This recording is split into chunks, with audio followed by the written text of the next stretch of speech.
The Adventures of Sam Spade, Detective.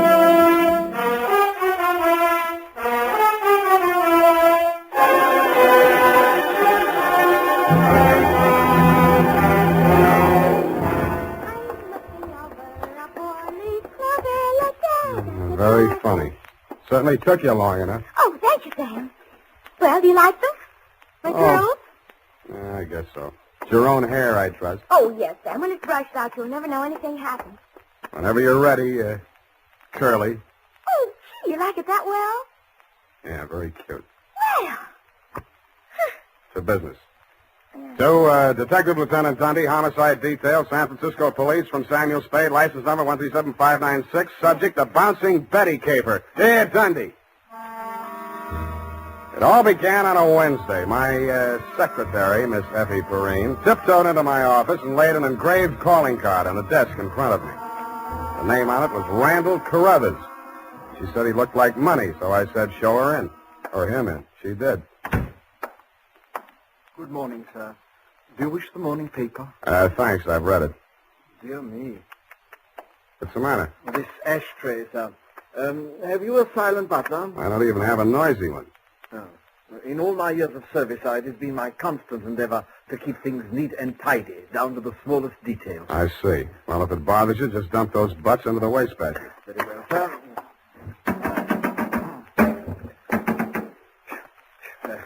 If you will pardon the presumption, sir, you could use a well-trained servant in this establishment. Waste paper baskets clean and empty at all times. Never allow refuse to accumulate. That's not refuse. That's this month's bills. So I noticed, sir. I also noticed that you have not opened them. From this, I conclude that your services are immediately available. Yeah, and I conclude that in spite of your glad rags and fancy handle, you are somebody's butler. Oh, that is correct, sir. I am first butler in the household of Dr. Mark McGraw. First? Yes. Bleakcliff is the name of the estate. It's near the village of Squid Beach, some 50 miles in a southerly direction on the Pacific coast. You know, I think I'm going to like you as a client, Mr. Carruthers. I mean, it's refreshing to get a few accurate facts without, shall we say, priming the pump. Thank you, sir. You're welcome. To continue, not counting the staff, there reside at Bleakcliff 3 persons. Dr. McGraw, master of the house since the death of his wife, his stepson, Mr. Anthony McGraw, of whom more later, and Mr. Anthony's sister, Miss Cassie. It is on her behalf that I've come to you, sir. What is her problem, Mr. Carruthers? The correct form of address is Carruthers, sir, not Mr. Carruthers. Check. Yes, thank you, sir. Now, as to Miss Cassie's problem, sir, someone is attempting to murder her. Specifically, she has upon several occasions been shot at from ambush. Twice she has awakened in the night to feel the hands of an assailant closing about her throat. And only yesterday, she narrowly escaped death when her motor car went out of control owing to some blackguard tampering with the steering mechanism. And upon numerous other occasions... That's enough. You have convinced me that she indeed has a problem. What do the local police think? No one has been to the police, sir.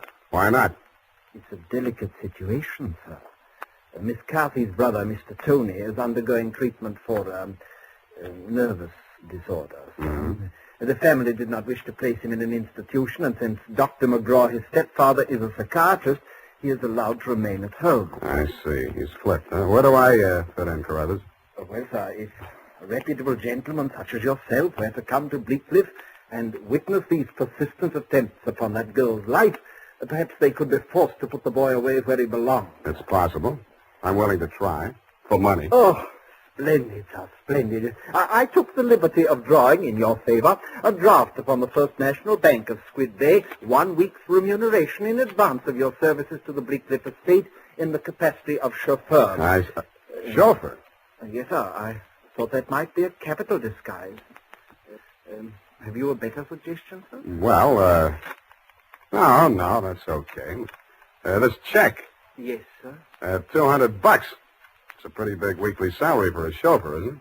Well, you will be allowed to shop for the vegetables, sir. Your cut has been added in.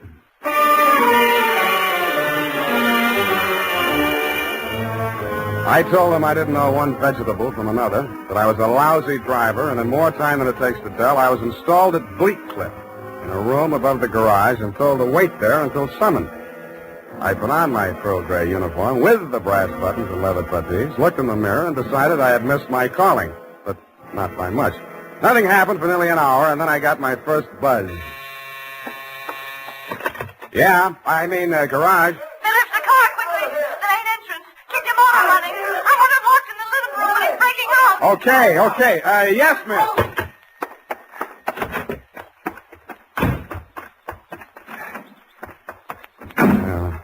Let me see. Get that door open. Open that door. Why did you have the door open? I'm sorry, miss. Well, get going, please. Darn it, miss. Where's the spark on this? What's the matter with it? Well, it's flooded. The house, you know. He's got the meat cleaver again. Just started. Well, I'm trying. Get out! Stop it! Stop it! You're hurting him. All right. Put it down, Chris. Put it down. Come on.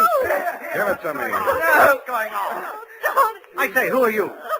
Haven't you been instructed not to disturb my patient? I'm sorry. I'm new here. When I saw him coming at Miss McGraw with that meat cleaver, I naturally thought... Oh, well, no harm done. Come along, Tony. Come along now. Come along, boy. We'll have a nice long talk. What shall I do with this now? Oh, we'll put it back. You all right? Oh, sure. I should be used to it by now. By the way, you're new here, aren't you? What's your name? Sam. Sam? That's nice. Turn to the left outside the gate, Sam, and drive straight out to the shore road. Well, if I can just... Hey, I just turned that little key. Look, Ma, I'm driving.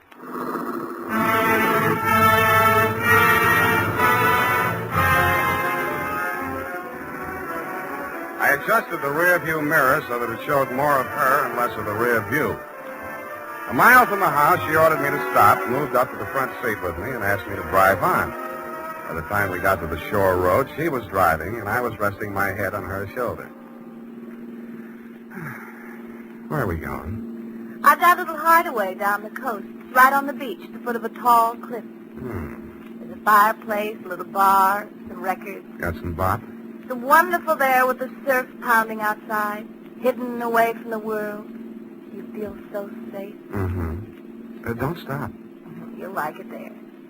You feel as if there's no one else on earth. Time standing still. Oh, if I could just be sure that Mother wouldn't worry about me. You're impossible. Okay, Kathy, I'll be serious. What's with that brother of yours? Tony? I'd rather not talk about that if you don't mind. Well, maybe I can talk about your stepfather. I really should know what kind of a man my boss is.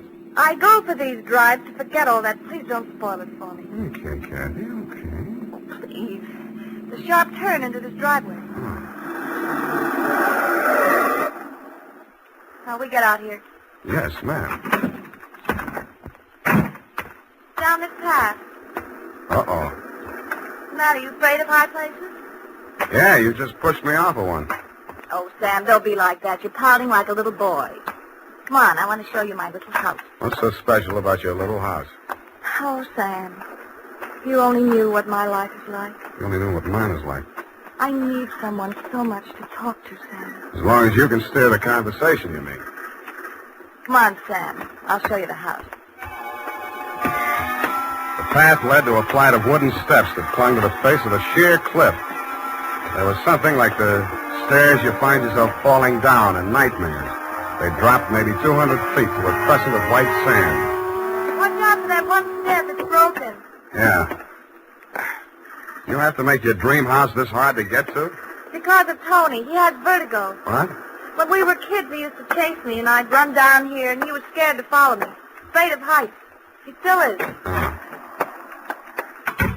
Well, you light us a fire, Sam. The wood's there in the box. I'll go make us a drink. Fire? Who needs a fire? I'm hot. What'd you do before you took up driving? Oh, I was a private eye for a while. Oh, how exciting. Nah, it's a sour racket. Tell me about it. Nah. Let's talk about you. Here's your drink. Thanks. Well, what do you want to know about me? Oh, me? Come here.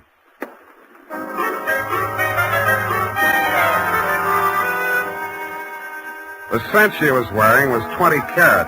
The story of her life was heavy melodrama. It seemed that Dr. McGraw, a handsome fortune hunter, was a folly of her mother's middle years. that she had come to her senses shortly before she died and cut him out of her will. But that was not the end of it. When Kathy's brother had been faced with the alternative of entering an institution or remaining at home under his stepfather's care, she had begged the doctor to remain in spite of his warnings that her brother might take a notion to kill her. But get this, Dundee, it's real deep. In spite of visible evidence to the contrary, she was convinced that her brother was not out to kill her, but that the doctor was. I couldn't sell myself on that part of the yarn, but she looked so awfully pretty while she was telling. And suddenly, she didn't look so pretty. An expression of terror was on her face. No! Get down!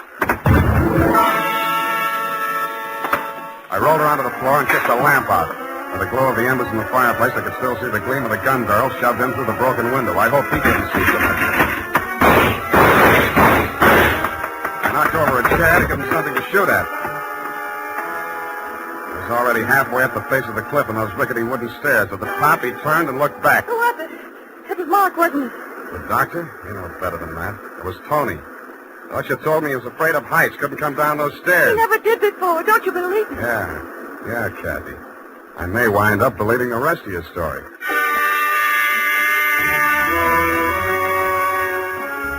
I took Kathy back to Bleak Cliff and stashed her in my quarters over the garage. Then I went into the main house via the back stairs, found her room, and shook it down.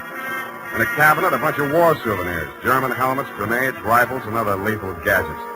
In a desk drawer, I found a letter headed U.S. Army, Office of the Surgeon General. It certified that one Anthony McGraw was unfit for military service.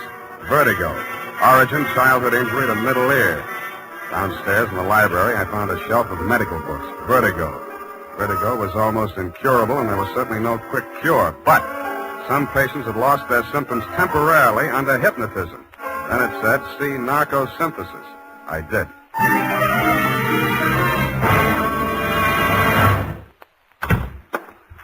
Spade. I beg pardon, sir. Mr. Spade. Whatever are you doing in the butler's pantry, sir? Looking for a butler. Namely you, Carruthers. May I serve you, sir? Yeah. How do I get an interview with Dr. McGraw? Well, sir, I should... Oh. Strange, after all my years of service, I still start at the master's summons. Hey. You did it again. Well, I'm sorry, sir. I'd better see what Dr. McGraw wants. Forget it. I'm answering this one. You're not going to drop your disguise, sir. Why not? Who am I kidding, anyway?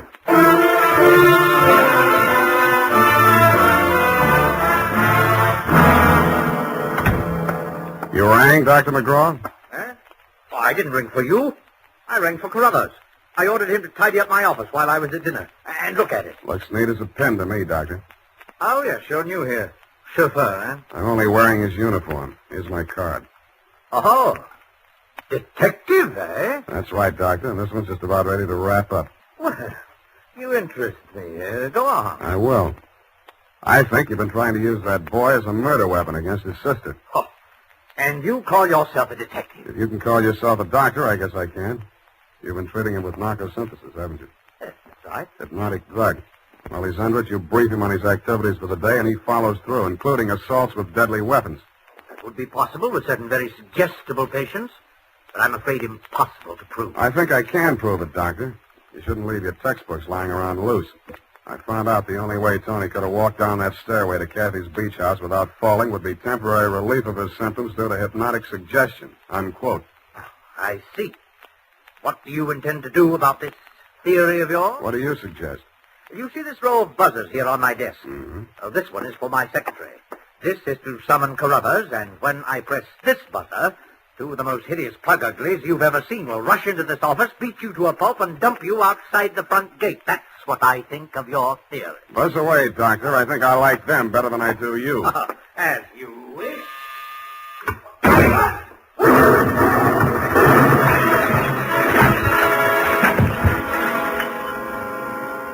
From where I was on the other side of the room, I didn't know what had happened at first. All I saw was a lot of paper gushing out of the wastebasket. The doctor sure was dead.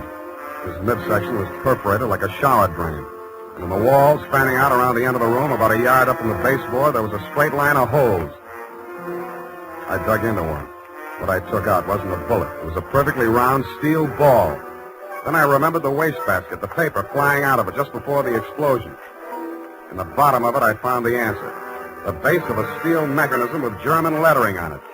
It was a wartime anti-personnel mine that the GIs called the Bouncing Betty. The United States Armed Forces Radio Service is presenting the weekly adventure of Dashiell Hammett's famous private detective, Sam Spade.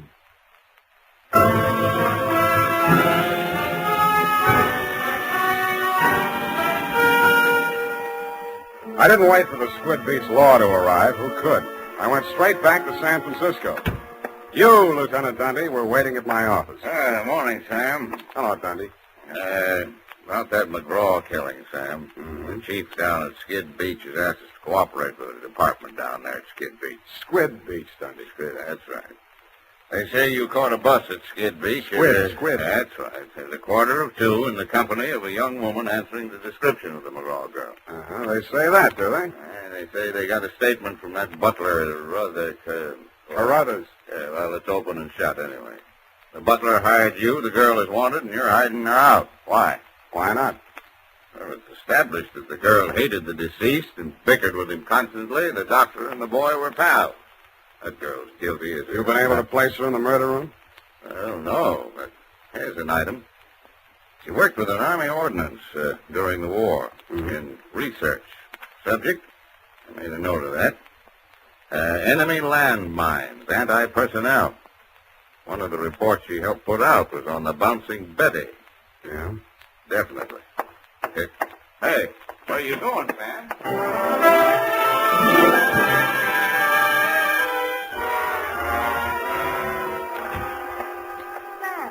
Sam, it's been so lonesome cooped up here all day. Why didn't you tell me you were with Army Ordnance during the war? I don't know. I suppose I thought it was unfeminine or something. Try again. All right, I'll tell you the truth. I had a copy of that report with instructions for the operation of the Bouncing Betty in the desk in my room. What the devil are you doing with a thing like that? I don't know. I was proud of it. It was the only report I worked on with the general. Should have got rid of it. I did. I burned it in the fireplace as soon as I learned what had killed him. You didn't burn it good enough. Sam, they found it. Yeah. Have they arrested Tony? Not yet, but he's definitely sane. He'll have to take a rap for anything he's done. I see. Well, I guess there's no other way. Tony didn't do it, Sam. I did. I want to make a confession. Not to me, please. Not to me. After what happened down at the beach when I knew I was no longer safe anywhere, I realized I had to do it. For Tony's sake as well as mine. When we arrived back at the house, I looked into the dining room and I saw Dr. McGraw eating dinner. I knew it was my chance to get into his office. Yeah? Then what? Well, the Bouncing Betty was in my room. There was some wire in the tool chest, and I knew that Carruthers always went to tidy up while the doctor was at dinner. So I waited until I saw him come out, and then I went in. And I looked around for a place to plant it, out of sight. Then I saw the wastebasket full of papers. It was the perfect hiding place. The whole thing didn't take more than 5 minutes. Well, say something. I guess I don't know what to say. Go on, say you hate me. Say it. I don't. Wish I did. Oh, Sam. Help me. Help me. I'm sorry, baby. I am sorry.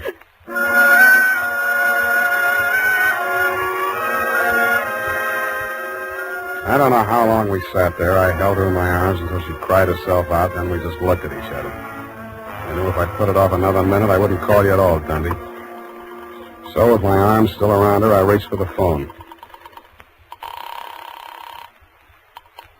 Homicide. Lieutenant Dundee, this is Sam Spade. Lieutenant Dundee. Hello. Hello. Give me that. Lieutenant, this is Captain McGraw. I wish to make a full confession in the murder of my stepmother. I walked out while she was still talking to you, Dundee. I knew she'd wait for you, and I didn't want to be there when you took her away. As I walked over to my office, everything she'd said kept coming back to me. I could see her sneaking into her brother's room and getting her contraption out of the cabinet. I could see her hiding behind the door until Carruthers came out after tidying up McGraw's office, dumping ashtrays, emptying wastebaskets. And that's as far as I got. When in fact the papers hit the streets with Kathy's confession, the door opened and he came in. Well, sir, I believe it's turning a bit raw out of doors. Gardner was saying only this morning that we should order out some shrouds for the Saphiglosa sinuata. Am I discommoding you, sir? No, Carruthers, I've been waiting for you. With your permission, sir. The ashtray. Just dump it in the wastebasket. I am gratified to note that your secretary has been looking after things and has emptied your waste paper basket. This is right and proper. Quite. Yes, sir. And, speaking of waste paper baskets... Allow me, Carruthers. You have come to apprise me of your part in the death of the late Dr. McGraw. Am I in error? You've already divined my purpose, sir. Yes, it was I who placed that infernal machine. In the wastebasket, Carruthers, yes, I know. And it struck me as a bit of poetic justice that the buzzer, which that dreadful man used as a symbol of his despotism, should be the instrument of his own destruction. I'm sorry, Carruthers. I'll do all I can. No need, sir. No need. I'm aware that there is no final justification for taking the law into one's own hands. Every man is entitled to trial by jury of his peers. But where, Mr. Spade, where could be found 12 good men and true who would allow themselves to be called the peer of that monster, Dr. McGraw?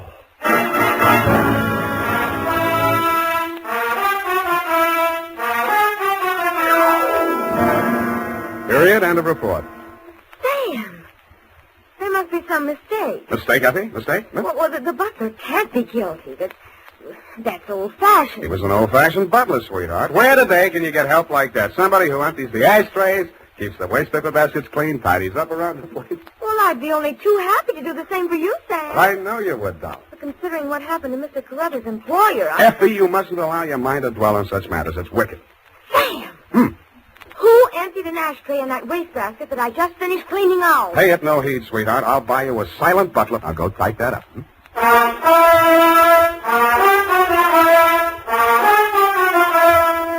it is, Sam. I hope I haven't made any mistakes. I'm in such a hurry. Whatever did you do to your hair? Well, I brushed it out, Sam. What happened to the pin curls? I told you, Sam, when it was brushed out, it wouldn't be noticeable. Hours of torture sitting under a hot dryer for something nobody will notice. But, Sam, it puts bounce in your whole makeup. I get it, the bouncing Effie caper. Oh. Eyeshadow, new shade of lipstick. You look real gone. Oh, no. Whom is it tonight? Well, it's his friend Maud, Sam. Of course, she's not really serious about him, so it's all right. Your conscience bothering you? Oh, no, Sam, no. He's definitely not serious about her. I mean, Well, have fun, sweetheart, while Maud burns. Oh, well, she won't. I suppose you'll be seeing that girl, what was her name? Oh, yes, Kathy. Well, at least if I'm not playing in someone else's garden. No. Well, have fun anyway. Good night, Sam. Good night, sweetheart.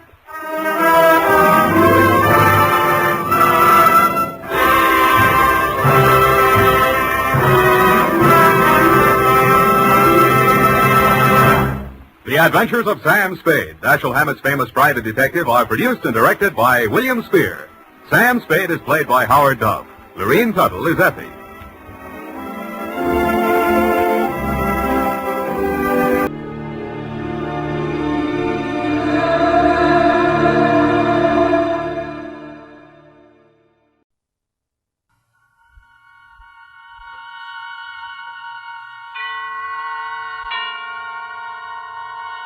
And now, tonight's presentation of radio's outstanding theater of thrills, Suspense.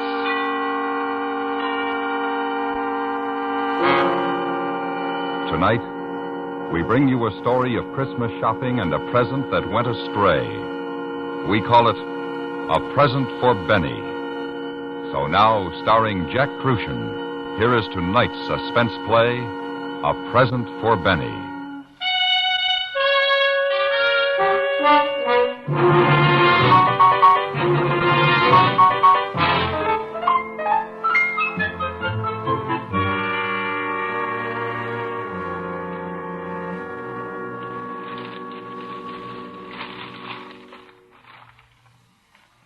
Honey lamb. They got a gorgeous ermine on sale at Halgrim's. Just gorgeous, look. Later. Give me the rest of the mail. And not the bills. Sure, baby doll. Oh, honey pot, it's gorgeous. Like the stuff you got in that big job last month. I got Something wrong, lover? Shut up.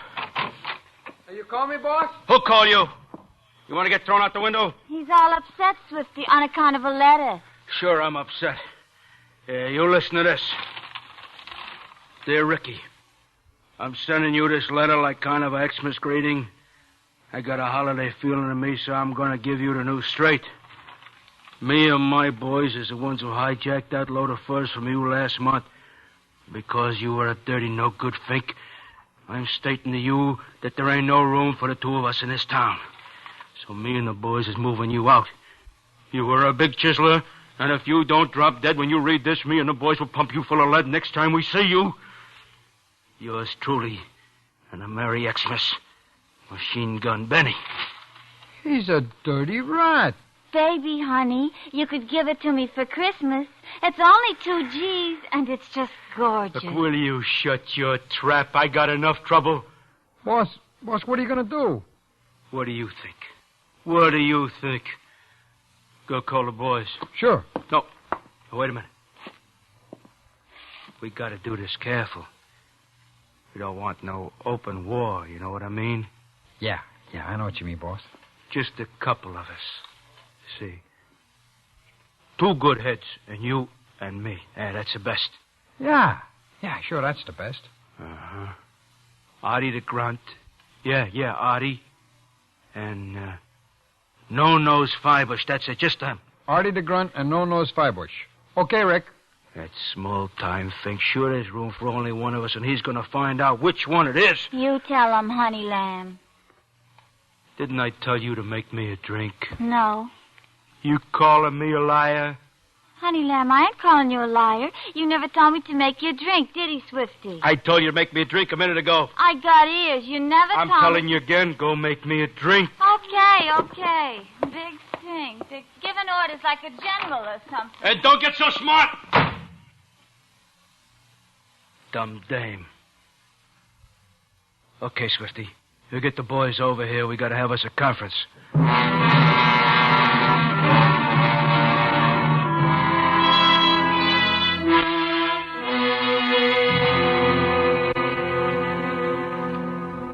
All right, now, the way I see it, it's Machine Gun Benny or me, see? And it's going to be me. Yeah, right. Yeah, sure, He boss. wants trouble. He found the right party. You want we should go over and rub him out, boss? What's the matter with you, no-nose? He may be stupid, but he ain't dumb. Yeah, that's what he figures. We'll go gunning on him. That's what he figures, see? Yeah. So we ain't gonna. We're gonna play it smart. Artie.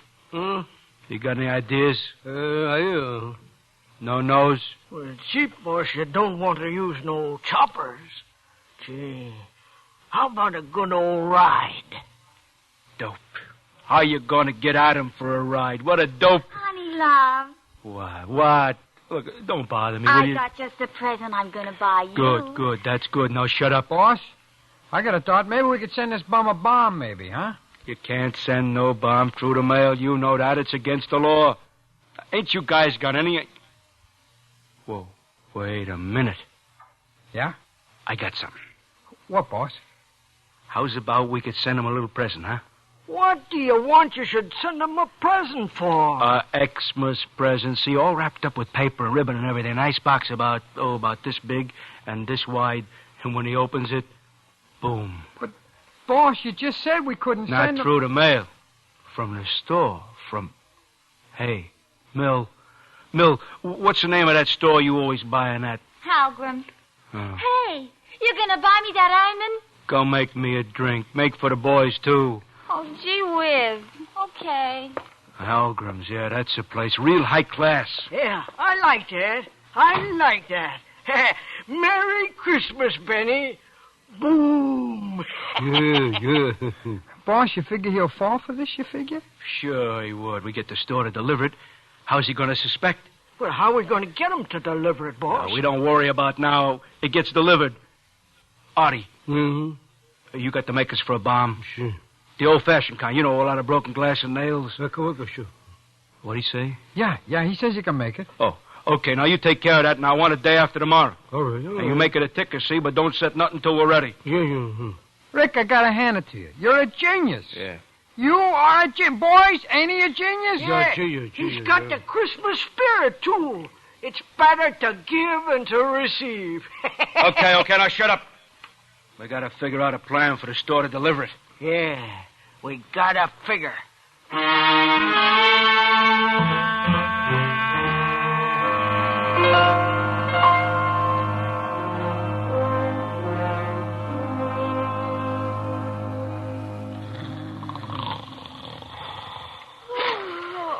Honey lamb, ain't you coming to bed? No, I ain't coming to bed. But it's 2:00 a.m. I'm tired. Go make some coffee. Honey. Sandwiches, too. I'm hungry. Why don't you finish thinking tomorrow so I can get some sleep? Don't you never think about nothing else but sleeping? Sure. I've been thinking all day about that Ermine and Halgrams I was telling you of. Baby, oh, baby. I love you, baby. I love you too, honey lamb. So why don't we just Hey, go snap out of it, boys. All right, come on, wake up swiftly. Hey, wake up. Oh, my God. Fellas, Right? I got it. What? Mill is going to get an Ermine from Halgram's. Oh, baby doll. Oh, lover. Will you get your claws off of me and make some coffee? Now, listen, boys. Here's how we do it.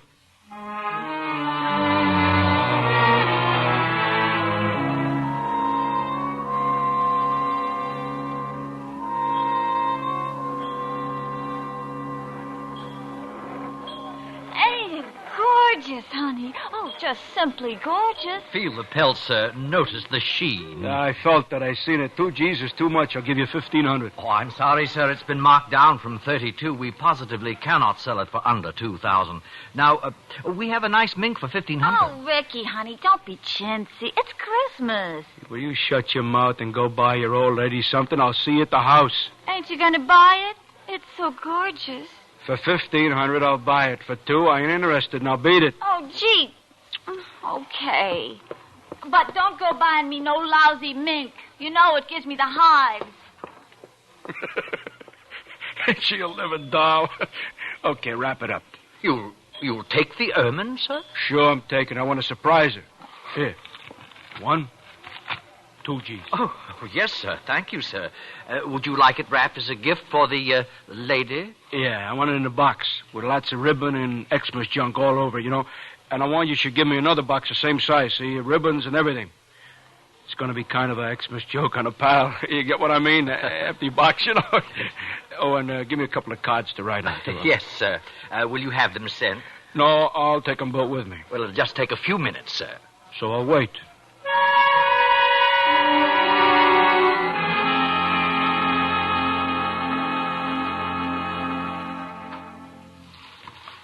Hey, Artie, when you got the timer set for it to go off? What'd he say? He says he got it set for 23 hours. It'll go off at 4 o'clock tomorrow afternoon. Yeah, what happens if he opens it before? What'd he say? He says it'll go off anyway. Oh, that's good. Nice work, Artie. Nice work. Hey, I bet you he opens it. Don't worry. I bet he ain't got no patience. For instance, he gets a big tree beginning of December. All the trimmings, his pals around him, a couple of cases of old stag. Christmas presents mean something to a guy like that. It is going to this year, that is for sure. Okay, yeah. All right, now you carry it, Swifty, and I'll take the ermine home. All right, sure, boss. Yeah, I got it. Now you know what you got to do.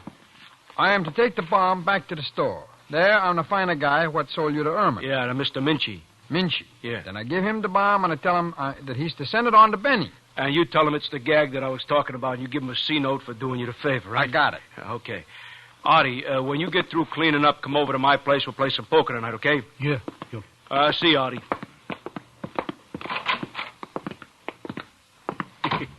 He's a good boy, that Artie. You know, I'm going to get him one of them new 45s for Xmas. Hey, that'd be nice, boss. He sure likes them. Me, I like a 38 better. It don't make as big a hole, but it don't weigh you down so much. You know what I mean? Yeah, I know what you mean.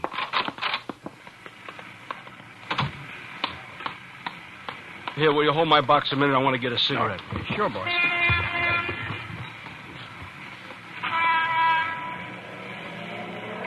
Boss, look out! It's Benny! Get down!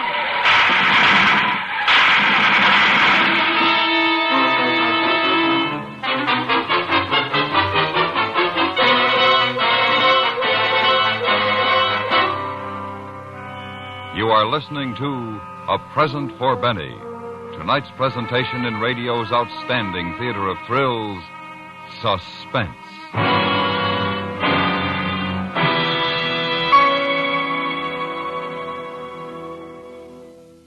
Let's look ahead to 1966, and there you are in your beautiful new home. You've got automatic gadgets everywhere. There's a sparkling new dream car in your garage. The youngsters are in a fine college. All's right with the world. Is this just an idle dream? No, this is a real future that you can start building right now. A secure, carefree, prosperous future built with United States savings bonds. In 10 years, you will get back $4 for every $3 you've invested. Join the payroll savings plan where you work or buy bonds where you bank. Start in 1956 to make 1966 the beginning of the golden years. And now we bring back to our Hollywood soundstage Jack Crucian, starring in tonight's production, A Present for Benny, a tale well calculated to keep you in suspense.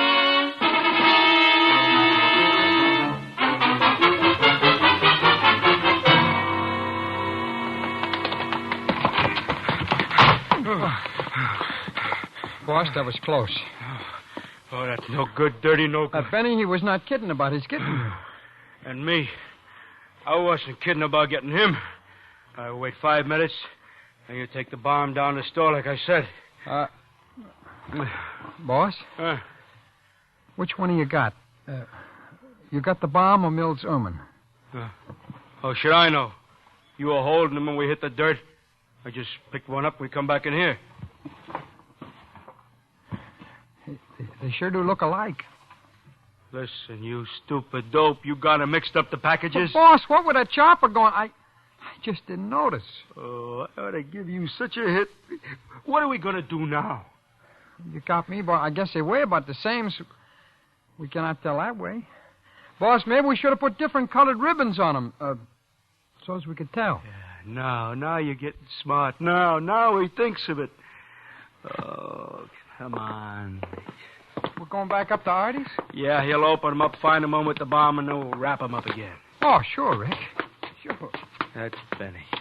I should have rubbed him out a long time ago. You know, boss, I sure wish I could be there and see his face when he opens up the bomb. Yeah. You know, it's too bad he will not get time to read the card as to who it is from. Artie, open up. It's Rick. You got some trouble? Yeah, we had some trouble. Benny and some of his boys as we was walking out.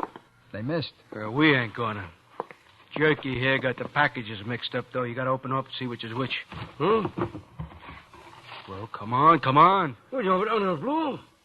So open it up so it don't blow up. You can't. What do you mean you can't? What are you, nuts? How am I gonna know which one you send that rat? Boss, maybe we could have thrown the bomb in the river. Then it would be okay. Oh, sure. Oh, boy, what a schnook. We throw the Erman in the river, too. What? You know which is the bomb? I forgot that.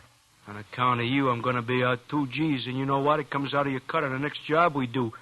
We got to send both boxes to Benny now. Well, boss, maybe the Erman won't blow up when he does, and then we can take it back from his tomato after he is buried.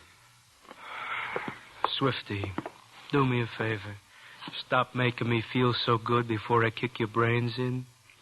Now, look, you take them boxes back to the store, get them sent out right away, you hear?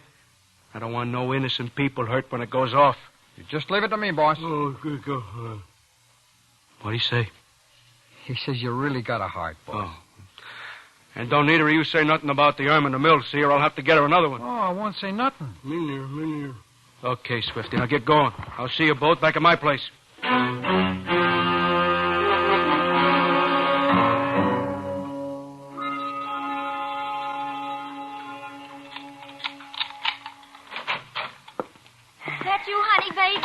Yeah. Oh, me and Nana was just having a game, and gee, and I couldn't wait for you to get back. Gee, I love you. Did you get it? What? The Iman. No. Go make me a drink. Oh, baby lamb. You didn't really? Oh, you're kidding. You're going to make it a surprise. It ain't going to be no surprise on account of I didn't get it. Now go make me a drink. Hey, no nose. Yeah, boss. Gee, I bought you a pretty... Oh, well, you're sure going to look like something in it. Oh, wait till you see. Okay. Guess what I got you, guess. Look, I don't feel like no games. It's been a tough day. I'm tired. Do me a favor, make me a drink, then go to a movie or something, will you? Gee. Yeah, Rick? Where was I? Oh, yeah. Look, you better call the rest of the boys and tell them that Benny's out gunning for us. Tell them to stay hid out until they hear from me, see? And I don't want no trouble with the DA. He's up for re-election. You got Benny's present sent off okay, huh? Yeah. Boy, when he croaks, he'll die laughing if he opens the other box first. The other box? Yeah, I'll tell you about it when Mill's gone out. Oh. Yeah? Boss, this is Swifty. Yeah? You've got nothing to worry about. Everything is taken care of. The stuff goes off the first thing in the morning. Okay, come on back. Sure, Rick. I just thought that you should like to know. So long.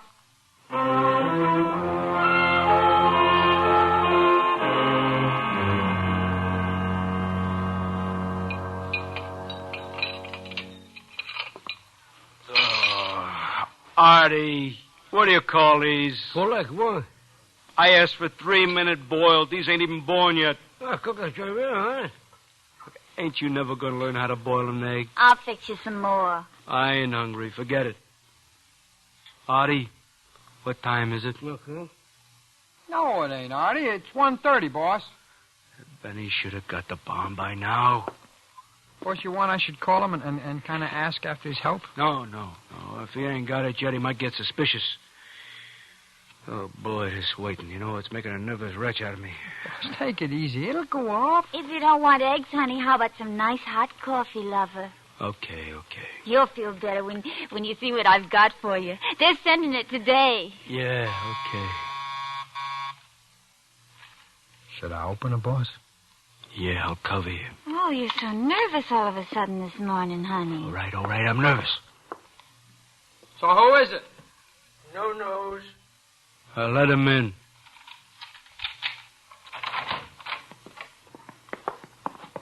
Yeah, what do you say, boss? What's in the package? Oh, this? Well, it just come up for you from Holgram's. Elevator was bringing it up. Oh, now don't you spoil it, honey lamb. That's my present to you. You can take the wrapping paper off, but you can't open the box. We got to put it under the tree when we get the tree.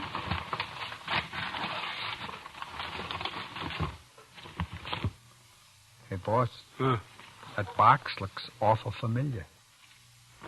Yeah. Mill, you sure you bought this yesterday? Sure, I'm sure. Looks just like the ones we sent to Benny, don't it? Same size, same ribbon, same everything. It kind of makes you wonder. Don't be silly. They got millions of boxes like this. Oh, it happens there's something very special in there for my sweetie lamb. What's in it? Go ahead and open it. Go ahead. No, I'll wait. I ain't like Benny. I can wait. Oh, honey, you open it. It's okay. I'll get you something else to open on Christmas. Oh, sure, why not, boss? You need something to make you feel good. I feel good now. I don't want to feel no better. Oh, and I thought you'd like it so much, you'd go with me and maybe buy a chinchilla they got on sale at Holgram's. It's only $1,500, just what you wanted to pay for the ointment. I like chinchilla. Come on, boss, open it up. Open. All right, I'll open it. Hey, Swifty, go get it. Sure, boss. Oh, I can't wait for the lid to come off. Ooh. Yeah. Oh, yeah. Yeah? Yeah, well, wait a minute. Wait a minute. Boss? It's that guy at the store, Holgram's. Omenchi? Yeah. You want me to open it for you, honey? No. Yeah? Mr. McQueen? Yeah? This is Mr. Minchy in the fur department at Halgram's. So? Mr. McQueen, I'm terribly sorry, but I think there's been a mistake.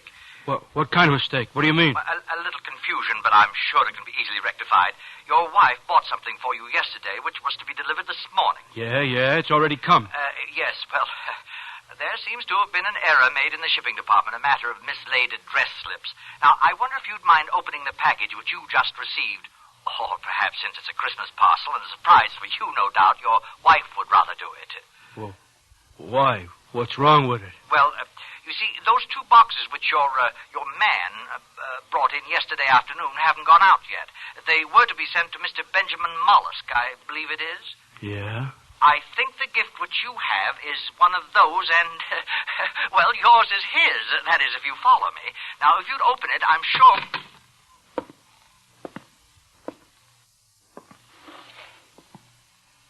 Boss, there's something wrong? Hey, you're pale. You sick? What's the time? It's 1:45. Ain't you going to open your present? Don't nobody touch that box. It's loaded. The bomb? Yeah, the bomb. Well, of course, it could have been... This You could shut be up, Swifty. I got enough trouble without her hearing that. Oh, yeah, I get you, Are Rick. you talking about me? Oh, you get that thing out of here. Get it down to the store. They got to send a special messenger. Let him send all 3 boxes to that punk Benny. Well, what do I care? Maybe I should send him a Cadillac to go with it. You know what I think? I think it'd be cheaper to kill myself.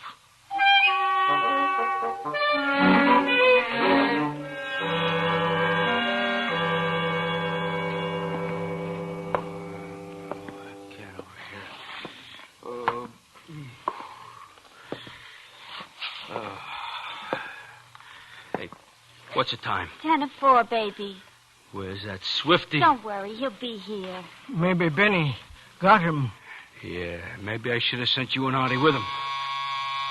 Get it, Artie. No nose of meal cover you. Me?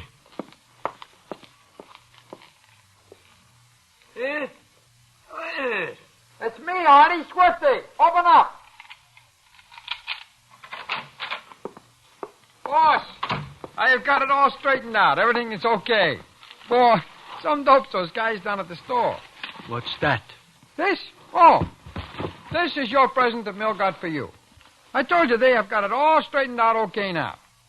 You know how it is, Christmas rush, everybody's meshuggah, you know?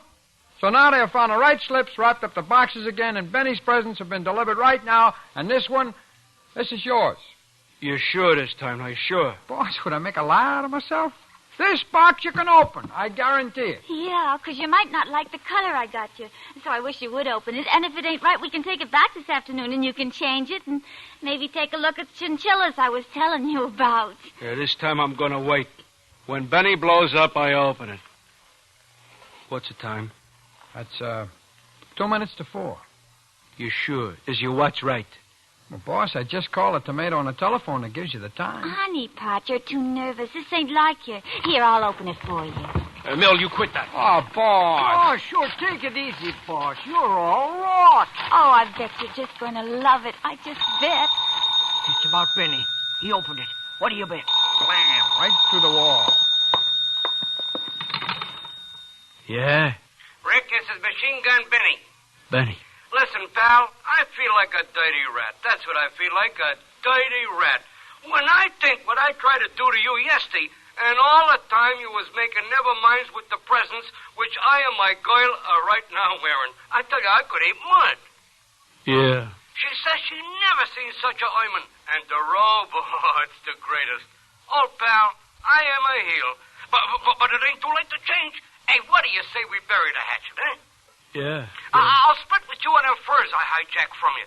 And we're partners, you and me. Run the town together. What do you say, eh? Yeah. All right. So, you and Mill and your boys come on over and partake of some Xmas cheer. You hear me, boy? You're a great guy, Rick. The greatest. So long, pal. Merry Xmas. So long.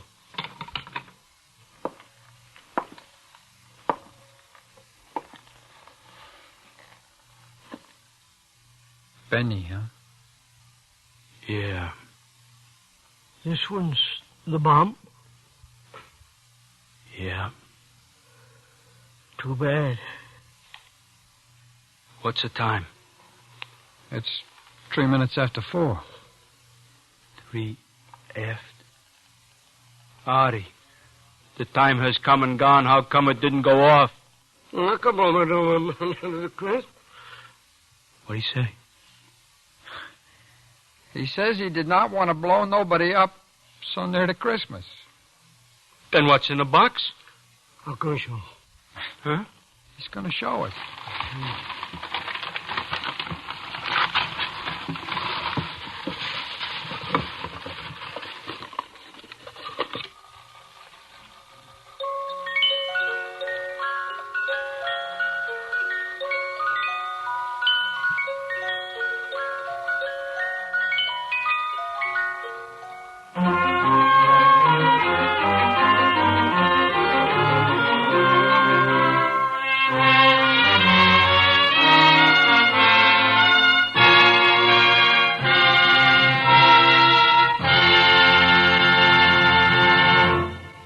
Suspense, in which Jack Crucian starred in tonight's presentation of A Present for Benny. Next week, a charming fantasy about a small boy who discovered a new world and lived forever after in its enchantment. We call it The Cave. That's next week on Suspense.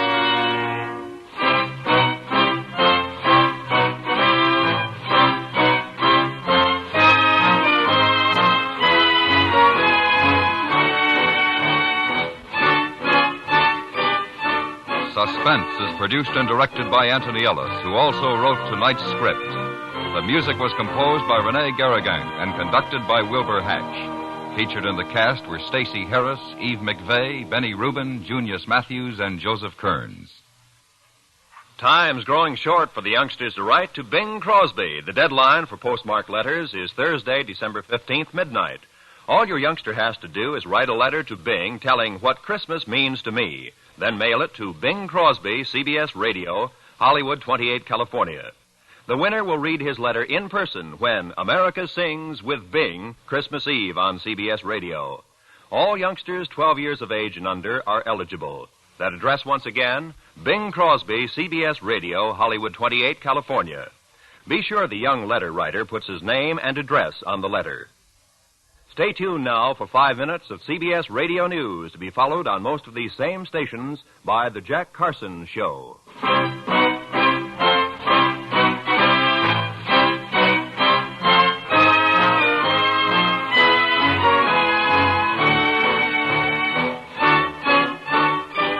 Thrill to Gunsmoke every Saturday and Sunday on the CBS Radio Network.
Get this and get it straight.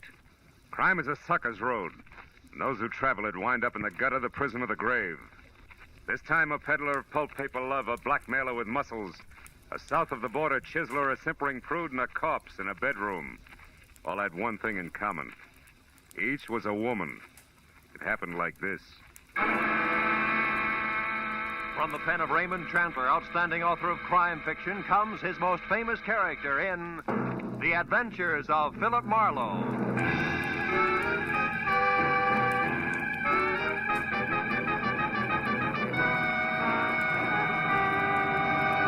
Now, with Gerald Moore starred as Philip Marlowe, we bring you tonight's exciting story, The Ladies' Night.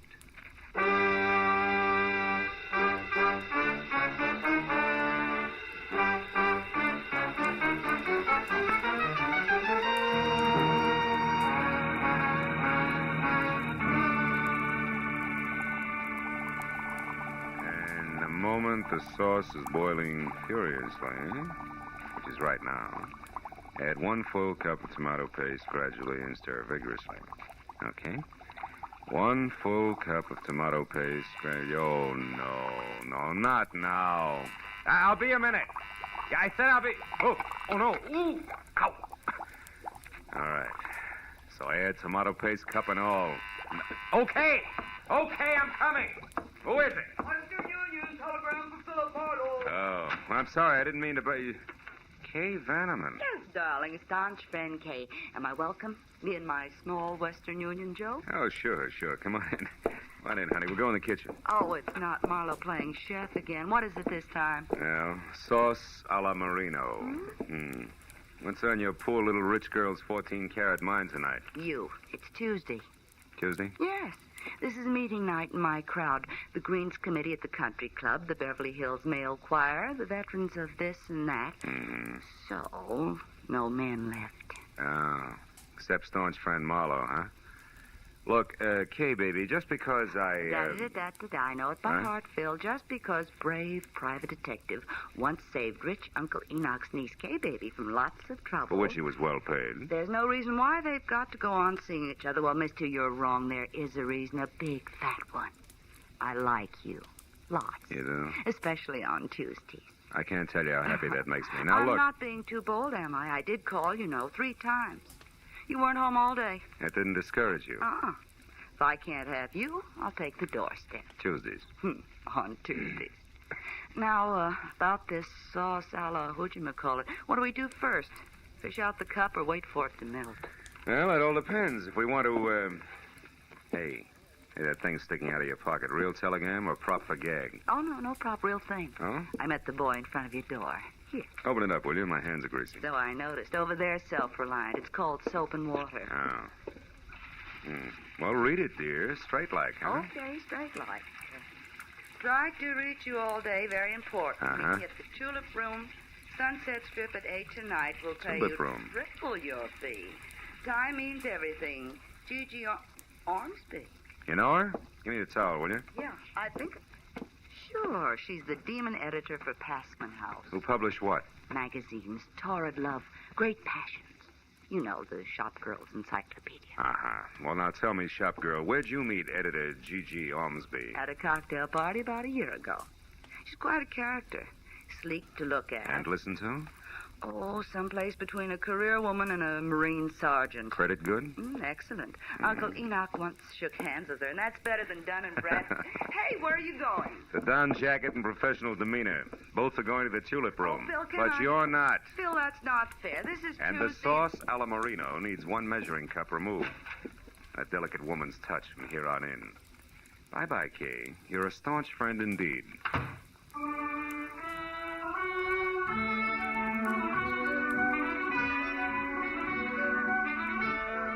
The Tulip Room was one of those extra chic spots, curled up at the foot of the Hollywood Hills, where the velvet and the maitre d's tone of voice made you sure you had egg on your vest. But that plus the crew-cut glamour girls who lined the booths and shrilled darling no matter what was said, made finding my prospective client that much easier. In severely tailored banker's gray flannel, she stood out among the neighboring naked shoulders like a wart on a cue ball, as did her voice, which once it had gone through the introductions, came right to the point. Marlowe, my problem is simple. I want to find a woman in a hurry. Her name is Henrietta Lawrence. She's a good hack writer who disappeared, I know not why. Health? Likewise. Now, here it is. 1, 2, 3.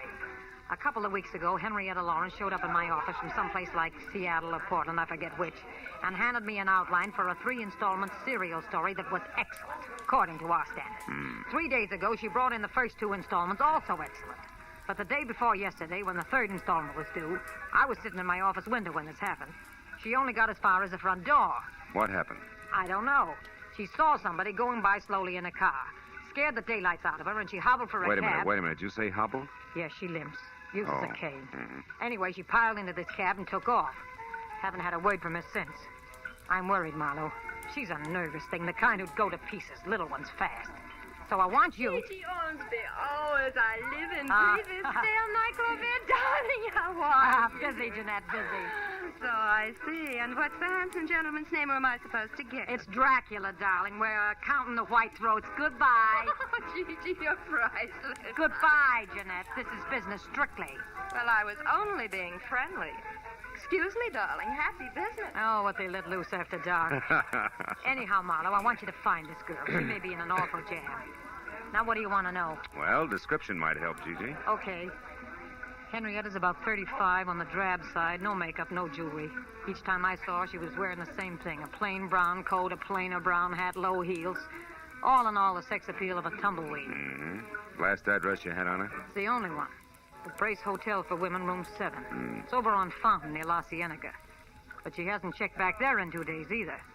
The giggling flower of the old South desk clerk I talked to on the phone today hasn't the slightest idea where she is. But I figure for you, she might, Marlowe.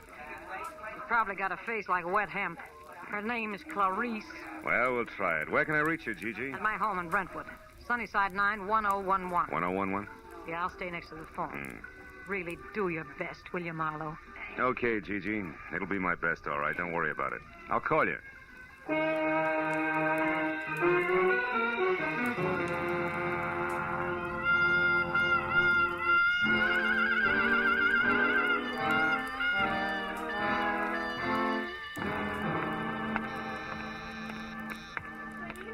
Sprague's Hotel.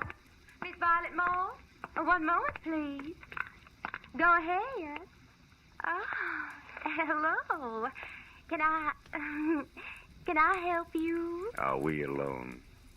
Is the switchboard closed? Why, yeah. Good. You see, I'm a private detective named Marlowe, Clarice. A private detective? And you know my name. Oh, we find things out. Oh, how can poor little old me help you? Well, it's about Henrietta Lawrence, the girl with the cane. Mhm. She's in trouble, and I think it's a man. So do I. Who? Well, I don't know. You sure? Positive. She was always so quiet, so mysterious. It was enough to make a body curious. Oh. So one night I followed her. She went to Annie Stringer's Hollywood Health Club. That's a ladies' Turkish bath over on Santa Monica Boulevard in Doheny. Well, maybe she ducked in there because she knew you were following her. Oh, no, I was very careful. Besides, she had something to say to a woman there. I know I saw him talking in the doorway when I went by. Couldn't see who it was, though. No man, huh? No. But I keep my eyes open when she comes back. Oh, you do just that. Keep them wide open, Clarice. They're lovely eyes. Oh. Good night, honey.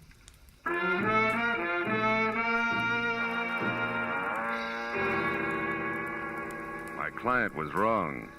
Clarice did not have a face like wet hemp. It was more like a batch of biscuits, but the body curious had provided a lead. As far as the corner of Santa Monica and Doheny, and into the white antiseptic-looking reception room of Annie Stringer's Hollywood Health Club. Women only. My husband said hi. There I forgot about Clarice, hemp, and biscuits alike and thought instead about something a whole lot tastier. Like the girl who was leaning on the corner of a desk marked information while she made pencil marks on a chart. She looked up when I closed the door and started toward me. But when another door in the room opened and a woman who was built like a sack of cement bore down on me, she turned back to her chart. Yes, sir. I help you. I'm Annie Stringer. We don't have a men's section here, if that's what you wanted. No, it was something else, Miss Stringer. Annie'll do. Oh. Name's my stock and trade. Something else like what? Henrietta Lawrence. I'm looking for her. Who are you, mister? What's your name? Philip Marlowe. I'm a friend of Henrietta's from Portland. They told me over at the Brace Hotel that Henrietta might be at your place. You see, someone had seen her come in here once. Henrietta Lawrence, huh? Mm-hmm. Well, name doesn't mean anything to me, but... Honey, Mrs. Gordon wants you to come be for a while. All right, Hilda, be right there. I, don't recall anyone by that name, Mr. Marlowe, but you might check with my receptionist there. Take care of the gentleman, will you, Mona, dear? Very well, Annie. I'm coming, Mrs. Gordon. I'm sorry, Mr. Marlowe, Mona, dear. Philip Marlowe. Marlowe. Well, I don't recall any Henrietta Lawrence ever having been with us, but why don't we check the registration cards at my desk and be sure? I might be mistaken. All right. She's a woman about 35. She wears no makeup and... Never mind. Huh? I know her, amigo. What? Just listen. You see, Mr. Marlowe, the cards here list everyone who ever visits the club. Why do you really want Henrietta Lawrence? Well, I'm a private detective with interested clients. Who has money, amigo? It could be. What's your connection here? Receptionist. Ah. And good friend to Annie. Her, confidant, you might say. All right, say it. Meet me in the alley behind the hardware store across the street in a half hour. We close then. Well, I'm sorry, Mr. Marlowe, but we don't seem to have any listing of a Henrietta Lawrence. But perhaps in the No, future... never mind. Thanks just the same. Well, you're quite welcome. Don't keep me waiting, amigo.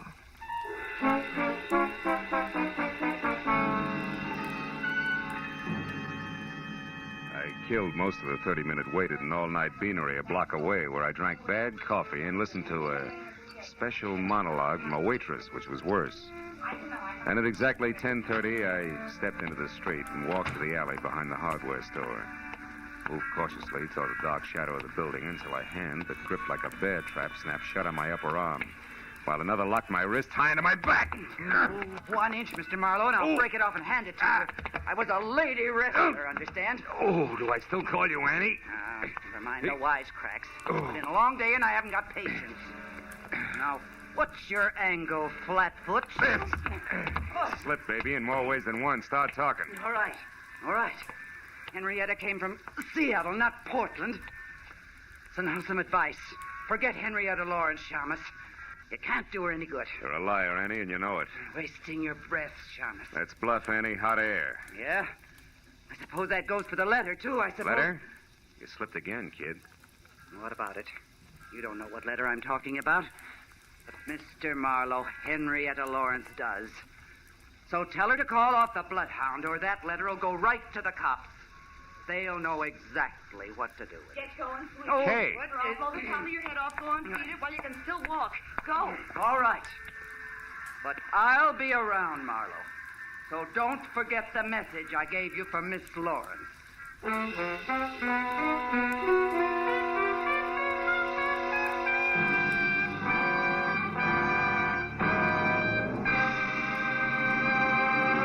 In just a moment, the second act of Philip Marlowe. But first, the kindly physician of River's End, Dr. Christian, will meet the spirit of George Washington in a most unusual way this Wednesday night when Dr. Christian tells his story on most of these same CBS stations.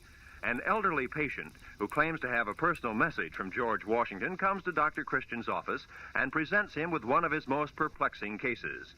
Dr. Christian, starring Gene Hersholt, is a regular Wednesday night feature. Now, with our star, Gerald Moore, we return to the second act of Philip Marlowe and tonight's story, The Ladies' Night.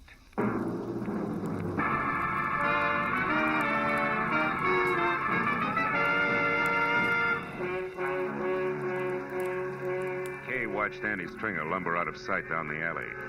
And she turned, tossed me an I told you so smile, and lit a cigarette for me. Here. Well, I guess it's a good thing I chucked that scullery maid routine and followed you after all, wasn't it? Look, I've already said thanks, so go ahead. Get real corny. Rub it in. Marlowe pinned by a woman. That was no woman, Phil. It was the late gargantuous cousin. Yeah, I was also outnumbered and surrounded. By the way, where's your gun, Kay? I don't have any gun, just What? a lot of bluff and curiosity about what you were doing out here in the alley with a creature like that. I was taking a judo lesson. By correspondence, maybe?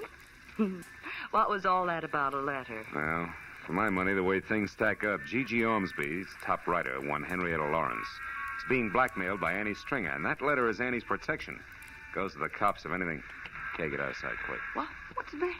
Marlowe, not another one. Yeah, my date, Duck. Will you go on? It's important. All right, but don't forget you're a sucker for a hammerlock, so watch it. Phil? Senor Marlowe. Over here, Mona. Oh, see. You are here. Are we alone? Yeah, we're alone. Good.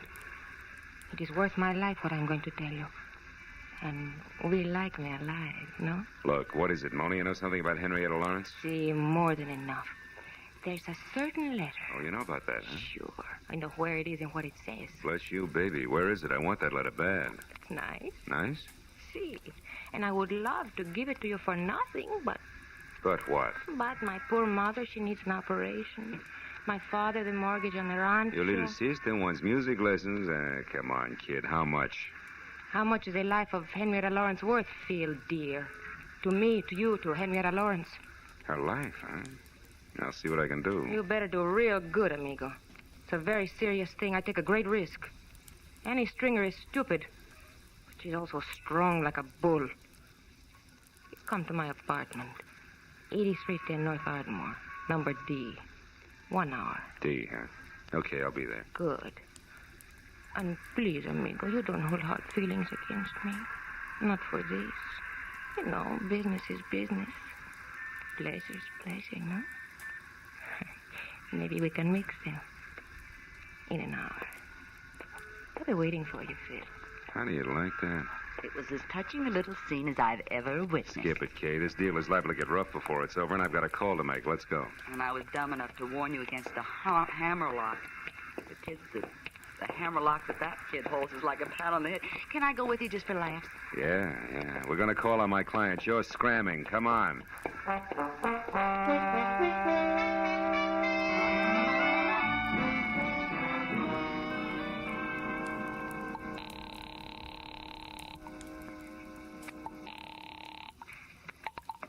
Hello. Marlowe, Gigi, got a line on Henrietta, but you're not going to like it much. What do you mean? How does it go, Marlowe? Trouble is, she's got blackmail. I don't know what the hook is, but I have word of one of the bargainers is plenty serious. Who's doing it, Phil? A female mastodon named Annie Stringer's the big wheel. I got onto it through a letter. A letter? Yeah. Annie wrote her protection letter. It's got all the dirt in it and goes to the cops if anything happens to Annie. It's a standard routine. Where is this letter? Who has it? There's a double-crossing little Spanish number named Mona. I'm supposed to meet her again in an hour at her place. Phil, we must get that letter. Yeah, it's no cinch, Gigi. Mona's not bright, but she's sly. It's liable to be expensive. That doesn't matter. Okay. Anything I can do to help Henrietta, I want to do now more than ever. What does that mean? I've heard from her, Marlowe. She called me just a few minutes ago. Where was she? That's the tough part. She was crying. Said it was the end of everything. She tried to tell me about the last installments of the story, then she was interrupted. She gasped out something that sounded like American Airlines ticket office. Then the line went dead. There are 3 of those offices in town. Yeah. Well, we better check them. Look, can you take the one out in Beverly Hills? I'll get the others. All right. And Marlowe, where does this Spanish dame live? North Ardmore, 8310, apartment D. I'll meet you there in an hour.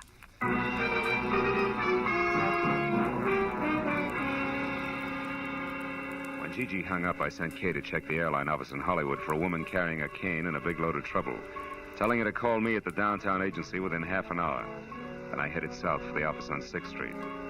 Halfway down, it began to rain. You know, the kind of dismal, misty drizzle that makes your clothes smell like blankets at a fire sale. I spent a fruitless half hour peeking into corners and trading descriptions, and finally, when Kay called in a negative report from the Hollywood office, it was high time to beat it out to my appointment with Mona. The rain had put enough dazzling sheen on the pavement to make the going slow and slick.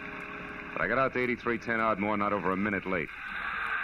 Apartment B was the last on the right and completely dark.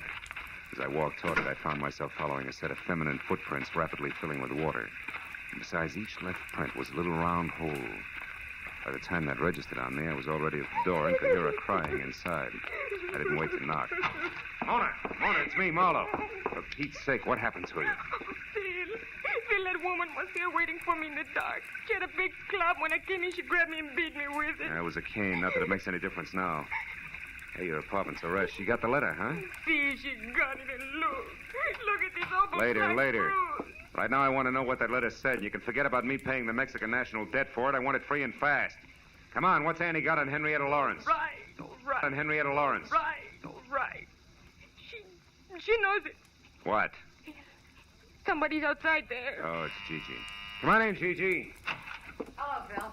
Who's this, the tortilla pounder you told me about? Just a minute, you can't... All right, hold it. Take it easy. You're a lousy housekeeper, sister. What happened? Your hat dance get out of control? Now, wait a minute. Henrietta scooped this Gigi. She was here and got the letter herself. She what? Yes. We were just talking about the letter when you came in.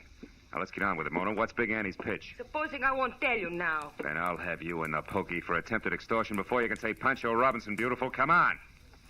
Well, okay. That's better. For you, amigo, I tell. I don't know what Henrietta Lawrence means to this dragon here, but she's a murderer. Well, you lying little tamale tosser. That's impossible. Henrietta's a fine girl. You know what you're saying, Mona? Sure I do. I read the letter, didn't I?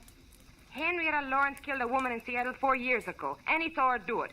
She had names, dates, places, everything. I can't believe it. I just can't. She's such a swell person. Look, She even left this, the final installment of the story, for me in that Wilshire ticket office. What'll we do, Phil? We gotta help her. Okay. Since neither she nor Annie counted on Mona here reading the letter, the best way to help her is to try to keep her from committing another murder. What, are you crazy? What are you talking about? Come on, Gigi, get with it. The letter was worthless except as Annie Stringer's protection. Yet Henrietta went to all the trouble of getting it. Why? So she could shut Annie up, and there's only one way to do that. Kill her. Holy mackerel, I didn't even think. You should, Senora. You got nothing else to work with. Drop dead. Stop it, both of you. Oh, crazy. Better stay clear of it from here on, Gigi. Go home and wait for me. Okay, Phil, whatever you say. Call me as soon as you can. Sure. All right, come on, Mona, let's go. Me? Yes. Oh, no, amigo. The letter's gone, and so is Mona's interest. I'm very tired. Now, listen, you cut yourself in on this right up to your sombrero. You know Annie, so you may be able to help me. It's that or spend the night in the cooler. Add it up, sweetheart. Underlay. All right. You're so forceful, amigo. Come on, let's go.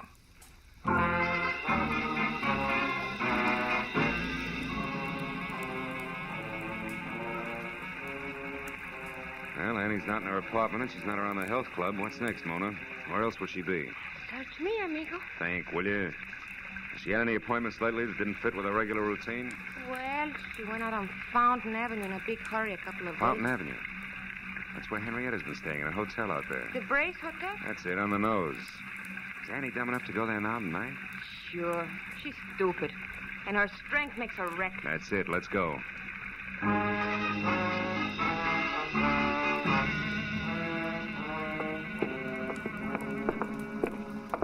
Come on, Mona, it's here on the first floor. Hey there. Now, just a moment there. Where do you think you're... Oh, it's you again, Mr. Marlowe. Yeah, it's me again, Clarice. If you're looking for that Miss Lawrence Yeah. in number 7? Uh-huh. Well, you're sure in luck, Mr. Marlowe. She's in now.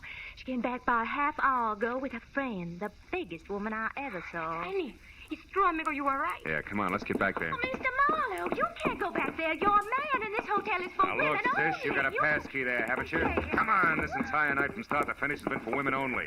Getting sick and tired of it, present company included. Now, where's number 7? Phil, this is it right here. Henrietta! Unlock it, Clarice, fast. Get back.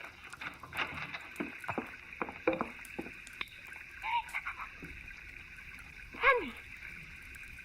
Dead. With a knife. Yeah. Go ahead and scream, Clarice. Get it over with. Where's Miss Lawrence? She no doubt left by the window here. Yeah, it's still open. Only 5 feet to the ground and a clear set of footprints in the wet dirt, cane marks and all, just like...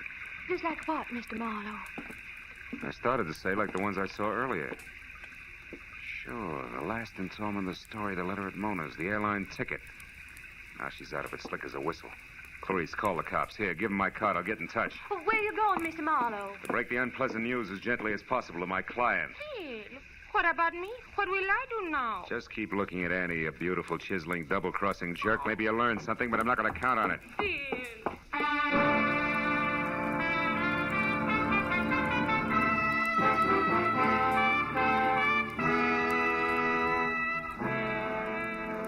Gigi had a lot of lights on in a glossy Brentwood house.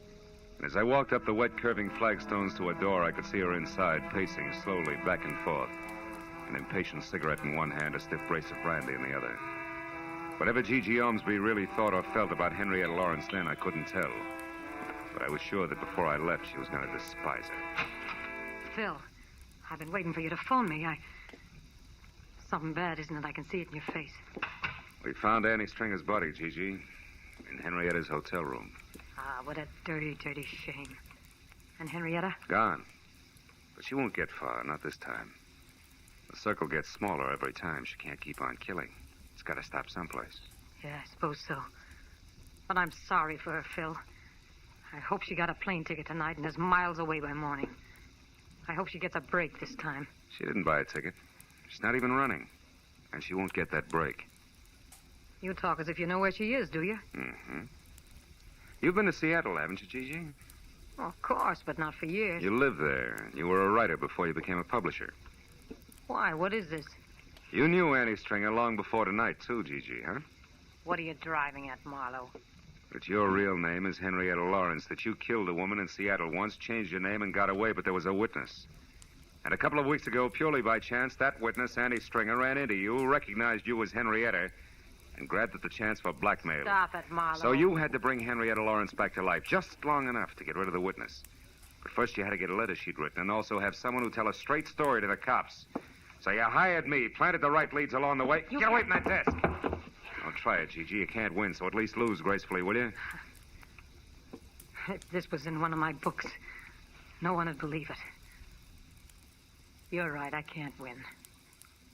It's all true, Phil. Where was the loophole? It started only as a hunch, but everything fit. I got it from the cane you used, Gigi, at Mona's place. The cane marks were on the left side of your tracks. But outside the hotel window, they were on the right. Anybody who really has to use a cane couldn't do that. Such a little thing. As a matter of fact, it was. Look, Marlowe, you're the only person between me and that break. I got more money than I know what to do with. I can bid high, really high. You wouldn't be for sale, would you? No, baby. Just for hire. Get your coat, Gigi. We're going down to headquarters.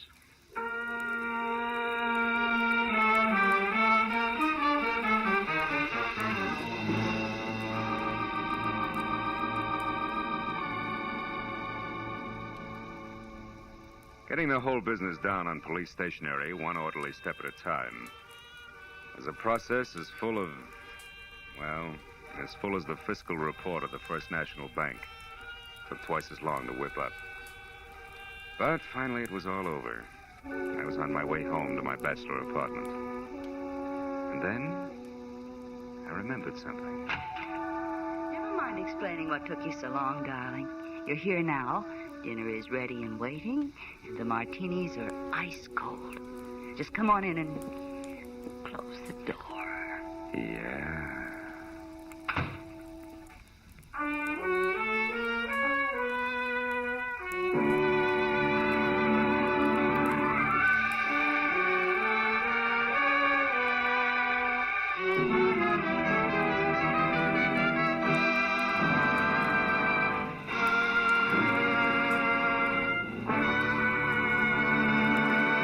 The Adventures of Philip Marlowe, bringing you Raymond Chandler's most famous character, star Gerald Moore, are produced and directed by Norman MacDonald and are written for radio by Robert Mitchell and Gene Levitt.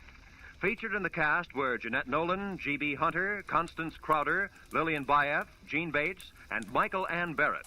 The special music is composed and conducted by Richard Orant. Be sure and be with us again next week when Philip Marlowe says... This time a friend with millions, a myopic chemist and a long-haired piano player were thrown into a panic because a brilliant young lady with a gun was taking a big step in the wrong direction.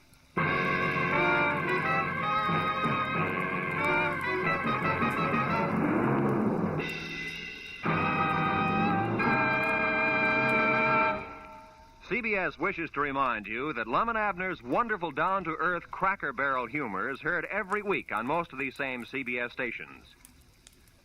This is CBS, the Columbia Broadcasting System.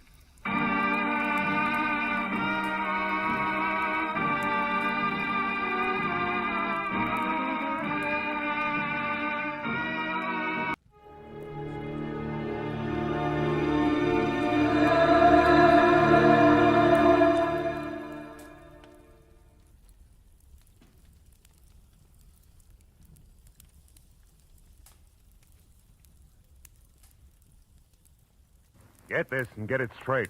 Crime is a sucker's road. And those who travel it wind up in the gut of the prison of the grave. This time, a twisted mind, a hole cut in a wire fence, and a corpse in a storeroom. All added up to freedom. But only for the one who had it coming. From the pen of Raymond Chandler, outstanding author of crime fiction, comes his most famous character in The Adventures of Philip Marlowe.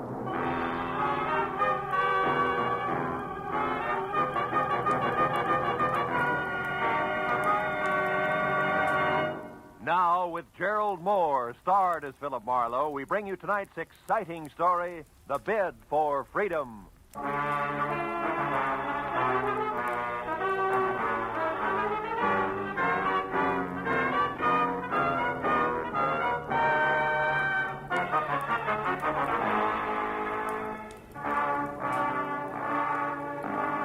fails. When you worry over your bank statement, then hug your office phone from 9 to 5, anxious for business, nothing happens. But the minute you decide you'll get rich another day, chuck the puny balance sheet into a bottom drawer and make plans, you want it. And that was exactly the way it played when at 3 o'clock on the kind of slate-gray afternoon that makes the beckoning Santa Fe Railroad vacation billboards look a little more so. I left a note on my office door and headed outside and across the street for some real Hungarian goulash. Very good today, too. A second after a waiter disappeared into the kitchen with my order, she was standing at my elbow. Not quite young, not quite pretty, not quite blonde. And when she spoke, not quite sure of what she was going to say next. You're Mr. Philip Marlowe, aren't you? I mean, the private detective whose office is across the street? Yeah, that's right. My name is Helen Asher. Oh? I have to find someone. You do that kind of work, don't you? Finding people, I mean? That all depends, Miss Asher. Who's the person you have to find? Leon Rodell, a friend. Uh-huh. You see, I just got into town. I had his address in my handbag, but I lost it. The handbag, that is. And I don't exactly know which way to turn. Well, just a minute, Miss Asher. Let's take it a step at a time, huh? Here, now sit Oh, down. no. No, thank you. I'm in a hurry, Mr. Marlowe. Leon Rodell isn't listed in the phone book. I've tried that, and I don't know the name of his firm, his business name. He deals in ceramics. Is that all you can tell me? Oh, no. I have something else. It's a name and an address here in Los Angeles. Fortunately, that wasn't in my handbag, but here in my coat. No. No what, Miss Asher? Outside there, on the street. What's on the street? Nothing. Nothing at all. Hey, Excuse me, Miss Asher. Wait a minute.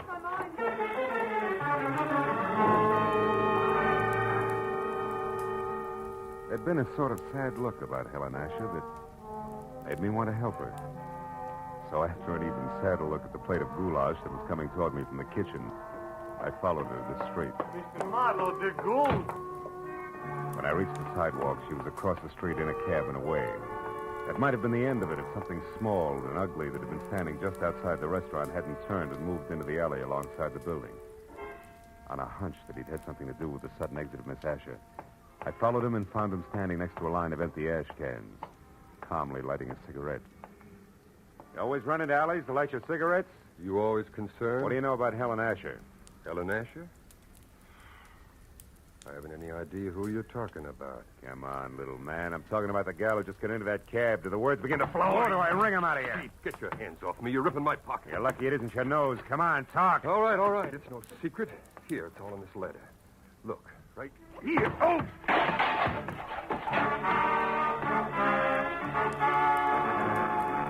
Toe of his sharp-pointed shoes and caught my shin where it really hurt.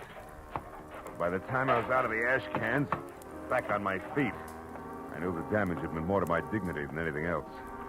I knew also that the little man was gone, and I had no idea where. I was halfway out toward the street before I realized that I still had the little man's letter clenched in my hand. It was from an Omaha life insurance company and addressed to one Eldon Hook, 31 Marlboro Drive, Sunnydale, California. Sunnydale wasn't just around the corner, but the fear I'd seen in Helen Asher's face, plus a score to settle with Eldon Hook, said the 20-mile drive into the San Fernando Valley was a minor point.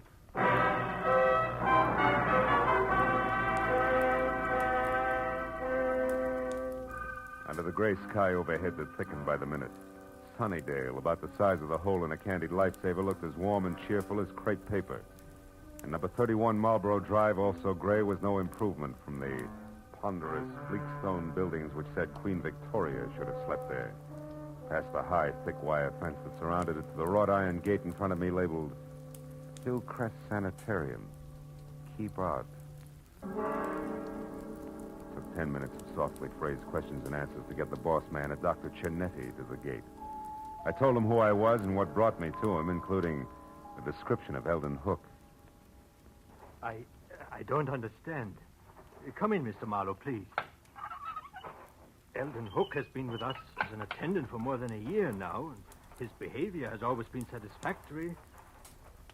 Nothing would surprise me anymore today. By the way, sir, what did you say that woman's name was? The one who approached you in the restaurant? Oh, Helen Asher. Is it possible that she was once a patient here, Doctor? No. Oh. What about Leon Rodell? Leon Rodell? Hmm. How do you know that name? From Helen Asher. She was looking for him. That's why she wanted to hire me. She knew he was here in Los Angeles. Mr. Marlowe, this woman, was she young? About 30, blonde? Yeah, that's right. Why?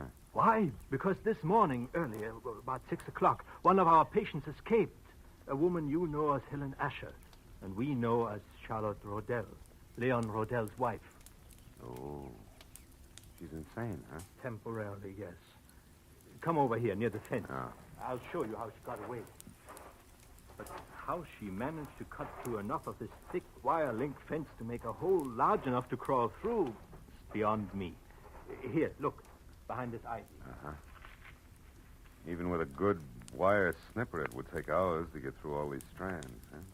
Wasn't she missed inside? Yes, but she was only gone minutes. Apparently, she had been doing a little at a time during her recreation period, at night, whenever she could. Be careful of the burrs and those bushes there, Mr. Marlowe. Yeah, I see what you mean. Tell me, Doctor, have the police been notified? Of course, at once. The law compels us to. And frankly, Mr. Marlowe, I'm terribly worried. Oh? You see, it was her husband, Leon Rodell, who had her confined here a year ago. 6 months after their marriage, she began to act strangely. He felt it would be only with our help that she could ever regain her mental equilibrium. I thought that we were accomplishing that. Apparently no, huh? Obviously no. But, Mr. Marlowe, we must call the Los Angeles police right away and tell them that Leon Rodell now lives here, not in San Francisco. He must be protected. Yeah, I see your point. Yeah, she did break out. She is trying hard to find Leo, and 3 she ran from Eldon Hook, who was very close on a trail. That's right, Mr. Marlowe. That's why I suggest that Leon Rodell discontinue seeing his wife as of last month. He always left Charlotte very upset. But now I'd better call the police. Yeah, it's a good idea. Although Charlotte didn't know where her husband was staying or what the name of his ceramics business was, she... Say, Doc. Doc, she claimed that she lost a handbag. Have you found it by any chance? Yes, we did. We found it in the brush near a hole in the fence. I've got it right here in my desk. Oh, good. There was an address on a card in it. 3840 something. Yes, here it is. 3840 Lookout Terrace. Lookout Terrace. Lookout Terrace. That's right here in the valley, up in the hills, south of Ventura Boulevard. Mr. Marlowe, if possible, I'd like to avoid having the papers get hold of this story. This is a rather exclusive nursing home. So? Well, in a sense, you're already in this case. Could you try to find Charlotte Rodell and bring her back here before the police do? Well, Dr. Chinetti, It would be doing a great service for the woman and her husband. I'll pay you your fee. All right, Dr. Chinetti, I'll try. I'll call you as soon as I have something.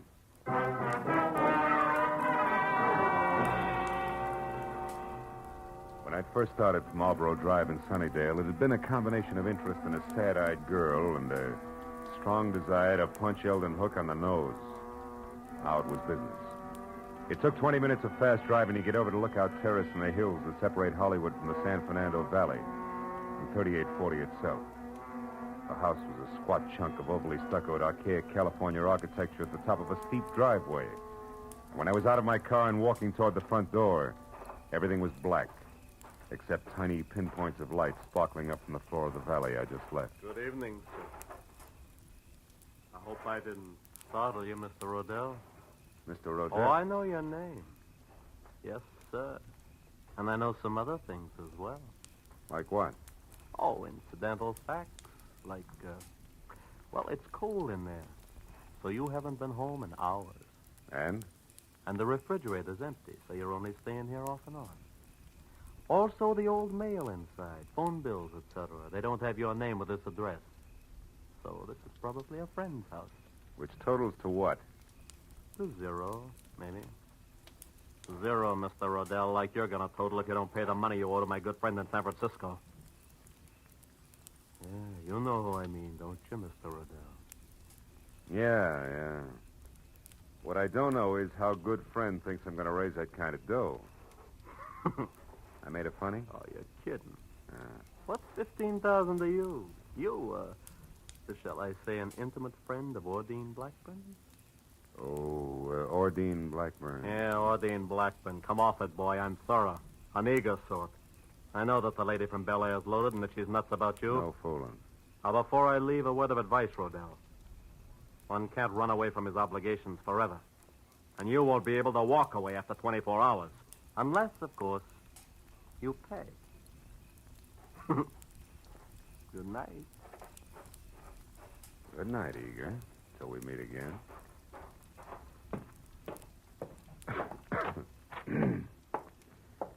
Oh.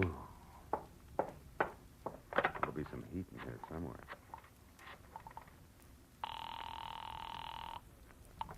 Information. Oh, operator, I'd like the telephone number of a Miss Ordine Blackburn in Bel Air. I don't have the address. Have you tried your directory, sir? No, I can't. The house burned down.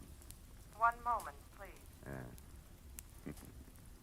We have an Ordine Blackbird at 2321 Bel Air Road. Yeah, that's it. What's the number, please? Nevin, 31121. 31121. Thank you. House burned down.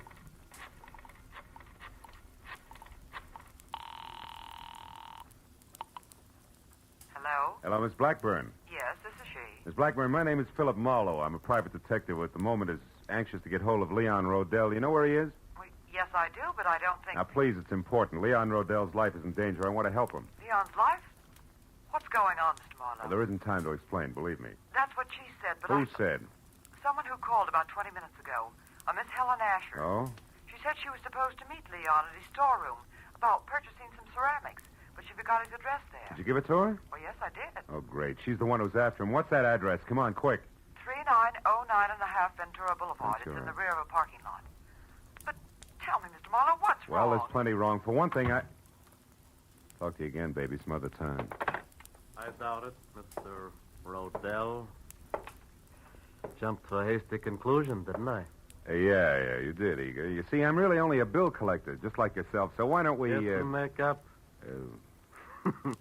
Not a chance, sweetheart. I wouldn't be happy that way. I wouldn't know when you were telling the truth and when you were lying. You know what I mean? Mr. Marlowe. Now, as I said before, good night.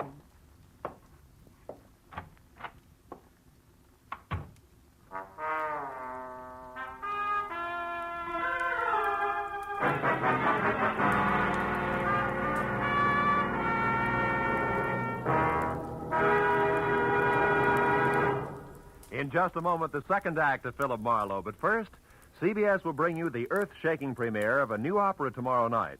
An opera written by Alec Templeton with Charlie McCarthy as a lovelorn singing Bengal Lancer. Templeton himself as a Maharaja and Ursel Twing as a flying carpet salesman. You can hear it on the CBS Charlie McCarthy Edgar Bergen show tomorrow night. And don't forget, Red Skelton, Amos and Andy, Eve Arden, Horace Hyde, and all the other CBS Sunday night stars will also be on hand on most of these same CBS stations. Jack Benny, of course, is heard in them all on Sundays. Now, with our star, Gerald Moore, we return to the second act of Philip Marlowe and tonight's story, The Bid for Freedom.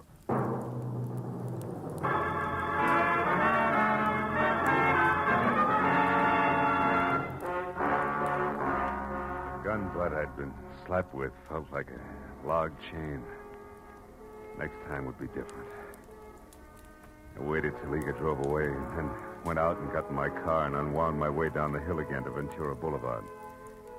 There I turned west and drove out to 3909.5. It was a glass and neon super grocery store closed for the night.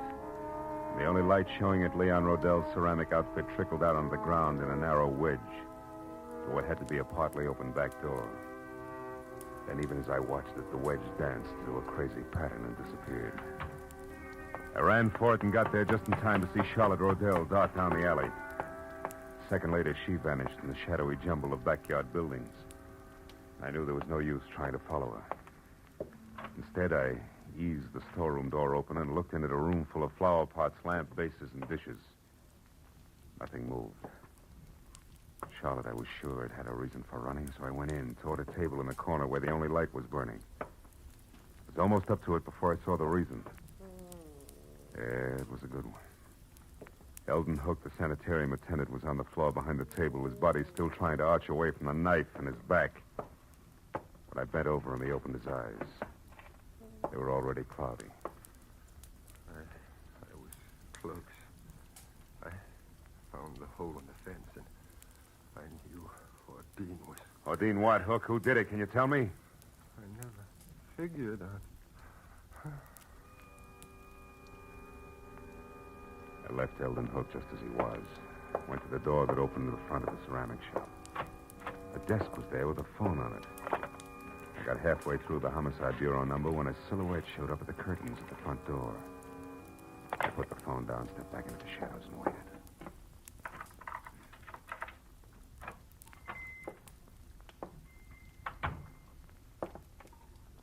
Oh, that's funny. I've left the work light on. Not necessarily, Mr. Rodell. Who are you? Name's Marlowe. I'm a private detective. You are Leon Rodell, aren't you? Yes? What are you doing here in my shop? You better finish taking your overcoat off, Mr. Rodell. Now, see Your here. wife has run away from Hillcrest Sanitarium. My... Charlotte is out? That's right. How do you know this?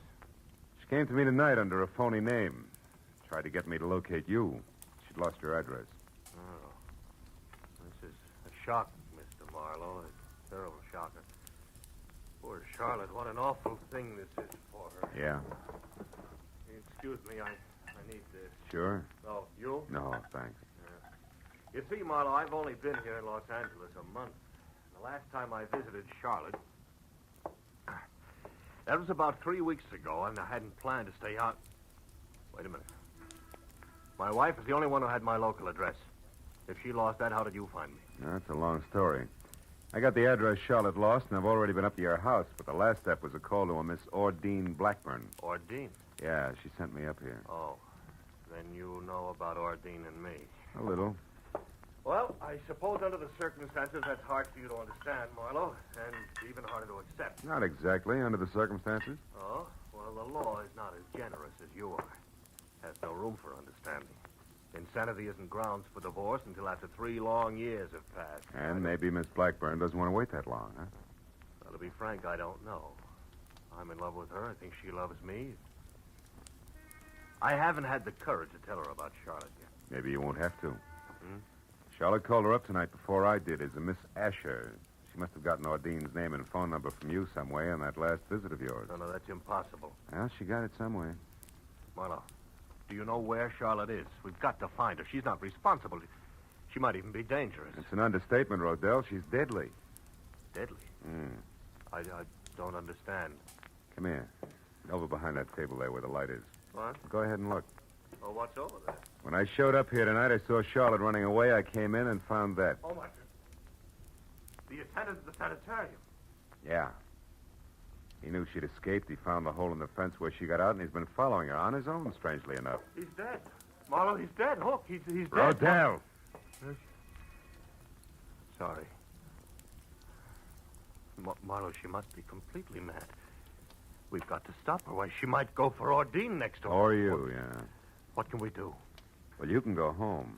She doesn't know that address up there, so you'll be okay on that score. All right, but... Okay on that score. All right, but... Rodell, listen. Keep your doors locked up there, will you? Well, sure. You said Charlotte... I know. I'm not thinking about Charlotte now. There's something else. The guy in San Francisco that you owe all that money to. What about him? Sent a mug down here who intends to collect it. I've tangled with him already. He means business. So be careful, Rodell, and I'll see you as soon as I can.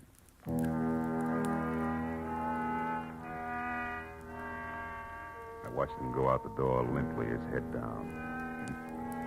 He looked about as tough as a bowl of whipped cream. Then I went back to the desk again and saw that he'd left his overcoat where he'd dropped it on the chair. I called the police, gave him the word on Charlotte, and when that was over, I had to switch on the desk light to check the sanitarium number before I could call Dr. Chinetti. That's when I saw the letter lying on the desk, an important letter. But for one reason only. It was addressed to Leon Rodell at his house on Lookout Terrace. It was an open invitation to anybody who'd come to the shop looking for that particular piece of information.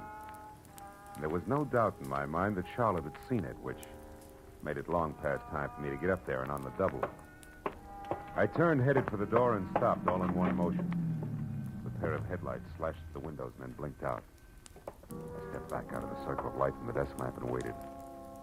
A second later, the hulk of Mr. Eager filled the open back door. He was still very sure of himself.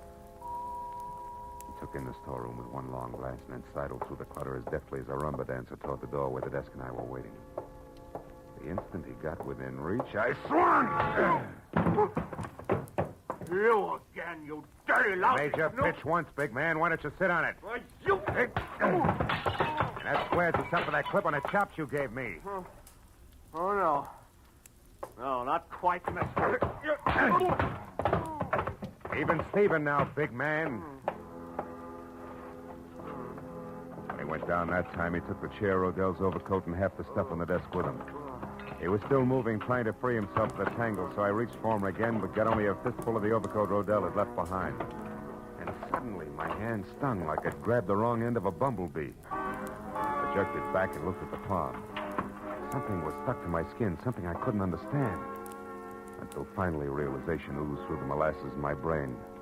I left and ran all the way to my car and almost sprung the frame, twisting up Lookout Terrace.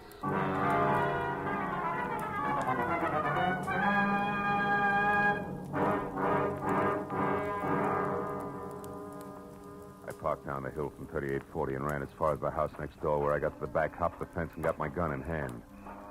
As I expected, Leon Rodell was there, and so was Charlotte in a coupe. The door open was poised at the top of the precipitous driveway like the lead car on a roller coaster. Why are you angry with me, I'm not Leon? angry, Charlotte. Now get in the car. We haven't much time. I did everything just like you said, Leon. I know. I lost my handbag with your address in it. The car, I Charlotte. had to find you, didn't I? You did I fine. did everything.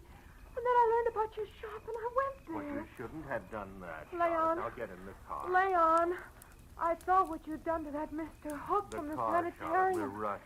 You killed him with a knife. I had to, Charlotte. He'd been spying on us all the time. He knew all our plans, and he wanted lots of money to keep quiet. Now, It the car, frightens me, Charlotte. Leon.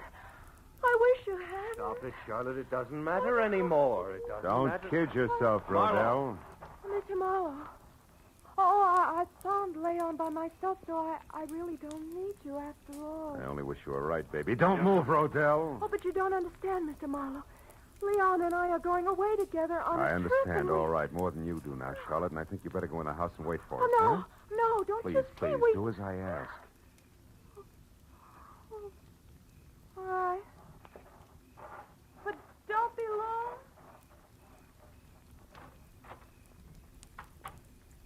Some trip you had in mind, Rodell. Your wife in this coupe and straight down over the bank, strictly solo. She didn't even suspect. Keep your hands off me. Sure. I'd never get him clean again. But it'll give me great satisfaction to drop you with a bullet. And I'll do just that if you take one step before the police get here. So stand still, Rodell. Real still.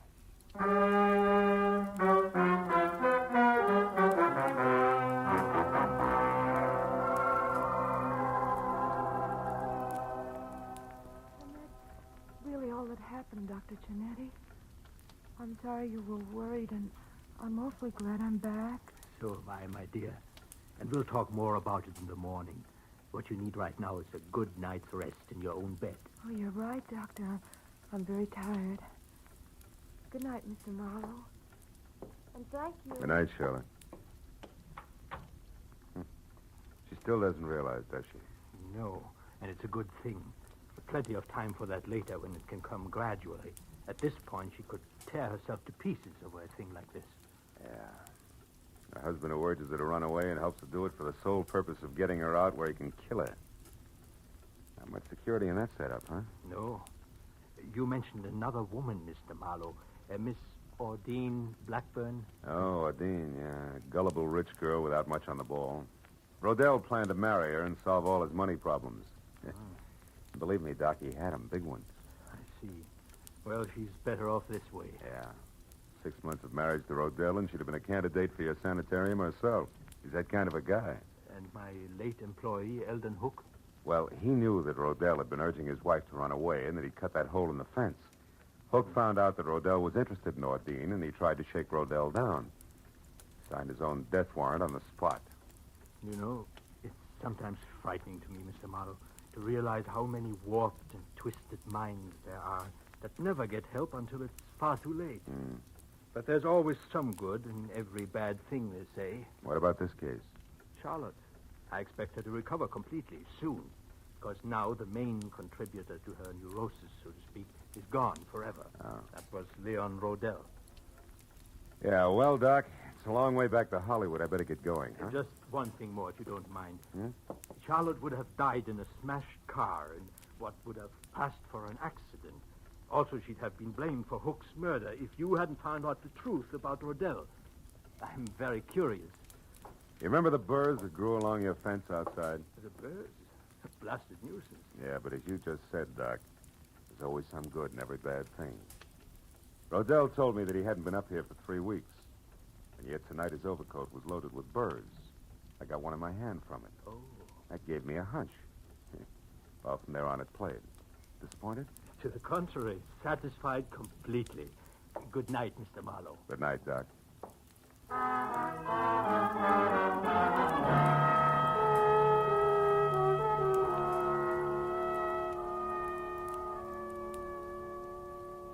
As I left Hillcrest Sanitarium and drove back across the wide, flat San Fernando Valley, dark and quiet in the hour just before dawn, I found myself being grateful for a lot of little, orderly things.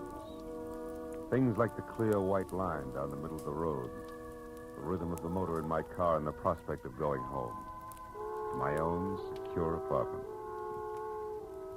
Then I wondered about Charlotte, and the sort of nightmare jungle the world must be to a mind twisted suddenly, out of focus, where there is no symmetry or logic.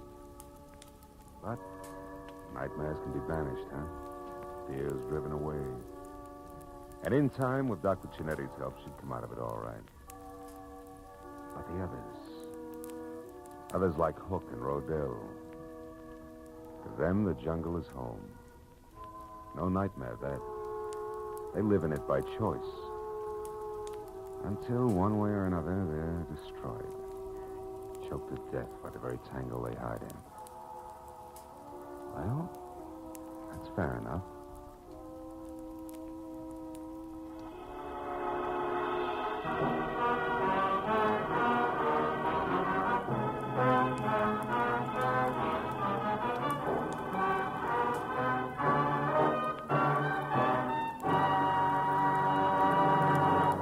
Adventures of Philip Marlowe, bringing you Raymond Chandler's most famous character, star Gerald Moore, are produced and directed by Norman MacDonald and are written for radio by Robert Mitchell and Gene Levitt. Featured in the cast were Gene Bates, Larry Dobkin, Yvonne Patey, Harold Deerenforth, Jack Edwards, and John T. Smith.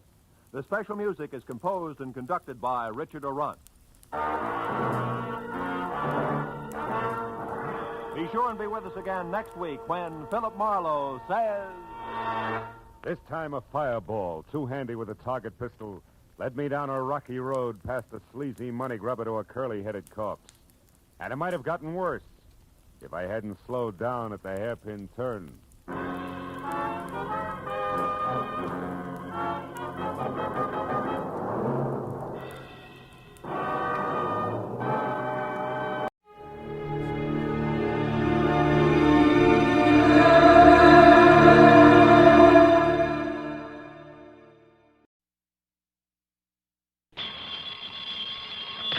Johnny Dollar. Well, at long last. What? I say it's high time. It is, huh? Well, isn't it? I don't know. High time for what? High time you answered that phone. And listen. Well?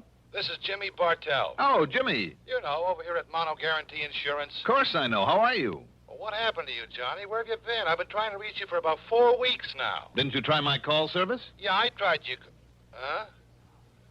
Oh, no, I guess I kind of forgot about that. Oh, well, if you had, you'd have found out that last week I was at Grand Canyon, the week before in Corpus Christi, the week before that in Knoxville, Tennessee, and before that up in Boston. Yeah, sure, gallivanting around the country while I've been sitting here up to my neck in trouble, beating my brains out, working my head off.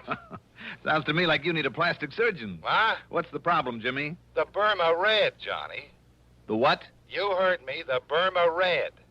Jimmy, are you sure you want me and not the State Department? Yeah, I'm sure. All right, I'll bite. Who is the Burma Red? Not who, but what. Well? And listen, we carry the insurance, $500,000 worth. You hear that, fella? $500,000. I am deeply impressed. And, baby, if you can't get it back for us, that's exactly what we're going to have to hand over in cold, hard cash. 500 G's. Well, maybe I had better get to work on it. Good. And I don't need to tell you what your commission will be if you do recover it. What else do you think I'm thinking of? Then the job is yours, Johnny. And, brother, I sure hope that you can find it and get it back. The Burma Red? Right. Just one thing, Jimmy, if you don't mind. Sure, Johnny. Before I start gallivanting around the country, as you put it, looking for this thing... Yeah? Don't you think that it might be nice if I have some slight idea, some inkling of what it is, this Burma Red? I told you. Oh, yeah. Yes. Yeah, okay. Come on over here and I'll tell you all I know about it. Okay. We interrupt this program to bring you a special message. To the parents of schoolboy patrol members who were taking the Washington trip, the buses with the patrol will arrive at Durham Union Bus Station this evening about 7:15 to 7:30. We repeat, the Durham Schoolboy Patrol Washington buses will arrive at the Union Bus Station this evening at 7:15 to 7:30. Parents are asked to be present to pick up their children. The parents, are also asked to use the Sears parking lot.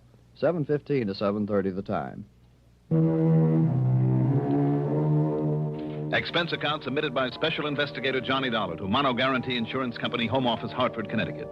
Following is an account of expenses incurred during my investigation of the Burma Red matter.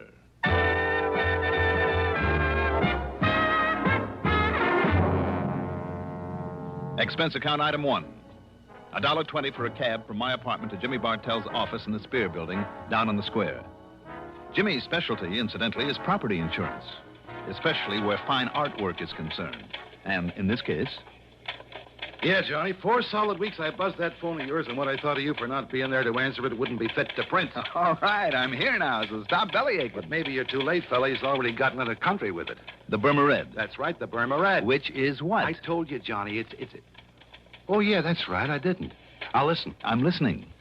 It was brought over here a couple of years ago as part of a collection by some countess or other. Got written up in all the picture magazines. Do I hear a slight echo? Echo? Yes, from the case I had on my hands last week. Well, I don't know, because I don't know what you had a case of. But listen. Go on. Having been a part originally of the Buckingham collection over there in England, you know, well, as you might expect, it was picked up here by Winkler and Winkler. The big jewelry outfit down in New York. The same? Oh, then I do hear an echo. So it's a piece of jewelry and it's been stolen from them. No. The same as the Otara's necklace I recovered last week. No again. For Northeast indemnity. No? No, Johnny. It's just a single unmounted stone, a ruby. But so help me, it's big enough to choke a horse, and now it's gone. When did you say it was stolen from them? I didn't, because it wasn't. They'd sold it to that wealthy old Mrs. Harvey Larriman Brittingham. Lives out in the edge of town. Oh, I see. But 4 weeks ago, somebody neatly chiseled open her wall safe and walked off with it. Chiseled? Okay, blew it. What's the difference? Plenty. Knowing a safecracker's method can help a lot in pinning him down. No, the police think they know who did it, all right. Well, what do you need me for? To get that stone back. But if they already know who did it... But they couldn't prove it. Sure, the modus operandi, the way the safe was blown, it pointed straight to him and nobody else. But also, he was known to be here in town. Who? But they couldn't pin it on him. He had himself a perfect alibi. Who, Jimmy? So maybe it was rigged. They couldn't break it. Jimmy... But, Johnny, it had to be Oscar Mayfield. Mayfield? They held him as long as they could, went through everything he owns, checked out every contact he made while he was here in Hartford. And all that got him was nothing, and not very much of that. I'll say this. If Oscar Mayfield, the old master, made that heist... So what could they do but let him traipse merrily on back to New York, where he's been living lately? Look, Jimmy... But I figure, despite the police report on all the work they did, I figure that somehow Mayfield got away with that ruby. Jimmy, I'm inclined to think you may be right. I know Oscar Mayfield. He's clever. I've tangled with him before. And, come to think of it, he made a promise to me once. Mayfield? Made a promise? Mm-hmm. What was it, Johnny? That if I ever tried to interfere with him again... Yeah? Well? He'd see to it that I had a very nice funeral.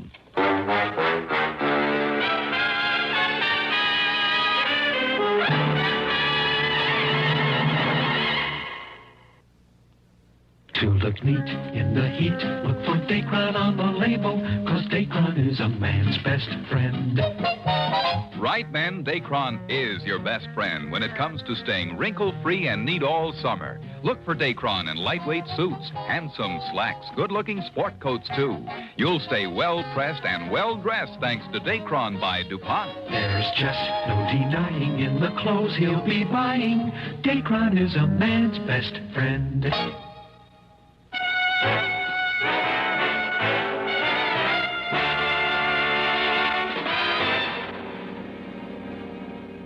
Expense account item 2. 65 cents for a cab to police headquarters where, after some inquiries, I ended up talking with Sergeant Holly Holcomb. He wasn't very encouraging. Sure, Dollar. He was known to be in town. Known to have tried to leave right afterward. Trademark he left on the wall safe was his. Plain as the nose in your face. Mm-hmm. And we pride ourselves on knowing the M.O.s of all the safe men within 1,000 miles. Yes, I know you do, and rightly so. But we couldn't pin a thing on him. All the direct evidence we didn't have on him because of his alibi apparently checking out all the way. We simply couldn't hold him on nothing more than suspicion any longer. No. Especially with that smart mouthpiece he dragged in. If we tried, he would have sued us from here to Kingdom Come. I mean, if you know Oscar Mayfield. Only too well, Sergeant. And you know what I mean. I suspect him just as much as you do. But till we have something definite, some real tangible clue. Well, anyhow, he went back to New York. Have you notified the police down there? Sure I am. Lieutenant Singer at the 18th Precinct. And, isn't he an old friend of yours? Randy Singer? He certainly is. Well, I haven't heard a word from him, not in over a week now, so why don't you call him? Or better still, go down there and see him. See what goes. All right, Sergeant. Maybe I'll do that.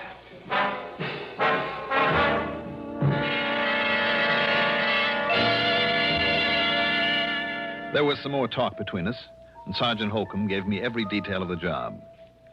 Told me what they'd found and what they'd done about it. And yes, all the completely unconfirmed evidence pointed straight to Oscar Mayfield. Unconfirmed and unconfirmable evidence because of the man's unshakable alibi. Item 3, 85 cents for a phone call to Lieutenant Randy Singer, 18th Precinct, New York Police Department.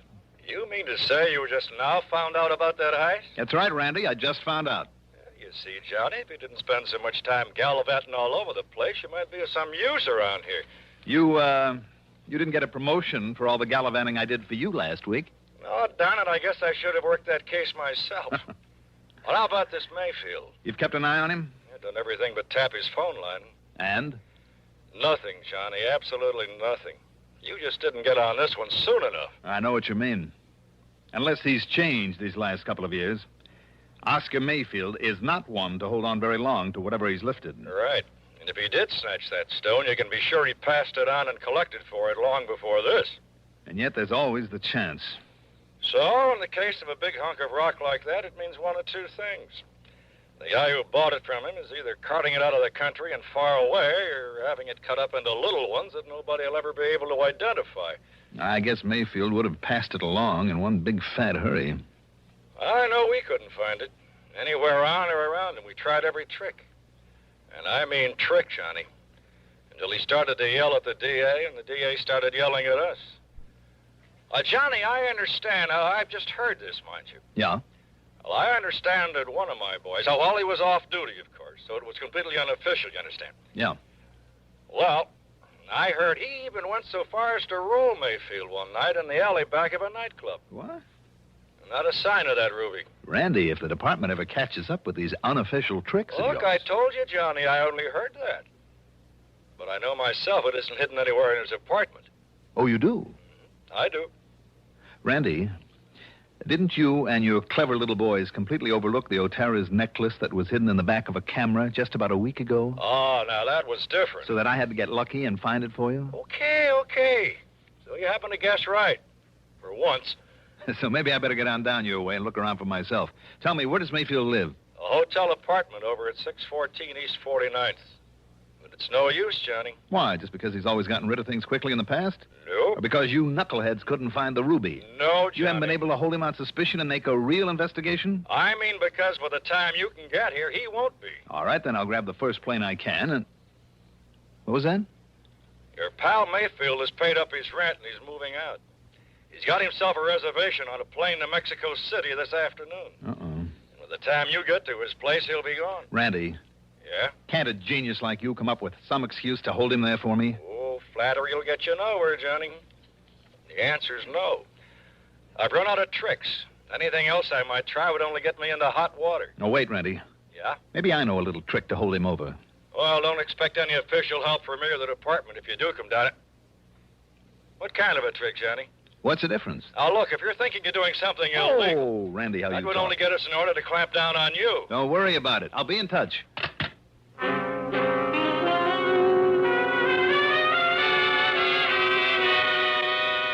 Illegal? I don't know why, but I'd suddenly remember that during my run-in with Mayfield a couple of years ago, there'd been talk about a man who was fencing his stuff. A man who had been only vaguely identified as Hugo. The last name had never come to light. Okay, maybe that name still meant something to him. If so, it justified item 4, $1.26 for a telegram to Mayfield. It read as follows. Urgent, that before you make any deal, you call me immediately at Plaza 3, 9970, and I signed it, Hugo. And I had them put a rush on it, hoping it would give me some much-needed time. Item 5, $6 for a cab to Bradley Field. Item 6, $10.12 for a plane to New York. And when I got there, item 7 is $5.80 for a taxi to 614 East 49th Street. It was a smart, good-looking apartment hotel, which is more than I can say for the stuffy uniformed doorman. Mr. Mayfield, did you say? That's right. Mr. Oscar Mayfield. Is he still here? Is he in? Whom shall I say is calling, sir? Don't. Don't? Just give me his apartment number. Your name, please? Now, don't worry about it. I'm sorry, but I must have your name, sir. It's Dollar. Now, what's the apartment number? Dollar. Very well. No, you don't. Just put the phone down. I beg your pardon. It's granted. Now, the number of his apartment. Not unless I announce you, sir. Now, look, I am a special investigator. Oh, you are? Yes, and if you'd like to call the police and check on me, only I haven't time. Look here. These are my credentials. And I tell you, sir, that unless I... Oh, I see. Mr. Johnny Dollar. That's right. The insurance investigator. Yes. I didn't know. Well, you do now. Well, nonetheless, Mr. Dollar... Just give me Mayfield's apartment number, please. Now, what is it? Well, it's 7G. Okay, thank you. And I'll phone that you're on your way up, sir. You do, and I'll break your neck. 7G, Just in case he remembers what he once promised, I better make sure that this thing is working properly.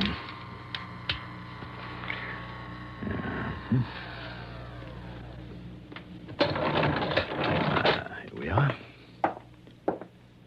Now, let's see.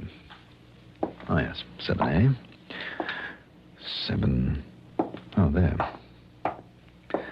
7E, 7F, and 7G. Well, Mr. Mayfield, I hope you are still here. Mr. Mayfield? Mayfield? Doggone it, if he's already flown the coop. He left it wide open. Mr. Mayfield?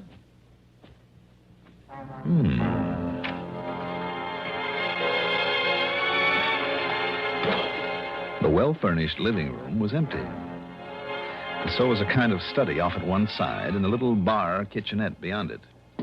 As for the bedroom in the back, well, as I started through the door, I caught sight of a couple of handbags in front of a chest of drawers. So he was still here. What I didn't catch sight of, though, was the gun shoved around the side of the door into my back. Just lift them up slowly, Dollar. Slowly, while I see whether you're armed. Yes, here it is. Thank you. Okay, Mayfield. Now, over there, next to the bed. Go on. Sure, why not? Are you happy now? Dollar, I made you a promise once. It's kind of foolish of you, wasn't it? I'm going to keep that promise now. You going to pull off a shot in a place like this? This apartment is absolutely soundproof. One of the reasons I selected it. I see. Well, are you ready?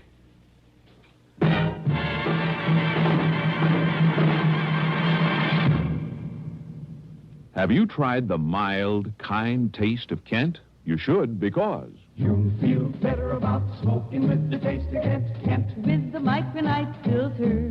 Refines away harsh flavor. Refines away hot taste. It makes the taste of a cigarette mild as a balmy day in the month of May.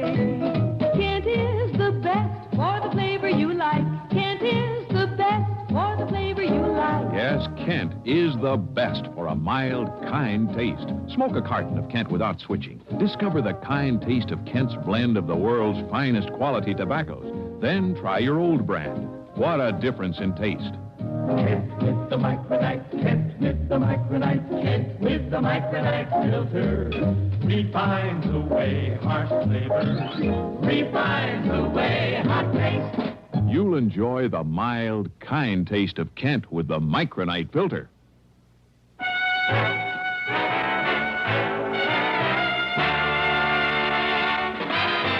And it looks like you were expecting me, Mayfield. Oh, yes, Dollar, I was. You see, I figured right from the beginning that you might be called in on this case. Then you do have the Burma Red, the ruby. Now? Oh, of course not. You should know that I wouldn't hold on to a thing like that. Let's say it's been successfully disposed of. And why do you hang around here? Because I'm waiting for... Yes? I was waiting for you. To settle my old score with you. When I received that silly telegram, I was certain that you would be here. No? You mean I pulled a boo-boo? Your old pal Hugo is dead? I mean that ridiculous number you gave me to call. It's too bad. I thought it was a pretty good idea to keep you trying it until I could get here. Oh, I'll confess it did make me change my reservation to a later plane. But after all, when I got nothing but a busy signal 8 times in a row, I naturally called the operator. And she told you? Yes, that it's a number used for testing. That a busy signal is all it ever gets.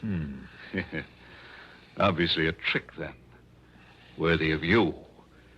So I waited for you. And when the doorman, following my explicit instructions, called me, told me you'd arrived, Oh, but I'm wasting time. What's more, I'm expecting someone else. So, Dollar, this is it. Expecting me, maybe? What? Randy. Just drop it right there, Mayfield. Gently now. All right, now dollars again. Now sit over there in that chair next to the window. All right, anything you say, Lieutenant. Oh, Randy, you're like the U.S. Marines. Here, you better keep this gun of his. You know, I'm just glad you got careless and left that front door open out there. I thought I heard a door close just before you made your dramatic entrance. But how come, Randy? What do you mean, how come? Well, from what you said on the phone... So what? I'm off duty. Any reason I shouldn't just kind of drop around for a visit? Oh, I'm glad you did. You know something, Johnny? What? So am I. Now, I'll probably hate myself in the morning for saying this, but I've waited a long time for a chance to return some of the favors you've done me over the years. That I've done you. Well, Mayfield? I'm afraid your so-called visit is completely pointless, Lieutenant. You must know very well that you won't find the ruby around here or anything to even remotely connect me with it. Do I need to after the little party I walked in on? Yeah, that's right. Huh? You can stop smiling now. Oh, very well, very well. If you insist on booking me for an alleged attack on Johnny Dollar with a, quote, deadly weapon, unquote, let us go down to your station house and have done with it. This Grand Central Station? The house and have done with it. This Grand Central Station? Shall we? Shall we go, Lieutenant? You just stay in that chair, Mayfield, while I... No, Randy. While I answer the door. Okay, but leave this one open so I can hear. Right. Yes? Yeesh, what a fancy layout this is. Who are you? You Oscar Mayfield? Well, who did you expect to find here? Santa Claus? Yeah, well, no. Look, Mr. Mayfield, you mind putting down a gun, huh? Not till I'm sure you're okay. Come inside. Yeah, sure. All right, now what's your name? Yeah, Rosie Gilliam. Look, you can frisk me. I'm clean. And that package? Well, you know, it's from the boss. It's from Hugo. It's what you've been waiting for. Oh, it's from Hugo, huh? Yeah, sure, honestly. He said I should deliver it and get a receipt, then maybe you'd hand me a fin or a tenner. Oh, he did, huh? Yeah. Maybe I better make sure that it's, whatever he was supposed to send over to me.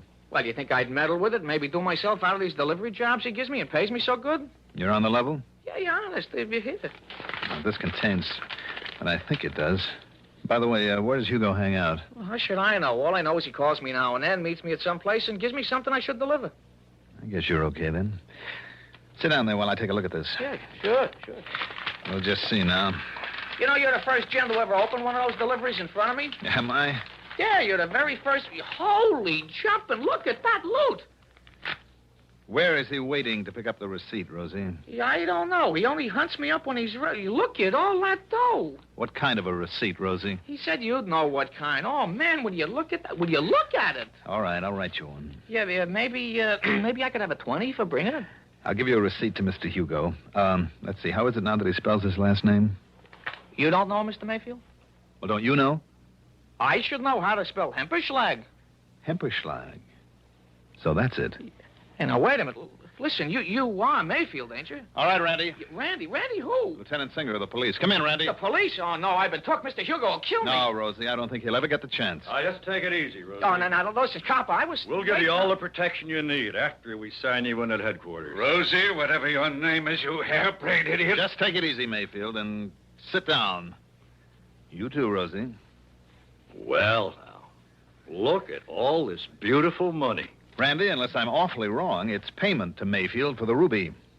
And if you can locate a Hugo with the unlikely name of Hemperschlag, or maybe you'll save us the trouble, Mayfield. After all, now that we have his name, and who knows, if you talk, maybe the judge won't throw the whole book at you. Well? Okay, Dollar. I know when I'm licked, I'll talk. Mr. Hugo Hemperschlag, believe it or not, turned out to be a gem setter for the famous jewelry house of Winkler and Winkler, where he couldn't help knowing about all the important stuff brought into this country, and with the know-how to break it up after he'd arranged to have it stolen. Expense account total, well, in view of the commission I'll get on this one, forget it. Yours truly, Johnny Dollar.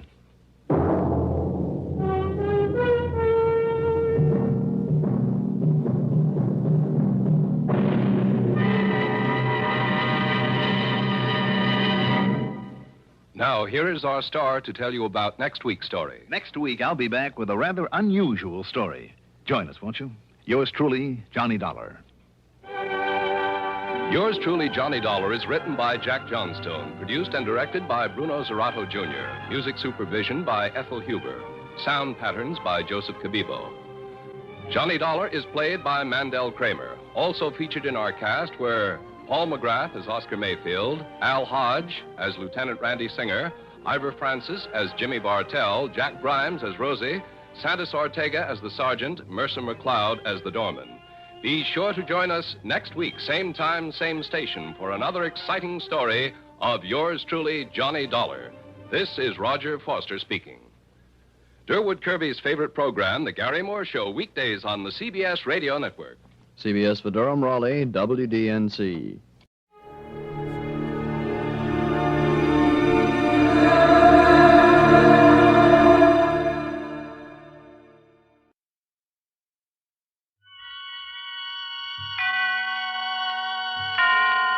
Autolite and its 96,000 dealers present Suspense.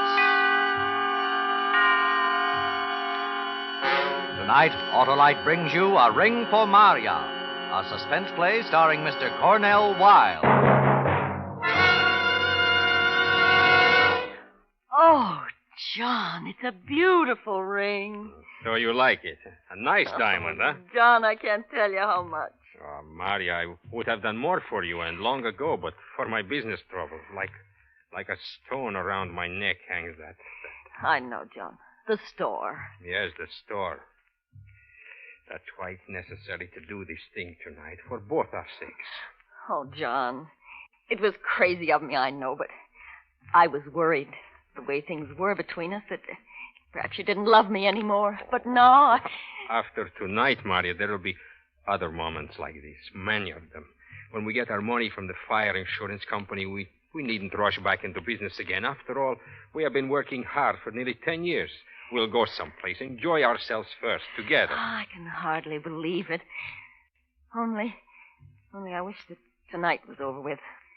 When I think of what we must do. Oh, there's nothing to worry about, Marya. In the morning, you will be at your aunt's home in Minneapolis, and I will be here to handle everything myself. Don't you see? You'll be safe.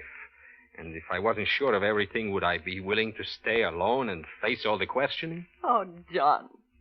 You're willing to do this? For both of us, Marya. For our future. Now I can tell you how much this ring means to me. As long as I live, I will never take it off. Now I will go finish packing my bag.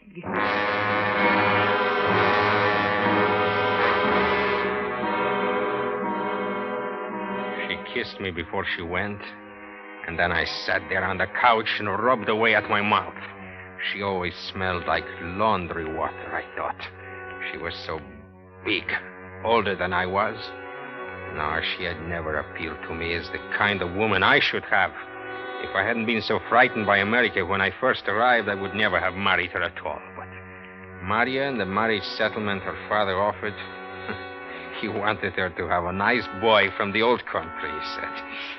Yes, Marya and the money seemed to go with this great new land. No more slaving for a living. I could start a business and this big blonde would work. But now our business at the store had gone to pieces, so burned the store. With the fire insurance money, I would have a chance for the kind of life I deserved. Oh, it was a smart touch to give her the ring. With that blinding her eyes, she'd do whatever I wanted her to do. And afterwards, there'd be no trouble divorcing her. I had tested her in quarrels. She was the kind that takes her beatings silently. In just a moment, Mr. Cornell Wilde in the first act of A Ring for Marya. Ringing in the new year early, Harlow? Why, no, Hap. Those are only the 3 chimes. What 3 chimes? The 3 chimes a year an Autolite Stay Full battery needs water in normal car use. Harlow, you deserve life for that. And I'll take it if it's the longer life of an Autolite Stay Full, because the Stay Full gives 70% longer life, as proven by tests conducted according to SAE minimum life cycle standards. You're positive, Harlow? Positive is the word, Hap. Every positive plate in the Autolite Stay Full battery is protected with fiberglass retaining mats to reduce flaking and shedding and keep the power-producing material in place. You've sure got your battery problem solved for 1951, Harlow. Right, Hap. And friends, for the new year, see your neighborhood Autolite battery dealer and have him install an Autolite Stay Full battery. A battery that needs water only 3 times a year in normal car use. And remember, you're always right with Autolite. And now, with A Ring for Marya and the performance of Mr. Cornell Wilde, Autolite hopes once again to keep you in suspense.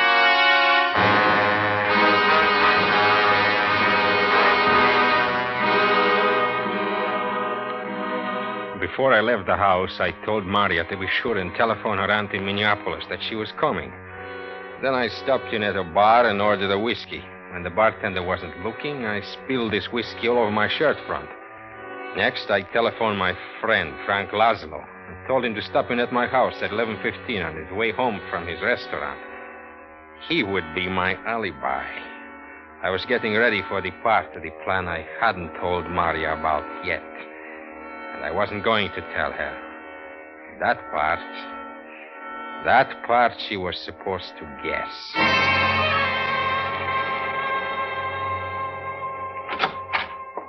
John? Oh, I'm so glad you're back. I tried not to think of it, but... John, you look... What's the matter? I can't do it. What? I can't go. I can't trust myself. I even had some drinks to get up my nerve, but... No, I've been through too much all these months worrying. You have been drinking. I can smell it. You never drink. I told you, I had to do something. I tried to pretend that I was brave, that this thing tonight, because it meant so much to us, I would go through with it, but I can't. I can't. It takes a stronger person than I am. Oh, but, John, if you mean the fire, burning the store, I'm glad we're not going. It was a terrible thing anyway. I'm glad. What are you glad about? The insurance is our only hope.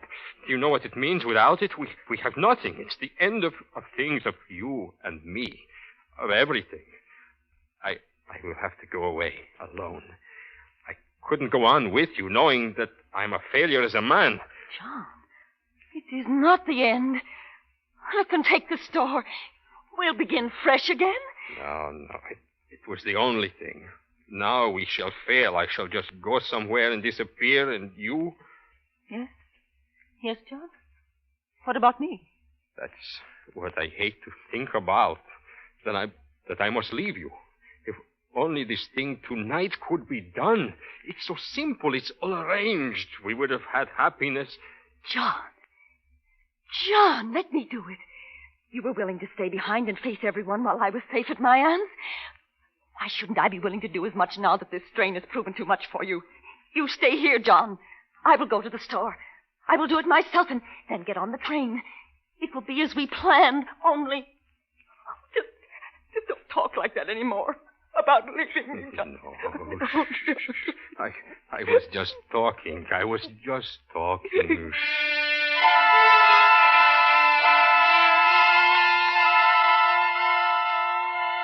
It was 11:15. Marya had been gone 20 minutes when I heard Frank's ring at the door. Good. I would keep him a half hour, and by then the fire should have been discovered, and someone would call me. Hello, Frank. Come in. Good evening, John. It's so nice of you to let me come so late.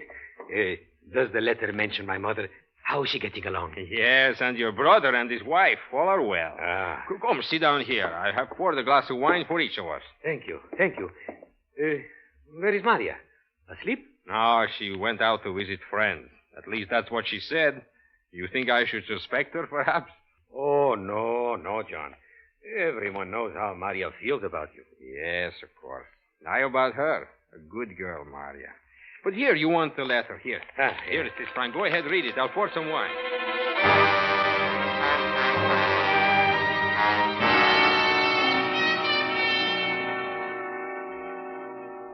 John, a whole bottle of wine we put away. I'll never be able to sleep. And it's nearly midnight. Don't be foolish. It's wine, not that ink you sell for coffee. You'll sleep. Well, I'm off. Thanks for calling me about the letter. Don't go, Frank. I don't get to see you often. Your phone, John. Answer it. I will find my way out. Well, all right, Frank. It is nearly midnight, eh? 7 minutes to. Good night. Good night. Hello? Hello, is there someone on the line? What is that? Who is it? John. What did you call for? John, I'm burned. What happened? I fell afterward, in the dark, in the fire. I don't understand. If you were burned. I beat at them. I beat at the flames on my dress and put them out. I got up the stairs and ran from the store. Did you remember to lock the door? I don't know. I was in pain, I tell you. I walked and cried. I didn't know what to do. And then I saw a little bar. I waited till it was almost empty, and that's where I am now. In the telephone booth. Oh, John, please come. Do something for me. But if you're in a bar, the people, can't they see? No, I took my coat off when I went into the store before I went down to the basement. That's why the fire burned through my dress so quickly. Now I have my coat on. I can't tell. Marya, do you hear me? Yes, John. I'm coming with the car. Where is the place? A little bar. Clock Street. Near the railroad yard. Yes, I know. Leave the place and wait for me behind the freight loading platform where it is dark. I'll be there in 20 minutes. Don't talk to anyone. Don't let anyone see you too closely. Do you understand? Yes, John. Hurry.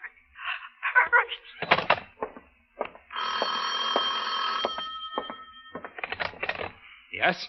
Is this the home of John Markoff? Yes. Are you John Markoff? Yes. Do you operate a stationery store at 410 Wells Street? Yes, that's my place. Why? What happened? This is the police department. There's a fire there. You better get right down. Fire in my place? How bad is it? How did it start? What's burning? Don't know any answers like that yet, Mr. Markoff. I understand it's just striking out now, and they haven't been in the place yet to look around. You better get down there and help check. Shall I get word to them that you're coming? Well, yes, of course, right away. Mr. Markoff. Yes? You've been home all night, Mr. Markoff? Well, yes, why? You'd better hurry down. Yes, I will.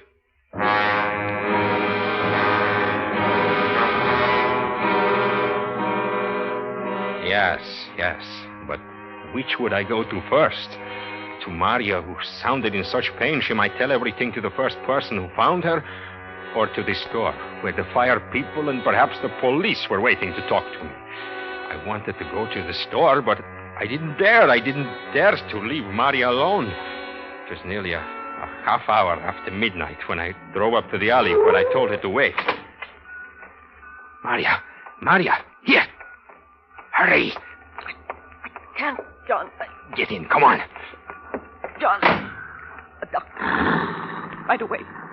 Right away, John. Marya, how badly are you burned? Are you sure it's... John. It's bad.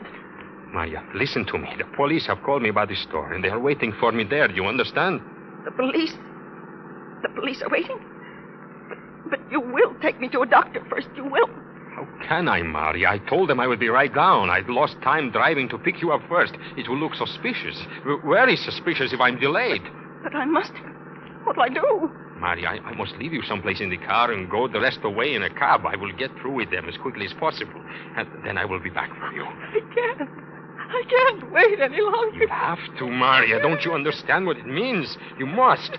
Promise that you will stay in the car quietly until I call. All right.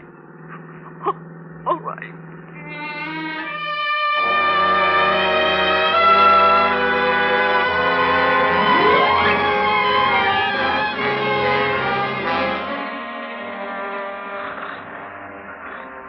So, you wouldn't know anything at all about how the fire got started, eh? No, I would not, sir. And, you were home with this friend from 11:20 until nearly midnight? Yes, that's right. I was home with my friend Frank Laszlo. He owns that restaurant right on the corner there. He always closes up by 11, and tonight he stopped in to read a letter I received from friends of ours in the old country. All right. We'll talk to Mr. Laszlo. In the meantime, Mr. Markov, you better drop in at the fire marshal's office in the morning at 10 o'clock. You mean that I... No, I don't mean anything. Why, certainly. Anything I can do to help, I'll be there, of course. Of course.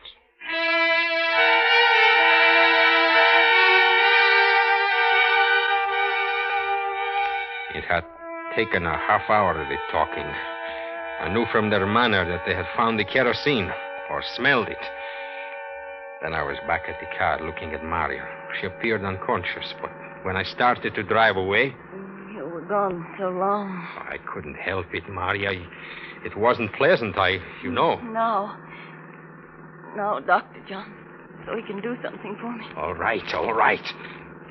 John, how are you talking to me? You frighten me. Frighten you? What about me? Don't you think I am frightened? What do you suppose will happen if I take you to a doctor? He'll want to know everything, and he will have to report it. But somewhere, John, I must have treatment. Where? Name the place where taking you won't be the same as going straight to the police. Well, then, the police. Anybody who will help. John?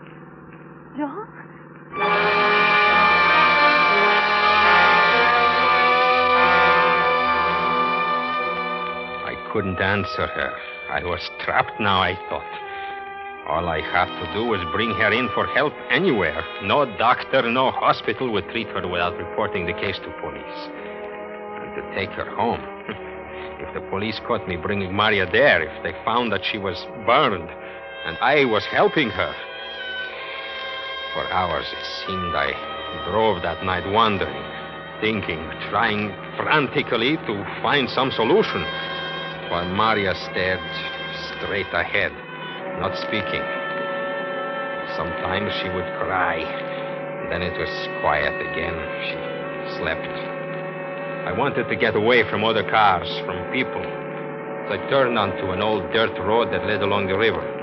When I got to a dark spot, I stopped. John? Yes, I'm here, Marya. Are we at the hospital? No. And there is no doctor? No, there is no doctor. There's no hospital. And there is not going to be any. You got yourself into this, and you got me into it. When you are found burned, it's prison for both of us. John, I said prison. Separate prisons, thank goodness. Anything to get away from you. Now, do you understand? Now, let me hear you say John again. Once more before I go. Yes. Once more. But let me touch you. Let me just touch you. What are you doing? John! Get back. Take your hands away from my face. John! John!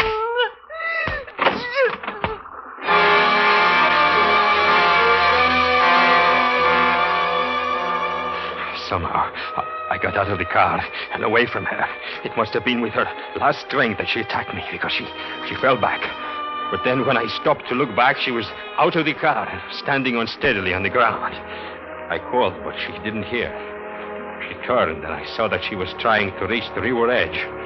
She was weak, sagging under her weight, but she kept on and made it almost. At the very edge of the river, she slumped to the ground in a kneeling position. I started for her, but inside of me I felt only jelly. And then as I stood there, I saw she was doing something with her hands, as if wringing them. Then I realized she was taking off the ring, the diamond ring she had said she would keep on as long as she lived.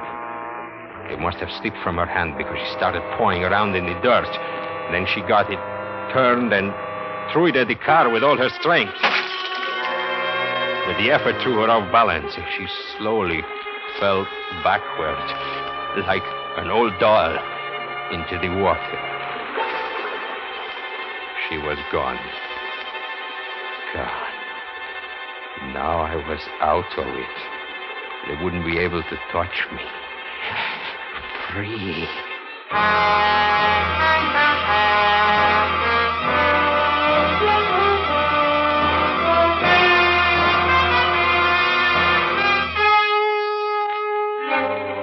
Autolite is bringing you Mr. Cornell Wilde with Irene Tedrow in A Ring for Marya, tonight's production in radio's outstanding theater of thrills, Suspense.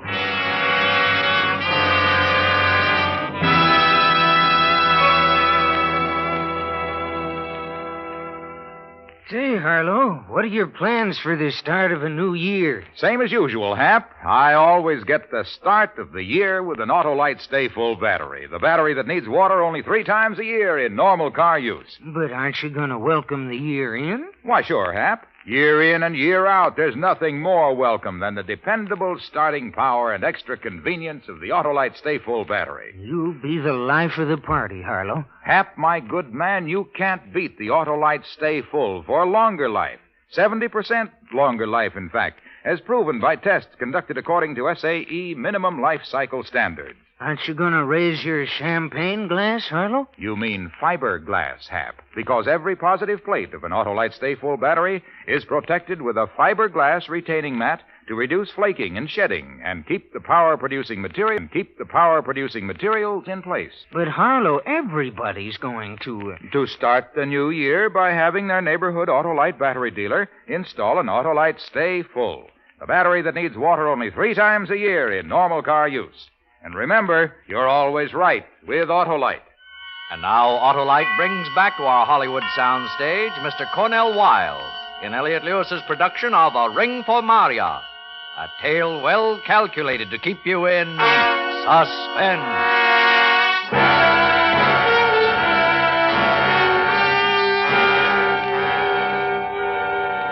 Early in the morning, I went to a police station. I had decided it would look odd when Marya's body was found if I had not reported her absence. They took her description and then... How about jewelry? Did she have any she might be wearing? Only her wedding ring and earrings. Gold earrings shaped like a hoop. Nothing else? Nothing. All right, Mr. Markov. We'll call you the moment we hear anything. Well, I think she'll be walking in on you soon. That's our experience in these cases. I breathed easier when I left the station. I had almost told him of the diamond ring.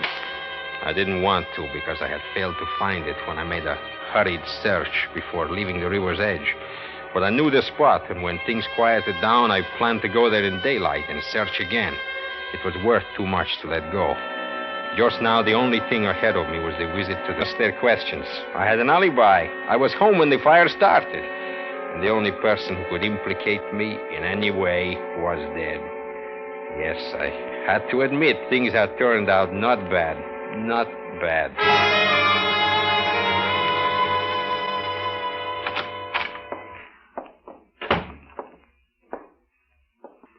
Oh, yes, sir? My name is John Markov. I'm to see the fire marshal this morning. Oh, yes, Mr. Markov. Just a moment. Mr. Markov is here, Marshal. Very well. The marshal is coming out, Mr. Markov.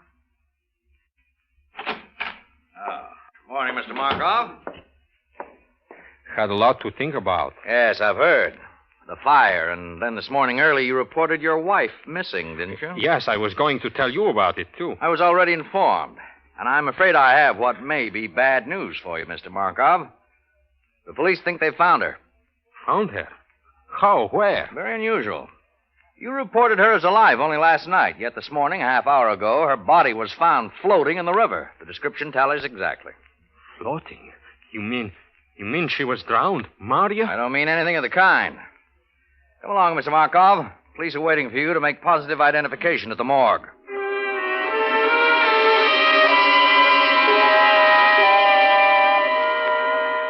I didn't like the way the marshal talked or acted with me. Made me feel as if something had gone wrong. But I told myself to stop worrying. They could know nothing, especially if Marya was dead. But what did he mean talking as if she wasn't drowned? I was still thinking about this when we got to the undertaker's. Two men were standing outside. They nodded at the marshal, and something told me they must be detectives. Then one of them spoke to me. You're Mr. Markov? Yes. I'm Sergeant Holbrook with the Homicide Bureau of the Police Department, Mr. Markov. We'd like to take a look through your car. Is it here? Why, sure, go ahead. Let me have your keys, you mind? Yes. We might have to move the car, one reason or another. Yes, all right. Come along this way, Mr. Markov, for the identification.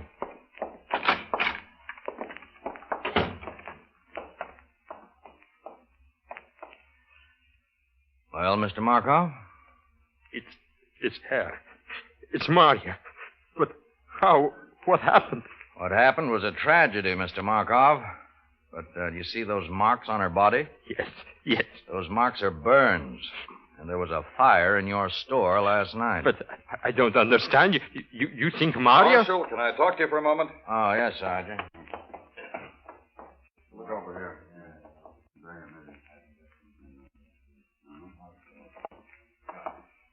Mr. Markov, did you know your wife telephoned her aunt in Minneapolis last night and told her she was arriving for a visit there this morning? Did you or didn't you know that, Mr. Markov? You're awfully slow answering very simple questions. No, I did not know it. I see. Well, anyway, she did, Mr. Markov. You might like to know how we found out, would you? Why, yes. You see, when your wife wasn't on the morning train at 7 o'clock, her aunt got worried and telephoned your house, but got no answer. I was at the police station reporting Marya's absence. That's right. At 9:30, your wife's aunt telephoned again, but this time to your place of business. Naturally, she was told the line was out of order. Now she really was worried, and that's how we found out about it. She telephoned the police. I talked to her. Did you tell her about Marya? No, Mr. Markov. I knew a body had been found that answered the description of Mrs. Markov, but I wasn't sure yet. I'm only sure now. But Mrs. Markov's aunt told me something else. It seemed that your wife was very happy about a gift you gave her last night, and naturally, as women will, she had to talk about it. She told her aunt. You remember the gift? Oh, yes, of course. It slipped my mind in all this that has happened. The ring, you mean? The diamond ring, you mean? That's right, Mr. Markov. She was wearing that ring, wasn't she, when you last saw her? Yes, I forgot. She must have been wearing that. That's right. And she left the house before the fire, naturally, about 11, you reported. And you never saw her after that until this morning here? No, I did not. You're sure? You're very sure of that? Yes, I'm sure. Then how is it, Mr. Markov, that when we looked at your car just now, we saw something that had been caught in the rain scupper that runs along the side of the body over the windows? And this, Mr. Markov, is what we found stuck in there along with some loose, fine gravel. This diamond ring. What of it? The coroner's physician found no water in your wife's lungs. She didn't drown.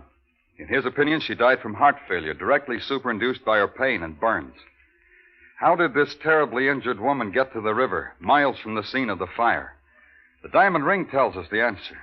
She was taken there and thrown in, Thrown in by you, who watched her die, even though you might have perhaps saved her life by getting medical aid for her. But I didn't throw her in. She fell in, I tell you. She fell in. It was an accident. No, Mr. Markov. We don't talk the same language.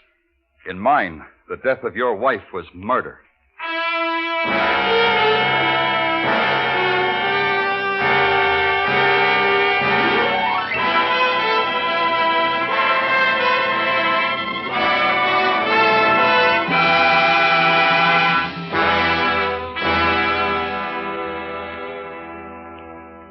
Suspense, presented by Autolite. Tonight's star, Mr. Cornell Wilde.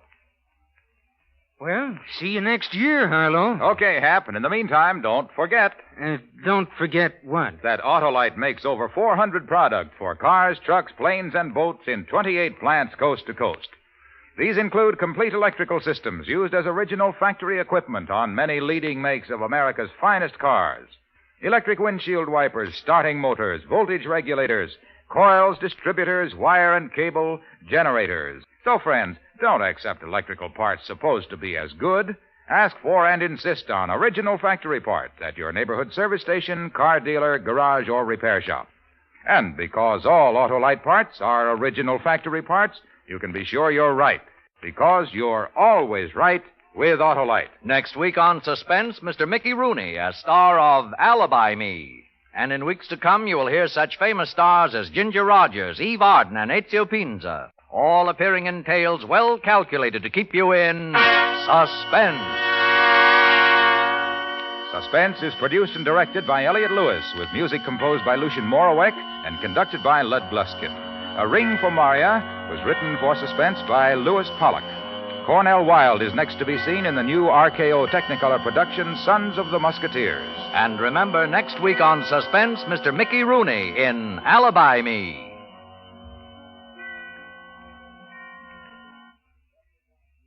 This is Harlow Wilcox again to wish each and every one of you, on behalf of Suspense and 96,000 Autolite dealers from coast to coast, a happy and prosperous new year. This is CBS, the Columbia Broadcasting System.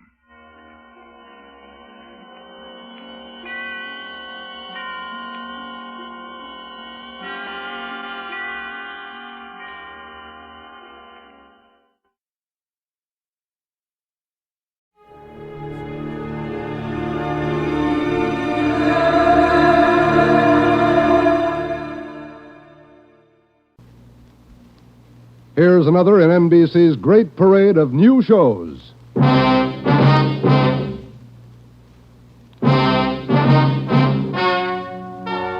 Ladies and gentlemen, the story you're about to hear is true. Only the names have been changed to protect the innocent. NBC brings you Dragnet.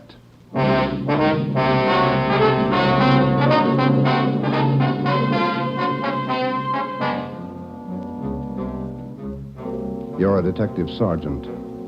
You're assigned to homicide. There's a mad killer at large in your city. A woman has been brutally slain, the body mutilated. The picture is clear. The killer has a thirst for blood. Your job, get him. Dragnet, the documented drama of an actual crime, investigated and solved by the men who unrelentingly stand watch on the security of your home, your family, and your life. For the next 30 minutes, transcribed in cooperation with the Los Angeles Police Department, you will travel step by step on the side of the law through an actual case from official police files. From beginning to end, from crime to punishment, Dragnet is the story of your police force in action.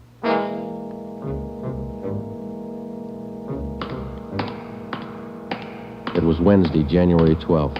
It was raining in Los Angeles. We were working the night watch out of homicide. My partner's Ben Romero. The boss is Ed Backstrand, chief of detectives. My name's Friday. I was on the way back from the morgue, and it was 11:23 p.m. when I got to room 42. Homicide. Hi, Joe. Chief wants to see you. He's in there with Romero. Thanks, Chandler. How's the wife? Fine. How about your mother? Better, thanks.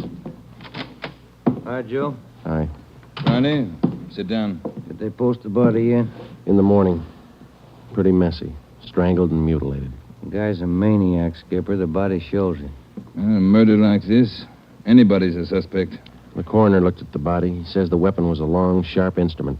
Found her in a hotel down on East 3rd Street. Manager's son discovered her about 7:30. You talked to him? It was too much for him. He passed out. Manager wasn't home. We'll check with him before midnight. Close to it now, Joe. We better get going. All right. The boys from the crime lab check the room? They're still down there, Ed. The place is a mess. And get back as soon as you can. We're working straight through on this thing. That's a hot shot. I'll get it. At the Lux Hotel, room 219, corner of South Grand and Cordova. Dead body. Possible homicide. The Lux Hotel, room 219, corner of South Grand and Cordova. A dead... What is it, Friday? Lux Hotel, possible homicide. Busy night. Yeah. You coming, Ed? Right. Let's go.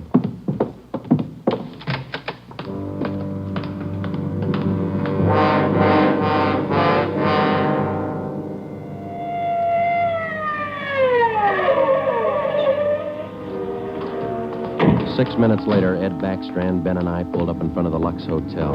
The manager met us at the door and led the way up a narrow stairway to the second floor.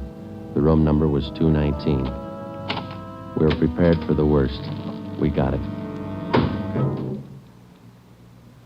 You're right, Romero. The guy must be a maniac.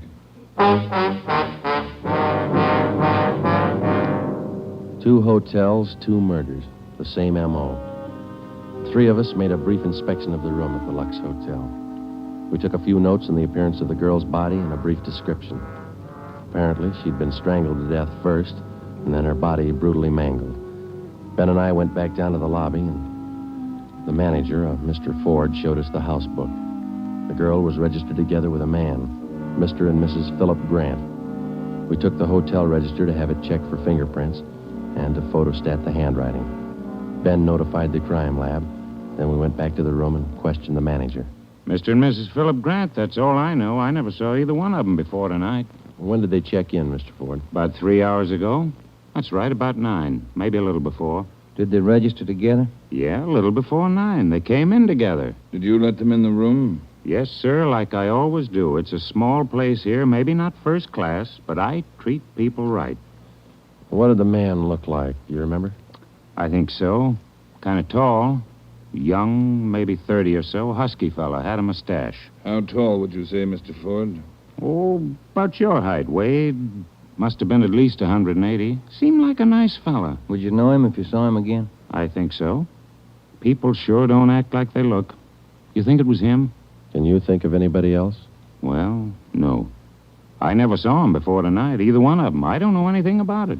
Did you notice anything in particular about them when they came in? Well, he didn't show it, but it looked like she'd been drinking a little. Giggling, you know. And you didn't see this man Grant leave the hotel? No, I didn't. I must have been checking the account books back of the desk. Guess he got by me. Is there a back entrance to the hotel, Mr. Ford? No, he had to come out this way, all right. How about the fire escape? I never thought of that. Say, I bet you cops think I'm trying to hide something. How did you happen to find the body? I don't know anything about it, honest. I've been running the hotel for 10 years now. Everybody knows me around here. You can ask at the bank. All right, Mr. Ford. Now, would you mind telling us how you happened to find the body? I don't want a lot of lousy newspaper publicity. Give the place a bad name. Can you blame me? The newspapers won't get your name from us. All we want to know is how you happened to find the body. Well, I told you. It's a small place here, but I like to treat people right.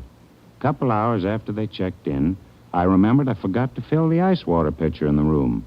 So I got some and took it up. The door was opened a little ways. It's got a bad catch on it, and the lights were on. I peeked in, and there she was. She was... Well, the guy must have been crazy. Do you remember what time it was when you found her? Well, just before I called the cops, about 11:30, I guess. All right, Ford, that's all for now. When the other officers get here, show them up, will you? Yes, sir, I sure will. Romero? Yes, Skipper? Get on the phone downstairs and call the Metropolitan Division. Have them send us every available man from the reserve unit. We're going to patrol the area for the rest of the night. Right, Chief. Least we can do is make it hard for them. 2 murders in 7 hours. Yeah, both of them in a 3-block radius. Same pattern. It's got to be the same guy. All right, we got a description.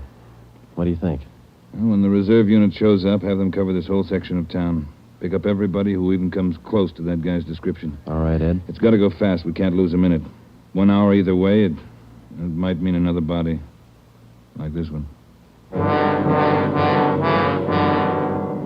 9 minutes later, at 4 minutes past midnight, the men from the crime lab showed up. It started to drizzle. They went over the room in detail. They dusted everything in the room for fingerprints, the walls, the doors, the fixtures in the bathroom, the lamps, chairs, everything.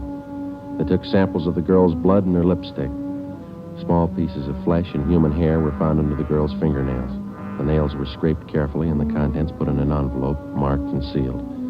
Ed Backstrand ordered pictures taken of the room and the girl's body from different angles. Every object in the room that could have any possible tie-in with a murder was photographed. It was raining. The rear of the hotel where the fire escape was overlooked a vacant lot. Ben had a hunch. While the lab men were at work, we left the hotel and circled around into the lot for a look at the ground directly underneath the fire escape ladder. It was raining hard now. Must be an easier way to make a living. Mud's almost up to my knee. Mine, too. Watch your step. See any prints? No. Wait till my wife sees these new shoes. Put it on your expense account. Oh, real funny. Ben, get that light over here. Look. Yeah. Good set of prints. Lucky that rain didn't start turning to wash them out by now. Yeah. Hand me that cover from the trash can over there. I'll cover them. Wait a minute. What? Here, on the edge of the fire escape ladder. Small hunk of cloth. Man's suit? Well, looks like it. Might have caught himself in that sharp corner. I got it. All right, come on, let's get back. Yeah, out of this mud bath. Joe. Huh? Let me have a light. You catch anything? Hunk of wrapping paper in that trash can. Stains on it. Open it up. Look. Yeah, a butcher knife. We went back to the Lux Hotel, room 219. The lab men were tearing the room apart. It was 10 minutes to 1. We gave the blood-stained knife and the piece of cloth we found on the fire escape to Lieutenant Lee Jones, head of the crime lab. We told him about the footprints just below the fire escape ladder. The knife will help us, so will the cloth. I don't know about the footprints. You say you covered them? That's right, Lee. They still look in pretty good shape. Maybe we can do something if the rain hasn't broken them down too bad. Bracken. Yeah, Lieutenant? You and Sloan get downstairs and take a look at those prints. If they're good enough, get a torch, dry them out, and make a cast, right? Okay, Lieutenant. Come on, Sloan. That's about all I can do for you now, Ed. I think we got everything there is to get. All right, Jones. I'll follow you back to the lab in a couple of minutes. Okay, Ed. Good luck, fellas. Thanks, Lee. We're going to need it. All right, Friday. Romero, it's your baby for the rest of the night. Lee, get anything? A few prints, a woman's purse under the bed. Don't know if it's hers or not. No identification. You going to be at the crime lab, Ed? All night. As soon as we find anything, I'll let you know. Yeah? A gang of cops just came in the lobby. They asked for you. Must be the reserve men from Metropolitan. Tell them we'll be right down, Ford. Okay. You want us to handle it, Ed? That's right. Do just as I told you. Spread them out over the whole area. Cover the streets, the alleys, the flop houses, restaurants, bars, everything. You got a description to go on. Find the man that fits it. Right, Skipper. Don't forget, the guy's a killer twice over. I don't think he'd hesitate on you. Be careful.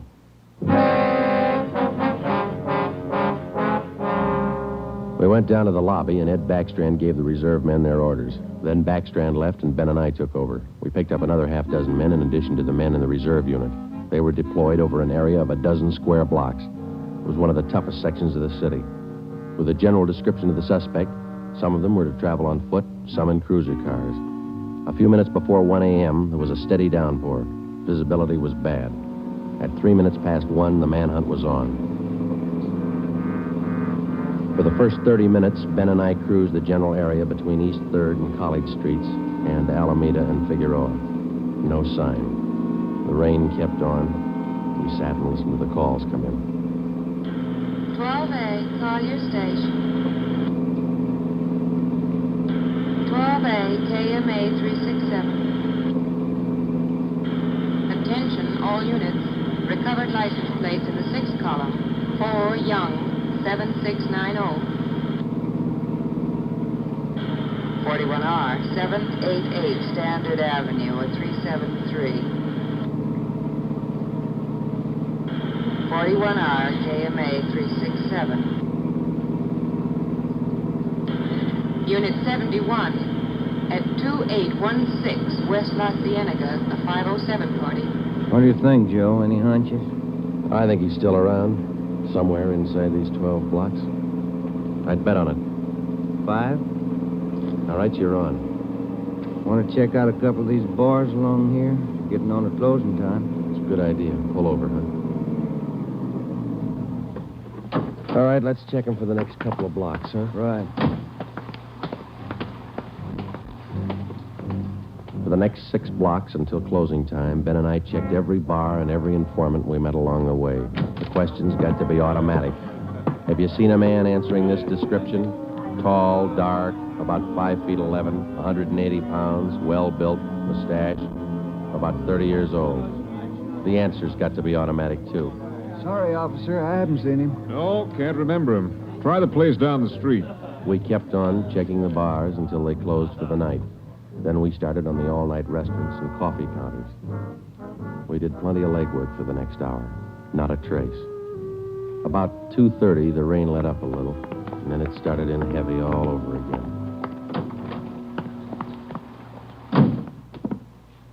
That finishes that block. Yeah, I better get the radio on. Yeah. Beautiful weather. By the bucketful.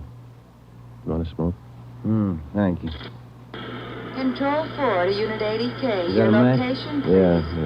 80K, your location. KMA 367. That's us, Joe. You want to take it? Yeah, I got it. 80K to Control 4. 80K to Control 4. Our location, corner of Alameda and Commercial. KMA 367. 80K, stand by. Something doing. Maybe. No, hold on a minute. Control 4 to 80K. Go to the crime lab, code 2. 80K to Control 4, KMA 367. Crime lab. Maybe those prints paid off. Well, I hope so. Let's go. That killer sure picked fine weather to work in. Feels like I'd just been swimming in these clothes. Yeah. I hope those guys in the crime lab have the heater on. A hot bath and a warm bed lead me on. Attention, all units. Hold it. Let's get the radio. All units. At 420 St. John's Place, a woman screaming. At 420 St. John's Place, a woman... All right, double around, Ben. Hit the siren. I'll get the light. Right, hold on. Left turn on the market, is that right? Yeah, watch out for those car tracks. They're wet. Hold on again. The alley up ahead to your right, huh? All right, pull up, Ben. Put the street light over there. There you are. All right, come on. Let's go. Officer! Officer, over here! All right, what happened? Let's have it. This girl, Rita, she was coming home up the street. A man, he tried to grab her. He slashed her coat. Look at her. I saw him as he ran under the streetlight. Where'd he go? Down that way, down the alley, over that fence there. A big man. Davis, you there? Yeah, Joe. All right, Ben, go with Davis. Circle behind the alley. See what you can find. I'll call in. All right, come on, Dave. Yeah. Officer, look at her face. What's wrong with her? Severe state of shock, it looks like. Get her in the house, huh? I'll call an ambulance.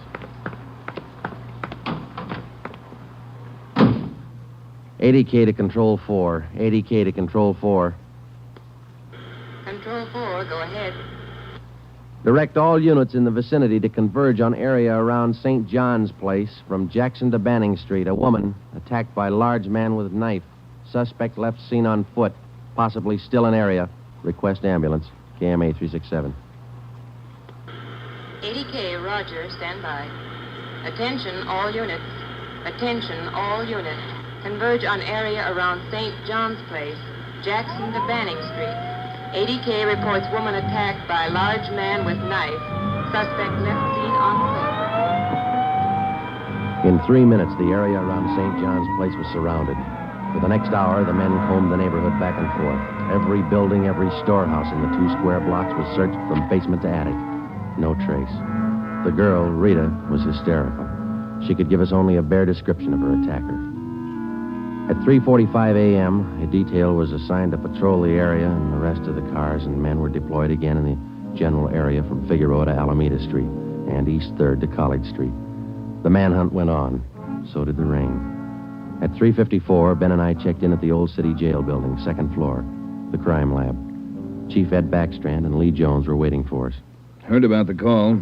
How'd he get away? Not sure it was him, Skipper. How do you mean? Well, the girl wasn't hurt bad for one thing. No attempted strangling. For another thing, the guy stole her purse. That doesn't sound like the man we're after. Did you get a description from the girl? Didn't jibe too well, what she gave us. She was pretty hysterical. And you raked the neighborhood good? Every corner. Not a sign. You find anything? Yeah. Jones? Yeah, Ed. Fill them in, will you? Not one print on that knife you found, boys. Blood, but not a print. Your killer's crazy like a fox. And how about the scrapings from the girl's fingernails, Lee? Didn't help too much. Rarely do. Not enough to go on. Gotta have a fair-sized bit of flesh to run it for papal ridges. All we found under the girl's fingernails were small bits of skin. Yeah? She probably scratched the guy up some. Might have drawn blood. We had more luck with the footprints. You get an impression? Dried out the ground with torches and cast them. About size 10B. That's fine, Lee. But how about the prints? Only good one was a thumb. Real good. Got it off the wall near the light switch in the bathroom. Did you classify it yet? Yep. Found it in our single fingerprint file. The print belongs to a man by the name of Long. Robert Long.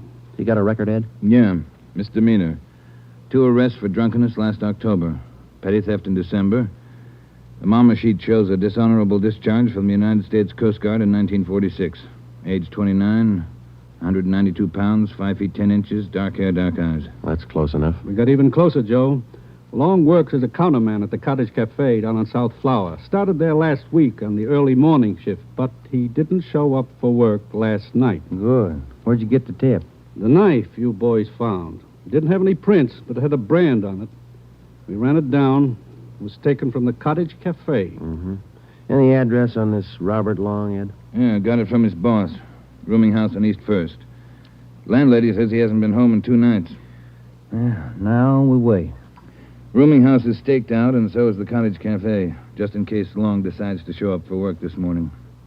What time you got, Romero? 6 minutes past 4. All right. We've got every indication that Robert Long's the man we're after. His description, fingerprints, the knife, the footprint, his size. Maybe we're wrong. I don't think so. How about a motive, Ed? I think Robert Long likes to kill. He's thirsty for it. None of the victims were criminally attacked. They were strangled. Bodies mutilated. How about robbery? No. 2 of the women he killed had money in their purses. He didn't touch it. Well, what's next, Skipper? Back on the street? Figueroa to Alameda, East 3rd to College Street. Keep a net around that area and work it back and forth until we're positive he's not inside. I think he is. Until we're positive he's not inside. I think he is.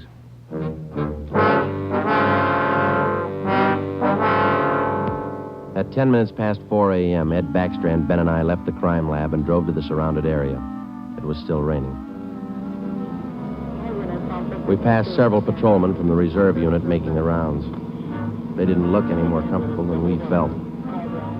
At Broadway and Alpine Street, Ben and I got out and started patrolling on foot again. Backstrand followed in the car to maintain a radio check. We must have covered 24 blocks and a half a dozen coffee counters before we got to the Criterion Restaurant and Donut Shop, a few blocks up the street from the Cottage Cafe. Hey, Skipper, you want to take a minute for some hot coffee? I'll keep an ear on the radio. You 2 go ahead. You look drenched. We are. Can we bring you some back in a paper carton? Fine, thanks. Cream. No sugar. All right, Ed. Come on, Ben.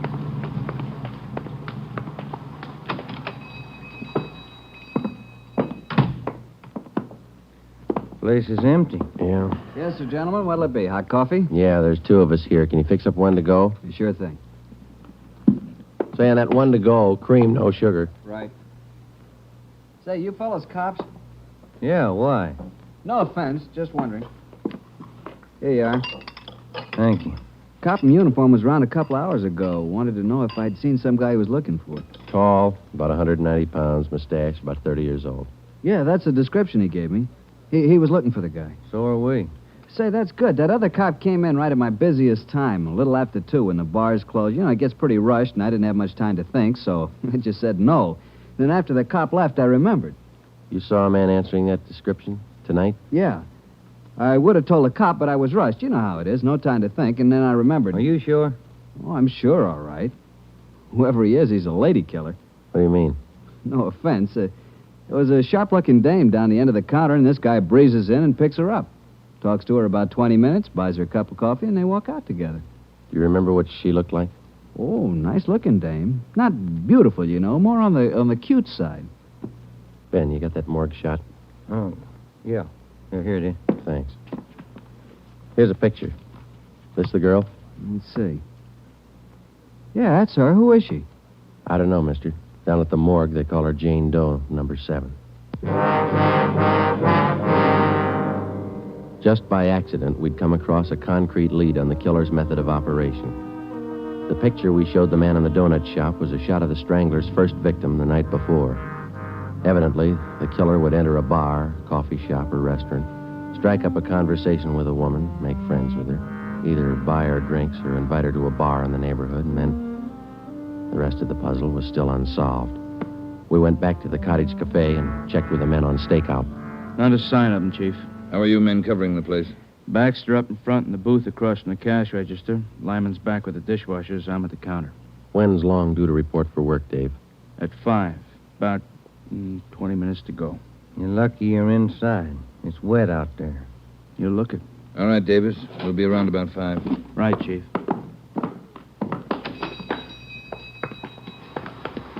Let's get back in the car.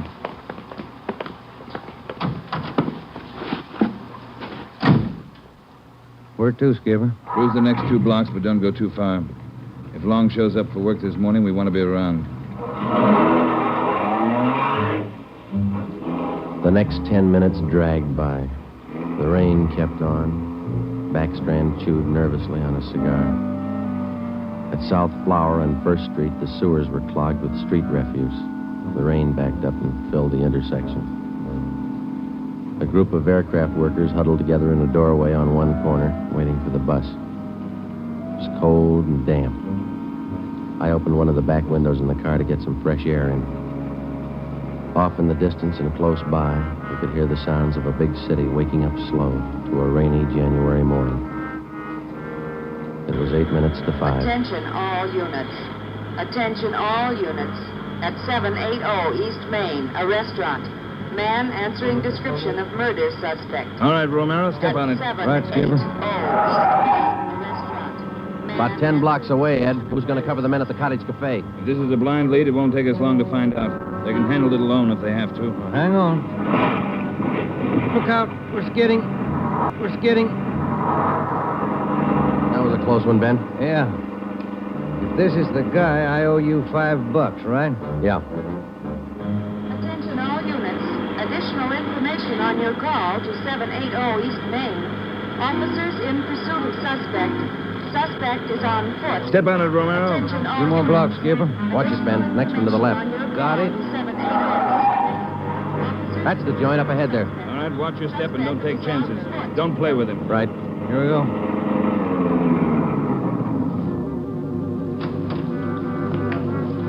He went out the back, ran down that alley. Come on, Ben. Behind you? You men, hustle it. Circle around the block and choke off the alley. Fast. Emerson, Holmes, go with him. Right. All right, over the fence, Ben. Ben, look out, look out. You all right? It's not that good. Come on, Joe. All right. There he goes. Between the buildings. Stop or I'll shoot. The next house. He ducked into the basement. All right, cover me. Right. Come on, he broke through the garage doors. There's Davis.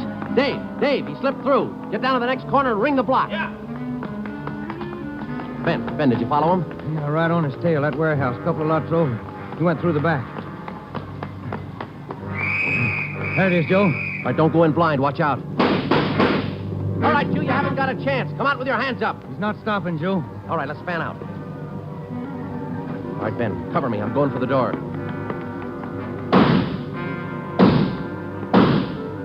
All right, Ben, come on. You're clear. You spot him? There he is. Let's get him. Close. He's in a good spot. Let's move. He's up in the loft. Come on, let's head for the stairs. Will you?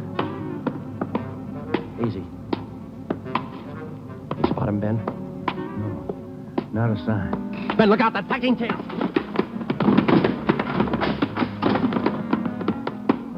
Kind of close, huh, Joe? Yeah. Let's get that punk now. Look out, Joe. There's another one. All right, you. We got the warehouse surrounded. Come on down. All right, then we'll blast you out. Joe, he's dropping down the ladder. He's going for the front door. They're waiting for you with Tommy guns out there. They'll cut you down. Stop. Joe, he's got the door open. He's making a break for it. He's crazy. He's trying to shoot his way out.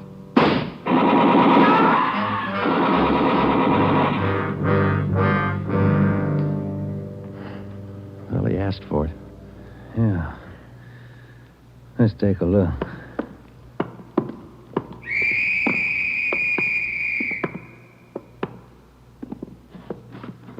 Messed up. Well, like his girlfriends. Yeah. Maybe he just didn't like women. Maybe. Hi, Ed. You all right? Tired. This is him, huh? Even the scratches that girl made on his face. Description match? 5'10", 192 pounds, dark hair, dark eyes, age 29. Robert Long, killer.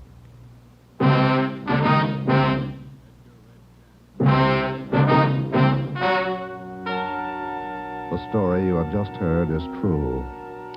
Only the names were changed to protect the innocent.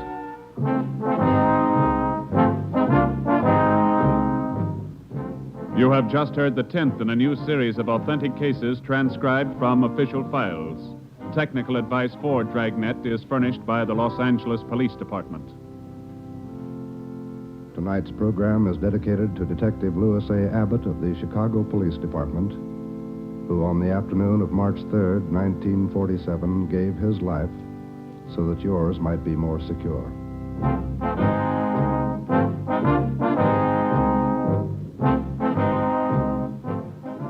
Dragnet came to you from Los Angeles. If you enjoyed tonight's production of Dragnet, you'll probably want to listen this Saturday evening to a pair of adventure shows featuring two well-known Hollywood personalities. You'll enjoy Brian Donlevy, star of Dangerous Assignment. Also on Saturday's schedule is Richard Diamond, private detective, as played by the screen's romantic tough guy, Dick Powell. Listen to both of these exciting programs this Saturday over most of these NBC stations. This is NBC, the national broadcasting company.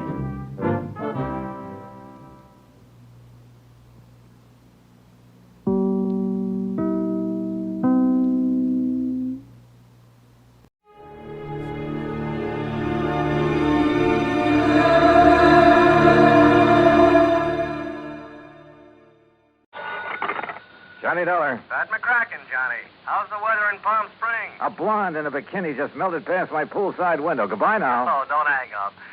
Johnny, this job's just a few miles north of where you are. It'll take maybe a day to clear it up. Yeah, you said that last Christmas, Pat, and I got trapped in a blizzard. This season, I soak in the sun. Happy New Year. John, boy, we have a bonus list in this office. Your name could be on it. Near where I am, huh? It's a ghost town named Calico. An old prospector named Kringle is breathing his last up there. I thought old prospectors never died. He wants to change the beneficiary on a $50,000 policy, but a nephew, Ned Kringle, threatens suit if we let him. So you contact our agent, Gene Craig, in Barstow. Who's the new beneficiary? Carmen Kringle. Carmen? A burro. A burro? Yeah. If I don't hear from you, Johnny, Merry Christmas.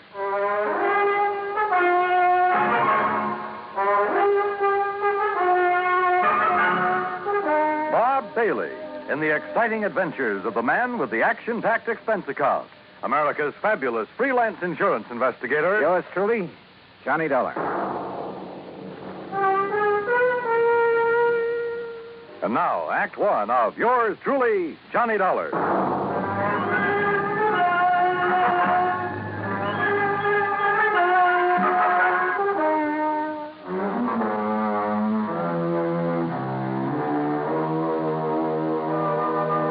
Expense account submitted by Special Investigator Johnny Dollar to the Home Office, Universal Adjustment Bureau, Hartford, Connecticut. Following is an account of expenses incurred during my investigation of the Carmen Kringle matter. Expense account item 1, $1.40. Telegram to Gene Craig in Barstow telling him where and when to meet me. Item 2, $50 even to Al Sterner for his charter plane to the ghost town of Calico. The guidebook says there's something about desert country that's good for the soul. And in spite of the air bumps, I got a panoramic view of the Great Mojave that took my breath away. The sun's setting rays hit the weird mineral stratas of the Calico Range and turned them into a patchwork of beauty. Night comes quickly in this country, and I turned to wow when a Christmas tree cluster of blinking lights appeared under our wings. By way of answer, he put the plane into a glide and set us down on the smooth surface of a dry lake bed.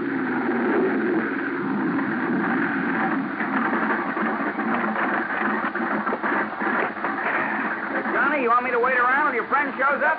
No, thanks.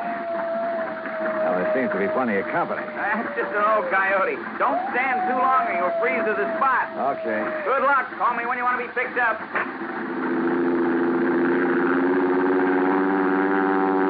I watched Al's plane until it was swallowed by the darkness. Then suddenly I got that feeling in the hair on the back of my neck that I wasn't alone.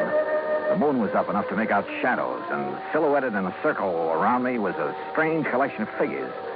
One of the pack moved toward me. And for a crazy second, I thought I bumped into Santa Claus's reindeer. Then a car without lights came rushing at me. The headlights slammed on, and I got a glimpse of a donkey herd scattering into the night. All right, mister. Walk toward me. Slow, with your hands high. I've learned never to argue with a Winchester 94, so I followed orders. I spotted the weaving headlamps of another car approaching and prayed it was the agent, Gene Craig. Close enough, Sonny. I can pop the rattlers off a sidewinder at 60 yards, so don't you make no sudden move. He was maybe 60 with gray sideburns and a frosty goatee. A marshal's badge was pinned to his leather jacket. All right, now, mister. Marshal, it's all right. That's Mr. Dollar. Huh? I was supposed to meet him earlier. I'm awfully sorry, Mr. Dollar. I'm Jean Craig. Huh? I couldn't get here until I drove Doc Spangler up to Chris.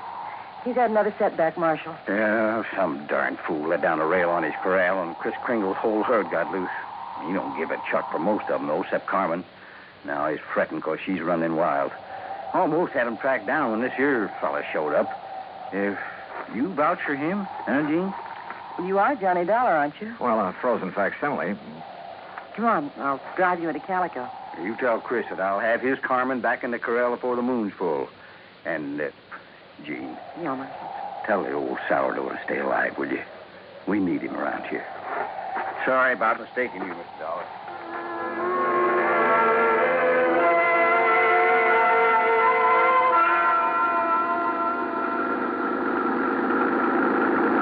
Jean Craig, with a J, knew her way around. She was strictly business and filled me in fast on the old prospector with the odd name and his desire to change the beneficiary of his policy.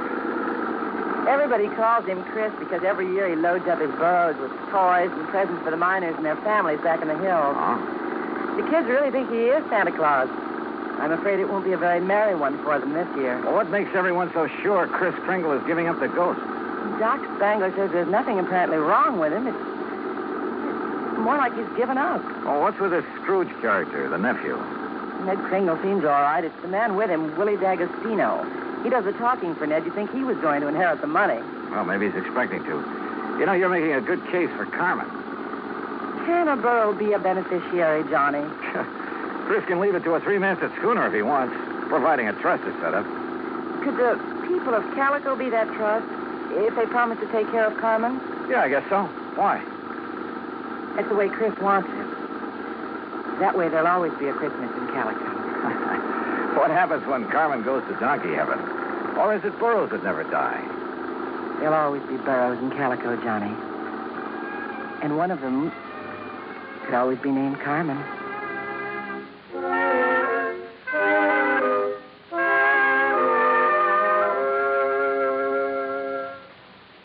Act two of yours truly, Johnny Dollar, in a moment. Act two of yours truly, Johnny Dollar, and the Carmen Kringle matter.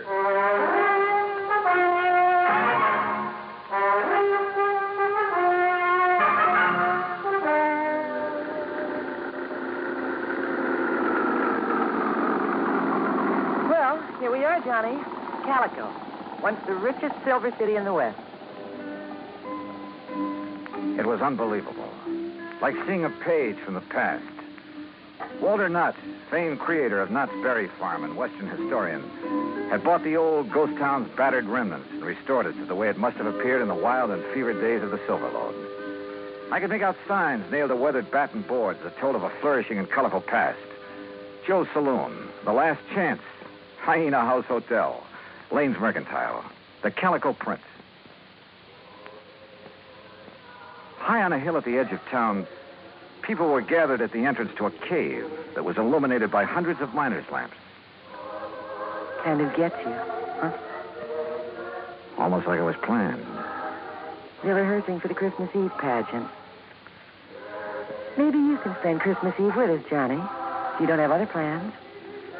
I have a day with a steam-heated swimming pool. What? Come on. Let's meet the old man. Expense account item 3, $100 for a quart of perfume or a mink scarf, anything to wipe the hurt look off of Gene Craig's face. She led me up the steps to the rickety porch of Chris Kringle's wooden shack. A tall figure carrying a black bag stepped toward us out of the shadows. Jeannie, I'm glad to see you. Will you drive me back to town? Why, certainly, Doc. Oh, this is Mr. Dollar. Hi, son. Hi. Chris, is he still all right? I couldn't say. Been sitting out here waiting for you. You haven't seen the patient? The medical man knows the duty and all that, but I'm too old to talk back to a gun. You mean they wouldn't let you in? Tired of it. Well, I'm not a medical man. Oh, please be careful, Johnny. I told you, Stallbone, stay away and leave the old man. Well, if it ain't little Jeannie, the policy fixer. And who are you, mister? Willie D'Agostino. This is Johnny Dollar.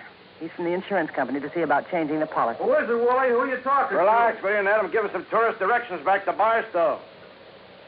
There'll be no policy changing at this late date, mister. Ned Kringle is very bereaved at the imminence of his uncle's demise.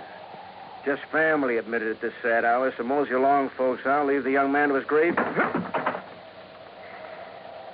Your foot is in the door, mister. I don't like your foot, and I don't like you. His hand moved to his shoulder holster, but Gene was standing right beside me. It was Doc who suddenly shouldered past D'Agostino and fled up the stairs that gave him my chance. I kicked the door wide. Threw him off balance. I shoved Jeannie aside, and that was a mistake because a million Christmas tree lights blazed up in my skull.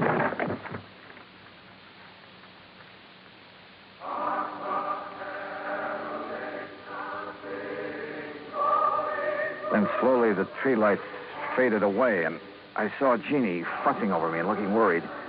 A young, nice-looking fellow was seated next to a marble-top table. D'Agostino leaned against the stone fireplace and dangled his gun, smiling like he had a stacked deck. He's all right, Doc?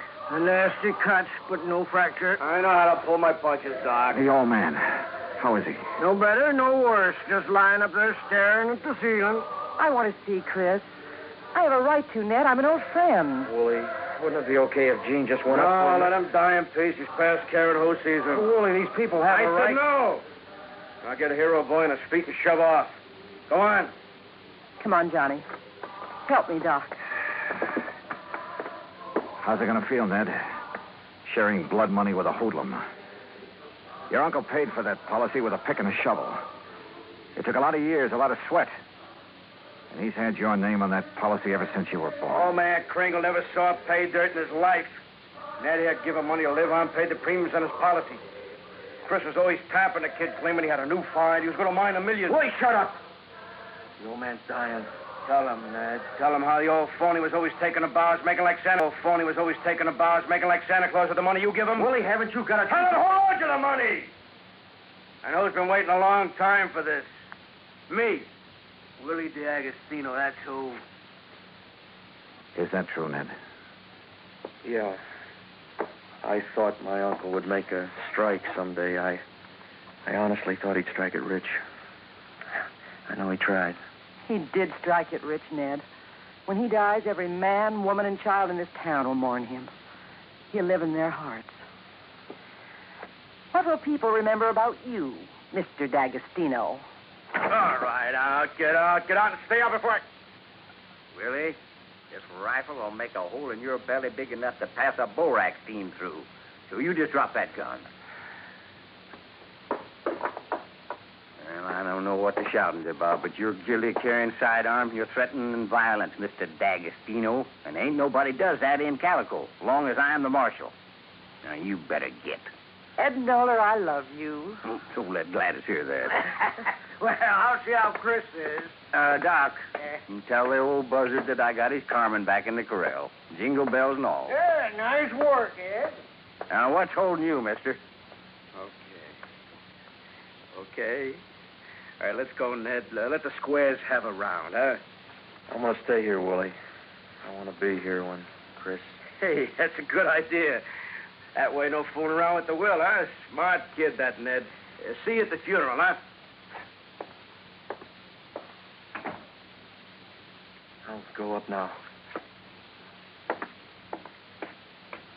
You were wonderful, Marshal. And you too, Johnny. Oh, yeah, sure. I take a nice sock on the head. Say, you folks better come up, too. Chris wants to say something. Wait a second. I forget on this. The corral. Come on.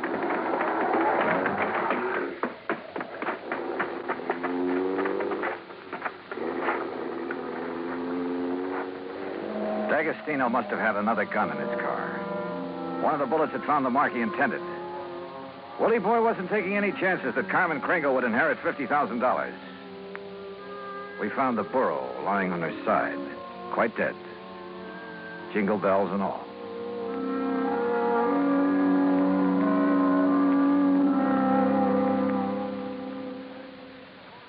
Act 3 of yours truly, Johnny Dollar, in a moment. Oh, Act 3 of yours truly, Johnny Dollar, and the Carmen Kringle matter.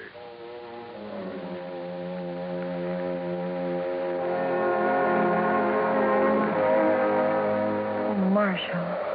Johnny, how could he have been so cruel? Carmen dead. It's just not right.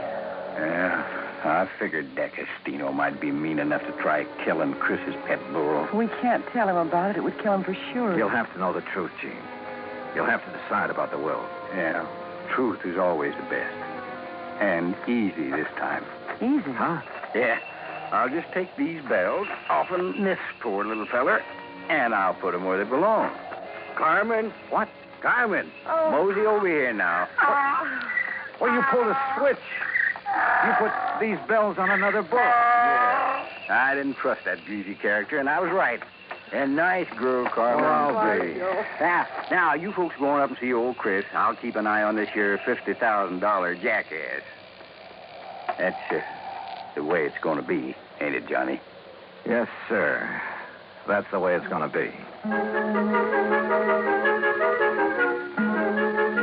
But I was wrong.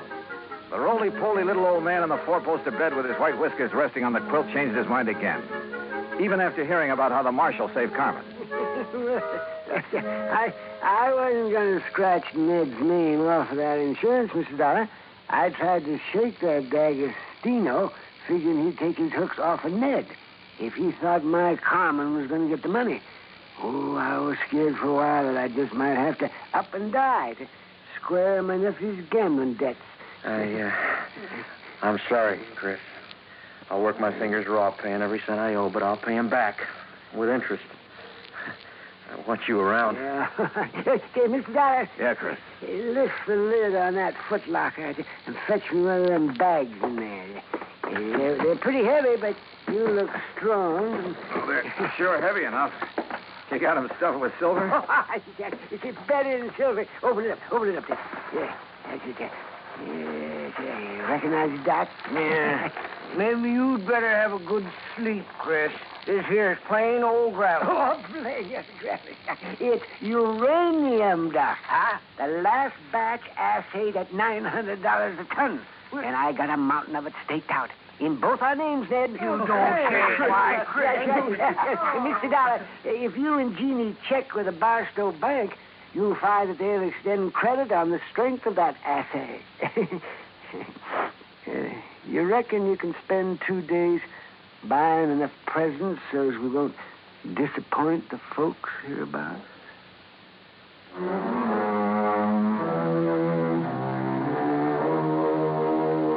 Expense account item 4, $68 even. Telephone calls to 5 principal cities where I thought Willie D'Agostino might be remembered.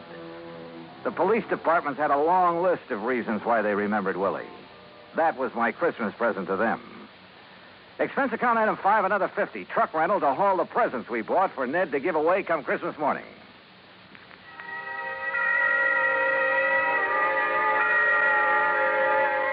And then it was Christmas Eve. We sat on the Kringle's porch and watched the procession up to the Maggie mine. The flickering lights from the miners' lamps reflecting on the faces of the happy children. Old Chris was bundled up in blankets, his little eyes twinkling, chuckling to himself like he knew all the answers to the universe. Jean was there, too.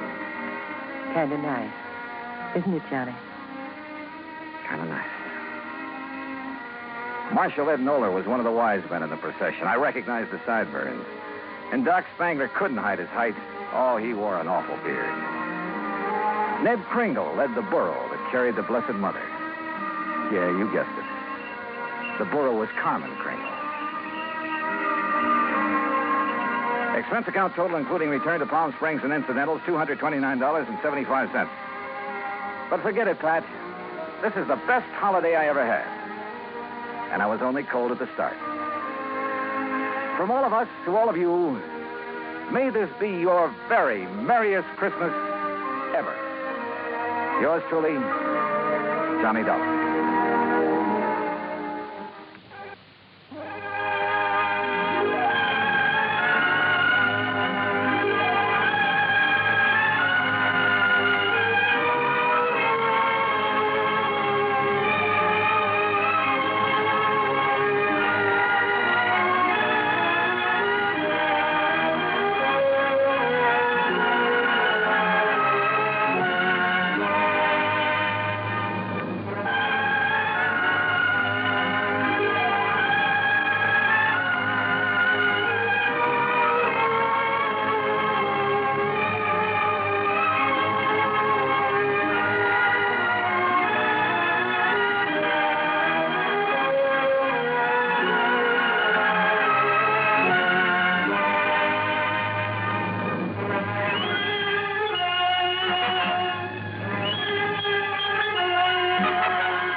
Johnny Dollar.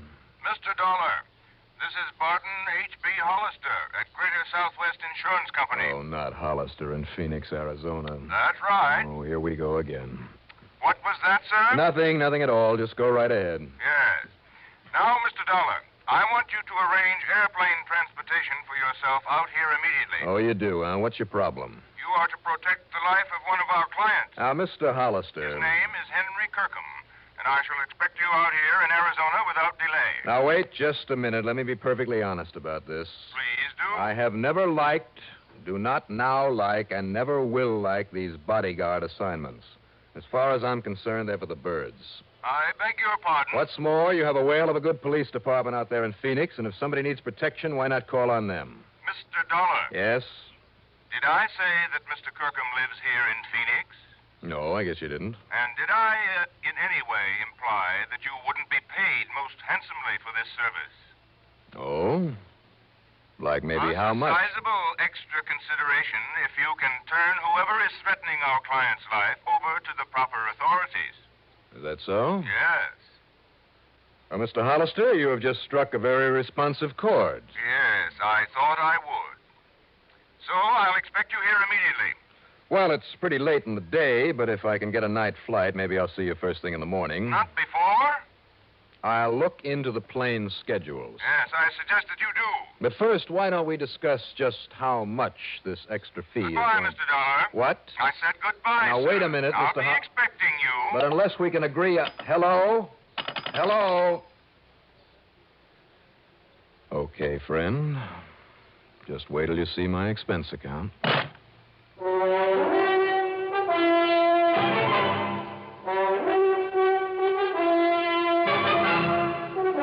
CBS Radio brings you Bob Reddick in the exciting adventures of the man with the action-packed expense account, America's fabulous freelance insurance investigator. Yours truly, Johnny Dollar.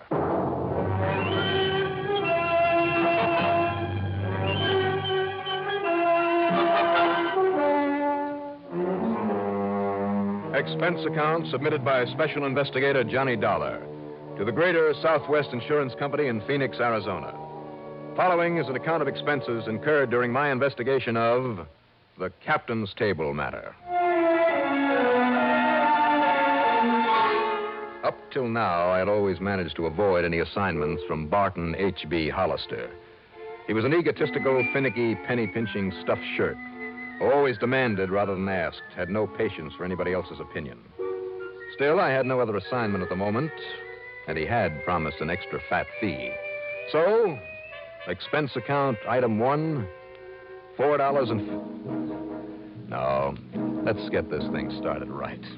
Call it $6 even for a cab to Bradley Field. Item 2, $150.70 plane fare, plus $10 for incidentals. As promised, it was early next morning by the time we circled for a landing at the Phoenix Sky Harbor Airport. Item 3, well, let's say $5 for a cab into the office on Adams Street. The day was young, the weather clear, people along the way were bright and cheerful, and I felt pretty good myself. But Mr. Barton H.B. Hollister, wow. All right now, Dollar, where have you been? Sit down. Where have I been? I might have known this would happen. Sit down, I said. Do you mind telling me what you had for breakfast? What I had for breakfast? Well, it's obvious that something has got you all upset. Quite true, you have. I phoned Mr. Kirkham last night and told him you'd be here right away. I took the first plane I could get. Well, you're too late. Too late for what? A few hours after I told him you were on your way, Henry Kirkham was found dead. No kidding. Didn't need your protection, eh? I didn't say that, Mr. Hollister. You certainly implied as much. All I said But was... that's neither here nor there now. The simple fact is that Henry Kirkham, insured by our company for over $70,000, has been murdered. Or has committed suicide.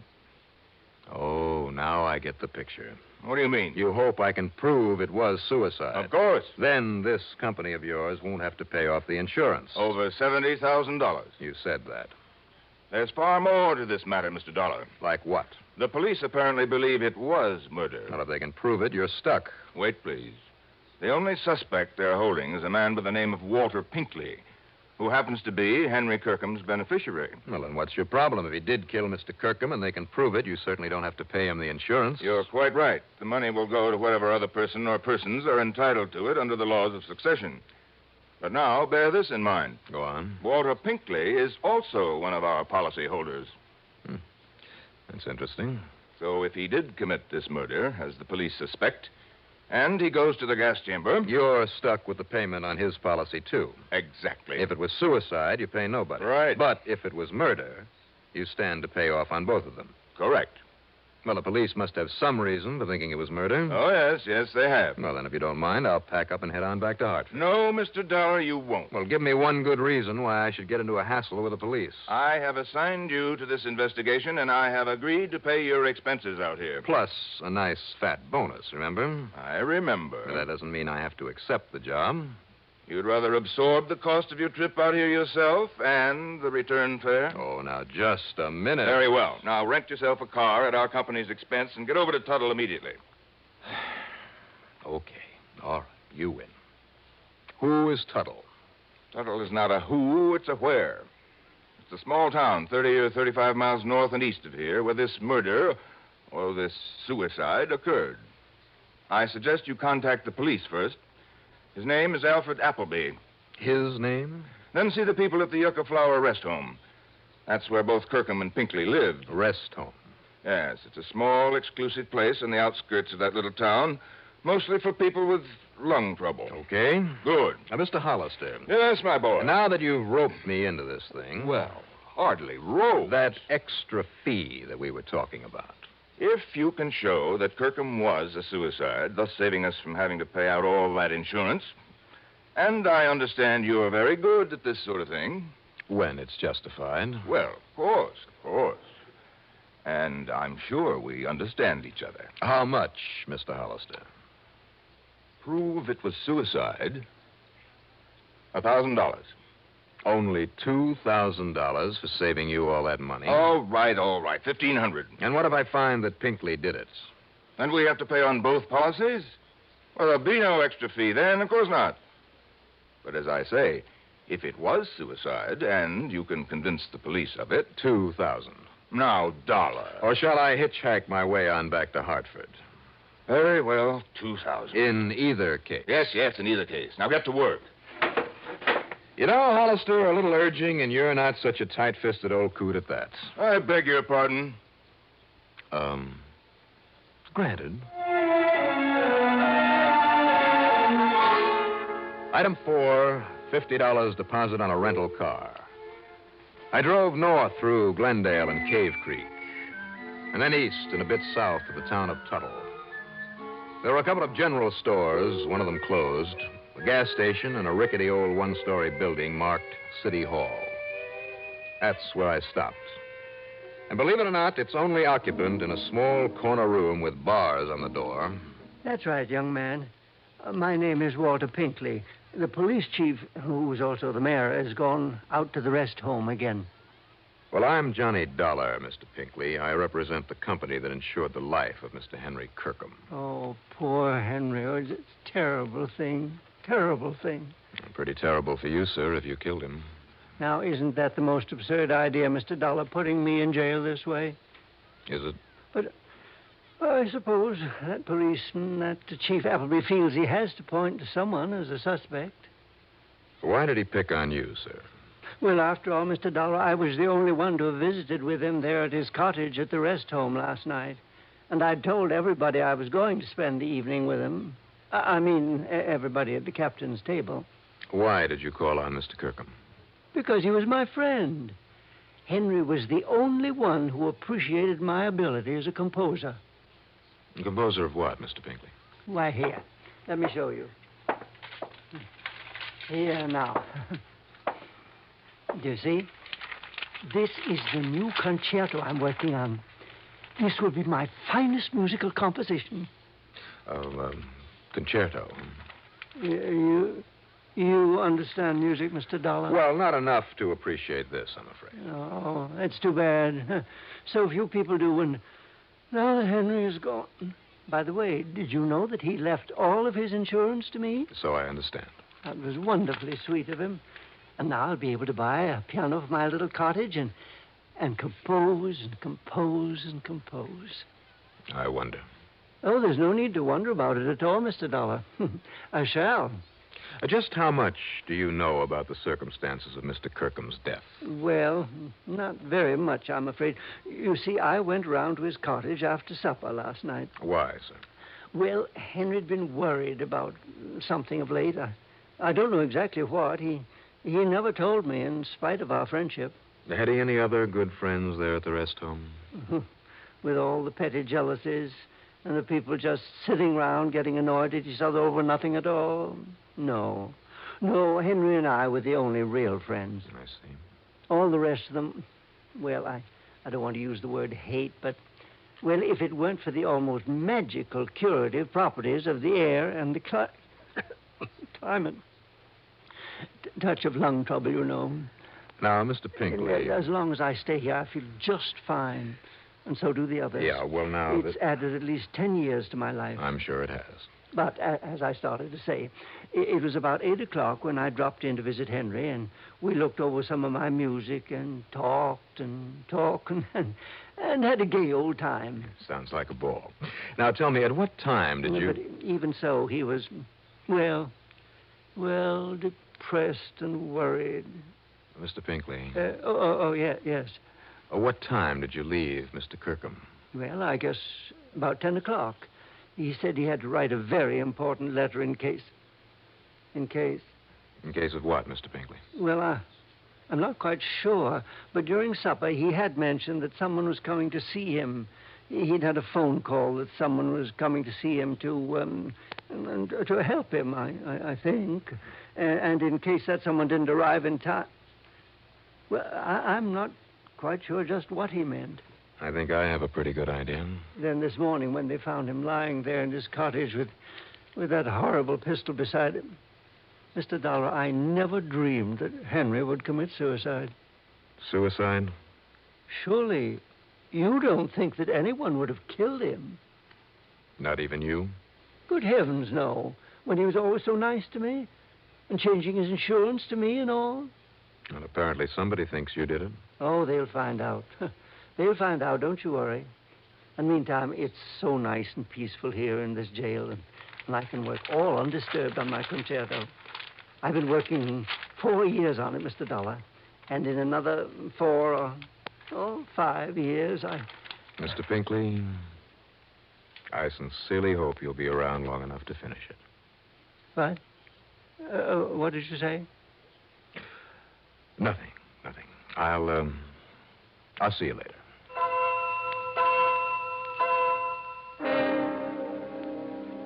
I learned a long, long time ago that the most unlikely person may often be a killer. But this sweet old Walter Pinkley, never. At least not in my book. I got back into my car and I drove on out to the Yucca Flower Rest Home.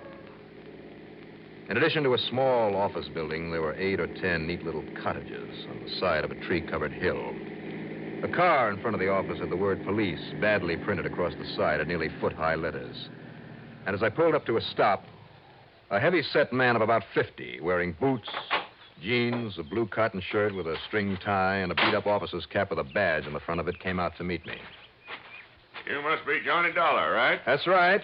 Chief Appleby? Howdy. But you got here too late, Dollar. How do you mean too late, Chief? Well, I mean, I got it all sewed up.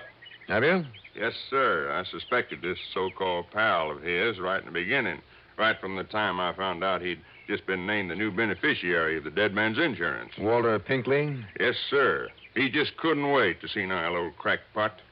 Didn't realize that trying to make it look like suicide might cancel out that insurance. Why do you think it was Pinkley? Think, Doc. Think. Well, that was only beginning. Now I know. You see, now I got what you'd call uncontroversial proof. You see, Mr. Dollar, it was all made up to look like suicide. I mean, in there all by himself, just laying there in the middle of the floor, shot right through the right temple, real close up, like as if he'd done it himself. Well, now, Chief. Yeah, and the old-fashioned 32 H&R there beside him, like as if it fell out of his hand.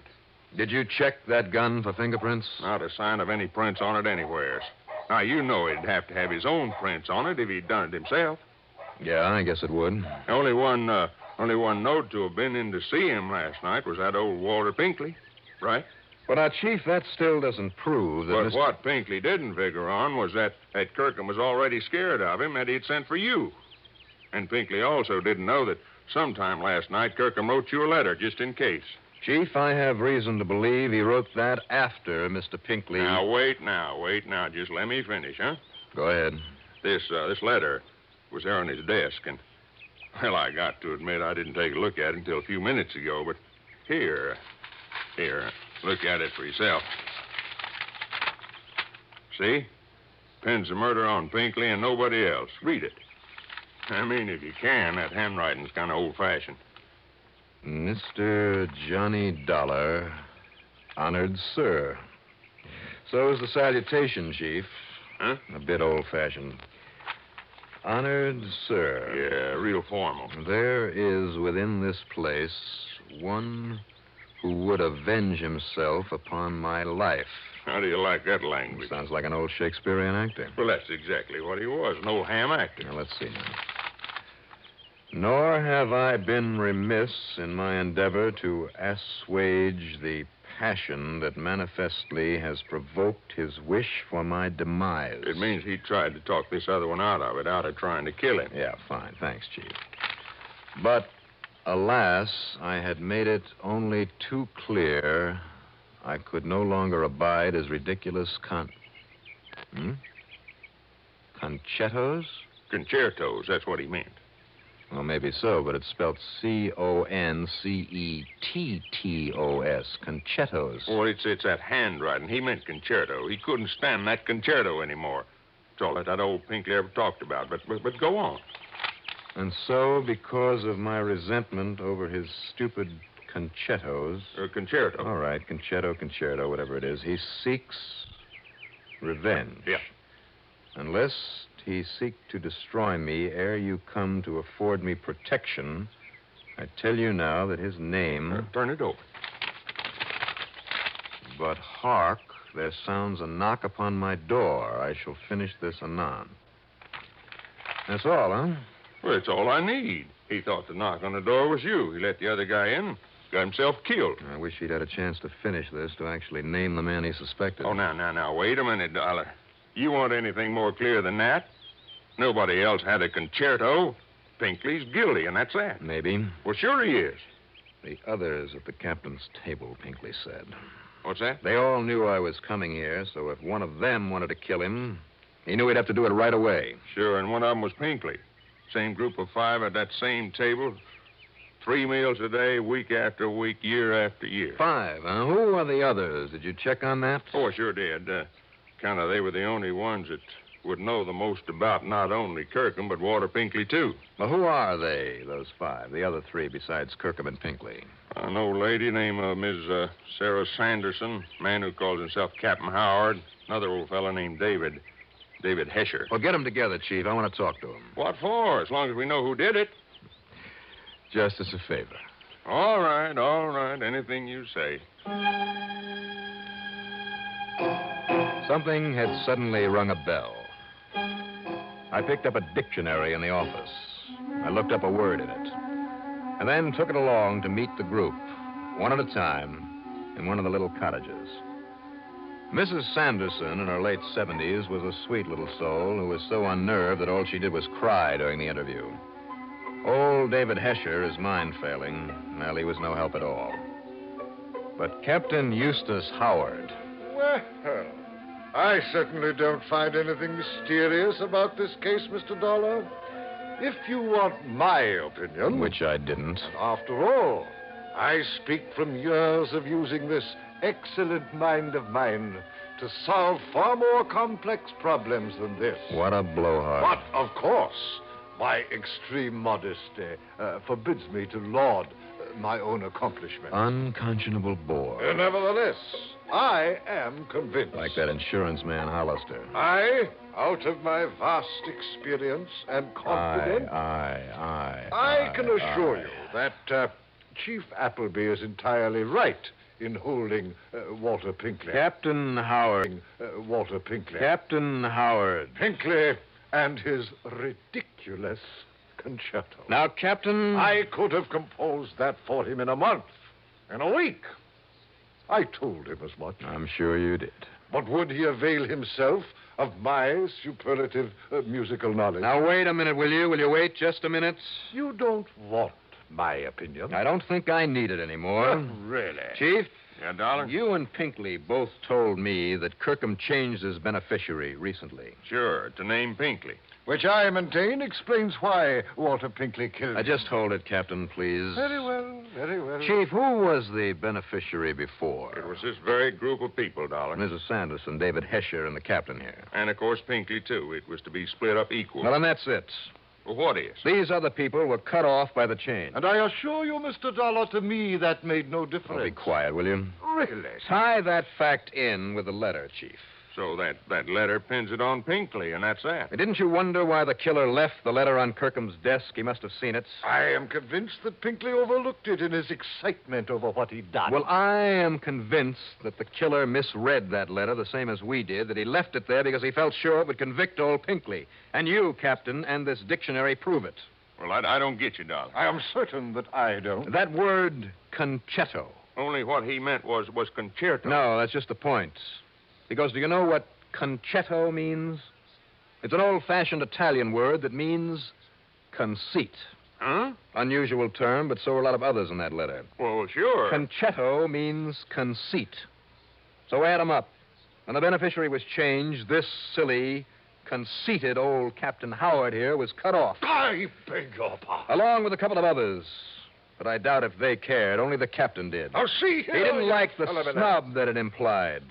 Any more than he liked being turned down by Pinkley over that music, so he had to get even. Mr. Dollar. If he could make it look like suicide, he not only would get even, but nobody would get that insurance. So he knocked off Kirkham and set it up that way, and I'll bet he made sure that Kirkham's prints were on the gun. Keep talking, Dollar. But then he found the letter, that unfinished letter, and he thought that it put the finger on Pinkley.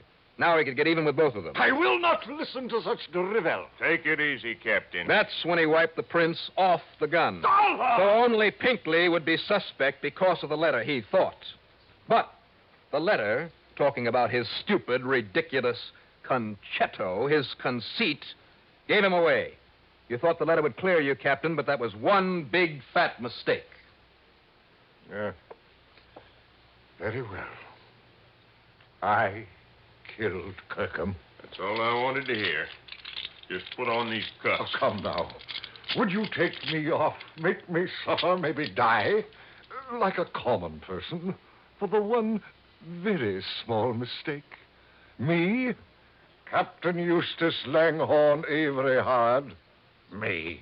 Yeah, Captain. You.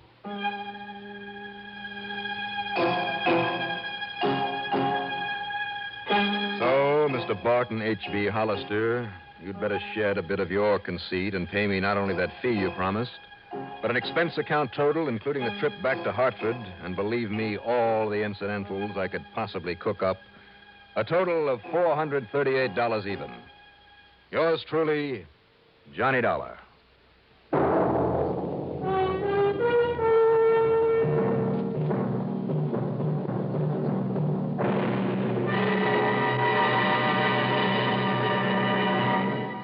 Now, here is our star to tell you about next week's story. Next week, The Fog, closing in over a dark, abandoned pier in San Diego. A killer on the loose. Join us, won't you? Yours truly, Johnny Dollar.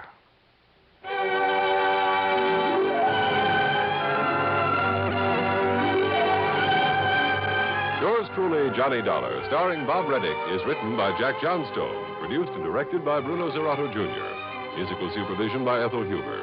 Heard in our cast were Edgar Staley as Walter Pinkley, Richard Kendrick as Barton Hollister, John Briggs as Captain Eustace Howard, and Jim Bowles as Chief Appleby.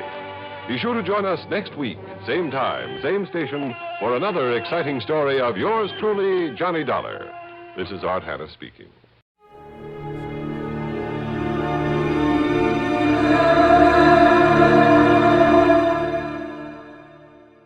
And now, another tale well calculated to keep you in suspense. The time, Christmas 1958. The place, Korea. The story, a Korean Christmas carol, written for Suspense by George Bamber.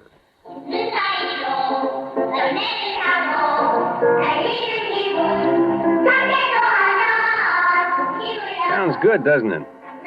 They hear kids singing, I mean. I can't understand the language, but I know what they mean.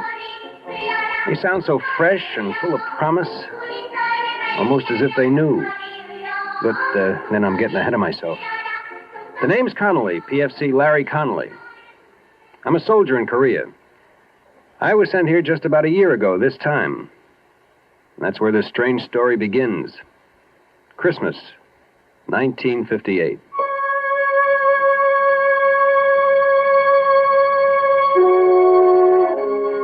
Christmas was for me that year miserable. I'd been stuck on guard the night before, and so I planned to stay in bed the next day and forget about Christmas. I hadn't counted on my first sergeant. Since I was the first man he came to in the barracks, it's only logical that I should be the man he picks to drive a truck all the way to Seoul and back.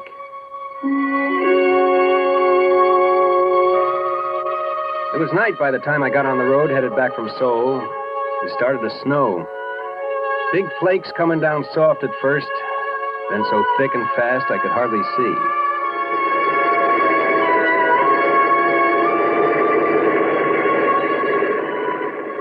I was just over that first range of mountains.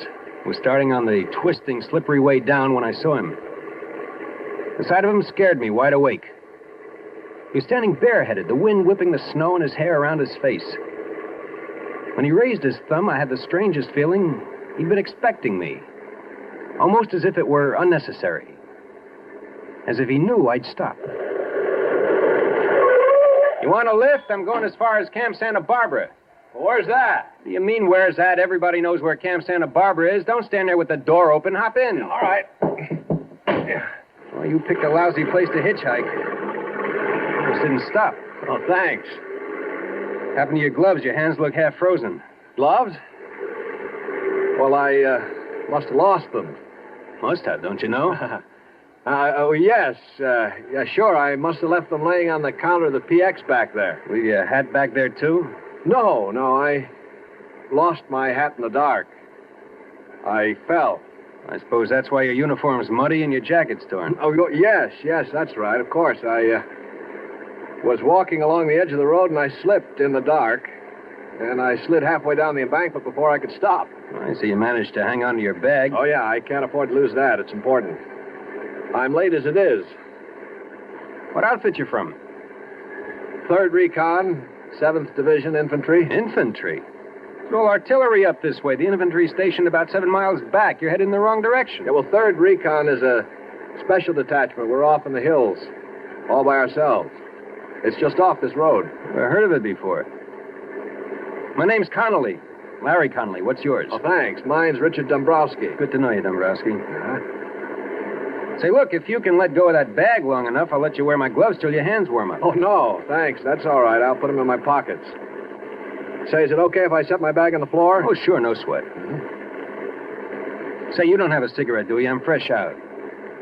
Well, I don't know. Wait a minute. Yeah, here's some. Let me light it for you, though. You watch the road. I saw a whole truckload of troops disappear over that curve up ahead. Killed all but 2. Yeah? When that happened? 1951. 1951? Yep. You were here when the war was on. I guess you could say that. Tell me, Dombrowski, what were you doing Christmas Day? That they didn't send you all the way to Seoul with an empty truck on a wild goose chase. That's what I did today. What'd you do 7 years ago? Well, you see those lights up ahead? That's the village of Cheongju-ri. We marched through there the day before Christmas. Were you scared? Oh, I think everybody's scared. Hey, look out. You'll burn yourself. What's the matter? Cigarette burned all the way down to your fingers. Oh. Isn't it burning you? Well, that? No. I guess it burned itself out before it got to my skin. Anyway, you see that hill over there? Well, Christmas Day, 1951, my platoon was all dug in around that hill. No kidding. Mm-hmm. We went out on a patrol from that hill. And that was one time I was plenty scared. As a matter of fact, it happened just 7 years ago tonight. It hadn't snowed that day, but there was snow on the ground. I can remember because the guys were joking that at least we had a white Christmas. And what a Christmas it was.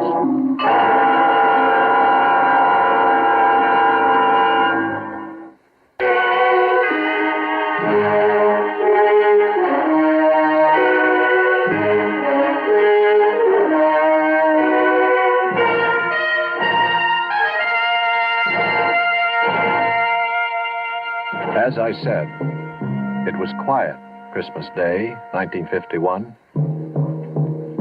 We were sitting around in our holes waiting for the fun which we knew would begin the next day.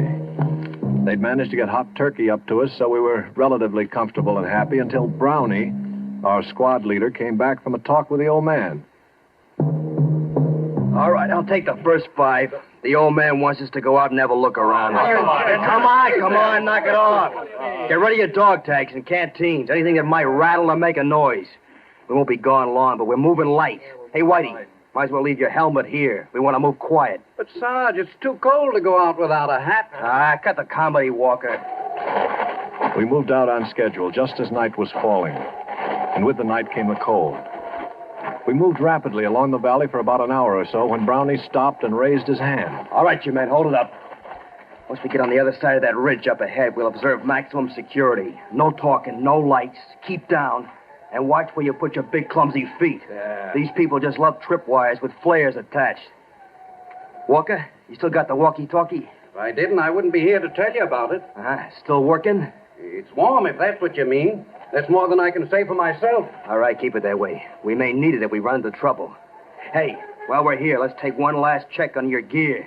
Make sure your rifle bolts aren't frozen, weapons on safety, and all grenades are secure in the pins. Okay? Everybody set?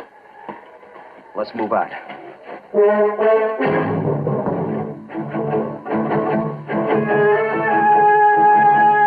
And so we did move out. The M1 felt light in my hands, like I'd never realized how light and easy it was to carry a rifle before. The going was easy.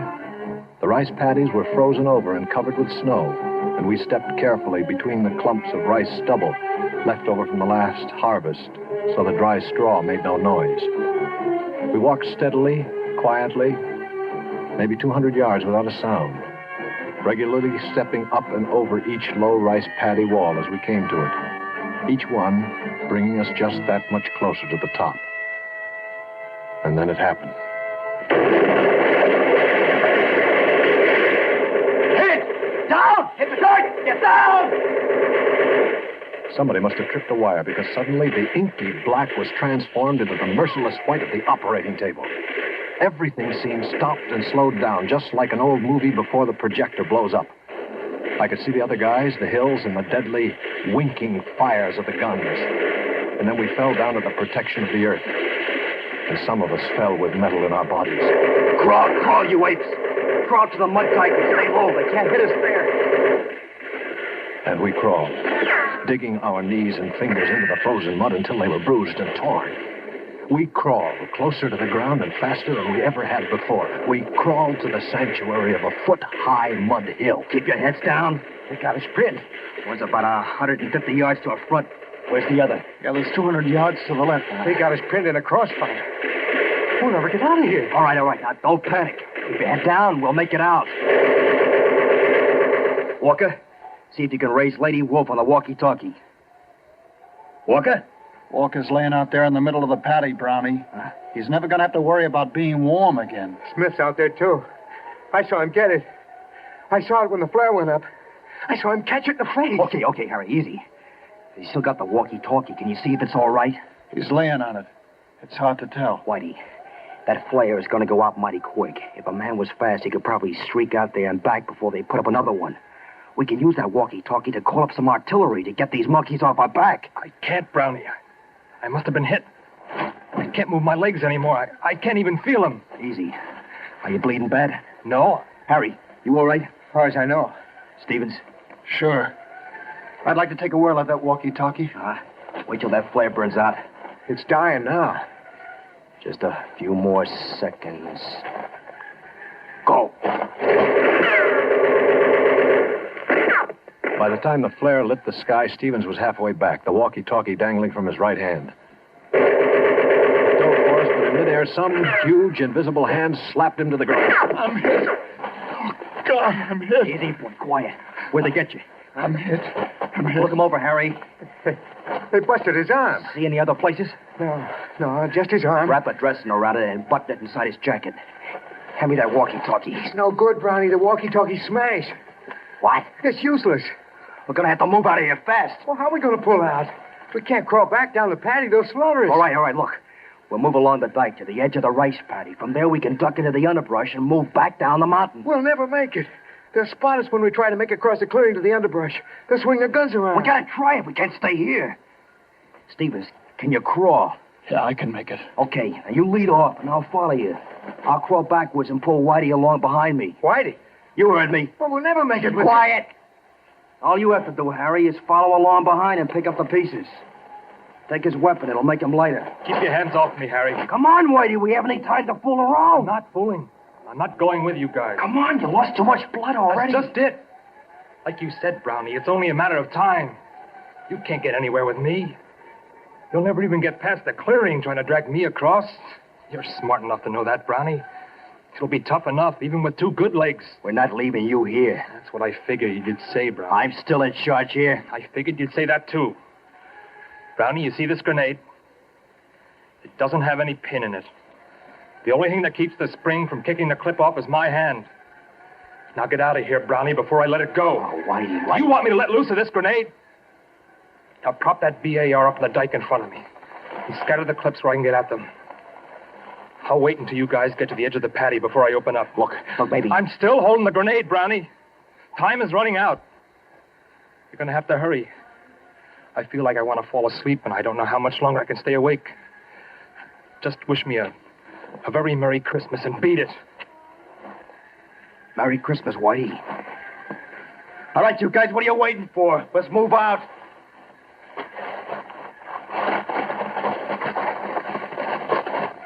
Say, that's right. This is Christmas. Oh, little town of Bethlehem, how still we see. What's the matter? Don't you people like Christmas carols? Well, machine gun fire always was better getaway music than Christmas carols. Above thy dark and dreaming.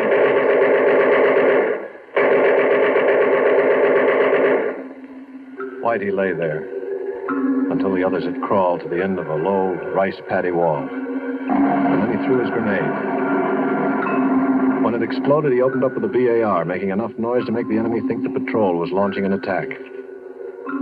Both machine gun nests zeroed in on him, but Whitey stayed well below the little mud wall of the rice paddy, humming his Christmas carol, loading the BAR with a fresh clip every time it went empty, and perhaps wondering briefly why he was going to die so far away from home, on a little pond of frozen mud he didn't care about or even own.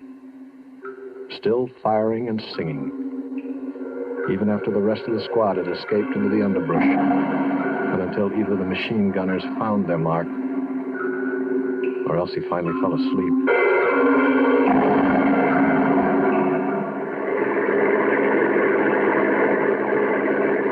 Gosh, he was quite a guy.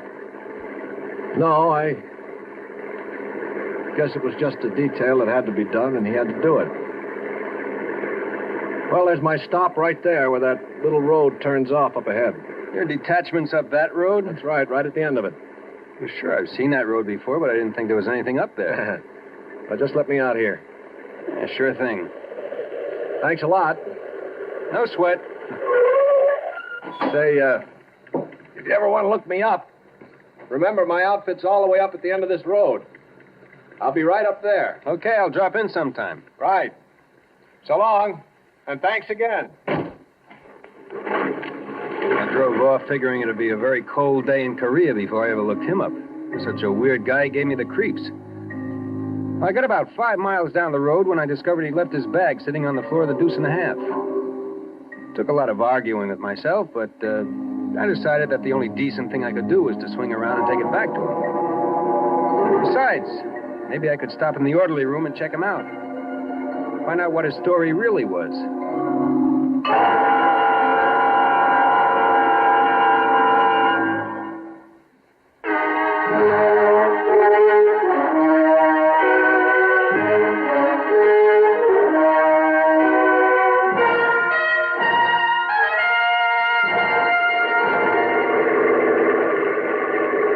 Back, I almost missed the road because it was so small and seldom used.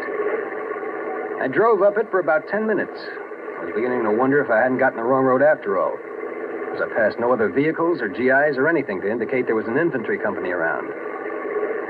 Just when I was ready to turn back to the main road, I saw lights twinkling up ahead from what looked like a couple of Quonsets. It seemed impossible that an infantry outfit could be housed in 2 Quonsets, but I pulled the Deuce and a Half to a halt outside the gate and cut off the motor.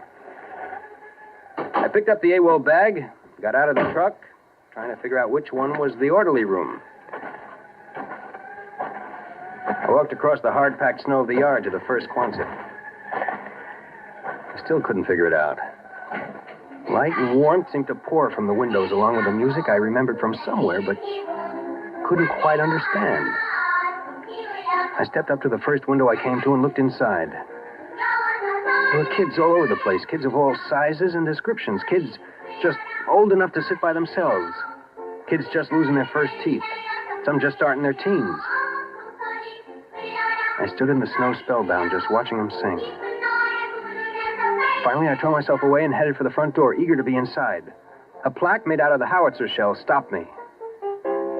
In the faint light, I could just barely make out the words engraved on the polished brass. But finally, I read it all. It said, "This orphanage has been erected and maintained in the memory of Corporal Richard Whitey Dombrowski, who somewhere north of the village of Chungju-ri, Christmas night, 1951, willingly gave his life that others might live." Suddenly, I didn't know where I belonged anymore. The AWOL bag dragged at the end of my arm like a 1,000-pound weight. I could figure what was in it, but I tore it open anyway. The bag full of candy, soap, and toothpaste and gum shined up at me, looking as rich and rare as frankincense and myrrh. I closed the bag, laid it up against the door, close, so they wouldn't miss it. And then I banged on the door as loud and long as I could, until I was sure that they heard me. And then I ran. I ran back down the road to my truck as fast and as hard as I could.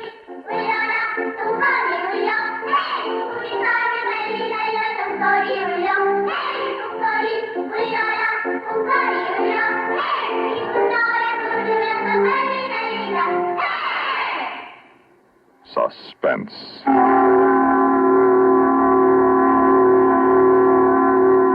You've been listening to a Korean Christmas Carol written for Suspense by George Bamber. In a moment, the names of our players and a word about next week's story of Suspense.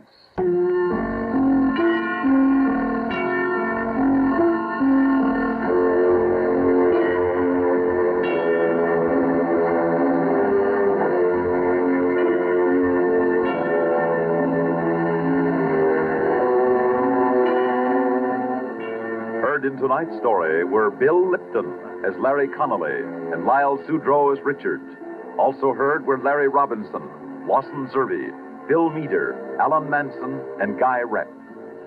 Listen again next week when we return with Moonlight Sail, written especially for Suspense by William N. Robeson.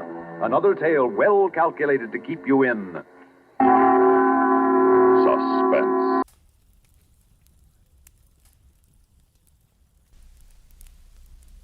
Get this and get it straight. Crime is a sucker's road, and those who travel it wind up in the gut of the prison or the grave. This time I started with a Romanian from left field. Got misled in the Philippine jungles, chased a beautiful blonde clear to Venice, and wound up with a friend from Siam. All without ever leaving Los Angeles. It happened like this. From the pen of Raymond Chandler, outstanding author of crime fiction, comes his most famous character in The Adventures of Philip Marlowe.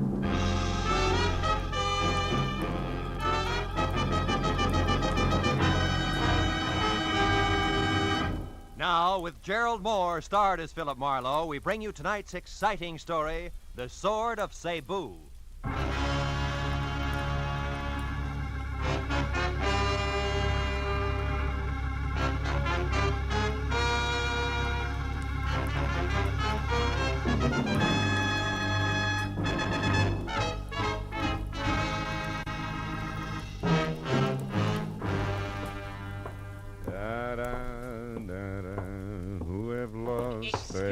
You could tell me where is the office of Philip Marlowe, the detective, maybe? Yeah, sure. Right around the corner here to your left. Oh, thank you very much.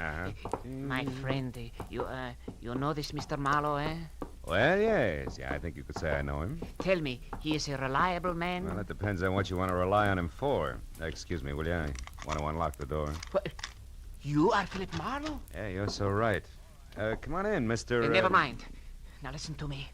I will pay you twice what Henry Pound has offered to you. Also, I will add to that $1,000 for a bonus. Wait a minute. What is this? Henry Pound, 1,000? Please, I have not the time for haggling. We make it $2,000. But you must work for me, not for Henry Pound. You only pretend to work for him. Now, look, Bud, in the first place, I haven't heard from Henry Pound since I worked for him 4 years ago. Huh? Second place, I still don't know who you are or what you want. Huh? Maybe you better sit down over there, start at the beginning, and tell me. You are lying! You are trying to trick me. Very well, Mr. Marlowe. The short, numpy man with wild black hair turned suddenly savage, swung a hard fistful of knuckles at my front teeth, and piled me back up against my office desk. By the time I got out into the hall, he was gone. I was going to follow him, but my phone, screaming for attention inside, stopped me. I decided to be philosophical about it. After all, screwballs find me all the time. Hello, Marlowe speaking. Phil, this is Henry Pound. Remember me? Yes.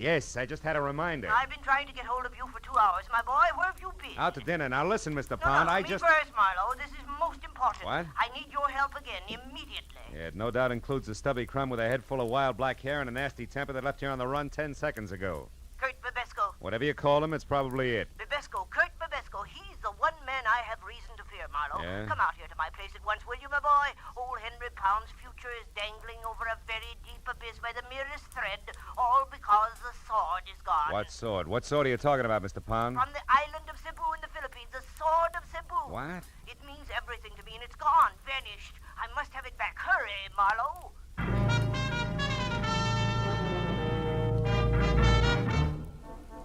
20 minutes later, I pulled up in front of the walled-in jungle Henry Pound called home and zigzagged in through an Okinawan anti-evil spirit gate.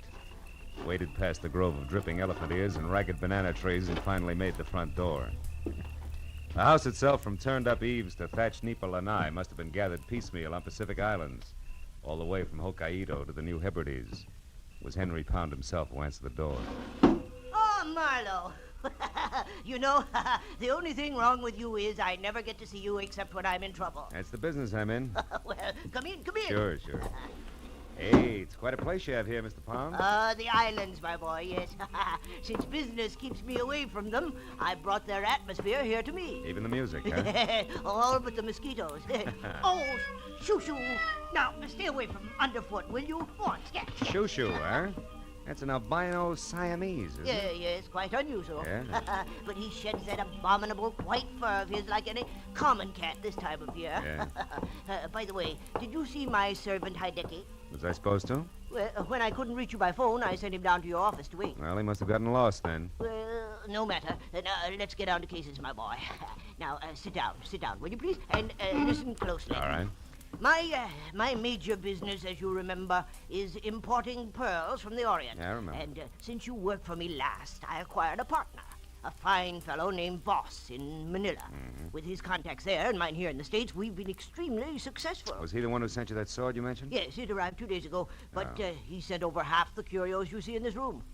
That's why I failed to realize that there was anything special about the sword of Cebu. Well, what is so special about it, Mr. Pound? Here.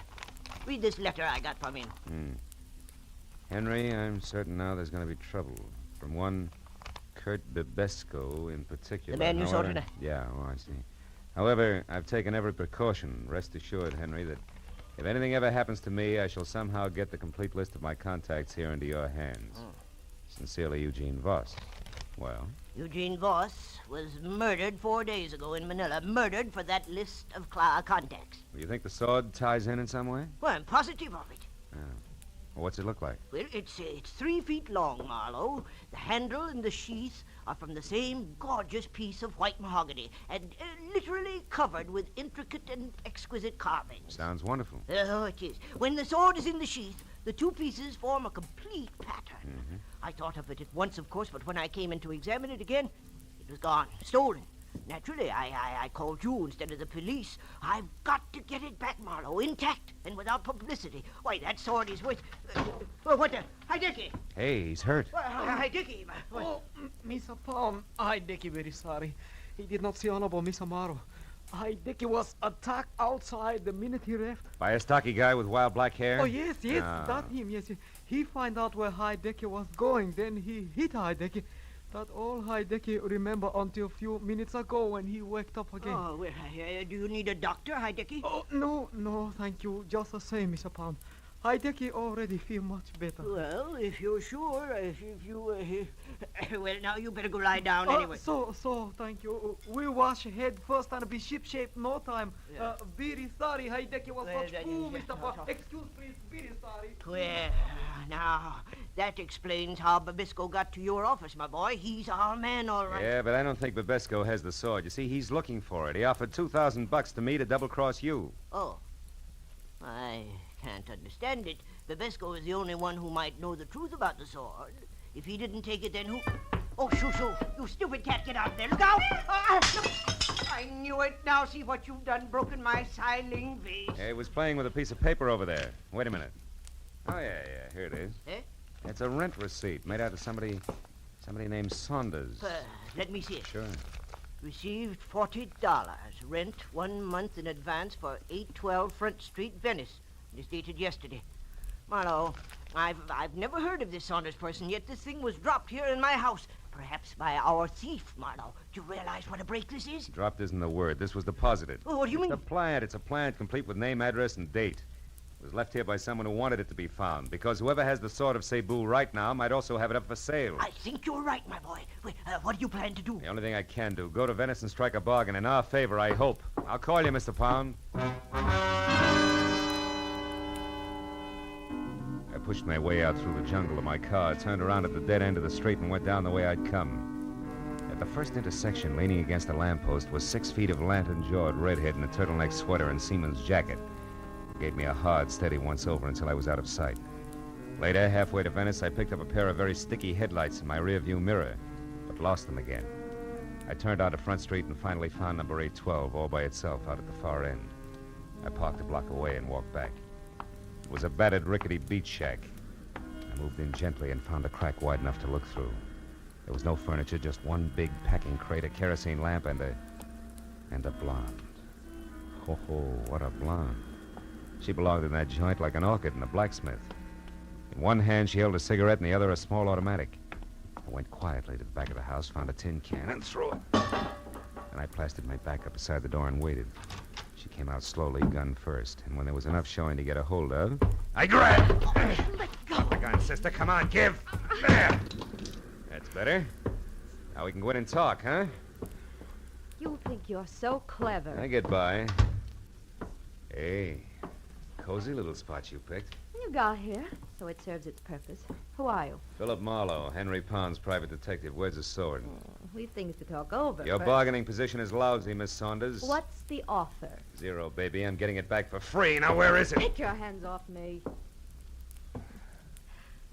The sword is here in the house, but the scabbard isn't. And one's quite worthless without the other, you know. You're not taking a lot of chances, are you, kid? The sword has already brought me $5,000, Marlowe, and I've only just begun. So make an offer, and make it good. You're a liar. Sword's not worth 1/10 that. Not of itself, no.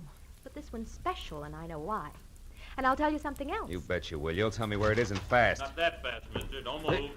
Drop the gun. Now you can turn around. Well, a lantern jaw with red hair. So you were tailing me after all. You said it. Now, wait a minute. Shut up. But I... Get out. The front doors. Go on, beat it. I'll see you later. Now you, mister. Now what?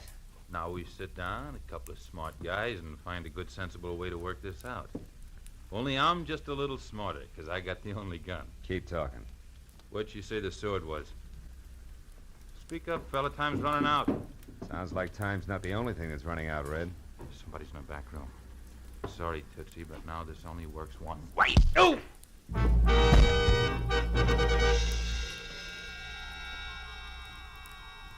Oh. I couldn't tell how long I'd been out. But I felt like I'd lost at least a weekend in somebody's boiler factory. I got back far enough to realize that something was going through my pockets. He was snaggle-toothed, had a week's growth of beard, and put the room in need of a healthy spraying of sweet air. Yeah, that's a little better. I thought you was done in there for a minute. Yeah? Who are you? Oh, what happened anyway? Yeah, that's what I'd like to know. Call me Sid. Okay, Sid. Yes, thank you. I was walking along the beach out there like I always do, and all of a sudden I heard a scream. You know, like it was a wounded cat. It came from in here. And I know this house has been empty for years. Was it you was screaming? No, I went out too fast. Yeah. Well, I come a-running, and just when I stepped up in the porch, a fella in a pea-jacket come charging out and beat it down the street. Yeah, I remember. Red and the noise in the back. Oh! Have you been in there, that back room? Me? Yeah. Sid? No, I just looked this far, and then I found you. Yes. What's it all about, mister? What's back in there? Hey, bring that kerosene lantern, will you? Yeah, sure. Here, I got it. Look, a guy. Yeah, a wild-haired Romanian named Bebesco, with the sword of Cebu sticking clear through him. Dead center.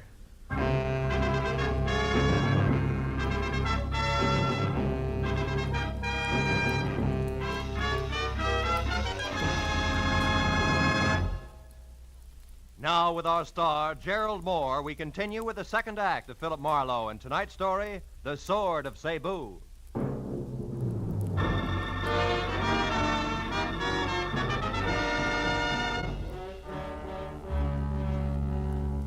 While the beachcomber gaped like a marionette with broken jaw, strings of the impaled body of Kurt Bebesco slumped at our feet. I quickly covered the room and the back porch, which led to the beach outside, looking for the wooden sheath that belonged to the sword of Cebu, just in case Claire Saunders had been bluffing. But 5 minutes of that got me nothing more than a little exercise and a lot of salt air. Well, what should we ought to do now, mister? Call the cops? Yeah, I guess so. Sure would like to take that sword. So would I, Junior. But the homicide boys are kind of narrow-minded. You see, they like their corpses as is. Yeah? Come on, let's get to a phone. Yeah, okay. Nearest one's a couple of blocks away. You got a car? Yeah, it's out front. Got a light? Yeah, here's some matches. Thanks. Hey, wait a minute. Huh? What do you do with the conga club? Me? Yeah. Oh, them matches ain't mine. Just picked them up off in that barrel. Come on. Conga club, huh? You know where it is? Yeah, sure, it's right here in Venice. Ex-Marine runs it. Oh? Kinda wild, though. Cops raided it once. They had some dancing. Where is it? Where is it? Come on, it could be important. Straight down Front Street, Broadway, then left one block, and you're there. Uh-huh. Now, look. You call the cops and get back here and wait till they come. Tell them my name is Philip Marlowe. I'm a private detective. Yeah. Oh, no. No, sir, not me. I ain't waiting here alone. $10? That's all? You heard me. Here. Tell the law I'll get in touch as soon as I can. Also, Sid, I'll match that 10 the next time we meet if you've kept your mind on your work. Yeah, okay. Well, where'll I tell him he went to? The conga? You catch on fast. The conga, Junior.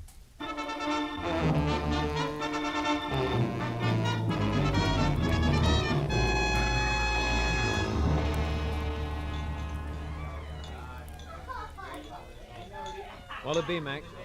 Scotch and a little information. Girl named Claire Saunders, dressed in a white linen... I never heard of her, Mac. Oh. I see so many people, you know. Yeah, sure. Now, you get what I mean, don't you, Mac? Oh, of course, yeah. Well, you better make that a double Scotch. I'm through. He should have known better. Trusting a fast dame with every cent of his war bonus, a jerk. Wait a minute. Huh? War bonus? Yeah. Who should have known better? Well, Yeah, I'll be with you in a minute, Kelly. Wait a minute. Look, who should have known better, mister? My kid brother back in New York. He's a vet, Marines. He got his check from the state, and he turned it over to this Claire Saunders. They were going to get married. That's what she said. And that was the last he saw of her. Oh, well, it happens every day. He'll know better the next time. Wait a minute, Mac. I just happen to remember. I know the doll. You do? Yeah. Been around a couple of days now. It's pretty flush, all right. Know where she's staying? Yeah, sure I do. A ritzy motel about 4 blocks from here, the Pavilion. Pavilion, huh? Yeah. She got bungalow 10 there, Mac. I know because she was complaining about it being the N1 and too long a run for the bellhop and a cracked ice detail. Oh. You go get her, Mac. And when you do, tell the kid brother that another ex-Marine tipped you off. Yeah, you bet I will.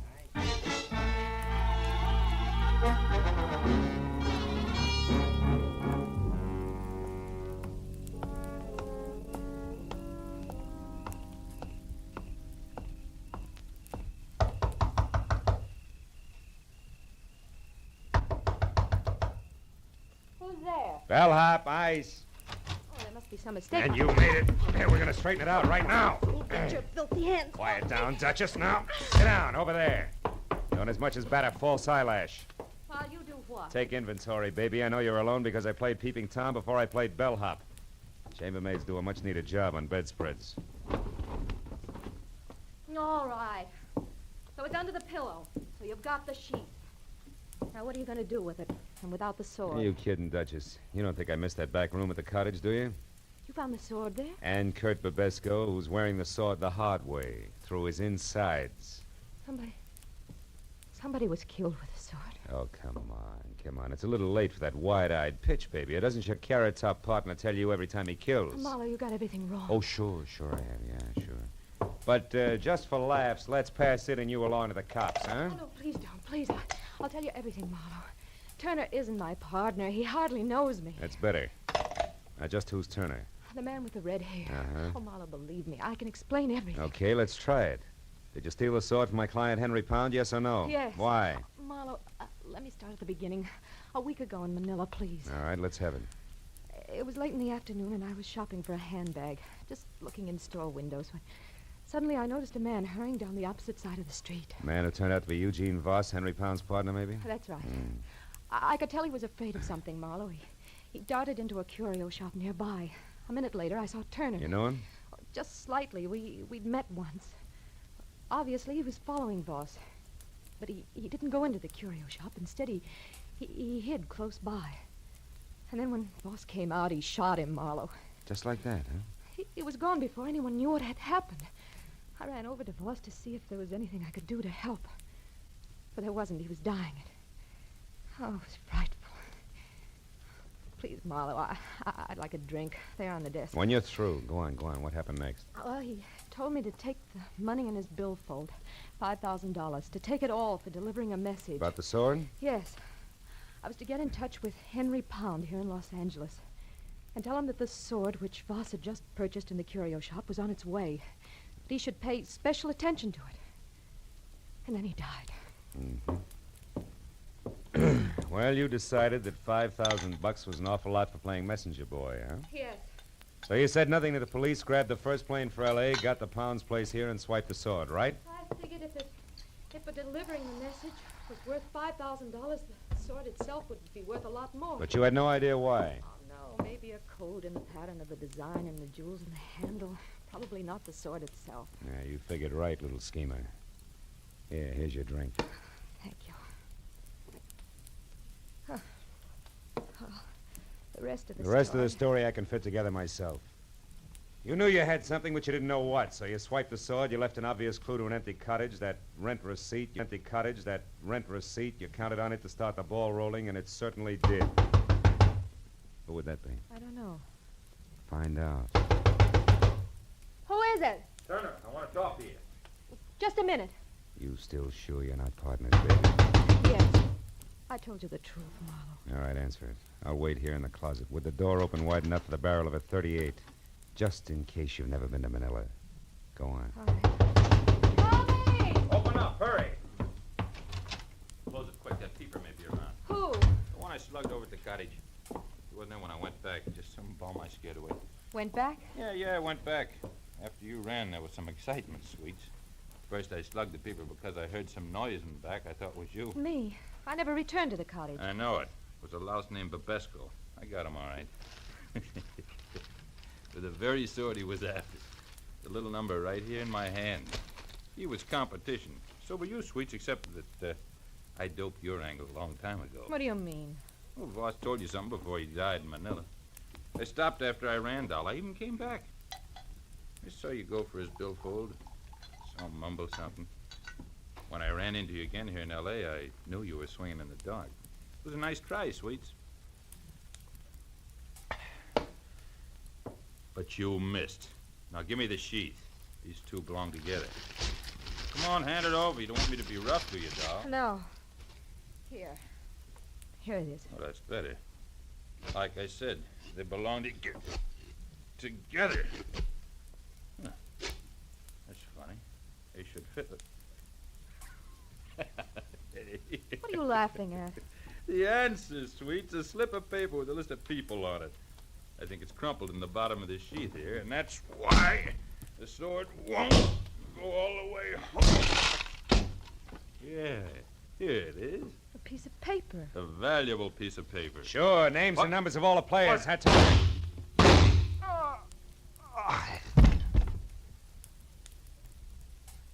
Marlowe. Marlowe, he's dead, isn't he? Yeah. Just about as dead as a guy named Eugene Voss was last week on a sidewalk in Manila. Or the party called Babesco. What is it? Turner's dead, but I don't think his partner is. Marlowe, you thought I was his partner. Hmm? Oh, yes, and I thought wrong, Claire. But now I got a little more to go on. I'll see you, honey. Oh, no, wait. What am I supposed to do? Call the police and explain it all away as a practical joke? Marlowe, have a heart. Where are you going? Back to my client, little dreamer. I think you can give me a line on that partner. Be good.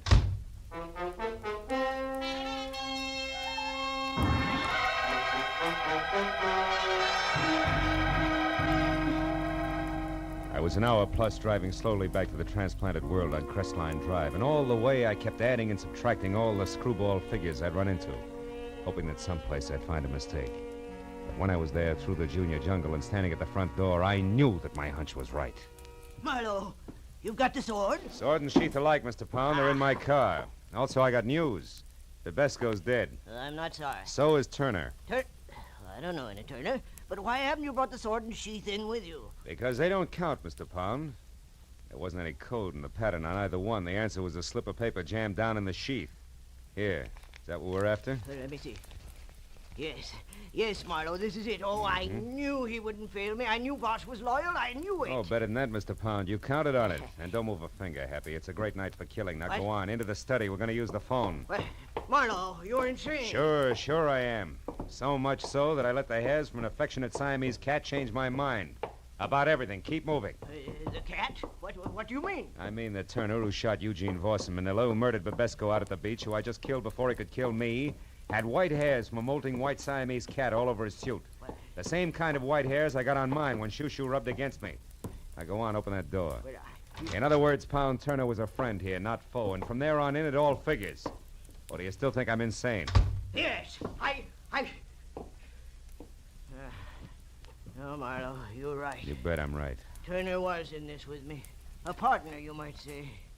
You see, I knew that Eugene Voss was worried about competitors. Like Babesco, go on. Well, I knew that Voss would see I got his client's list, the pearl dealers, if his life was really in danger. And that gave you a brilliant idea. Put his life in danger. So you sent Turner to Manila to kill Voss once the list was on its way.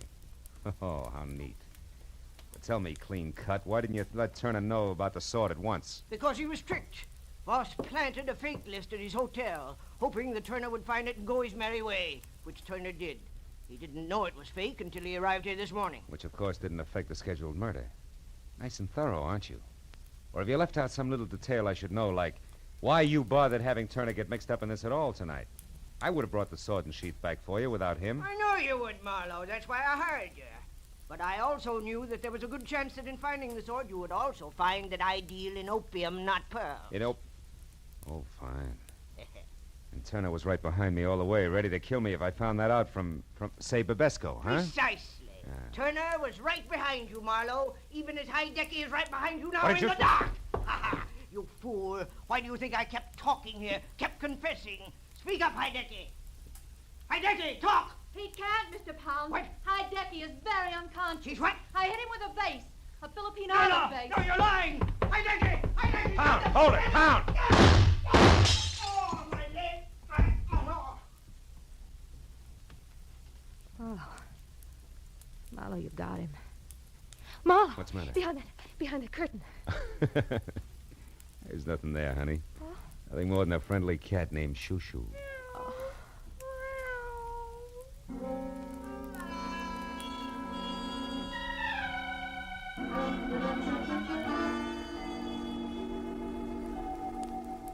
It took a long time. It always does. But finally, the police in Los Angeles and the police in Manila knew exactly who had done what to whom and why. All of which left Henry Pound, the vicious little character who wouldn't even recognize honor among thieves, with a short, unpleasant future. And I thought about him and every rotten thing he'd done as I walked through his imported island jungle to my car. Thought about him and Babesco, about Turner, the houseboy, about Eugene Voss, and I didn't think about Claire Saunders until I got to my car. Was in behind the wheel, headlights on. The words were written in lipstick the length and breadth of my windshield. Still, dear, I stepped out when nobody was looking. But don't fret. Because from here on out, I'm going to be very good. I've learned my lesson. P.S. My plane doesn't leave until morning. Would you like to help me Wait for it at the airport cafe. They have good food and they're open all night. Claire. Airport cafe. It's an hour's drive. Unless I hurry.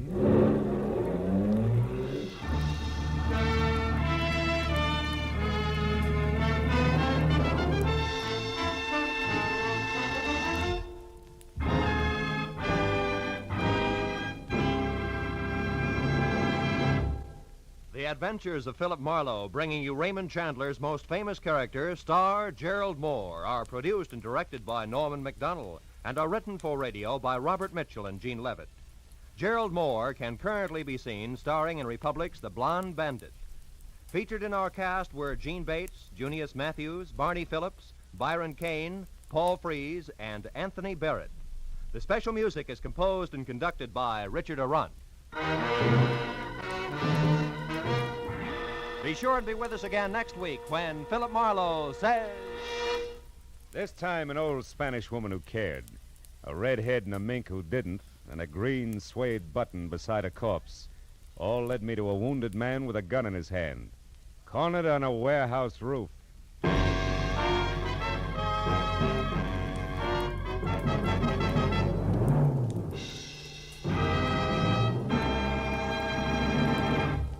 Now, stay tuned for Pursuit, which follows immediately on most of these same CBS stations. This is Roy Rowan speaking. This is CBS, where Burns and Allen are heard every Wednesday night, the Columbia Broadcasting System.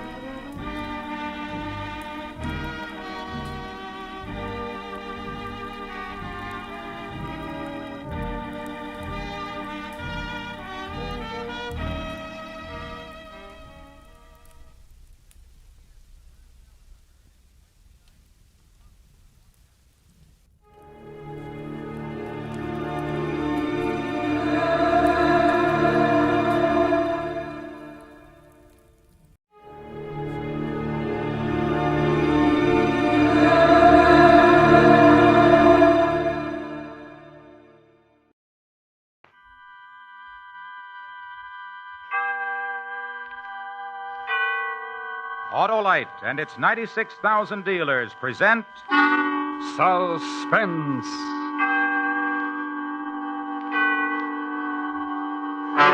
Tonight, Autolite presents transcribed A Murderous Revision, the story about a man who made a recording of a violent death, starring Mr. Richard Widmark.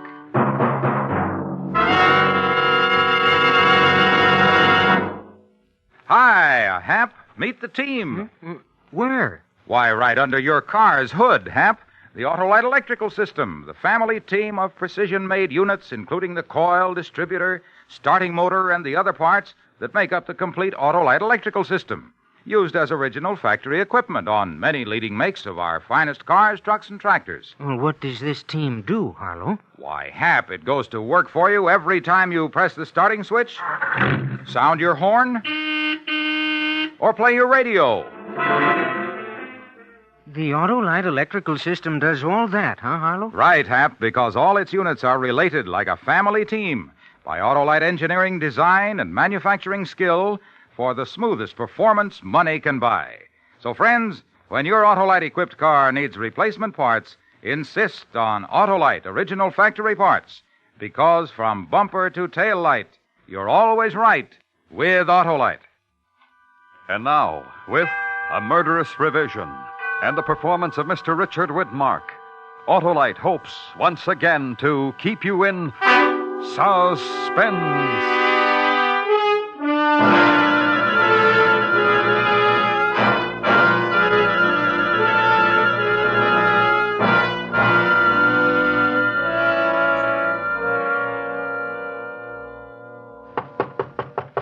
Yeah? What did you want to see me for? Oh, Chris. Come in. Sit down. Did you get to hear the show Sunday? I don't like to listen to the show.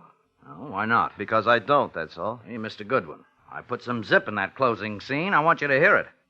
Got the playback ready. Now, hand me that record marked Part 2, will you? Thanks. I don't know, Chris. I don't make you come to rehearsals. You don't have to sit in the control room all day.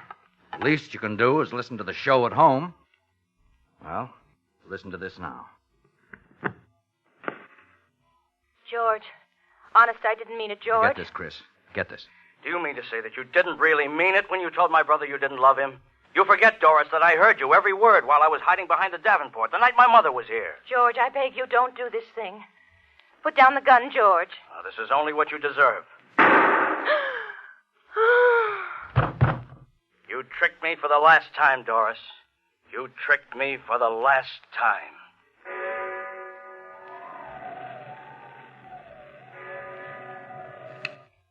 What did you change it for?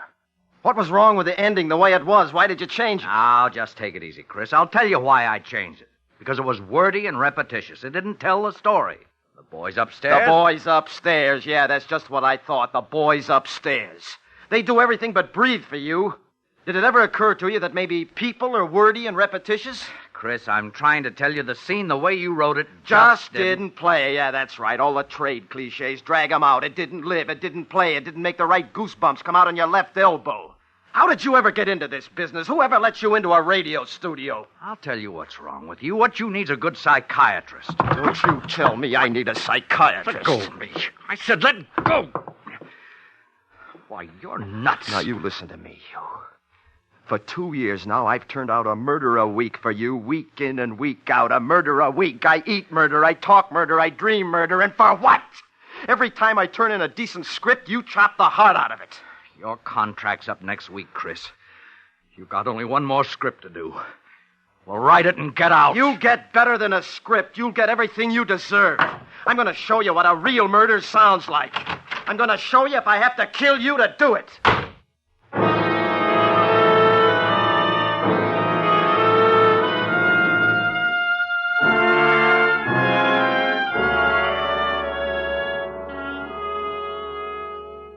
Good evening. This is a recording of an actual murder. The first, as far as I know. Not written, not rehearsed, but well planned. It is respectfully dedicated to Mr. Ken Avery, editor and producer of the radio program Murder, Please. This is my last show, Mr. Avery. I'm delivering it to you in its entirety. Cast, music, everything. The events and persons are absolutely real. It's going to be a great show, Mr. Avery. You'll hear everything but the climax. I'm speaking into a microphone concealed in my desk, concealed with the other recording equipment I've rented for the occasion. The music you hear is coming from a high-fidelity phonograph at my side. This program is produced, edited, directed, narrated, engineered, and plotted by Christopher Turner, whose only claim to immortality is this single half hour. And now, Mr. Avery, the leading characters in order of appearance. The murderer, Christopher Turner. The catalytic agent, your daughter Lois. The victim, yourself. And now, please to begin.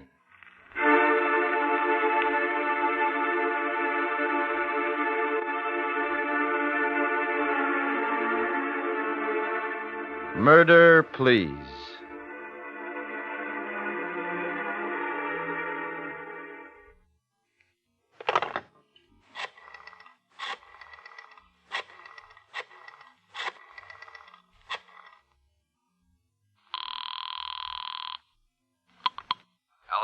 Hello, Ken. This is Chris. Oh, now I listen, hate to bother Chris. you at home, but I wanted to apologize for the way I acted. Could you drop over to my office right away? Sorry, Chris, no go. I put up with your little insanities for 2 years now. Temper tantrums, insults, coming in stewed to the gills. 2 years of that was plenty. I see. You won't change your mind? Not a chance. Maybe you can find somebody more patient than I am. Good luck. Thanks, Ken. Thanks a lot. Lovely opening scene, Mr. Avery. Thank you. You did exactly what I wanted you to do. You just threw away your last chance to save your life. Good work, an excellent performance. Well, if you won't come up to my office by invitation, which I suspected you wouldn't, there's still another way. The telephone book. Listen, Mr. Avery. The sound of the flipping pages. Your daughter's phone number. Yeah, here we are.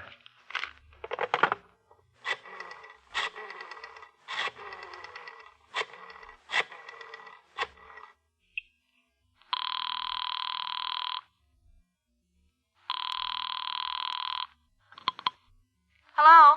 Hello, Lois. It's been a long time. Bet you don't even know who this is. I don't recognize the voice. This is Christopher Turner. Oh, sure, Mr. Turner. How are you? Fine, just fine.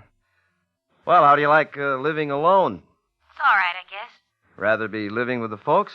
No. It's kind of independent this way. Yeah. How's the writing coming? Not so good, Mr. Turner. I've written 5 scripts so far, and every one of them has been rejected. I don't know what's the matter. Well, the reason I called was your dad and I had a talk this afternoon about you. He thought maybe I could pass on a few tips. Oh, I wouldn't want to bother you. Oh, now, this isn't an obligation on my part, Lois. I like to help young people. Say, what are you doing this evening? Well... You see, here's the point, Lois. This is the only free night I'll have this week. Things are sort of piling up. And maybe you're doing some little thing with your writing that I could straighten out in an evening. Well, all right, Mr. Turner. Good. You know where my office is? I don't think so. It's right across from the broadcasting studios, the Brown Building, room 208. I'll be right over. Fine. And bring your scripts with you, huh? I will. I certainly appreciate this. Not at all. Bye. Bye. I'll be right over and bring your scripts with you. I certainly appreciate this. Not at all. You see, that's how people talk, Mr. Avery. Let's see, what else? Oh, yes, sound. Drawer opens. Gun taken out. Click of breech. Whirl of chamber. Bullets inserted in chamber. 3, 4, 5, and 6. Gun in drawer, drawer closed. And now we must wait. You see, Mr. Avery? Fate is a better dramatist than either of us. Just when things start getting dull, the phone rings. Hello? Hello, Chris. Hank. Oh, what's up? I tried your place all night. I tried your sister's place. Finally, I called your office. I wouldn't let myself believe it, but here you are, slaving away for old man Avery again. Say, when are you going to tell him to go take a flying leap? I did that just today. No kidding? Yes. Well, congratulations. From here on in, nothing but bigger and better things. Yeah. Say, there's a rip-roaring poker game going on over here. Just room for one more sucker. What do you say? No, I can't tonight. I'm doing my last show. Oh, forget it for one night, why don't you? Live a little. Thanks, Hank, but I can't. I'm coming over and get you away from that typewriter if I have to use force. No, I can't, Hank. The show's Sunday. Look, I got a script due tomorrow. You don't see me knocking myself out. Let 'em wait. Listen, Hank, you can't come over here. Don't you get it? Oh, I'm sorry, Chris, honest. If I'd suspected. Sure thing. Well, take it easy. Call me for lunch or something. You bet. Sorry, boy. Bye. Bye. Whew, that was close. Good scene, though.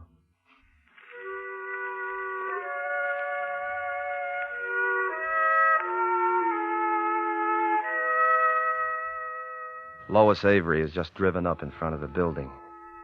She's getting out of the car, carrying her scripts. She wears a cardigan sweater, tweed skirt, flat shoes. She's young, she's very pretty. A girl with everything to live for. Now she's disappeared into the building. In a moment, she'll knock on my door. And then you'll see for yourself how youth resists the threat of death.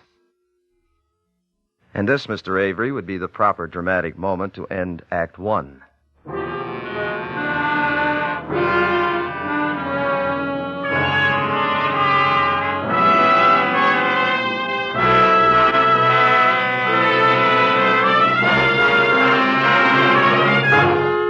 Autolite is bringing you Mr. Richard Widmark in A Murderous Revision, tonight's production in radio's outstanding theater of thrills, Suspense.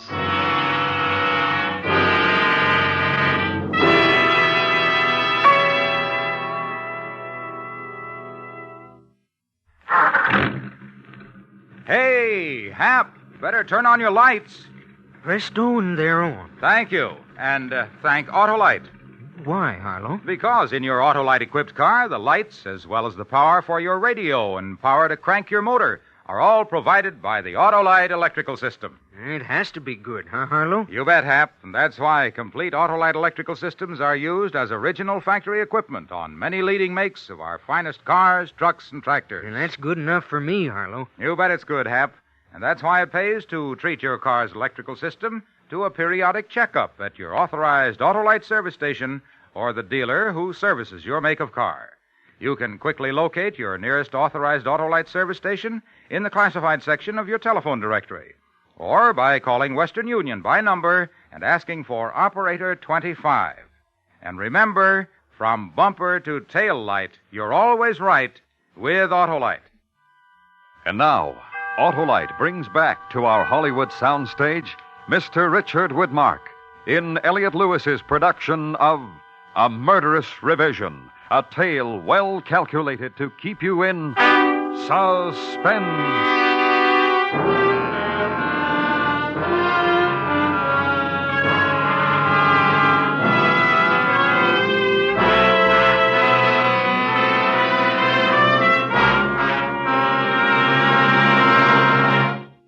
Act 2. This is Christopher Turner once again, Mr. Avery, bringing you by transcription the first recording of an actual murder ever made specifically for broadcast. The setting, my office. The music, recorded. The time, night. The victim, yourself. Your daughter has just entered the building. And so concludes the usual resume with which we begin the second act of every Murder Please program. I hear her footsteps in the hall. Your cue, Lois. Sound, knock on door. Come in. Hi, Lois. Come on in. Thanks. I brought the scripts with me. Wonderful, wonderful. Sit down. I hope I'm not putting you out. I always tell Dad to stop imposing on my behalf, but I guess he'll never learn. Now, look, you're here because I want you here, and for no other reason. Cigarette? No, thanks. This is a nice office. It serves. Just a hole in the wall, but quiet, nothing fancy. I like it. Well, how long have you been scribbling? 6 months, Mr. Turner. Let's just make it Chris. Huh? What sort of things? Murder, mostly. Somebody told me that's what sells best. True, true. Well, let's just start talking about murder. Maybe something interesting will come out. Question number 1. Why do you think people kill? Lots of reasons, I guess.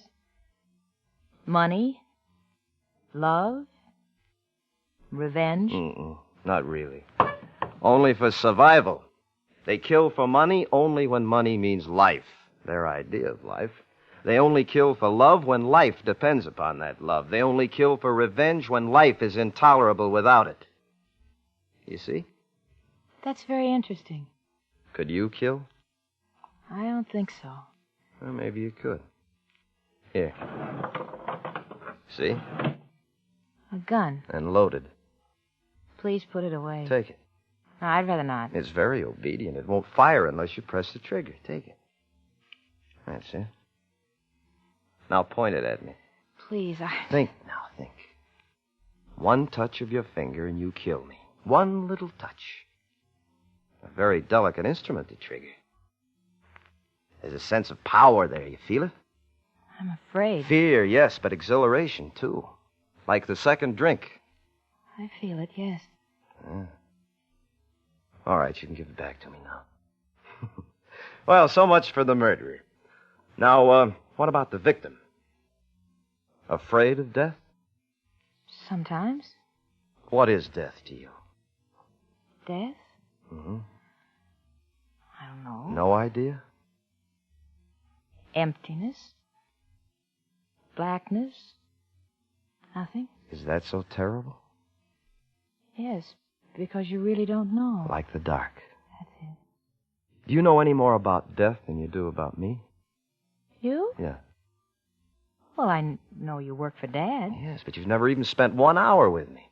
Once at lunch, you and your father sat down with me, yet you come up here alone. How do you know you can trust me? Suppose I don't, really. Look at this. Please put it down. It makes me terribly nervous. Do you have any money? A little. How much? $10, maybe, some change. Give it to me. Here. Why did you give me the money? Because you asked me for it. No, because you were hoping I'd put down the gun. And if I'd said, a kiss, one kiss, and I'll put down the gun, what would you do? I suppose I'd give But it... a kiss, that would be harder to give, wouldn't it? Yes. Kiss me. There. Thank you. Now put down the gun. Please. I know it's a lesson in writing and all that, but it scares me. No. But you said you would. I said nothing of the kind. And if I had said it, you'd have been foolish to believe me. You can't trust a man with a gun. You feel helpless, don't you? Yes. While you could give me money, there was hope. While you could give me love, there was hope. But if all I wanted was revenge, there'd be nothing you could do to save yourself. Nothing. And if I told you that right now, right this moment, I'm going to pull this trigger and blow you to bits, tell me, what would you say? I'd try to talk you out of it. What would you say? I wouldn't know what to say. Then I'd shoot. I'd tell you about the electric chair. Very little threat to a man about to kill. Later, maybe, when he's running away, then he'd think about consequences. But not now. Now it's only kill. Now, what else? What else would you say? I'd beg him. He wouldn't listen. I'd plead with him. I'd say, please don't kill me. And if he still wouldn't listen? Then I'd die.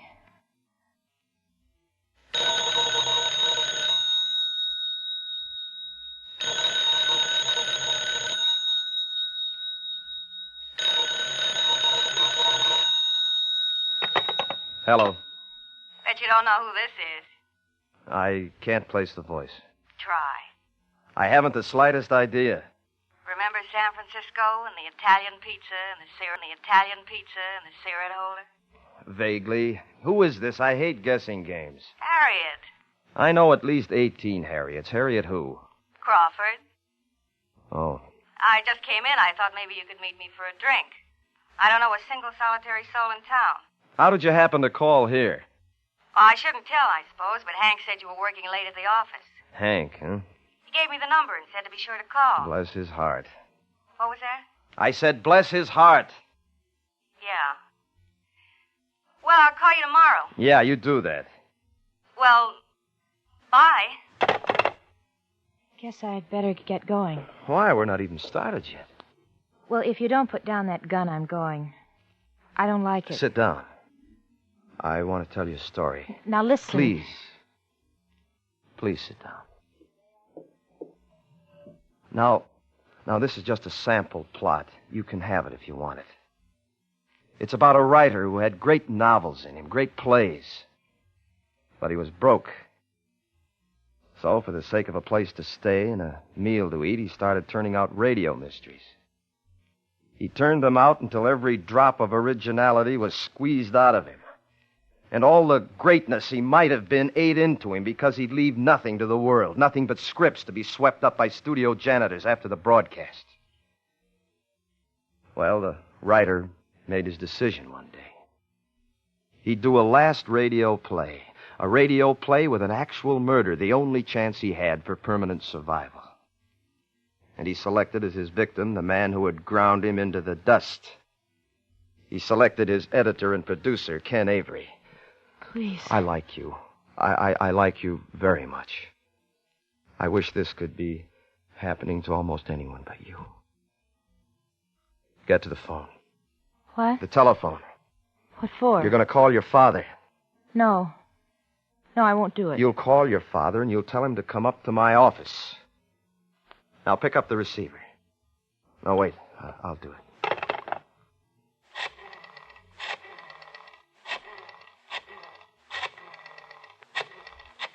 Now take the phone. Tell him. It's ringing. Take it. Hello? Hello? Dad? Lois? Lois, what are you calling this time of night for? Something the matter? No, nothing. You want him to take you home. You don't feel well. Lois, something's the matter. Where are you? You home? No, I'm at Mr. Turner's. Turner's? His apartment? His office. I don't feel very well. Come and take me home. Come and take me home. I don't feel well. Here, give me the phone. Hello, Ken. Yes, Chris? Yeah, Lois came up tonight to discuss some script she wrote, but she doesn't feel very well. You'd better come and get her. I'll be right over. Sit down. We haven't got very long to wait.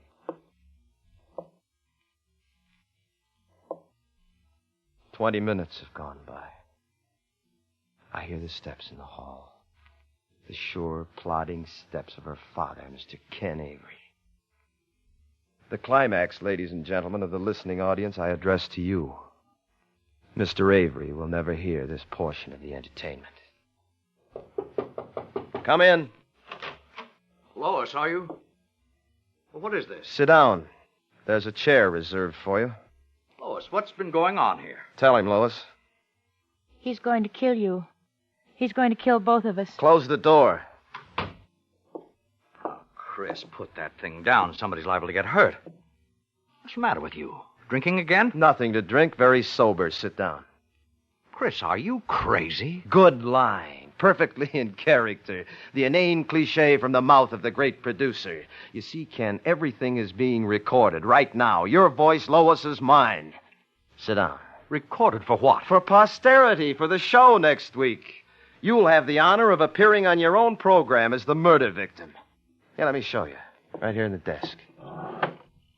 You see, it's a recording machine. I've stopwatched every second. It's been running exactly 25 minutes. You always made it a rule to plan the climax for 26:30 so you could have room for a final commercial. Well, that's just what I'm doing. According to my timing, you have about 1 minute and 30 seconds to live. All right, Chris, that's enough of the phony dramatics. Now, give me that thing before somebody gets hurt. Stand back. I wouldn't want to mistime the climax of the show. This won't make a show. You won't have much editorial power, Mr. Avery, after a few seconds. There's the agency. They wouldn't put this thing on the air. No, why not? You planned to kill me. From the beginning. There's the trouble right there, Chris. There's no twist. Oh, yes, the twist. Right. The surprise ending. You told the audience to expect the murder to be successful. But our shows have to have some kind of surprise for the audience, Chris. You know that. Where's the twist? Still the editor, right to death's door, huh? All right, Ken, perhaps you can provide the surprise ending that's going to save your life. I don't have to. Oh? You provided the twist yourself, but you didn't know it. And yet the twist was part of the story all the time. Where, Mr. Editor Avery? You, Chris, you're the twist. Me? That's right. You're a flop, Chris. You're so used to dreaming on paper you can't live anymore. You wrote about love because you never had it. You wrote about fortunes and you're still 2 bits. You wrote about murder, but you haven't got the guts to pull the trigger. Now, give me that gun. You think I won't shoot? I know you won't. Give me that gun, you hack. What did you say? I said you were a hack. Now give me that gun. Stay away! Give me that gun, you hack. No, I'm not! Stand! Let go! Let go of my hand! Drop it, I said. Drop it! Let go! Chris. Chris!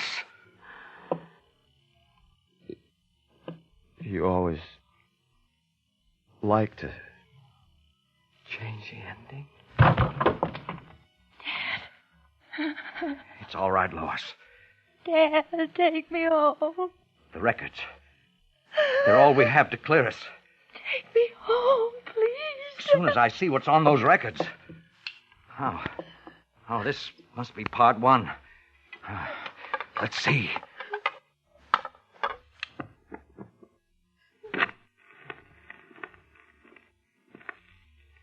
Good evening. This is a recording of an actual murder. The first, as far as I know. Not written, not rehearsed.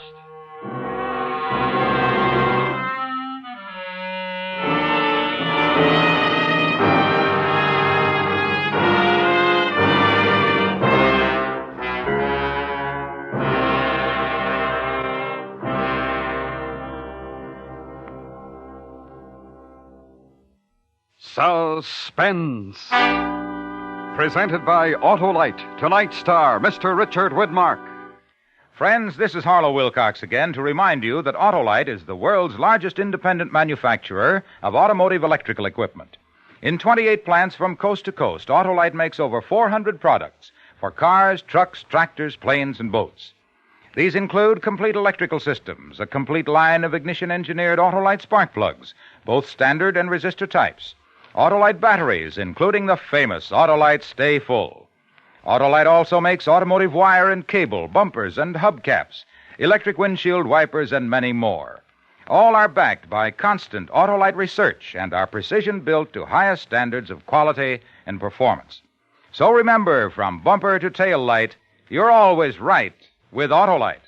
Next week on Suspense, our star will be Mr. Victor Mature as a man who made his living as an assassin. A tale we call Black Jack to Kill. In weeks to come, we shall also present Mr. John Hodiak and Mr. Herbert Marshall, all on Suspense. Suspense is produced and transcribed by Elliot Lewis, with music composed by Lucian Morowick and conducted by Lud Gluskin. A Murderous revision was adapted for Suspense by David Ellis from a story of S. Lee Pagostin. In tonight's story, Kathy Lewis was heard as Lois, Joseph Kearns as Ken, Charlotte Lawrence as Harriet, and Jerry Hausner as Hank. Tonight's appearance of Richard Widmark was made possible through the kind permission of 20th Century Fox Studios. Mr. Widmark may soon be seen in the Technicolor production Red Skies of Montana.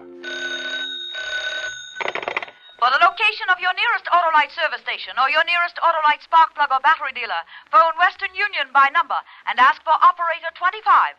Switch to Autolite. Good night. This is the CBS Radio Network.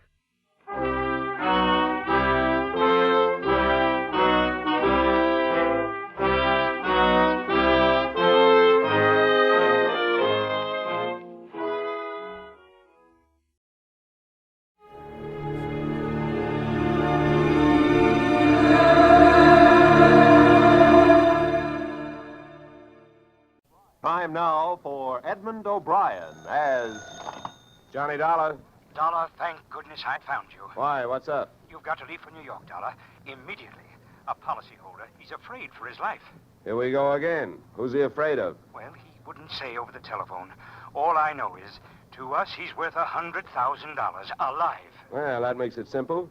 He must be afraid of somebody to whom he's worth $100,000 dead.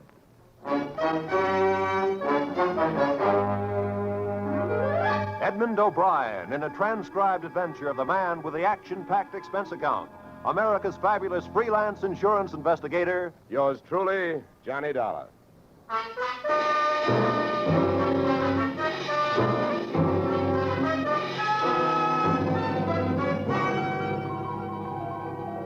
Expense account submitted by Special Investigator Johnny Dollar to Home Office, American Continental Life Insurance Company, Hartford, Connecticut. The following is an accounting of my expenditures fulfilling your assignment as a bodyguard. The body being that of your late policyholder, Robert W. Perry.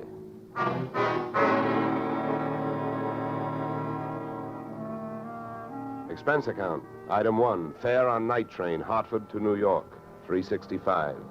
Expense account item 2, $1.80 taxi to Lower Manhattan following morning to offices Perry and Van Bruten, importers, arriving as promised at exactly 9 a.m. Oh, good morning.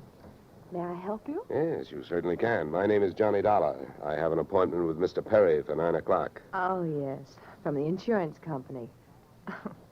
Well, you're right on time. Yes, they told me I'd better be, and I'm glad that I am. Mr. Perry just came in. He's alone and waiting for you. I'll buzz him that you're here. Thanks. Come on!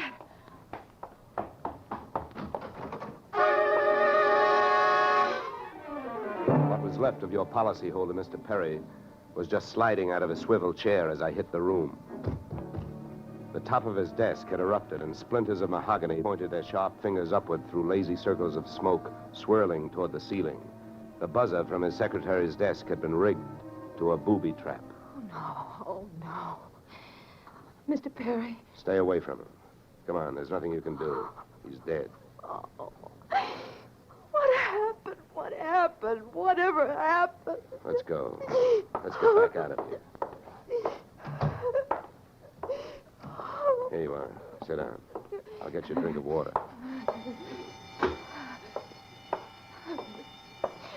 Come on, drink this.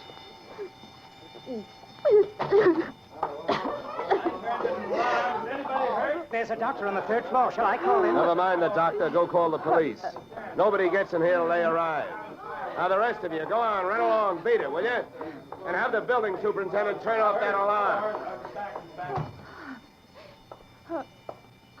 Okay, miss. Now, take it easy. It was all so sudden. What happened? Well, that's not hard to figure out. Somebody wanted to give your boss, Mr. Perry, a shortcut through life. So whoever it was figured out that a secretary would never buzz a boss unless he was at his desk. They rigged up a bomb somewhere in his desk that would go off when you buzzed him. Oh, then I killed him. Now, wait a minute, will you? Wait a minute. Don't go hysterical on me. There's excitement enough, and there'll be more when the police get here, so you keep cool. But I did it.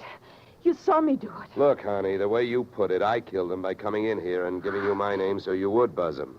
And I was here to protect him. So drop it, will you? I'm sorry. Now, tell me, what about yesterday? Was Perry here? Yes, all day.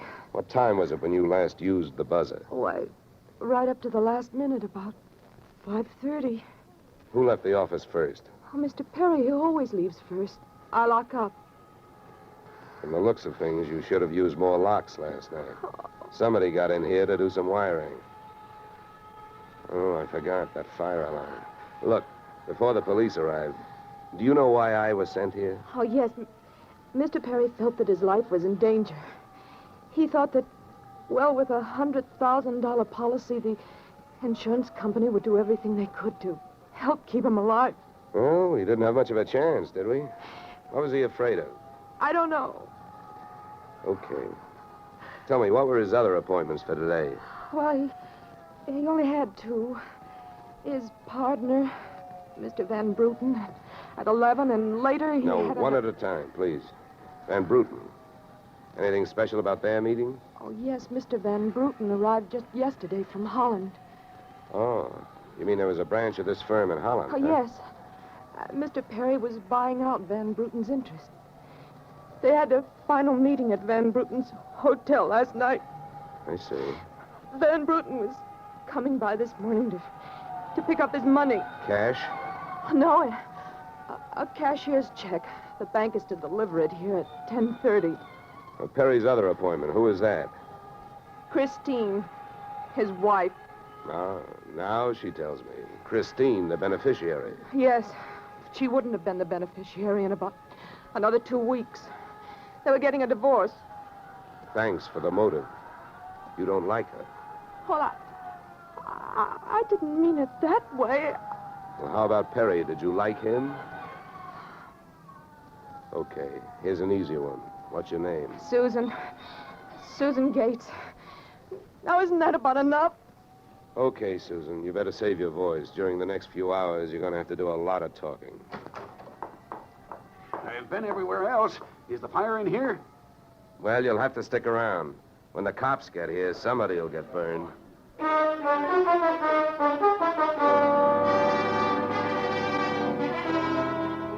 The firemen should have stuck around because the cops arrived in a blaze of glory. It was a very high-class investigation, 2 lieutenants. Finally, after about an hour, the police photographer ran out of flash bulbs, the office of the deceased ran out of fingerprints, and the lieutenants ran out of questions. So the on-the-scene phase of the investigation was closed. At about 5 minutes of 11, I left the police packing up their notebooks, their clues, and the body, and went into the outer office. Susan looked like she could use a big, broad shoulder to weep on, but unfortunately, I was wearing my light gray suit. About then, a dark blue suit and a deep green voice entered the room from the corridor. There. There's a fellow out here says he belongs here. His name is Van Bruten. What do you think? His name is on the door you just opened. Oh. Well, now, my name happens to be Murphy, and it's on bids all over the country. But that don't mean I'm stuffed with feathers, does it? Well, never cross tongues with an Irishman. All right, send him in, officer. All right, you can go in. There's a policeman out there. There's trouble here? I am Bremer van Bruten. Where is Mr. Perry? What? He is waiting for me, no? No. But my appointment... He's not keeping any. He's dead. Dead? This is not possible. Last night I saw him. He was well. What happened? He was hit by a buzz bomb. A buzz bomb? Oh, please. You mean there was foul play? Yes, it was very foul. Oh, please. I may sit down. My first visit in all these years since before the war. It was to be so happy. But now tragedy like this. He was a good man, a good partner. I understand that as of last night, you were no longer partners. Yeah. I am glad you mentioned that. I realize, of course, that it is indelicate to speak of such things as money at a time like this, but that is why I am here, to receive my payment. Just because Perry got his, there's no reason for you not getting yours, huh? Oh, but you misunderstand me. I am deeply grieved, but, well, since the transaction was consummated, what is there to do? A delay would be a needless waste of money. I have already paid for passage back to Antwerp tomorrow. Your check is here, Mr. Van Bruggen. Oh. Here you are. Thank you. In all of my years of business, this is indeed the saddest moment. Yeah. Well, if I didn't have some work to do, I'd sit down with you, and we'd all have a good cry.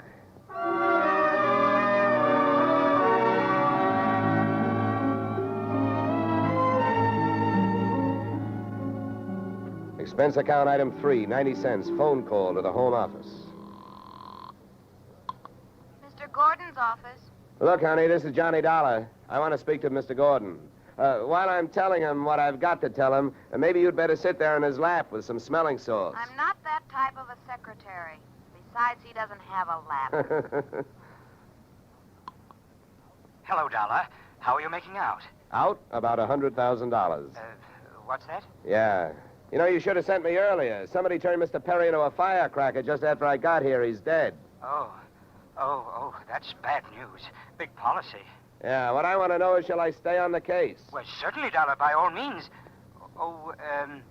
Is there a chance of proving suicide? There's a non-payment clause. Yeah, to make this one a suicide, there'd have to be a Santa Claus. Nobody could hate himself enough to do it this way. What are the fraud possibilities? Fair, there's an estranged wife. She's the beneficiary, but she wouldn't have been in a couple of weeks. Divorce coming up. I'll start with her. All right, Dollar. Good luck. But watch those expenses. Why, Gordon, I'm surprised. I think an insurance man would be the first to want to see a fellow live a little.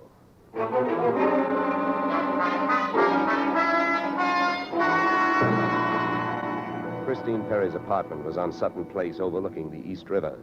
I took the elevator up to the 24th floor, and there I discovered that our garden-fresh widow was living high in more ways than one. Everything about the place was French. The maid who led me into the living room through a long foyer, the decor, and the perfume which reminded you that breathing can be fun. I looked up from enjoying my nose to see Mrs. Perry looking down hers. Mr. Dollar? Mrs. Perry. I believe we can dispense with the social amenities. You're an insurance investigator, interested in the death of my husband. So naturally, you're here because you've jumped to the conclusion that I killed him. You're the one that's jumping to conclusions, lady. And careful you don't break your leg. What do you want? The policy's in order. Premiums are fully paid. You know, I'm not quite sure what I want. I know that you've got a great motive. So far, the only motive I've found. You haven't had much time to look, have you? Check. This is my first stop. Maybe you can help me. Do you know anyone who would be happier with your husband out of the way? I know very little about my husband's friends. For that matter, his activities for the past 6 months.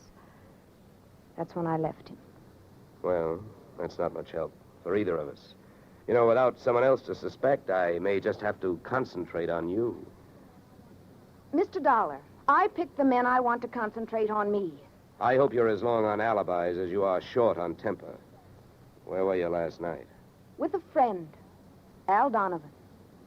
For a while, the same place my husband was. But I have witnesses to prove who was with him. Anybody at the Clover Club can tell you. Save me a trip. I can't afford the prices they get over there. Certainly. A pleasure. My husband was with his beautiful little secretary, Susan Gates. Well, I wouldn't be more surprised if your late husband walked through that door and said... All right, mister, that's enough. Al! Yeah. How much did you hear? I'm a big guy, baby, 6'4". I've got big ears to match. Al, please. Would this be Mr. Donovan, your companion of last evening? I'm getting you out of here, Christine. Al, you don't know what you're saying. You lie to me. How can I help you if you lie to me? You call me stupid. The way you're playing this, you'll alibi yourself right into a cell. Now, I'm getting you out of What are here. you doing to me, Al? You're crazy. Come on. She's right. You are stupid, Donovan. She was doing just fine till you dropped in. Mister, you've been asking a lot of questions. Now I'm going to give you one answer. All right, Christine. So much for the wise guy. Now, about you and your alibi. You wasn't with me at the Clover Club last night. And if it's so easy to prove that your husband was there with his secretary, who were you there with? Remember, baby, you told me you were going to be with your husband. When Al measured me for that swing, I measured my chances with him. To me, he looked like one of those corporate assets of Murder Incorporated. So I rolled with the punch and kept my eyes closed and ears open. What I heard was Christine's alibi flying out the window, Mr. Donovan giving her a few loving cuffs, and finally, the pair of them flying out the door. Just then, the noon whistle blew somewhere in New York, and I decided to allow myself the luxury of 1 full minute for lunch.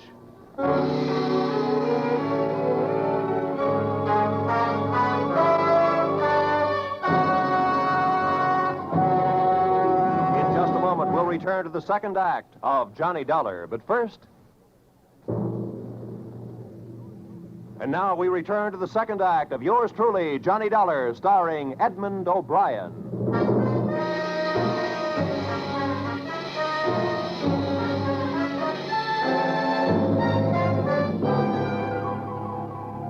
I spent the minute I took out for lunch eating a handful of Mrs. Perry's bonbons on the run.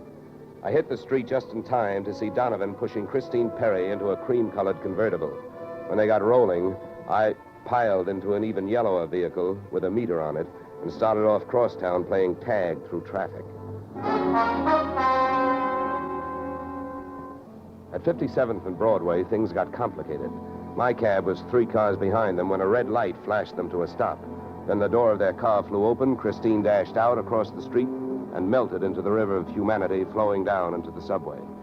Since Al Donovan didn't follow her, I followed him. When he finally pulled to a stop, he took 2 chances. He parked in a no-parking zone and walked straight into the building beside it, a police station.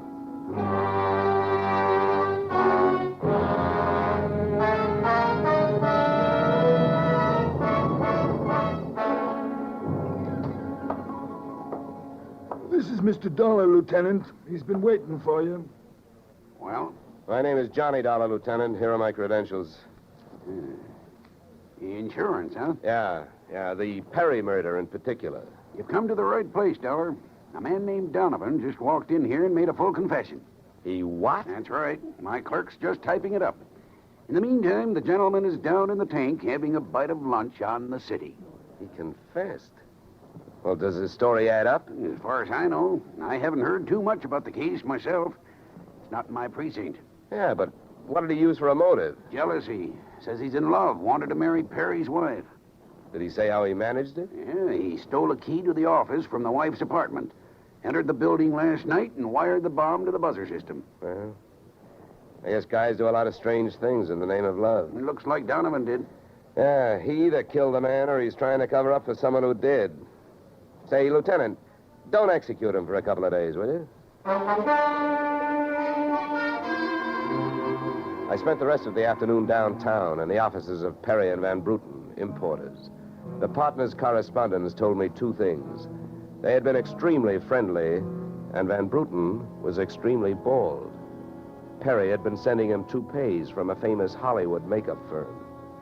At 4:30, I got to the employment files, which rocked me with 2 minor explosions of their own.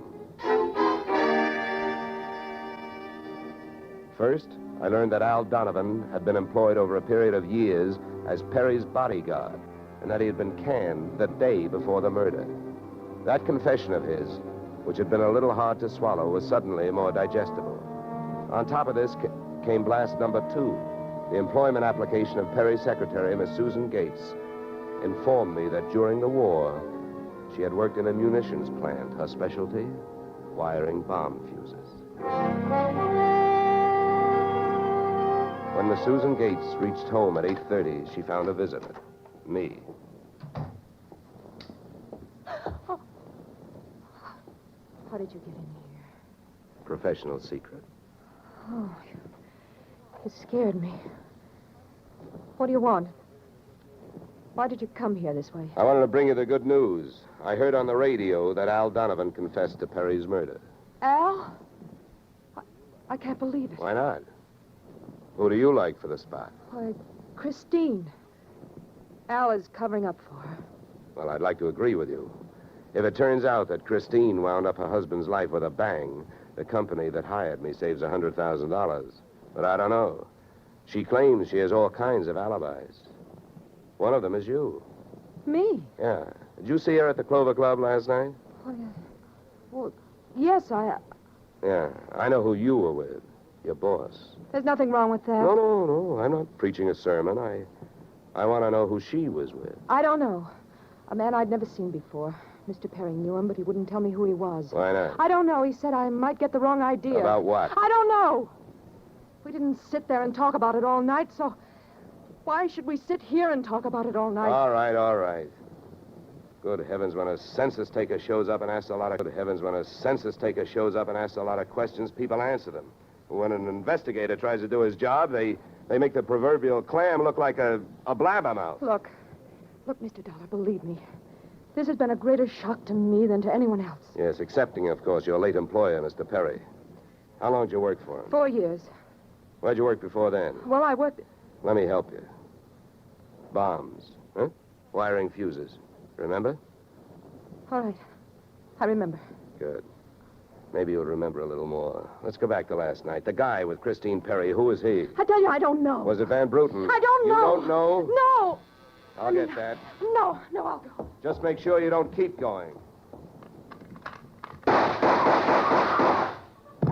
Susan! When Susan snapped the spring lock to open the door, the gun outside opened up. The first slug caught her in the left shoulder, spinning her out of the way of the rest of them. It was getting monotonous. Every time a buzzer went off, things started booming. Susan was sprawled out on the floor in front of the door, and to open it, I had to move her. By the time I did, the hallway outside was empty. Okay, now take it easy. Come on. Don't start hurting for a couple of minutes. We'll have a doctor here by then. He'll give you something. Please, try to keep calm. Here, boy. I'll throw my coat over here. Now, try not to move. You're going to ruin this rug. Never mind the rug. What we want to worry about is who tried to ruin you. What'll they do to me?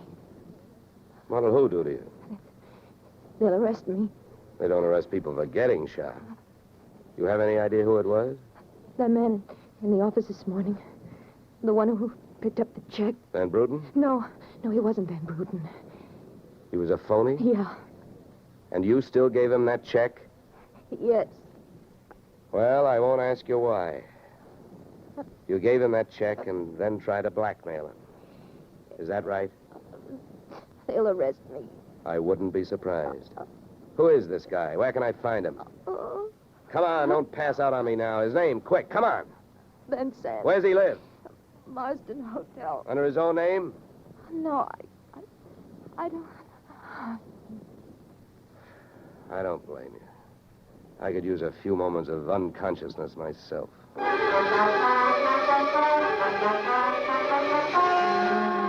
Marsden Hotel didn't have a Dutch name on the register, so I got a hold of the housekeeper and found out how many rooms her staff hadn't been able to make up all day because of no disturb signs on their doors, and then I went a-calling at those particular rooms.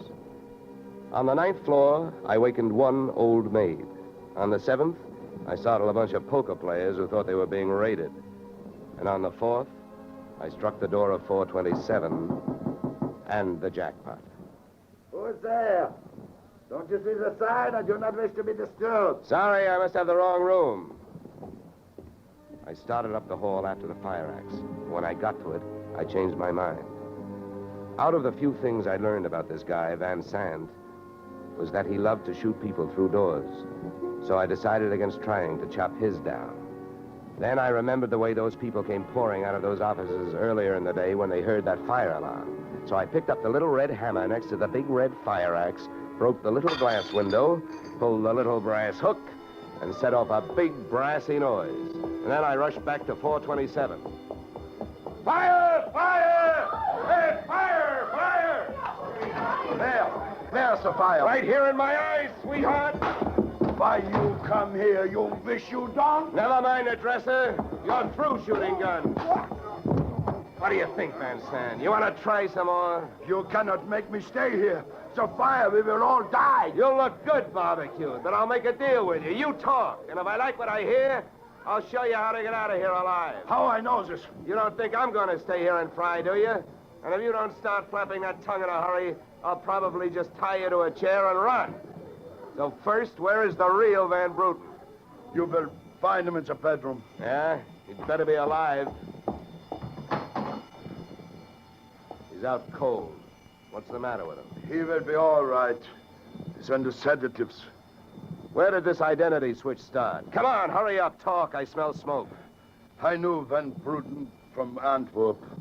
I know about the sale of his interests. I know the girl in the office here had never seen Van Bruten. Look, we go now. Don't get up.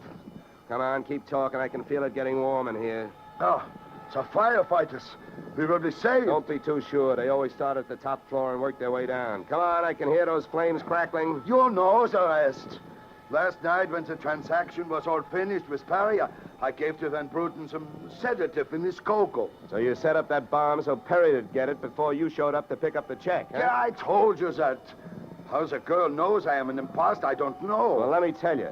She's been sending old Van Bruten toupees for the last 4 years.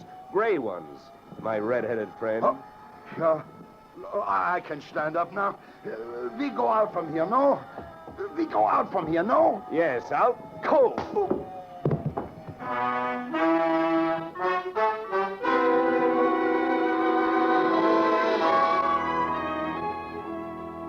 Expense account, item 4, $1.40. Night letter informing you that American Continental would have to meet payment of claim to Mrs. Christine Perry, innocent widow of the insured. The only thing she was guilty of was trying to stay on the right side of a hot-tempered boyfriend. She lied about who she was with at the Clover Club, not to fix herself an alibi, but to keep Al Donovan from learning that she'd been out with another man. That man being the real Mr. Van Bruten, who had only taken her out to try to talk her into reconciling with his friend, her husband. Expense account item 5, $100. Fine for turning in a false alarm, which, since you're paying it with me, is just fine. Expense account total, $463. Yours, truly, Johnny Dollar.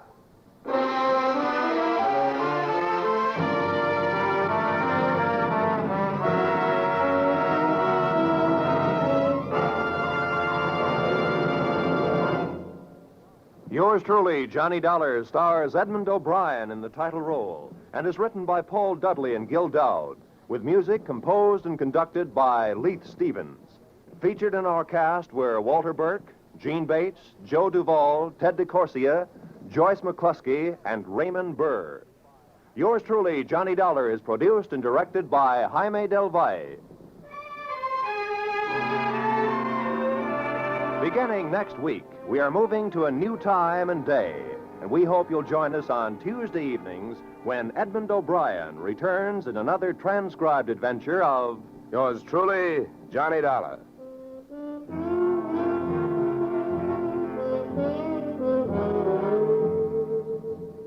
You, Mrs. Bloom, Molly Goldberg's famous invitation to fun in the Bronx now echoes across the country each Saturday night on CBS. It's the same fine brand of comedy mixed with a tear now and then that's made Molly and her whole family, Jake, Sammy, Rosalie, and the others, favorites for many years. CBS invites you to hear the Goldbergs on most of these same CBS stations this Saturday and every Saturday. This is Roy Rowan speaking.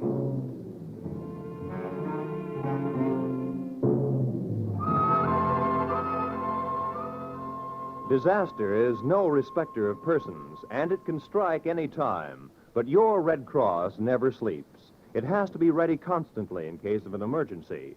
This is your protection. Keep it strong. Now is the time to support Red Cross for your sake. Remember, for every dollar you gave before, this year add a quarter more. If you gave Red Cross $10 last year, this year give it $12.50.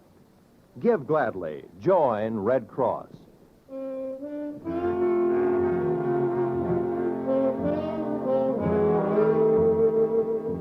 This is CBS, where yours truly, Johnny Dollar, meets adventure next Tuesday night, the Columbia Broadcasting System.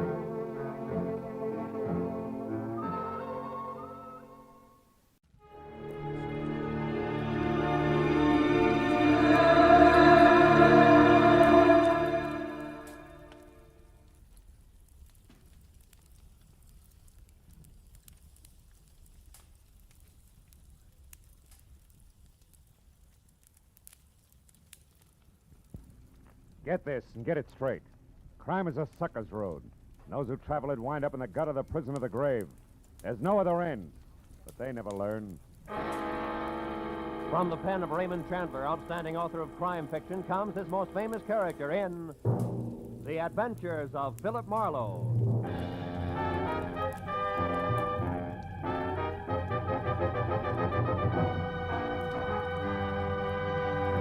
Now, with Gerald Moore starred as Philip Marlowe, we bring you tonight's exciting story, The Dark Tunnel.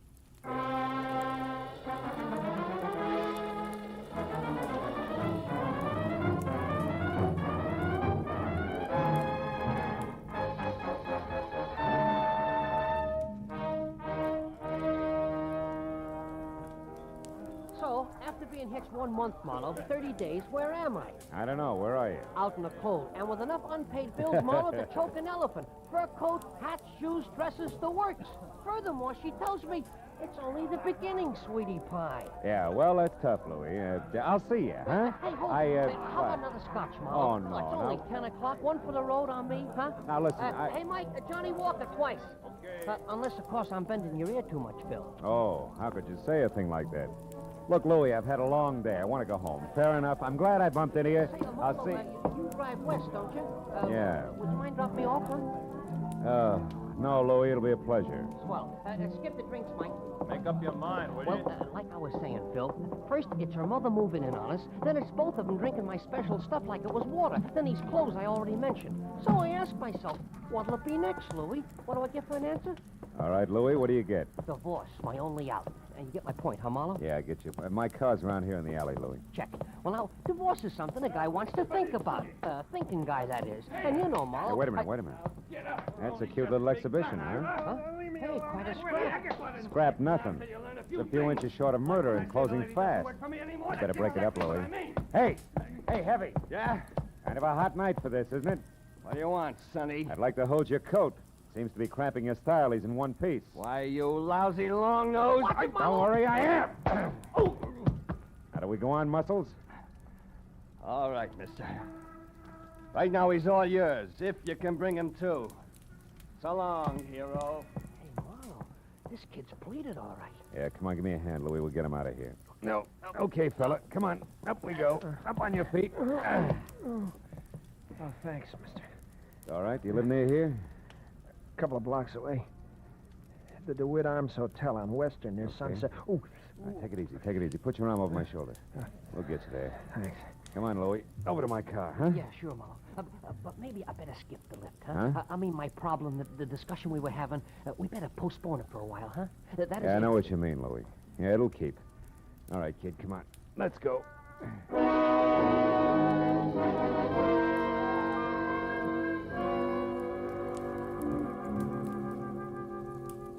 The DeWitt Arms on Western was one of those cheap stucco and neon sign little hotels where the lobby floor is threadbare carpet and cigarette butts.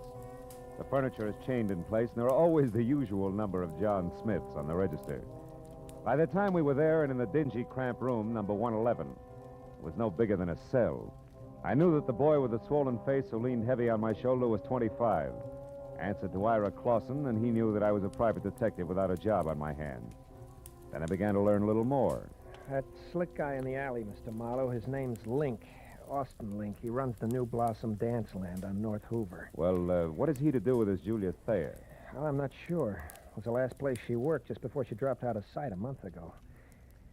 I don't think I'll need this towel anymore. I feel pretty... Ooh, take it easy. Take it easy. You better stay on your back, kid. Oh, yeah.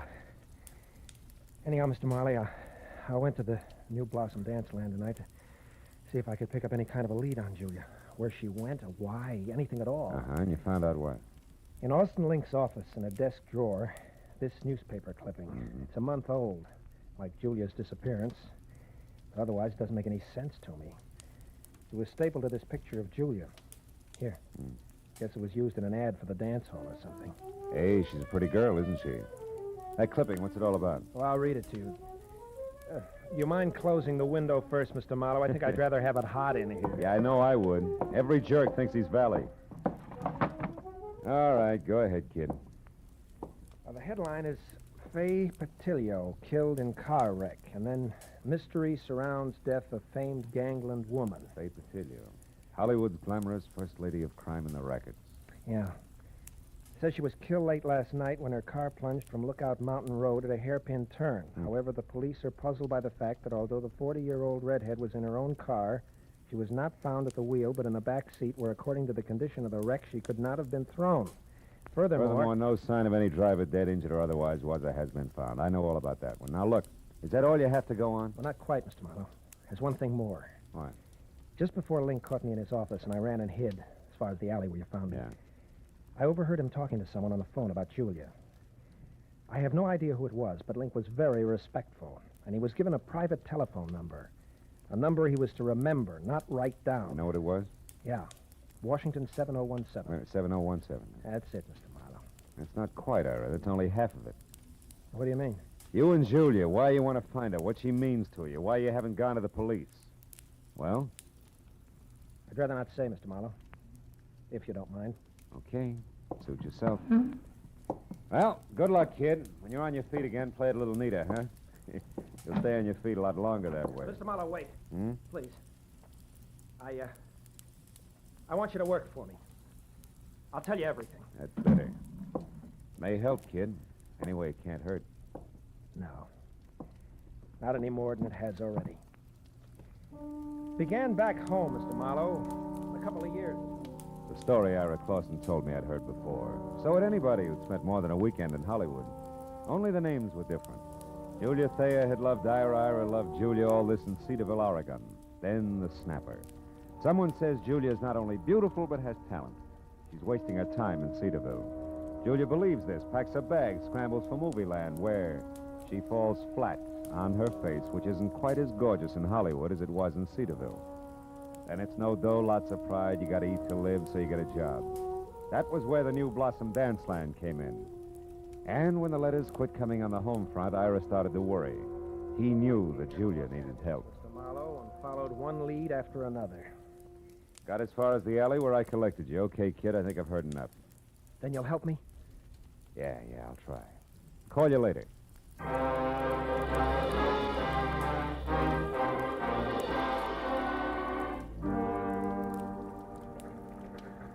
So, your problem's a phone number, huh, Marlowe? Washington, what was it? 7017. Hey, Callahan, that's a handy book. Newspapers need handy books, Marlowe. People clam up too much these days. I blame the movies myself. Hey, no such animal. It could be a new number, or didn't I mention that? You didn't? All right. We'll try the supplements. Get one from the phone company every month, like a bill. Let's see. Wallace, Washington, 5,000, 6, 7, 7,000. Yep, here it is. 7017. Good. Address 1622 Ramona Boulevard, which would be East L.A. and Industrial. Listings Southern City's warehouse. Ring a bell? A cannon. Southern City's warehouse is just one of the interest of L.A.'s answer to whatever became of the big bootleggers. I mean Joe Stapp, a very smooth, very nasty man. Yeah, this I've heard. Now tell me, Callahan, does he also happen to own the New Blossom Dance Land over on North Hoover? He does? Now you tell me, Phil. There's a story I could use here? Oh, no story. Uh-huh. You know, Marlowe, it's just like I said. People clam up. Too much these days. Yes, all right. Good night, Callahan.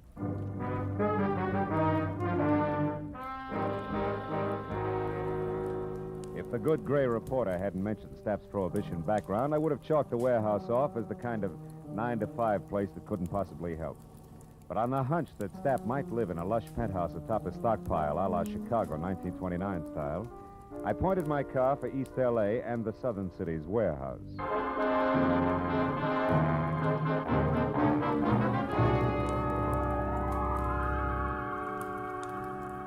20 minutes later, when I was there and saw a step-down Hudson outside and soft light oozing over the edges of the roof, I didn't regret my move. Not at least until I'd found a flat metal door and had pushed the button attached there, too. Then I began to wonder because Aladdin himself couldn't have gotten a quicker response. Nor could his genie have been any more of a mountain than the item I drew. Out of a nearby shadow, not the door. Okay, Charlie. Lay it out nice and neat. Who are you and what do you want? Joe Stapp.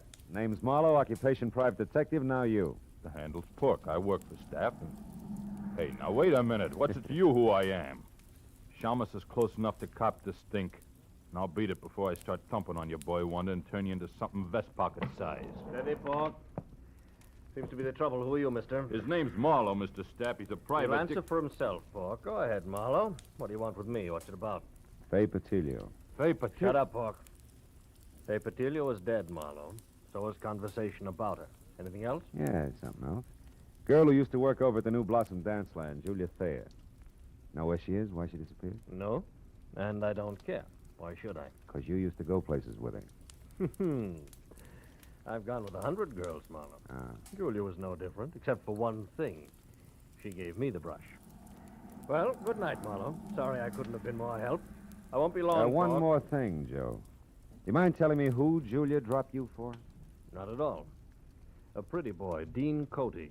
Julia thought he was better looking than a mink coat. Where can I find him? Can you throw that in? Surely. Forest Grove Cemetery, Marlowe. Oh? He was burned to death in an accident at some cottage, poor boy. Well, good night, Marlowe. Pork here will walk with you as far as your car. That's real friendly. Let's go, Charlie, and no funny business. Oh, I wouldn't think of it, Pork. You got height, weight, reach, and artillery on me. Yeah, and I'll gladly use them all. That's your buggy there? Yeah, that's it. Well, it's been a nice stroll, Porky. Charming. Just so it stays that way, Charlie, remember to keep away from here, huh? Here, the dance land, and the Silver Lake spot. The Silver Lake, huh? Yeah, Porky, I'll remember. Every word of it.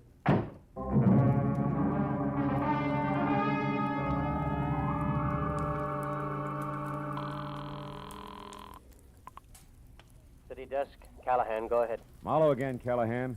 Now, listen on Joe Stapp. Does the Silver Lake spot mean anything to you? It does. Yeah? It's on the north end of Silver Lake Road, Marlowe, overlooks the reservoir. Stapp built it as a nightclub, mountain lodge style, about, 10 years ago. Uh-huh. When it didn't go, he converted it into a private home. Or I should say, a cozy place to take the cuties for that one drink. I know what you mean. Good night, Callahan.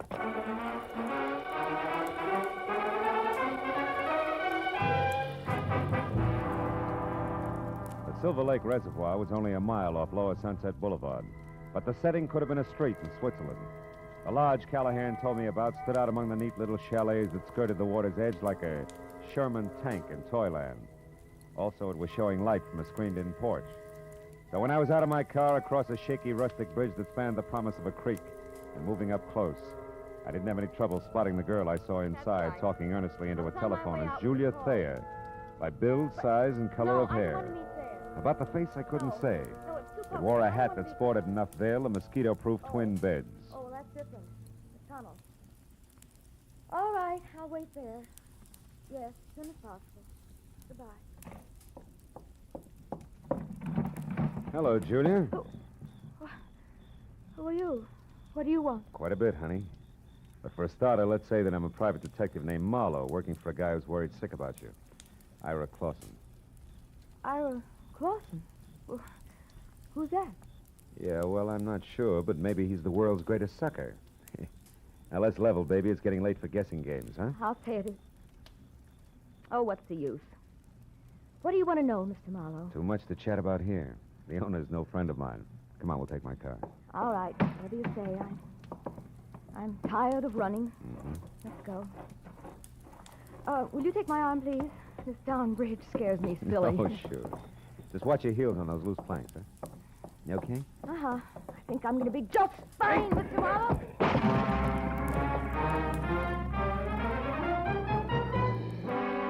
It was all the lead she needed because by the time I'd crawled out of the inch-deep, inch-wide river and was back up on the road, Julia Thayer was in her car away fast as far as Sunset Boulevard.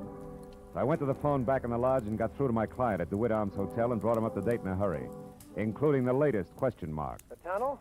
Well, of course I've heard of it, Mr. Marlowe. Matter of fact, I've been there. Why? Well, it's where Julia's heading right now. Now, what's the location of it, Ira? Ira! I'm still here, Mr. Marlowe. Yeah.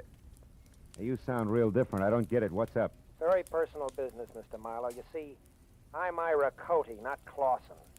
Dean Cody's... Brother, Mr. Marlowe. Brother who's out to get the girl responsible for his burning to death. Julia Thayer, the cheap scum. So Marlowe played Patsy. Oregon, the boy-girl pitch. You made it all up. Every bit of it. Mr. Marlowe, before I needed your help. Now I don't anymore. Get lost.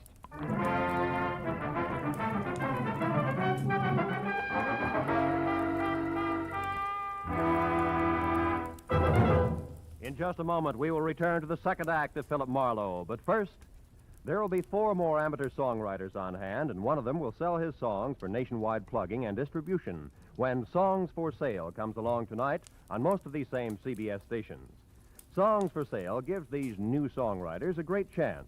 Their songs are judged by a panel of experts. Their music is sung by Rosemary Clooney and Richard Hayes. They're made to feel at home under the guidance of the experienced showman Jan Murray. For an hour of fascinating fun behind the scenes of Tin Pan Alley, here's Songs for Sale tonight and every Friday on CBS. Now with our star, Gerald Moore, the second act of Philip Marlowe, and tonight's story, The Dark Tunnel.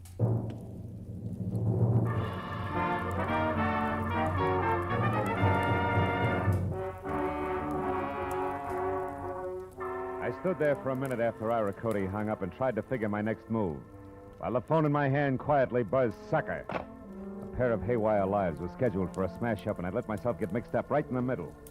Now my only chance to do something about it was to find out fast what was meant by the tunnel. I started out of the place, but only got as far as the front door. You going somewhere, cutie? That rod makes you 6 feet taller, doesn't it, Porky, huh? I don't like you, Charlie. You played a dirty trick on me. Trick? What are you talking about? When I slipped and mentioned Silver Lake, it made Mr. Stapp mad at me, and I don't want Mr. Stapp mad at me. That I can understand. Now, look, you feel like talking this out? No. Oh, listen, you dumb ape. It's for your own good. Something's going to happen tonight that'll make your boss a lot madder than he is now. I'm the only one who... You're just trying to trick me again, but it won't work. Not this time. First, we lift your gun. Now, get going. We'll take your car. Porky, you're going to hate yourself for this in the morning when Stapp finds out. I doubt it. You see, Charlie, it's his idea. Now get going.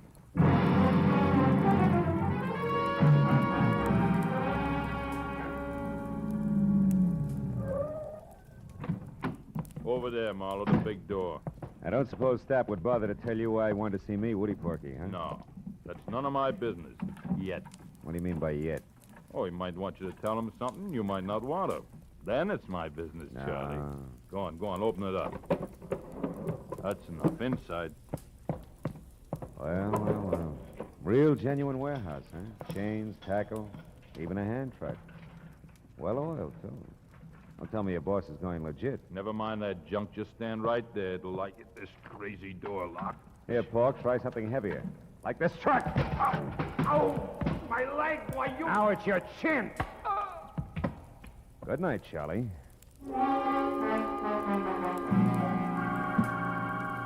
I fished my own gun out of Pork's pocket, tossed his .45 off in a dark corner, and rolled the Hulk himself out of sight behind a stack of crates.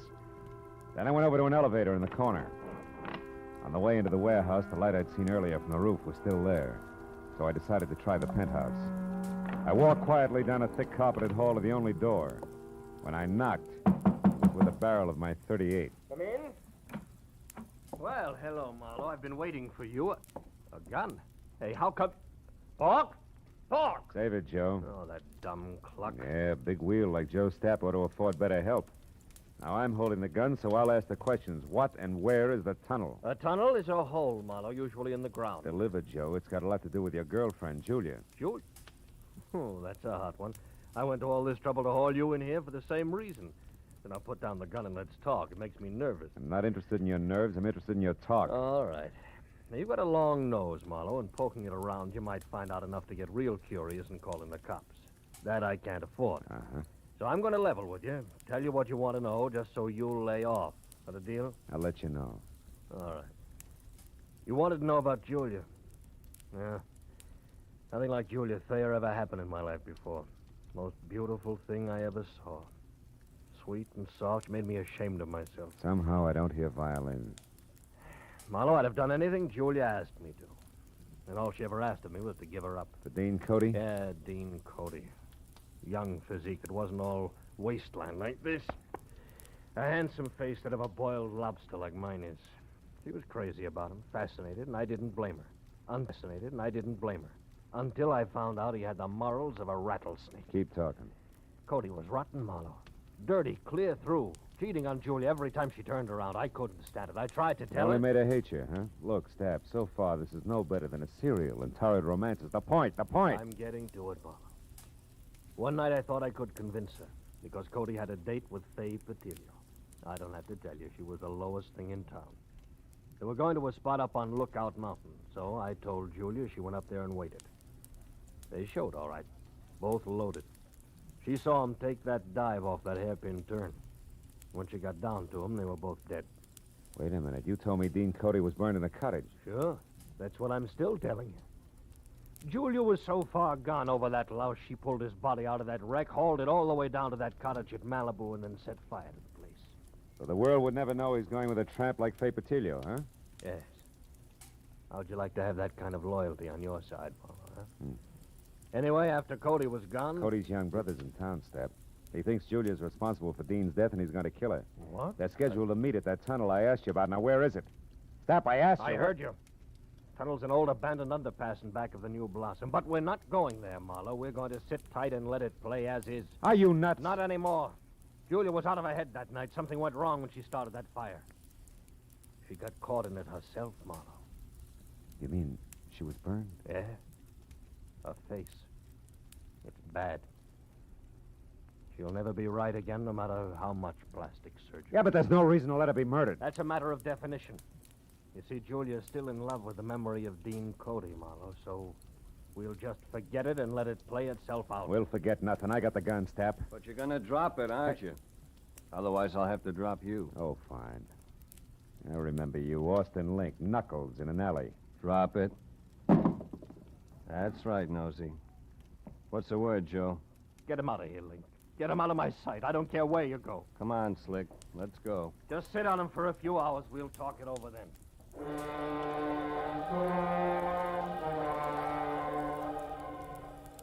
Link was a professional. He stayed exactly far enough behind me to be always out of reach, but always close enough to keep me under control. All the way down in the elevator, I watched for a chance that never turned up. And as I rounded a corner and headed for the big door again, I glanced at the stack of crates. Pork had come too. He was on his feet behind them, a heavy steel pulley block in one hand, his face a stupid mask of blind hate. He slammed the block at me with everything he had. I'll kill you! I dropped to the floor and heard the thing connect behind me.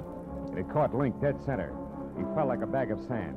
Before Pork realized what had happened, I charged the stack of crates, threw my shoulder against it, made it to the door and out in one dash. My car was sitting where I'd left it. I heaved a sigh of relief and piled in.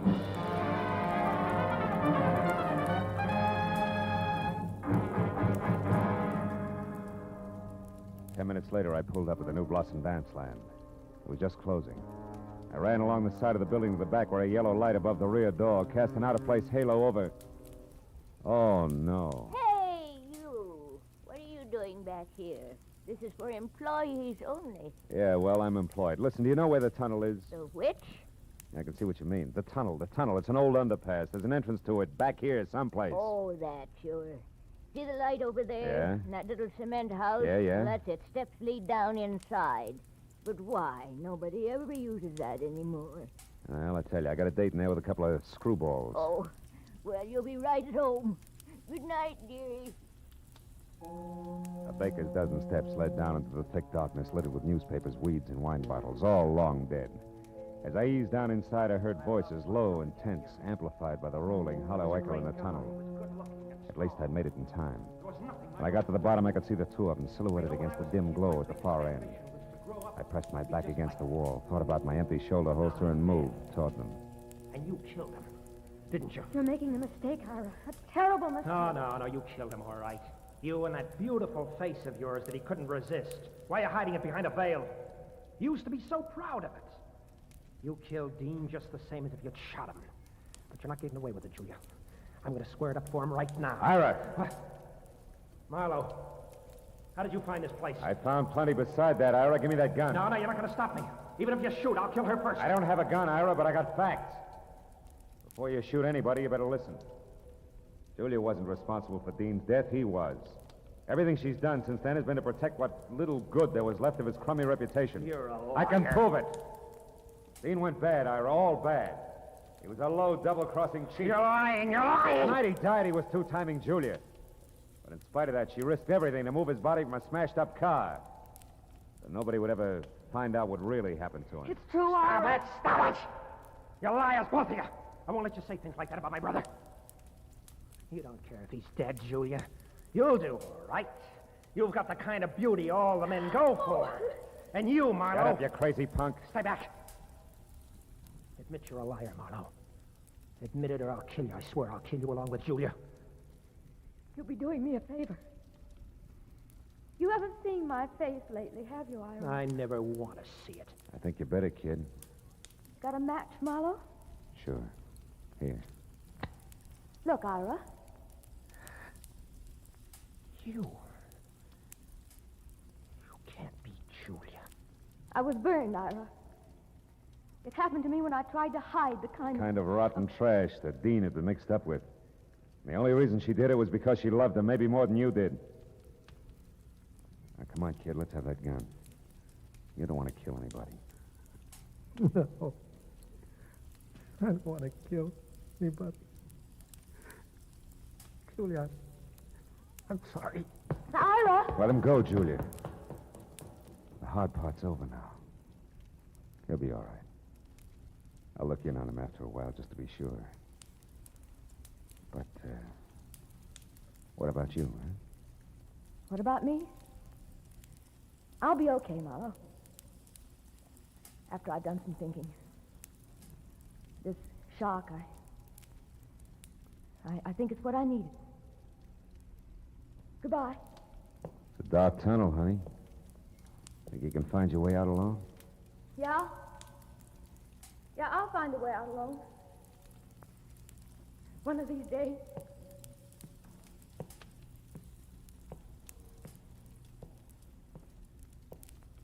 She was gone. And I went back and climbed the stairs. Out of the tunnel and into the night again. As I drove slowly home, I thought of Julia. Alone in a dark, blind tunnel with no end to it. And then I thought of all the dark, blind tunnels that men stumble into. Tunnels of blind love and blind hate. Of blind submission that lets empty suits of armor conquer cities and men's minds. Tunnels of blind worry and blind greed, of blind ambition, of blind... But then I stopped because I was getting no place. Except into a blind alley.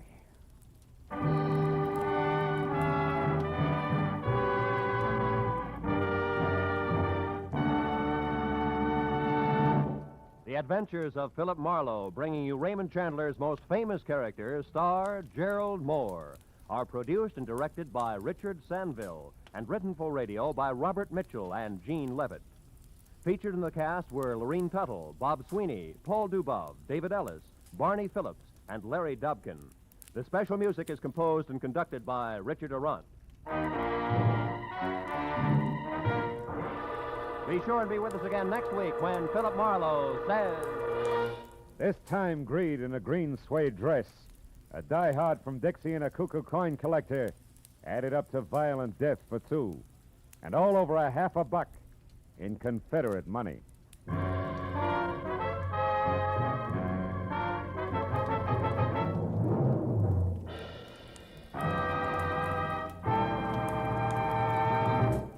Every Friday night, CBS brings you stories taken from the files of parole boards of the 48 states.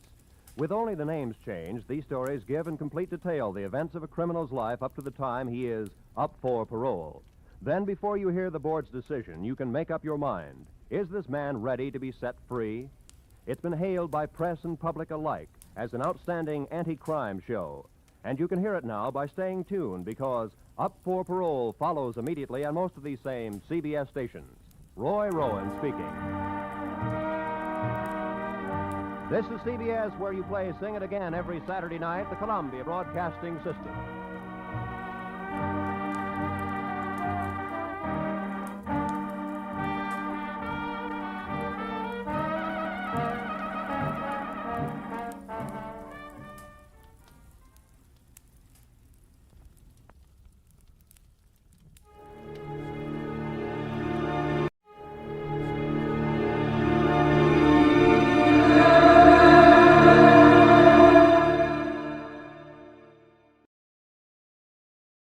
Wrigley's Spearmint Chewing Gum, the refreshing, delicious treat that gives you chewing enjoyment, presents for your listening enjoyment Edmund O'Brien as Johnny Dollar. George Parker, Johnny, Corinthian Ulrich. Sure, George. How are you? In need of an investigator. Can you take a case for us? I've been sitting here waiting for one. You've got it. Big policyholder on Cape Cod, Mrs. Thomas Harwell. She died from poison. That's rare these days. I'll be over in about 30 minutes. Listen to the rest of it.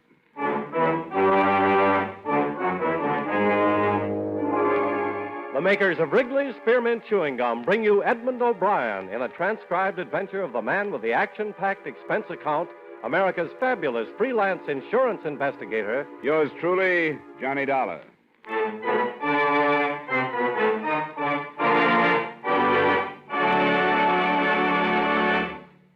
Wrigley's Spearmint Chewing Gum refreshes you. Wrigley's Spearmint Chewing Gum gives you real chewing enjoyment. Yes, for chewing enjoyment plus refreshment, it's Wrigley's Spearmint Chewing Gum. The lively, delicious flavor of Wrigley's Spearmint cools your mouth, helps keep your throat moist, and gives you a nice little lift. The good, smooth chewing of Wrigley's Spearmint helps keep you feeling fresh and alert, adds enjoyment to whatever you're doing. So for chewing enjoyment plus refreshment, treat yourself often to Wrigley's Spearmint Chewing Gum. Healthful, refreshing, delicious.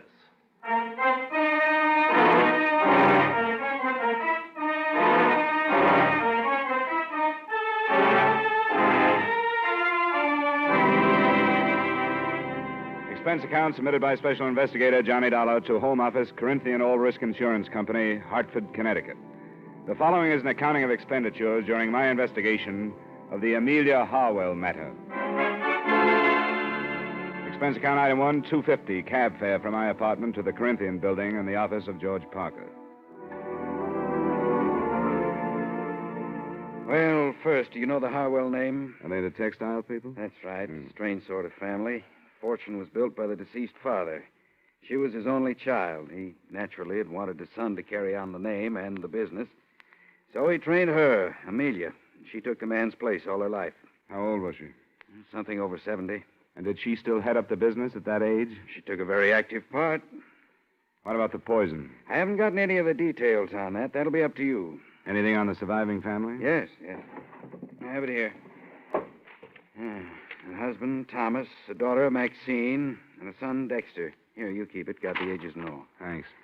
From what I can gather, she was an extremely domineering woman. Ran her household like a factory. There must have been very little warmth toward her.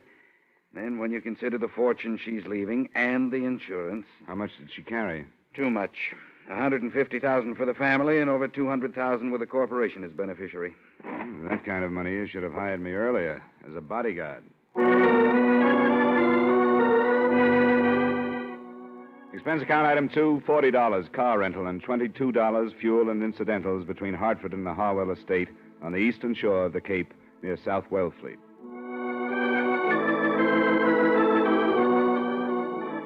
The mansion was as solid as the family's Dun and Bradstreet rating. Heavy brick construction with turrets, shuttered windows, and massive double doors that opened into a coldly formal entry hall. The widower, Thomas, as might have been expected, was the rabbit type. Pinch glasses, high-stuffed collar with string tie and sparse hair. I was announced to him in the library where, from the wall, a life-size portrait of Mrs. Harwell Seemed to be keeping an eye on the proceedings. Well, how do you do, Mr. Dollar? It's nice of you to see me, Mr. Harwell. That will be all, Bryden. Yes, sir. Close the door, Bryden. Yes, sir. Please sit down, Mr. Dollar. Thank you. Well, these things are always hard to start, Mr. Harwell. I'm accustomed to bluntness, Mr. Dollar. Besides, I've talked about Mrs. Harwell for almost 50 years. I see no reason to hesitate now, because she's dead. She was poisoned, you know. Yes, I'd heard. But I don't think she minded. You don't think she minded? Mrs. Harwell was an invalid. She had a very short time to live. I didn't know that. Well, very few people did. She hardly admitted it to herself. Mrs. Harwell was a very strong woman, one who despised weakness, yet made everyone around her weak. Neither of these points have been released to the papers, the illness or the poison? No. Due to a friendly gesture by the police, she's been spared notoriety. She wouldn't like it to be known, so it isn't. Was she in pain, Mr. Harwell? She never told me. Do you think she could have taken the poison herself? I hardly think so. That would have been an admission of defeat. I see. Do you have any idea how she could have gotten the poison, then? You're asking me if I suspect the children, and you're finding it difficult to do so. Is that correct? It's hardly a pleasant thing to bring up. The time for delicacy has passed. I'm afraid I don't approve of my daughter or my son at all. Oh? They're the worst sort of rich men's children. Or rich women's, I should say. I was never allowed to be their father. All they've had is a mother. They have no gumption, no ambition. They've been overly educated and have developed nothing but insatiable lusts for their mother's money. And it's too late to change them. Without it, they could not exist. I understand they live here. They do. I shall have Bryden call them to the drawing room if you wish. That won't be necessary right now. What about the servants? Well, there are 8. Mrs. Harwell settled a small amount on each, but unfortunately they are above suspicion. They're common people, and as a result, good. Did Mrs. Harwell have a nurse? She wouldn't hear of it. Well, certainly a doctor, then. Yes, Dr. Stevens in the village. Thanks, Mr. Harwell. I won't take up any more of your time. You're welcome any time, Mr. Dollar. Please give Dr. Stevens my regards.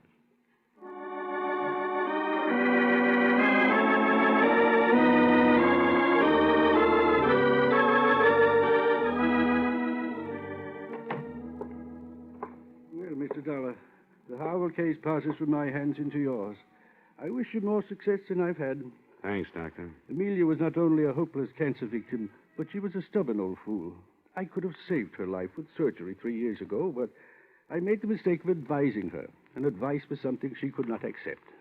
You've been friendly with them that long? I've tended them longer than that, but friendly is hardly the word. I brought each of their children into the world, but have yet to use the given names of any of them, in their presence, that is. Well, I'm glad to talk to somebody like you. I found talking to the old man a little rough. I'm used to survivors being sad about death or suspicious or something. I'm afraid that with Thomas, instead of a feeling of grief, it's something akin to passing from slavery into freedom. And the children, are they as worthless as he makes them out? I'd say so. Maxine, the oldest, is a bitter, frustrated old maid at 33. And Dexter, 32, is an alcoholic and has just entered into an unsuccessful marriage. Do you think either of them could have killed their mother? I'm in no position to accuse any of them, but there is the inheritance and your insurance. It's a fine household. How long would she have lived? It's hard to say. 2 months, possibly 3. The family know that? I've been honest with them. Then why kill for profit? I don't know. Could it have been a mercy killing? I've wondered. It doesn't sound like them. You take a risk like that, but it's a possibility. What kind of poison was it? I don't know. I've been asked to attend the inquest this afternoon. If you'd like to call me at home this evening, I'd be glad to tell you what I've learned. Thanks, Doctor, I will. So far, except for lining the family up and accusing them one by one, I can't seem to map out a move. What about this marriage you mentioned? Dexter's? I don't know much about it. The girl's name is Gretchen Nielsen. She owns a small photographic studio just down the street. Small business, huh? It's below Harwell standards, isn't it? That is probably the cause of the trouble. I don't doubt that Amelia wouldn't let her in the house.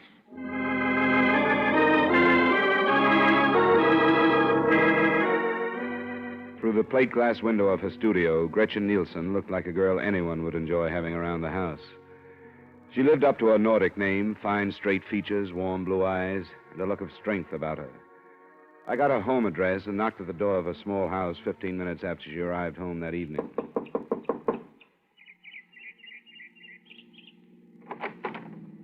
Miss Nielsen? Yes? I guess I should have said Mrs. Harwell. My name is Dollar. I'm an insurance investigator working on the elder Mrs. Harwell's death. I'd like to talk with you. Well, I don't know anything about it. Why have you come here? Because I haven't found any place else to go. I'd rather not talk to you. Why not? There are things you don't want to say? All right. Come on in. I'm surprised I haven't been questioned before this. The police haven't started yet. It's probably why you haven't. I suppose that means I can expect to be dragged into it by them. I'd imagine so, yes. We can sit over here. You know she was poisoned, don't you? Yes, I didn't until Bryden the butler told me. I read about the death in the paper and phoned out there. Why aren't you living there with your husband? You have no right to ask me things like that, have you? You don't have to answer my questions, but it might be a good idea to get things out in the open. Why? Because there has to be a reason for Mrs. Harwell to die the way she did. Could your marriage to Dexter be behind it in some way? I don't see how. Wouldn't they let you and Dexter live together in the house? I didn't give them a chance to let me. They knew I'd never live there. What did they tell you? What did they say about the fortune hunter who lured and trapped their only son? You weren't mentioned. That's hard to believe. Why isn't Dexter here with you? Because he's a slave. He's too weak to be anything else. I hate myself for saying that, but it's true. Why'd you marry him? Because I love him. I thought we had something that would drag him away from that family that smothers him. But when the time came, he wouldn't leave them. Why not? Because his mother never taught him to do anything but hold out his hand for the money that was always there for the taking. He's due to come into some money of his own now. Quite a chunk. You led the conversation to this point, didn't you? Dexter would never kill for the money.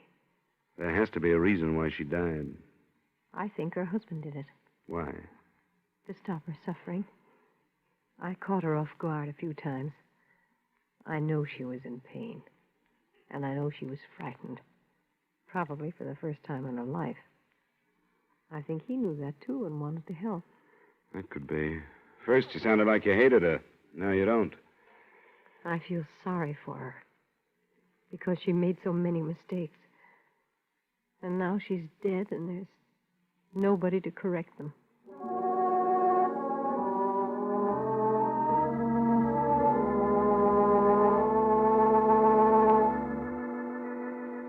I didn't string out my meeting with Gretchen Harwell, née Nielsen.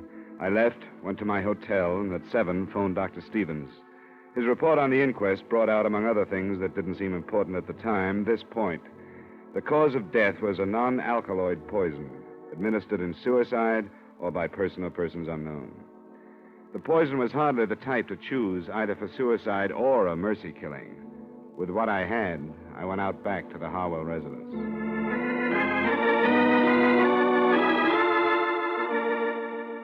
I'm sorry, sir. Mr. Harwell has retired. Is the rest of the family up? Yes, sir. I wonder if you'd tell them that I'd like to see them. Very well, sir. If you'll wait in the library, I'll tell them you're here.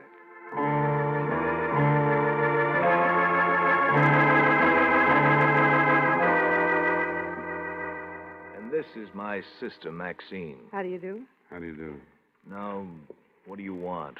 I understand both of you were here the night your mother died. Yes. Yes, that's right. I've just gotten the verdict of the inquest. The poison that killed her was not a pleasant one. Did any of you hear any sound shortly before your mother was discovered dead? I didn't, and I found her. I went in to bid her good night. I didn't hear anything. I was in my room. Where's that? Just down the hall from Mother's. What's the meaning of this anyway?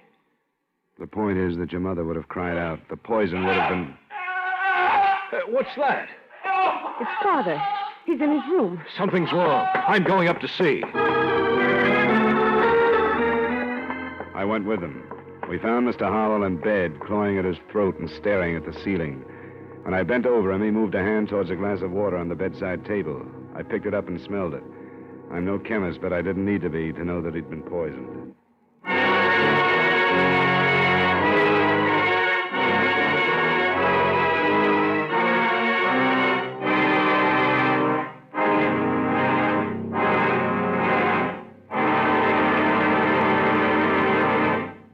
Friends, wherever you are, whatever you're doing, you'll enjoy chewing Wrigley's Spearmint Gum. Chew Wrigley's Spearmint while you're working. The lively, full-bodied flavor of Wrigley's Spearmint gives you a refreshing little lift. The smooth, pleasant chewing of Wrigley's Spearmint Gum helps keep you feeling relaxed and satisfied, makes your job seem easier.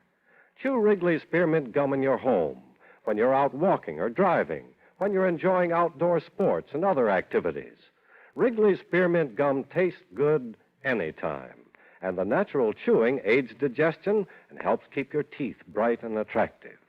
Yes, wherever you are, whatever you're doing, you'll enjoy chewing Wrigley's Spearmint Chewing Gum. Healthful, refreshing, delicious.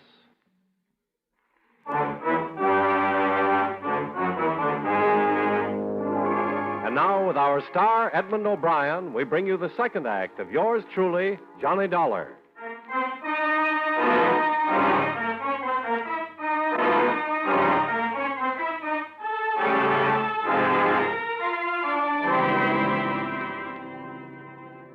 I tried to read something in the expressions of the son and the daughter as we stood for a moment around their father's bed.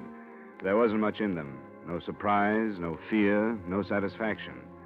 Maxine looked a little embarrassed and left to phone Dr. Stevens. Dexter looked a little vague and said he thought he knew where a medical book was. And I was left alone with Thomas Harwell. I'm all right. I'm all right. Call them back, Mr. Dollar. I'm all right. I won't die. Of course you won't. I'm all right. How much water did you drink? Not very much. I was so thirsty, too. But I think I smelled it, and I only sipped. I felt a terrible burning in my throat. I could hardly breathe. Who would do this to me? I was hoping you could tell me, Mr. Harwell. We won't talk about it now. Dr. Stevens is coming out to have a look at you. I'm glad he's been called. He's my friend. Anything I can do for you in the meantime? No, thank you. I'm going to be all right. I'm not ready to follow Amelia. I'm not ready yet.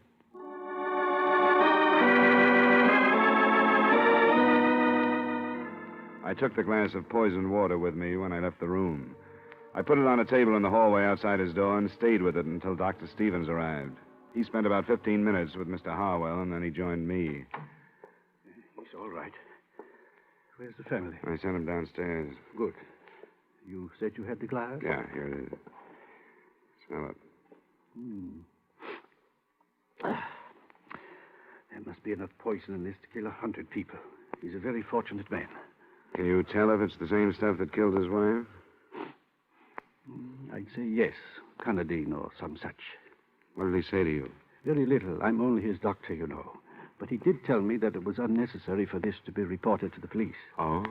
I told him it would be absolutely unethical if I didn't. It sounds to me as though he's trying to protect the children. I guess they're used to that. By the way, did you notice the marks on his throat? No. It looks as if somebody has tried to strangle him. Strange. I didn't notice. Will it be all right if I talk to him now? Oh, I think so. I gave him a very mild sedative, but it won't go to work for a while. Do you want me to wait? Not unless you think you should. He doesn't need me any longer, and if you'll stay here in case of another attempt... I will. I'll call you if anything develops. Fine. Good night, Mr. Dollar. Good night, Doctor. Yes? How are you feeling, Mr. Harwell? Oh, quite well, thank you. Quite well. I'm glad you came back, Mr. Dollar. I want to talk to you. I'm glad to hear that. I spoke to Dr. Stevens. About not reporting this to the police? Yes. Why must he be so uncooperative? Why don't you want the police to know? Because no matter how serious the purpose was, the results were harmless. I want the subject dropped. Are you afraid of what police investigation might bring out? For the sake of the family reputation, I do not want their meddling. I intend to manage this in my own way. Tomorrow morning, I'm going to discharge all of the servants. You told me earlier that they were all above suspicion. You remember? Until this attempt upon my life, I thought they were. It's hard to understand, Mr. Harwell. If you really think that one of the servants tried to poison you, you must realize that the same one killed your wife. Still, you want the matter dropped. I do. Amelia is gone, and I see no possibility that she will return because I bring about for myself and my family the unpleasantness of police interference. You may believe in your logic, but I'm sorry it won't work. It'll have to be reported. Then, young man, leave this house. I didn't want you here. You will never be allowed under this roof again. All right, Mr. Harwell. Good night.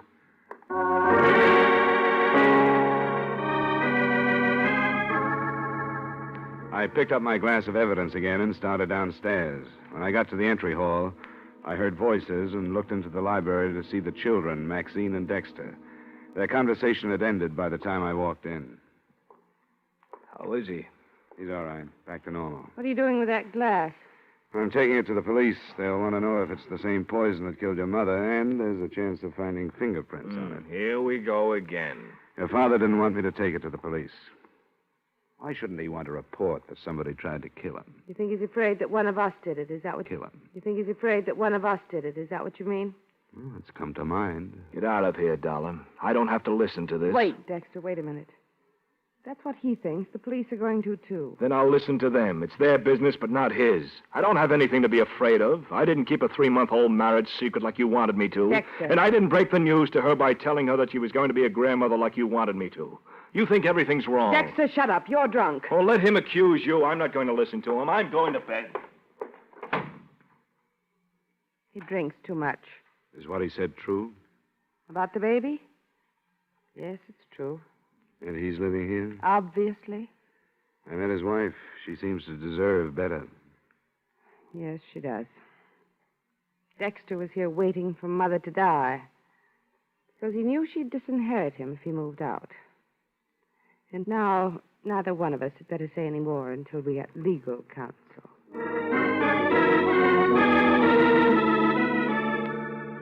I took the poison to the police and made a statement. Then I went back to my hotel. 2 or 3 phone calls to Gretchen Harwell got no answer, so the next morning I found her at a studio before the day's work began. What are you doing here? I tried to reach you last night and couldn't. What do you want? Somebody tried to poison Mr. Harwell. Oh, he's all right. Yes, I phoned you a number of times last night, but there was no answer. I was out. I stayed with a girlfriend. And you left a few things unsaid the last time we talked. Didn't you? You found out about the baby. Yeah. And you've come to congratulate me. How nice. I've been simply swamped with congratulations. Please, this has to be straightened out, and everything that's held back makes it harder. What does the baby have to do with it? Well, it makes a motive stronger than ever for Dexter. He wouldn't kill his mother. I was told he'd be disinherited if he left the family manse because of the marriage you kept secret. Where did you hear that? Came out last night. He didn't kill his mother. How about trying to kill his father? No. He was trying to help us.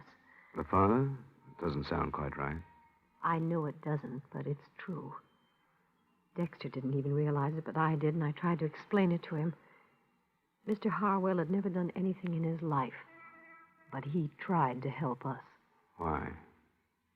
Because when he married her, he must have had a personality. His mother didn't approve of Dexter and me, but I think his father did. You didn't keep it a secret from him? For a little while. Until I insisted that we tell him. And he kept it from Amelia. Do you know why? Because she was the dictator. When she was sick, she was worse. She'd think Dexter had waited until she was helpless before marrying the girl he wanted to. But she found out and was poisoned before she could do anything like dropping Dexter from her will. I don't care. I don't care. I'll even say that Dexter did have reason to kill his mother. But he never would. And not his father. You aren't trying to protect him, are you? Of course I'm not. I don't care how much I love him. I wouldn't want him if he were a murderer.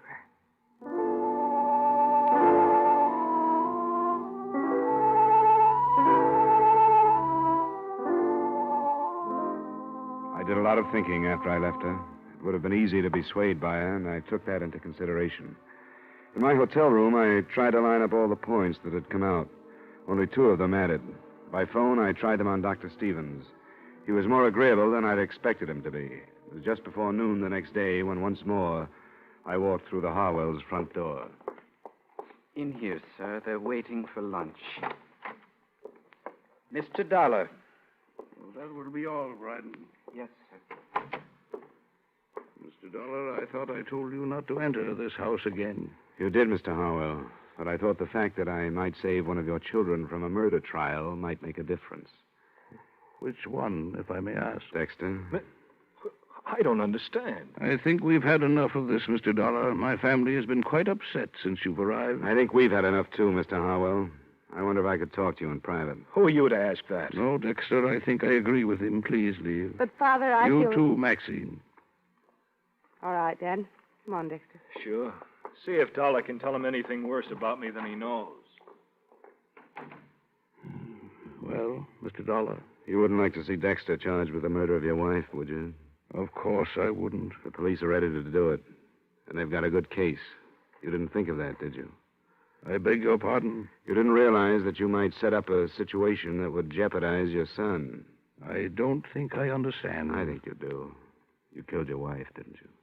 I? You filled a glass of water last night to throw off suspicion and to get rid of the evidence at the same time. Mr. Dollar. If you didn't, Dexter is going to be brought to trial. I can promise you that. I saw the charges being drawn. They have everything against him, except 2 or 3 things. Oh, what are they? Something that was hidden behind those tall collars of yours. Scratches on your neck. Another thing that came out at the inquest. Bits of flesh under your wife's fingernails. And the fact that your children didn't hear anything the night she died. They all go together. You struggled to keep her quiet, and she scratched you. You're a very observing young man, aren't you? Not necessarily, but certain things add up. Am I right? I could hardly deny it now. Yes. It made such a little difference to Amelia, though I don't imagine the officials take that into consideration. They seldom do. But it made such a great difference in Gretchen's child. I've made many mistakes with my own children through deference to my wife. I'd hoped that I could help my grandchildren through strength. Strength enough to do what I have done. You were helping Dexter, too? No, helping the child through Dexter. I had hoped that Amelia, when she knew that a life was being given while hers was being taken, would be glad and approve, but she didn't.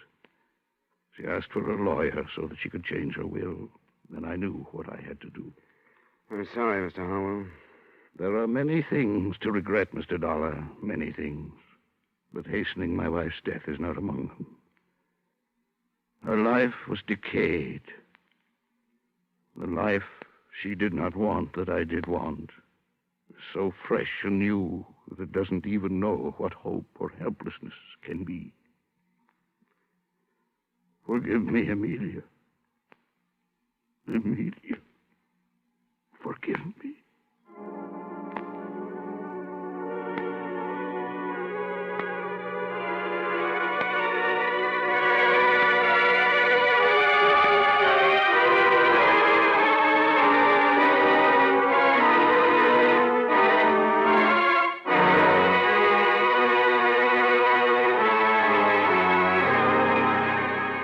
Expense account item 3, miscellaneous, $35.85. Item 4, same as item 2, transportation back to Hartford.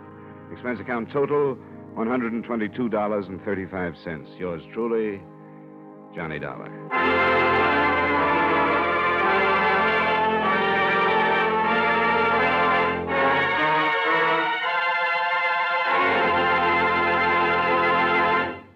Remember, friends, Wrigley's Spearmint Chewing Gum refreshes you. Wrigley's Spearmint Chewing Gum gives you real chewing enjoyment. The lively, full-bodied flavor of Wrigley's Spearmint cools your mouth, freshens your taste, sweetens your breath. The smooth, pleasant chewing of Wrigley's Spearmint helps keep you feeling relaxed and satisfied, makes whatever you're doing more enjoyable. Yes, for refreshment plus chewing enjoyment, treat yourself often to Wrigley's Spearmint Chewing Gum. Millions enjoy it daily. Get a few packages and always keep some handy. That's Wrigley's Spearmint Chewing Gum. Healthful, refreshing, delicious.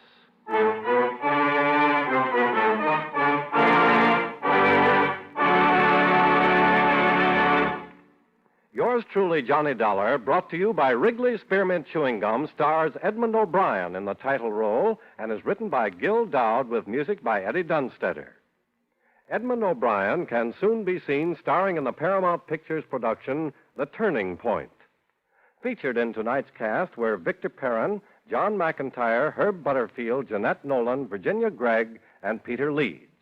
Yours truly, Johnny Dollar, is transcribed in Hollywood by Jaime Del Valle.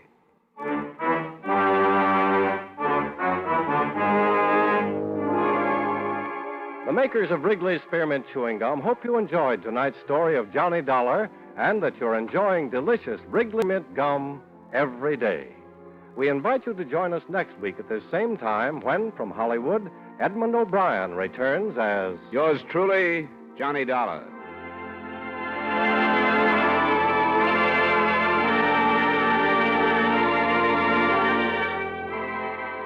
This is the CBS Radio Network.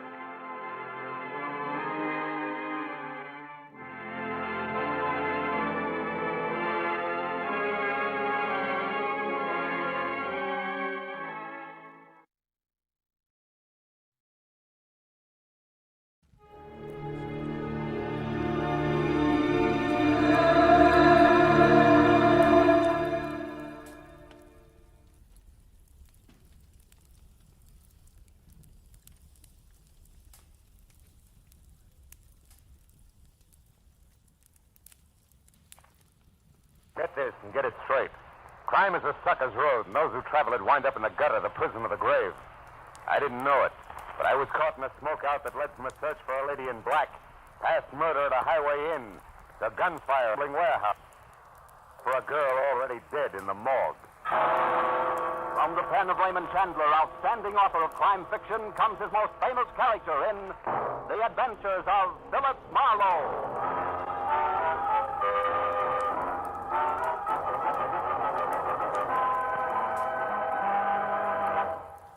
With Gerald Moore, starred as Philip Marlowe, we bring you tonight's exciting story, The Smokeout.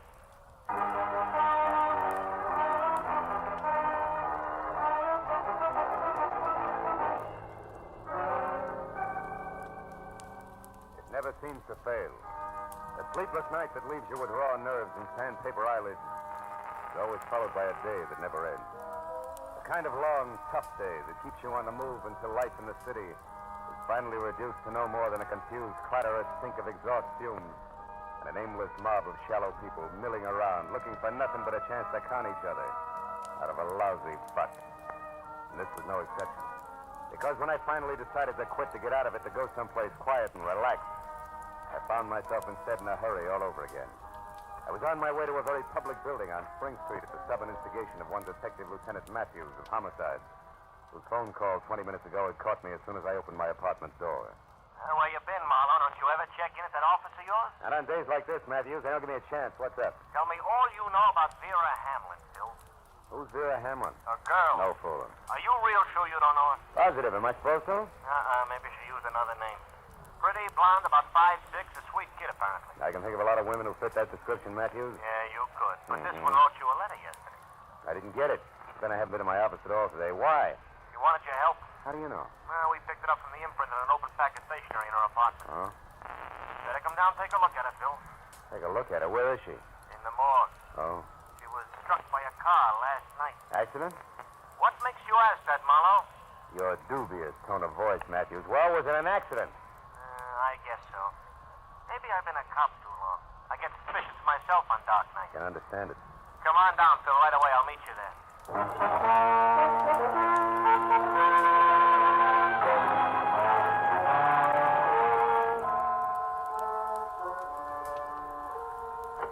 You better hold it a while. Oh, here he is now. Hello, Phil. Hi. Made good time. This is Mr. Connor, the morgue attendant. I'm certainly glad to know you, Mr. Marlowe. Is this your first visit? No, I've been here before, Connor. Well, Matthews, for what good do you think this is going to do the police department? Let's see her and get it over with. All right, let's go, Connor. Certainly. Step this way, please, gentlemen. Follow me. Happy fella, isn't he? Well, civil sense. Here to the right. Now, let's see. Egram, Barnigan. Now, here we are. Hamlin, Vera. There. Well, Marlowe? Hmm. You know her, Marlowe? No. Okay, that's all. All right, Lieutenant Matthews.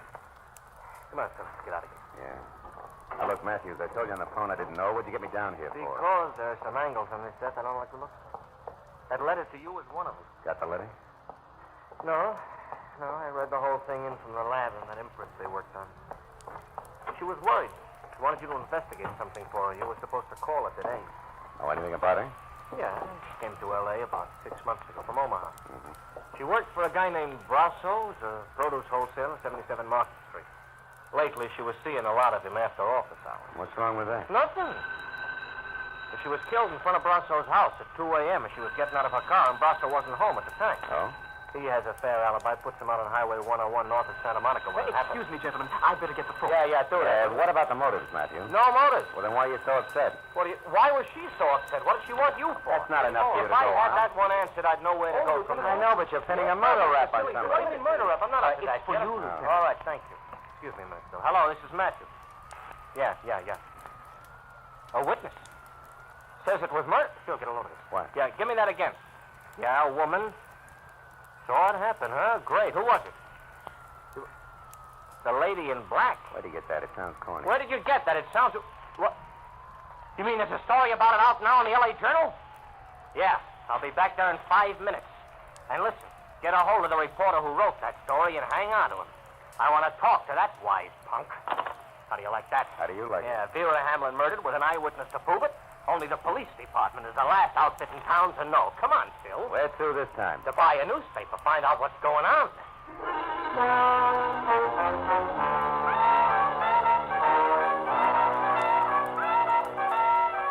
Matthews was boiling as we left the morgue and headed to police headquarters. We made one stop on the way to pick up a copy of the Journal, which he read as I drove. The kind of smoky, well-illustrated sensationalism that clouds issues, doubles police work, and sells papers. Revealed exclusively to the Journal tonight that she was an eyewitness when a mad killer purposely swerved his speeding car into curvaceous blonde beauty Vera Hamlin outside her lover's Brentwood home late last night. If that's journalism, I'll eat my bag. Keep reading. You're a cop, not a critic. Yeah, but I got taste. The lady in black will appear at police headquarters at 9 o'clock to reveal license number and description of the murder and the shocking death which police have already labeled accidental nuts. Come on, Marlowe, I step felt on a this. little sorry for Matthews because the way things were breaking, the Vera Hamlin deal was a cinch to become one of those involved screwball affairs where nothing goes according to the book, and I was glad I never got a letter. Now it was none of my business.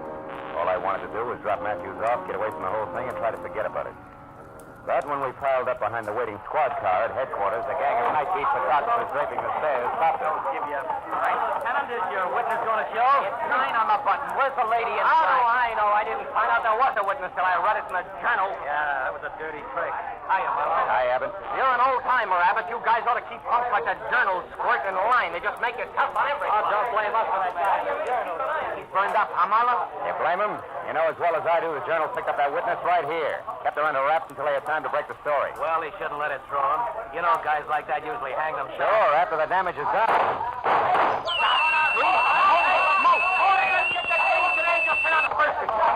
Now, I've had enough today, Matthews. Besides, nobody in City Hall signs my check. Good night.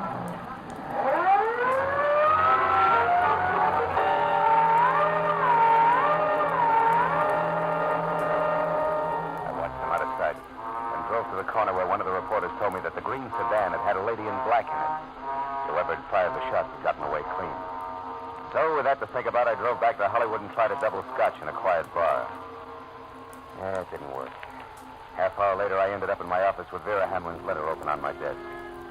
Enclosed were 5 $10 bills and a souvenir postcard from a place called Moon's Point on Highway 101. Penciled across the back with a word, I think this place means trouble to Dave Brasso. I don't know why, Vera. Maybe it was the memory of the girl's face in the morgue. Or maybe it was a stack of wrinkled tens on my desk that made me do it. But whatever it was, I went to my car, drove out past Santa Monica, and it took me an hour to get to Moon's Point on Highway 101. An isolated huddle of grimy filling station, rickety 6-cabin auto court, and weather-beaten lunch counter and bar, squatting beside the highway. I pulled up at the parking lot and went into the bar where the source of the quaint name Moon's Point met me. Moon himself. He was round, pale, and soft as a lump of green cheese. What can I do for you, mister? Dave around? Dave who? Brasso. Want to see him on business. What kind Private of business? business. Oh. Okay. Sure, Brussels here. Out in cabin number 4 there's Mr. Stipple. Oh? You can get that back there, Doris, there if you want her. But I don't think they'll have much time for you, fella. Why not? The late paper just come in, the L.A. Journal. Is that all? I got much later news than that for him.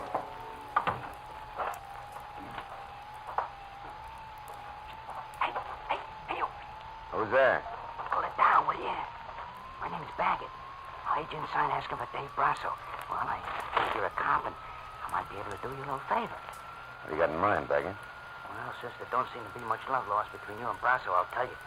I believe in an eye for an eye and a tooth for a tooth, see? I used to be a driver for Dave Brasso, only yesterday I got canned. Thrown out. Pull off my truck and fired for no reason at all. So? Oh, so I've been sticking close to him, just waiting for a chance to pay him back. And I've been finding out things you might like to know. Give me a for instance. Well, for instance, he had a fight. A knockdown, drag-out argument with that Vera Hamlin girl last night, just an hour or so before she was run over. She claimed he was seeing another woman. What's that proof, Baggett? She was found dead in front of his house, Bud. You added up. And that's not all either.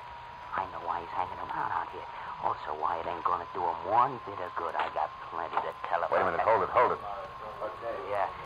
That's Monty Stipple who opened the door to number 4 there. I got to get out of here. But I got plenty to tell, Bud, so when you're finished in there, come on over behind the grease rack at the filling station.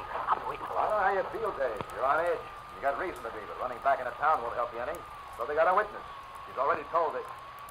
Wait a minute. There's somebody outside here.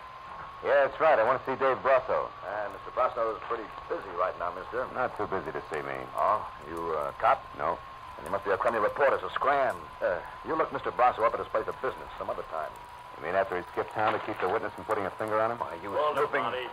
Wait. Who are you? What's your dice, soldier? Name's Marlowe, private detective. I'm here because Vera Hamlin wrote me a letter yesterday. Vera? Monty, get lost for a couple of minutes, will you? I want to talk to this guy. Don't you Go think you on, better go let on, beat it. Well, okay. All right, soldier. Come on in. You wanted to see me? I'll take a good look. Well? Okay, so you're big, Brasso. Husky enough to run over somebody and kill him without even getting into a car. I'll let that one go by, soldier. Where's the letter? Locked up in my office.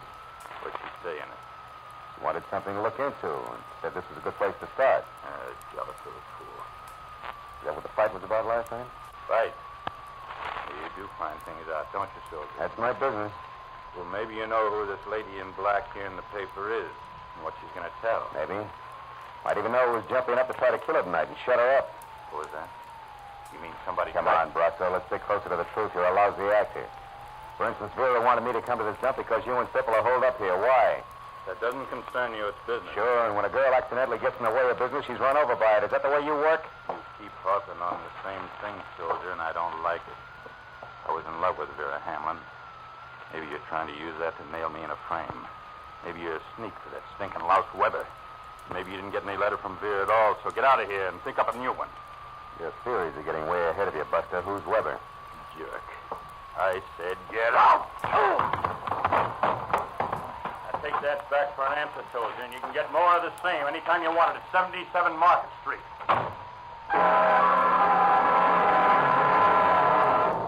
Brasso's hair trigger left with 200 pounds of shoulder behind it. Piled me out of the door and flat on my back in the gravel. Which tallied my interview with him at 0 with one minor exception.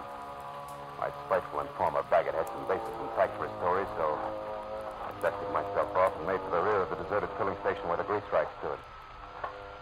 There was nobody around. I waited a few minutes for him, and then I skirted wide around the auto court and looked into the scaly window at the bar. Stipple was there with his nose in a beer glass, but no Baggett. I circled the building quietly, found nothing but indignant spiders and dark corners, and decided to try the grease rack again. When the back door to the bar opened, and Moon came out with a flashlight and a pail of garbage. He was halfway to a rack of cans when he froze. Like a bird dog with one foot in the air. Holy mackerel. His flashlight stabbing at a man's hand, hanging out over the edge of a shallow ditch. Look there. There's somebody laying in the ditch. Yeah. No wonder I couldn't find him. It's Baggett with a knife in his back.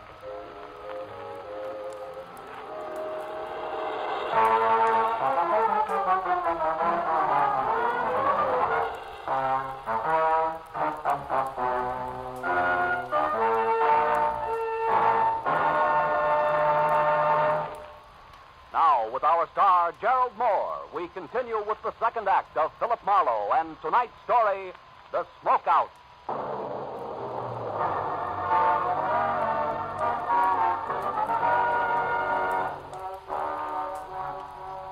Even as death quietly hardened the hand at the edge of the ditch, the wheezing, pudgy circle known as Moon was already worrying less about why murder was sprawled at his feet and more about what the violent slaying of the truck driver was going to do to his roadhouse business as usual. Didn't make for wholesome listening. Dave Brasso, that Monday stipple, all of them. They can take their trade and their trouble somewhere else. I got to make a buck like the next guy, but I sure ain't going to do it this way. Why, overnight it Hey, wait a minute, Moon. What troubles are you talking about? Brasso and Stipple, I mean. What is it? Come on, speak up. It may be important. To who? To me and the law. To Baggett here. Maybe a girl who died a little ahead of her time. A girl who what? Hey, mister, you're talking in circles. Yeah, sure I am. And we don't have time for that, do we, Moon? Here, let go. Now, you going to talk? Well? Okay, I'll tell you. There's no international secret. Now, get your hands off of me. All right, but make it fast. The setup, what is it, Moon? Too much competition. Another produce outfit run by a guy named Mike. He's been picking Brasso's trucks off along US 101 every other night. Sometimes it's a well-planned accident, and sometimes just sloppy hijacking, but all earth is trouble. Trouble Brasso can't prove, is that it? Yes. That's the reason for Monday Stipples and their meetings out here. Stipples supposed to get the proof for Hey, wait a minute. There's a guy going to the car next to mine. Oh, that's Brasso, Marlowe. And like I said, I've had enough. For my dough, it's time to call the cops. Good luck, sucker. Dave Brasso was out in front by no more than 30 seconds, so as I ran toward my car and the wall of dust, his tires had kicked up. I figured I had an even chance of catching up with him before he got back to Santa Monica and into heavy traffic. But I figured differently when I had one hand on the door of my car. I had to. Company said so. I'm holding a gun. Please don't move. She was standing someplace behind me, and when I did as told, she moved around in a wide, careful arc until we faced each other across a chunk of dark night. It revealed only two things. One, she was holding a gun, and two, there was no mistaking her. This was a lady in black. Those car keys there in your hand. Throw them here, please. Now, wait a minute. I'm sure we can talk. Please, let me have them. Okay. Now what? Now, whoever you are, you can look for these when I'm Hey, gone. listen. I don't want to be interfered with. Now, wait a minute. Oh, I get it. You're afraid something will jar the sale price you've set for Brasso, huh? Yep. What are you talking about? That ever-sneaking routine known as blackmail. Or to be very specific, a mystery witness, you, the lady in black, who almost gets to the police to tag a killer. Almost so she could scare said killer into a generous frame of mind when next they meet. In other words, baby, it was all an act of pressure play on Dave Brasso. Now it's time to collect. Do I go on? No, you don't. You just do as I say. You just turn around and walk. And think a little. Think about the pistol shots that you neglected to mention, which somebody took at me while I almost went to the police. Or did I do that myself? Also for the sake of Mr. Brasso's frame of mind. It's possible. I don't think so. Now go and start walking. You don't make much sense standing here. As I moved away from her, she backed off quickly toward a car that was nuzzling a high hedge near the far side of the roadhouse. So I knew that any move I intended to make had to be done right then and there. But she must have known just as much because that was when the gun she held got mad enough to start spitting my way. I dove for the gravel at my feet, then practically burrowed my way across a dozen uncomfortable yards of chopped rock to the shoulder of a line of trash cans, all of which left me scarred, safe, and in time to do nothing more effective than swear. I had a pair of teasing tail lights on a green sedan that were already winking out of sight. Didn't help much.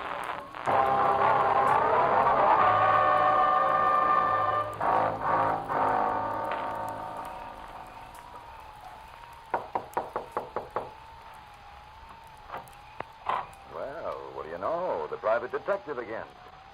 Well, what's it this time? Bill Brasso, Stipple, is he in? No, he isn't. That's funny. No, I don't think so. I only think you're funny. The panic, Marlowe. Moon and I have been watching you comb that gravel out there searching for the key. We couldn't catch the chatter, but she certainly made you look stupid. And just so you don't go on looking that way, don't bother playing so wide-eyed about Brasso being in here either. You see, I know you know he isn't. It won't work, sonny boy. Maybe a little pressure will. I doubt it. I don't bend easy, Marlowe. Also, I don't happen to know where Brasso went.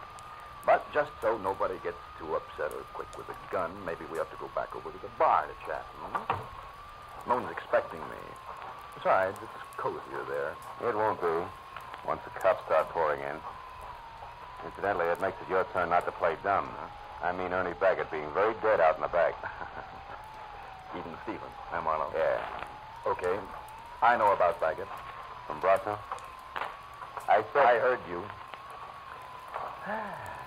Nice night. Marlowe? You know, Stipple, you're making a big mistake. Why? Protecting Brasso can't pay off anymore. You said I was protecting him. I worked for Dave Brasso, period. If he knocked off a couple of people, and I'm not saying he has, it's got nothing to do with me. What's done's done.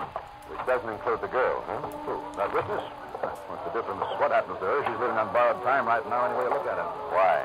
Because of what she knows? No. Because of the way she handles what she knows. All that gab in the papers.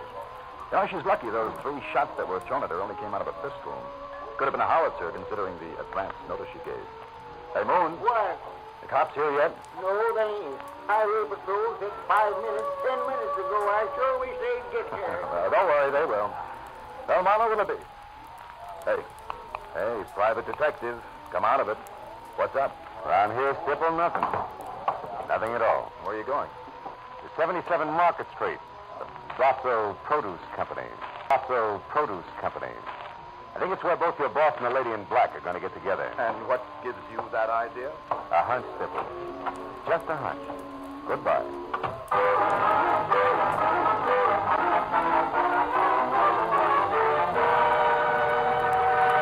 The Brasso Produce Company was a half a block of corrugated metal warehouse parked behind a wide loading ramp, which at 2 a.m. bustled with enough noisy, fresh vegetable business to turn night into day. When I was out of my car, clear of the whirring electric hand cart, and making my way in between sided lettuce crates toward a cage marked dispatcher, I kept wondering how a guy who built an outfit like this single-handed could have possibly made the mistake I figured was his. I stopped wondering when a face that had been stolen from a hawk pressed himself close to the inside of the cage and yelled at me. Well, what is it, mister? Plug up there, will you? I'm busy here. Wait, please! Take 31 out now! I want to see Dave Brasso. Oh, that's he isn't here. Dispatcher. Yes, 21 a bushel. Right. Brasso's not in his office, mister. I'm not sure where he is. I'm not sure. You a cop? No, private detective. With expense account. Will 5 help? He just paid 10. Oh, let it ring.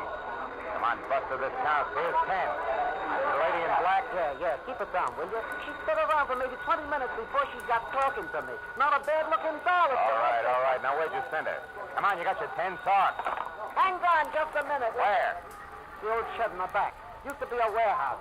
They've got a real private office there. You'll probably catch up there if you run. I'll probably try. Thanks. The ex-warehouse turned out to be an ugly huddle of parched cobblers teetering at the edge of a deserted cobblestone alley, and quietly dying of old age. And except for a flicker of light from an open door deep inside, it was as dark and as quiet as the lining of a frock coat. Until I stepped in, and in front of a gun, it was no surprise. When I told you that I didn't want to be interfered with, I meant just that. Now, without shouting, who are you? For one thing, a private detective named Philip Marlowe. Another, a guy who's still working for Vera Hamlin. You were working for Vera? That's right, but not swinging in the dark. Which means what? That you never saw Vera Hamlin killed in the first place. And that all this lady in black razzle-dazzle is strictly a smokeout. Vera was my sister, Marlowe. Her letters told me all about Dave Brasso, about what he meant to her, about the runaround she was getting from him. So you added that to a phony hit-and-run accident and decided to pose as a surprise witness. So that Dave Brasso would try to pick you off and reveal himself as your sister's killer, if you lived through it. Right. And now, Marlowe, Marlowe, quick, get back. Brasso just turned that light off in there. He's coming out, and I'm going to meet him. No, don't. Look, Listen. If you want to help, stay where you are. Keep quiet. Oh, brother, I'd better be right. She moved one slow step at a time toward the long, thin triangle of light the open warehouse door spilled across the sawdust flooring. I slid my .38 from shoulder holster to right hand, and the hair on the back of my neck started to crawl. And suddenly there was nothing to do but wait. You can stop right there, Mr. Brasso. Huh? Who's there? Who are you? A girl named Hamlin, Mr. Brasso. Frances Hamlin. A girl who knows all about how my sister really is. It was only a sudden flash of light, but the room taking it. It was a pistol raised and aimed at the back of Frances Hamlin's head. It was all the cue I needed. Drop it, Stipple! Don't shoot again! Don't shoot again! Marlowe, quickly, Brasso's get out. Yeah, but he's harmless, honey. He and Stipple aren't on the same team as far as your sister's concerned. Did you hear that, Brasso? Yeah, I heard you, Marlowe. Well, then Stipple killed my sister. Why, Marlowe? I don't know. He's the one to ask about that. All right. Why, Stipple? Dave, why did you do it? Dave, stay back. Why? I did it because she caught me at my place. Caught me talking to Mike Weber. You worked for Weber for the guy who was wrecking our business? Yeah. Oh, Dave, please. I didn't know what I was doing. She was going back to you to tell you what she saw. You big double-crossing Dave, Dave, that's enough. No, it isn't. Please, Dave. I've got something to finish.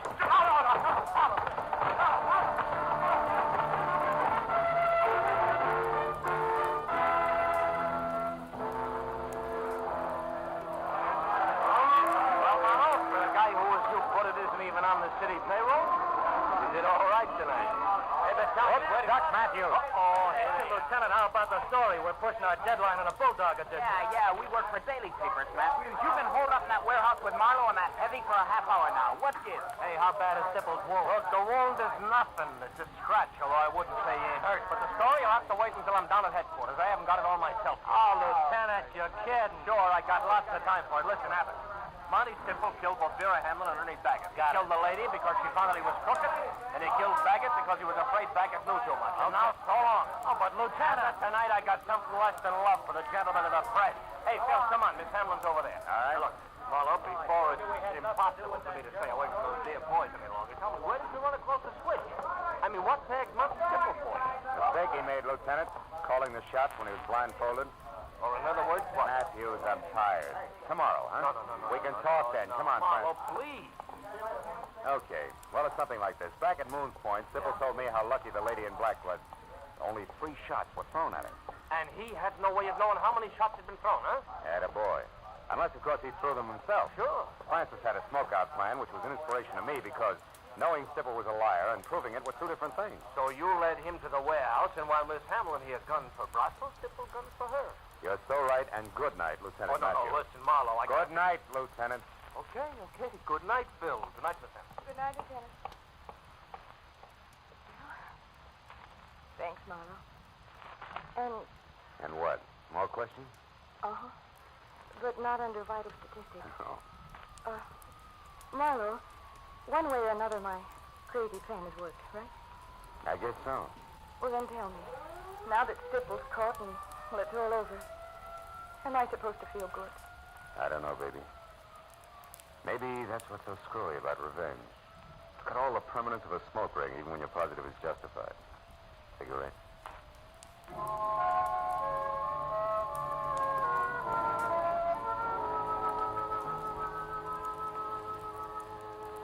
I'd been dog-tired when it started. Whipped. Fed up with the city and the aimless, milling mob of shallow people. Always hungry for a buck that made it move.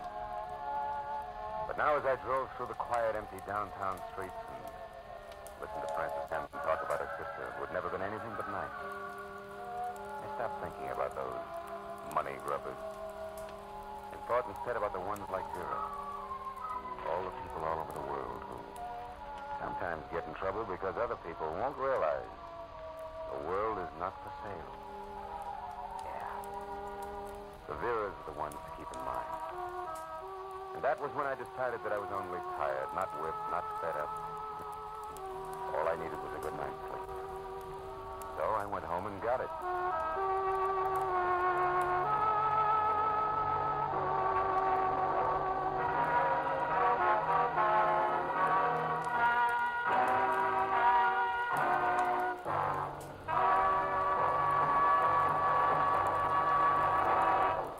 The Adventures of Philip Marlowe, bringing you Raymond Chandler's most famous character, star Gerald Moore, and are produced and directed by Norman McDonald. Script is by Robert Mitchell and Gene Levitt. Featured in the cast were Lynn Allen, Barney Phillips, John Daner, Jack Crucian, Parley Bear, Edgar Barrier, Byron Kane, Hugh Thomas, and Bill Raleigh. Detective Lieutenant Matthews is played by Larry Dobkin. The special music is composed and conducted by Richard Oron. Be sure and be with us next week when Philip Marlowe says...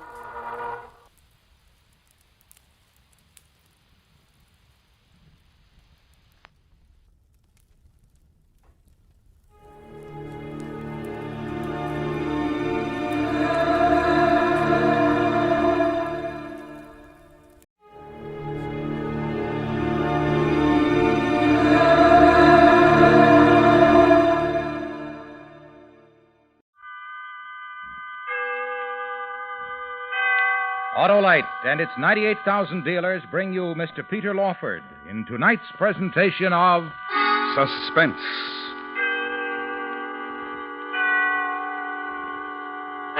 Tonight, Autolite presents a classic study of suspense, a new dramatization of one of the most terrifying stories ever written. Wilkie Collins' A Terribly Strange Bed. Our star, Mr. Peter Lawford.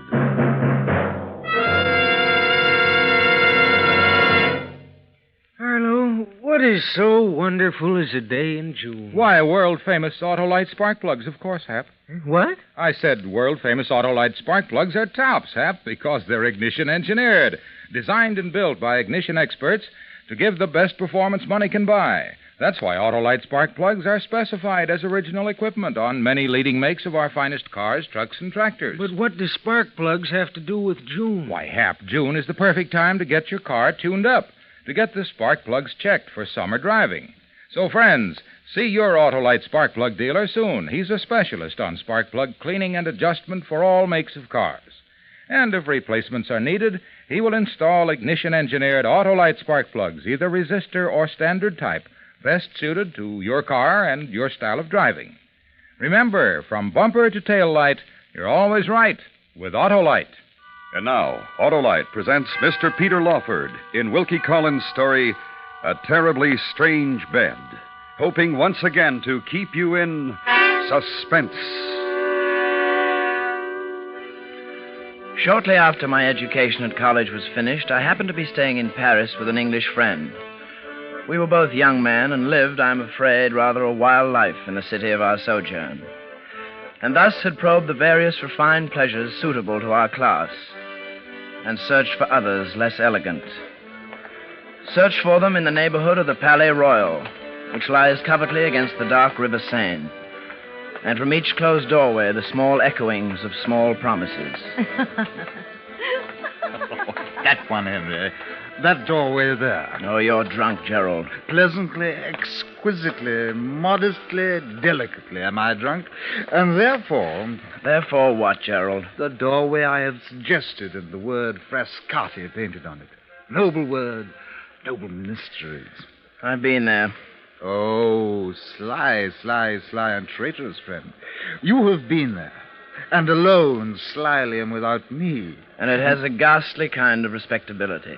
5 franc respectability, and it would not amuse me. Come along, Gerald. Come along, Gerald. That's it, Gerald. You're coming along very nicely. What I want, Gerald... Oh, what you want, Henry. Want and you shall find. Want and you shall find. What I want is somewhere where we can see a little genuine blackguard, poverty-stricken gaming, with no false gingerbread glitter thrown all over it. No gingerbread for my friend. Thank you, friend. A place not fashionable, not respectable. A place of evil, perhaps, and of emotions I've never known. Oh, Gerald, come along. Gerald will not come along. Gerald is content here. Listen to me. Gerald is content here to lean his weariness and his search against this doorway. Against... Gerald!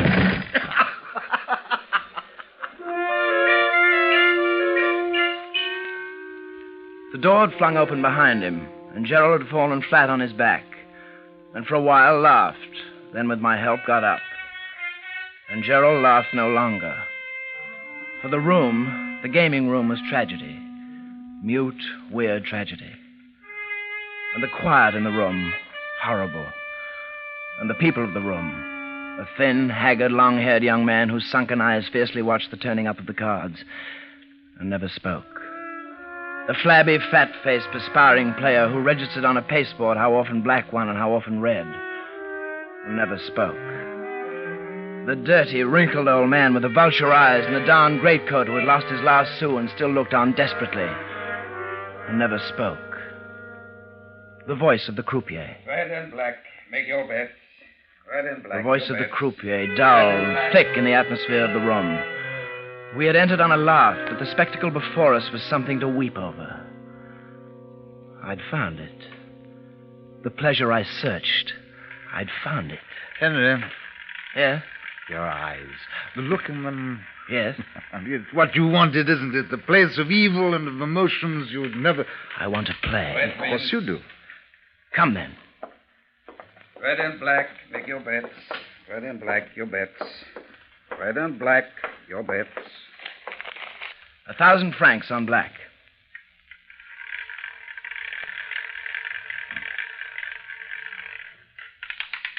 Black wins. Leave it. All of it black. Henry. Shh, wait.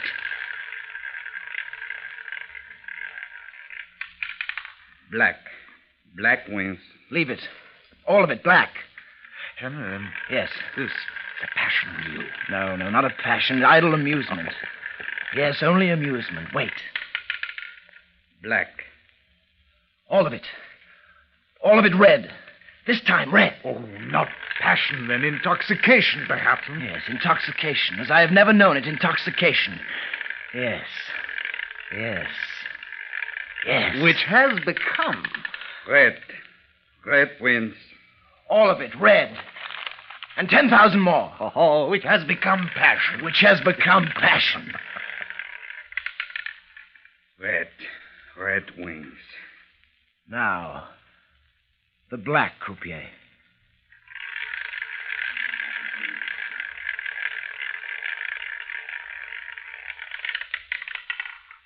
Black.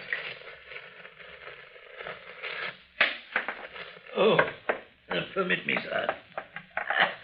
Permit me to restore to their proper place the 2 coins which were dropped.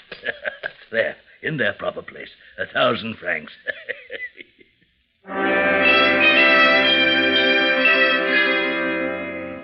A tall man, and quite fat, pinched into a frogged and braided surtout.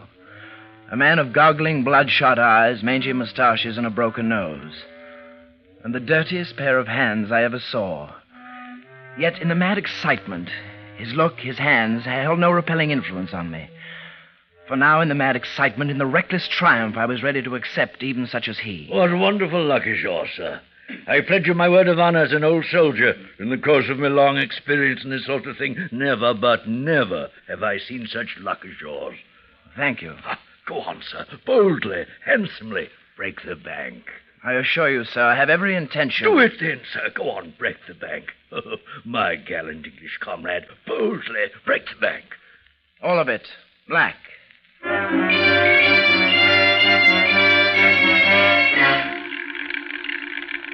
And I did go on.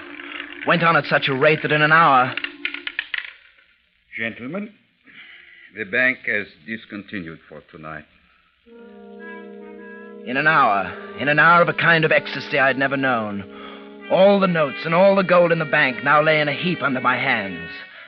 The whole floating capital of the gambling house under my hands, waiting to pour into my pockets. No. No? No? No, not in your pockets, sir. For no breeches pockets were ever sewed could hold such heavy winnings. Well, then how... May I take your pocket handkerchief, sir? Thank you. Tie it up, sir. Tie it up in your handkerchief, as we used to tie up a bit of dinner in the army. Shovel it in. Now then, sir. 2 tight double knots each way, with your permission. And the money's safe. Thank you. Feel it, sir. Hard and round as a cannonball. Feel it. Champagne, sir. I will buy you champagne. No, thank you. Well, for your friend, then. For Henry's friend, then. Amiable, gracious Englishman. Champagne! Champagne for the friend, the conqueror of the bank, and for me. Come, sirs, to my table. I am Fabian Nero, gallant sirs. And you? Henry Calder. And this is my friend, Gerald Titchener. Henry, Gerald, Fabian. Lovely. Henry, Gerald. Thank you. Henry and Gerald. Fabian. We are friends, aren't we? To have touched your sleeves, to have you seated here beside me. This old soldier's heart will burst. My eyes will weep. My hands will... the champagne. A toast, gentlemen. A toast to... Not for me, please. Oh, of course not for you. Gerald and I, then. You and Gerald, Fabian. A toast to the goddess Fortune, who embraced tonight our Henry, and smiled secretly upon him, and nestled very close. The goddess Fortune, gentlemen, An English cheer. Hurrah, hurrah, hurrah! Hurrah, hurrah, hurrah! Ah. Hurrah, hurrah, hurrah! Hurrah, hurrah, hurrah! Fabian, quickly enough. Gerald, you were tipsy before. Now you'll... Henry, not to permit the golden blood of France to flow through the veins of this vivacious Englishman, and Gerald, your friend. Oh, shame, Henry, shame. Drink, Gerald. Toast to France, to the present company, to the croupier. And the croupier's wife. And the croupier's daughter. The croupier's daughters... And to ladies elsewhere. And to ladies... I should like coffee, Fabian. Coffee? Coffee. For me and for Gerald. For our intoxication... Well, coffee it shall be. Coffee. Coffee for the darling of fortune. Coffee.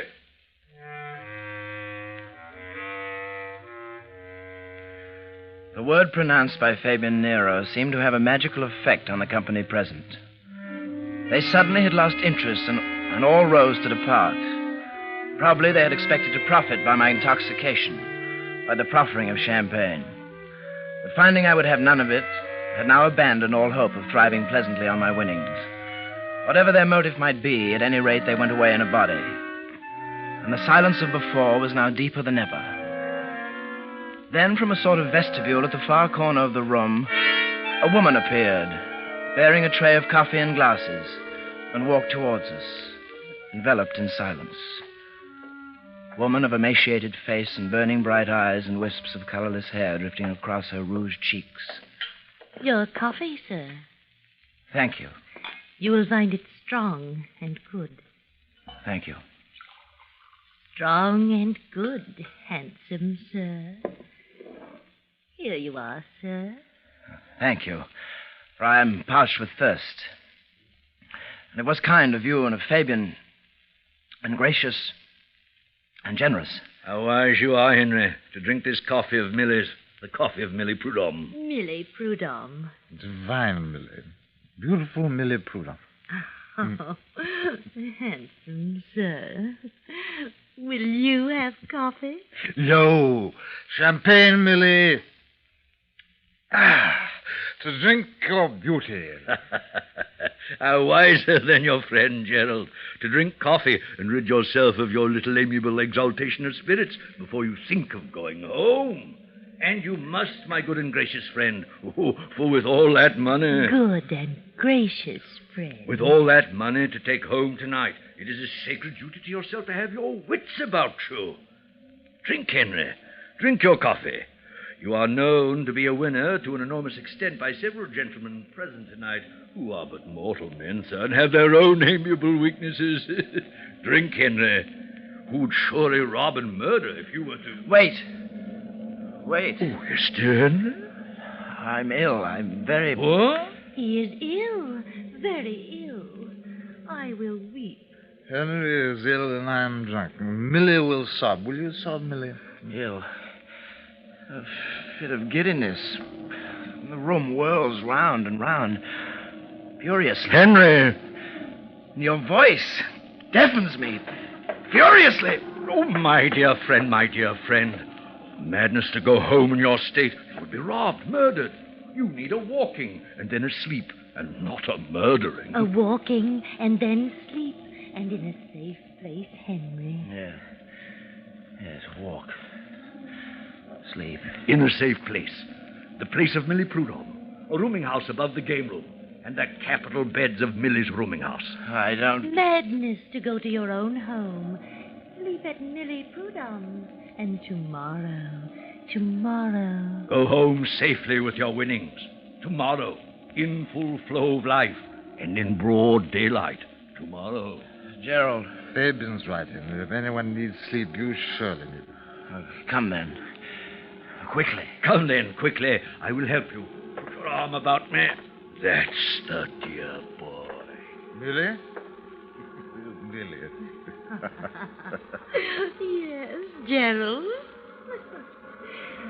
Come.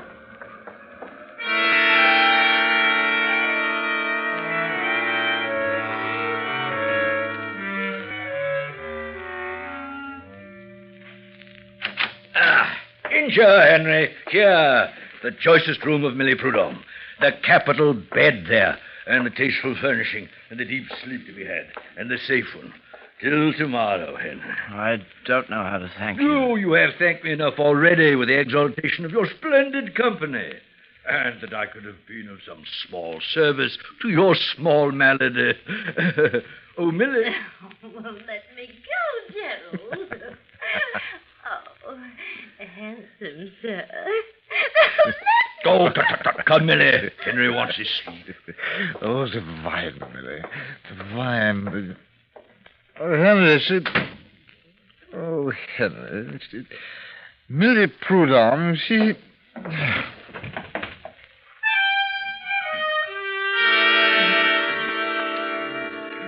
Gerald passed into his particular oblivion in the middle of a sentence. I walked over and locked the door. Then I took my money, my winnings wrapped in a handkerchief, and placed beneath the pillow of my bed. I lay down. My senses still swam, and I looked up at the heavily brocaded canopy, and it seemed to move. Somehow to move. And for an instant I thought, this was a terribly strange bed.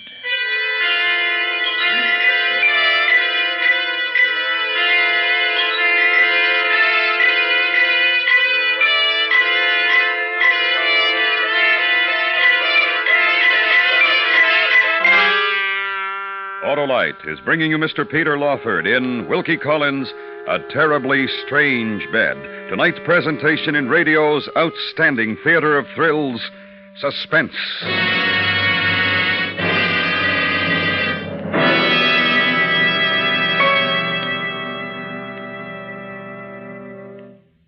Well, Harlow, vacation time's nearly here. Yes, Hap, but not for spark plugs. They're the very heart of your car's ignition system. And if they're not right, the chances are you won't get smooth and efficient engine operation during summer's hot and heavy driving. That's why now's the time to check 'em, eh, Harlow? Yes, Hap. And when replacements are needed, wise drivers insist on ignition-engineered Autolite spark plugs, like the famous Autolite resistor spark plug.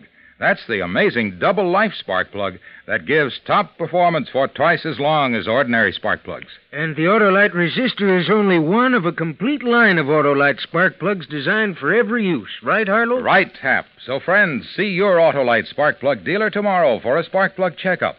And if you need replacements, take nothing less than ignition-engineered Autolite spark plugs, either standard or resistor type. You'll be glad you did, because from bumper to tail light, you're always right with Autolite. And now, Autolite brings back to our Hollywood soundstage Mr. Peter Lawford in Elliot Lewis's production of A Terribly Strange Bed, a tale well calculated to keep you in suspense.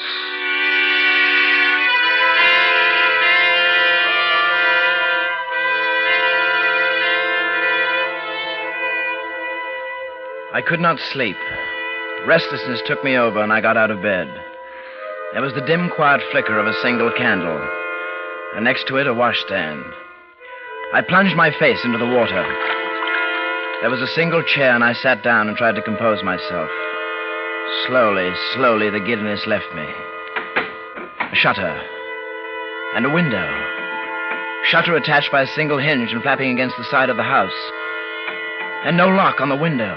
No way of locking the window. Henry?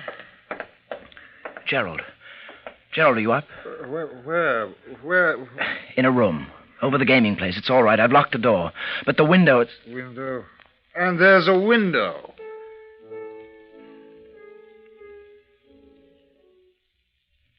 Listen.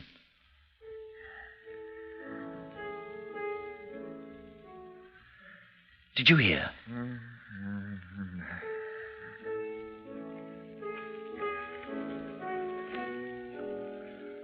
I was wide awake, and every one of my senses seemed to be preternaturally sharpened. Piano and a song I had never heard, and then behind it, the laughter. Wide awake, yet somehow the effects of whatever drug I had drunk seemed suddenly to arise again. And for an instant toy with my perception, so that I reached for the wall to steady myself lest I fall down.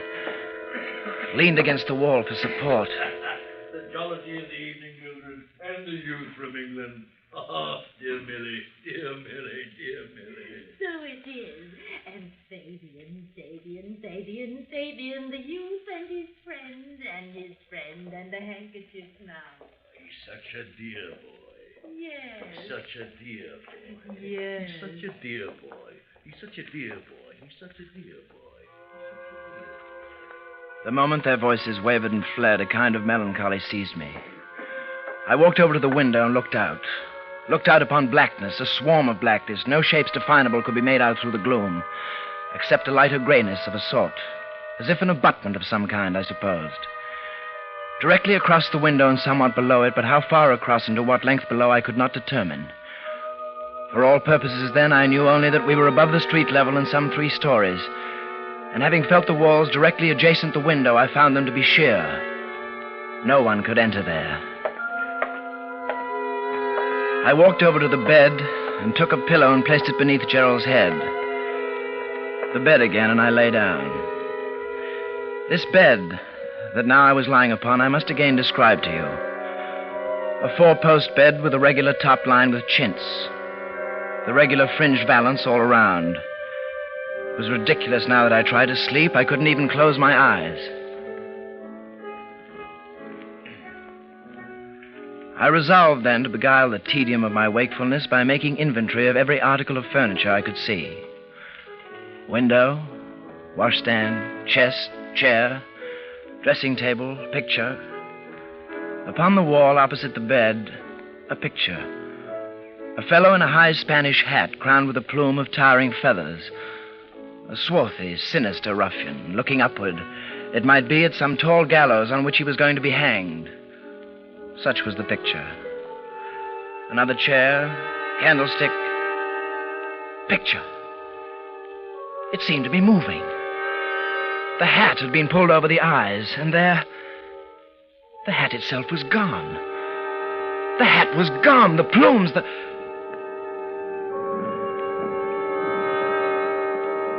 Was the bed moving? No. No, it was but a brief and terrible dream. How could the top of a bed move? A brief and terrible dream, trick of the eye, and the mind's going down for a moment into sleep. Yet I let my mind say it. The top of the bed had moved. Gerald, wake up. Huh? Open your eyes. Now what? Shh, quietly. Keep your voice in a quiet tone. Why? What? Shh, listen. Above you. Directly above you. Look, there's a picture. Do you see it? Yes. A minute ago, the man was wearing a hat. He was wearing a hat. Now he is not. Oh, my friend, you're very drunk. I'm very proud of you, you fool. Listen to me. All right, Henry. Where there was a hat is now a peephole, and we are being watched. All right, Henry. Now stay where you are, but be alert. All right, Henry. Henry. Yes? What are you going to do? Make sure of a thing. What thing? The bed. What? Keep your eye on the canopy. I'm going to lie in the bed now, Gerald, and make sure that they're not trying to murder us. How? By feigning sleep. What? By feigning sleep, Gerald, just that. Now, quiet. Yes.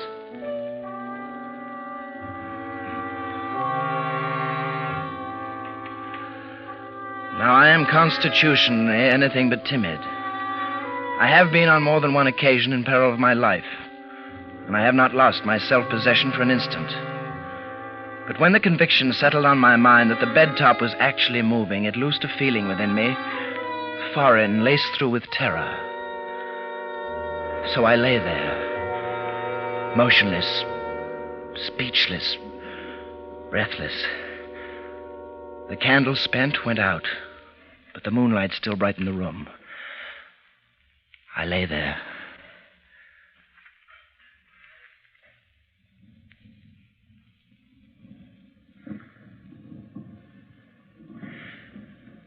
It descended.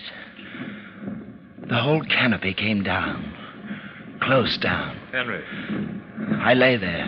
Henry. literally spellbound by what was happening. Out of bed. At once I could not tell whether reality was here or my imagination was taking hold. Quickly, before they... Closer, closer. Henry. Gerald's voice shattered this warm sea of fascination that bound me, and I leapt from the bed. Look, Henry. Yes. There, the middle of the bed top. The huge wooden screw. Like a press, to smother me and relieve me of my winnings and then kill you. Doctor! Mr. Calder, open! Unlock the door! Open! The light of the morning, Gerald, and look. It comes up and through the window, across the narrow shaft. Another building. We can leap it. Not I. What? No, not I. My legs are still unsteady. If I should stand up on that sill, I'd fall into space. Then wait. And hurry. Yes. Hurry. Hurry.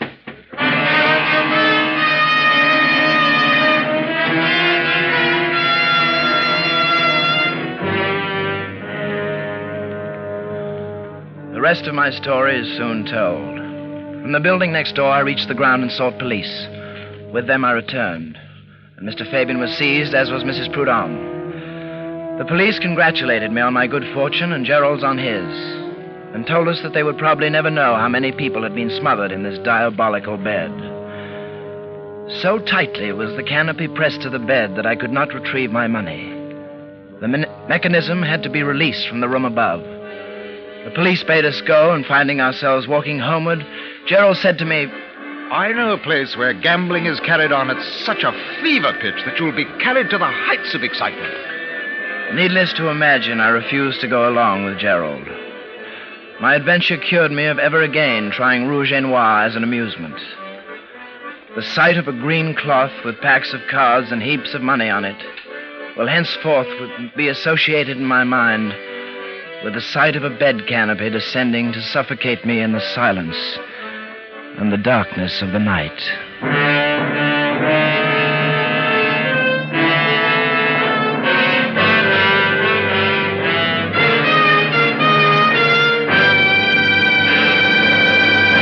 Suspense, presented by Autolite. Tonight's star, Mr. Peter Lawford. Here are the results of the great $100,000 Autolite family charity drawing. Over 5,200,000 entries were received for this event. Last week, the final drawing was held in New York under the supervision of a distinguished committee. Here are the names in the order of their selection. $50,000 will be distributed to the charity or charities designated by Desi L. Irish of Vallejo, California. $20,000 will go to the charity or charities designated by Lucille Foisey of Miami, Florida.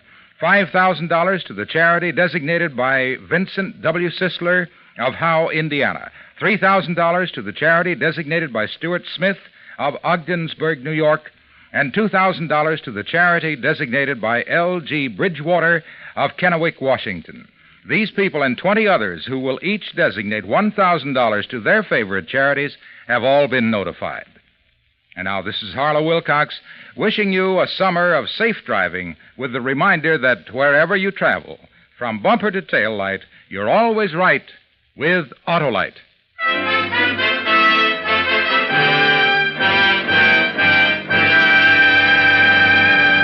Next Tuesday night, June 15th, we will continue with a new series of suspense programs. At that time and through the summer, we hope that you will join us and that we will be able each Tuesday night to keep you in suspense.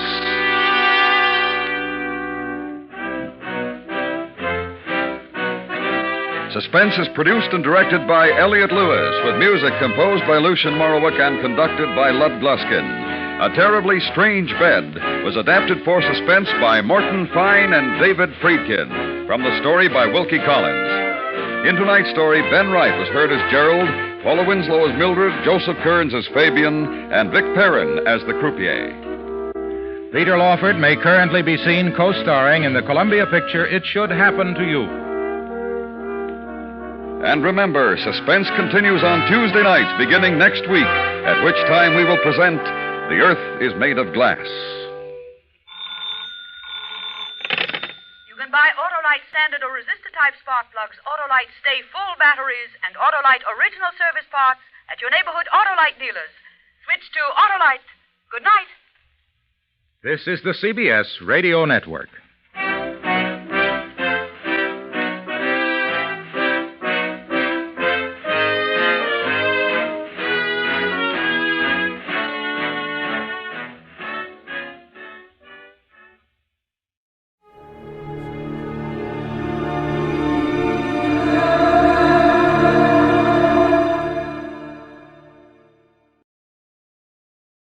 Wrigley's Spearmint Chewing Gum, the refreshing, delicious treat that gives you chewing enjoyment, presents for your listening enjoyment Edmund O'Brien as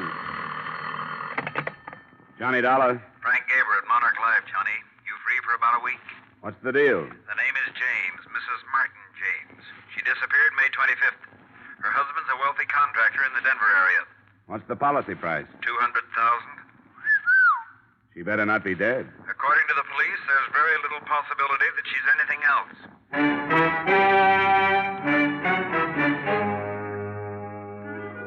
The makers of Wrigley's Spearmint Chewing Gum bring you Edmund O'Brien in another adventure of the man with the action-packed expense account.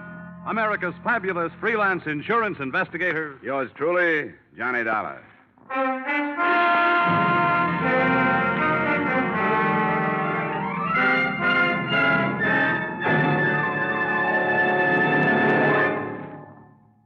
To make every day more enjoyable, treat yourself often to refreshing, delicious Wrigley's Spearmint Chewing Gum. Here's a taste treat you can enjoy indoors, outdoors, at work, or at play. The cool, long-lasting mint flavor refreshes you. The smooth, steady chewing helps keep you fresh and alert. Adds enjoyment to whatever you're doing. Wrigley's Spearmint Chewing Gum. Healthful, refreshing, delicious.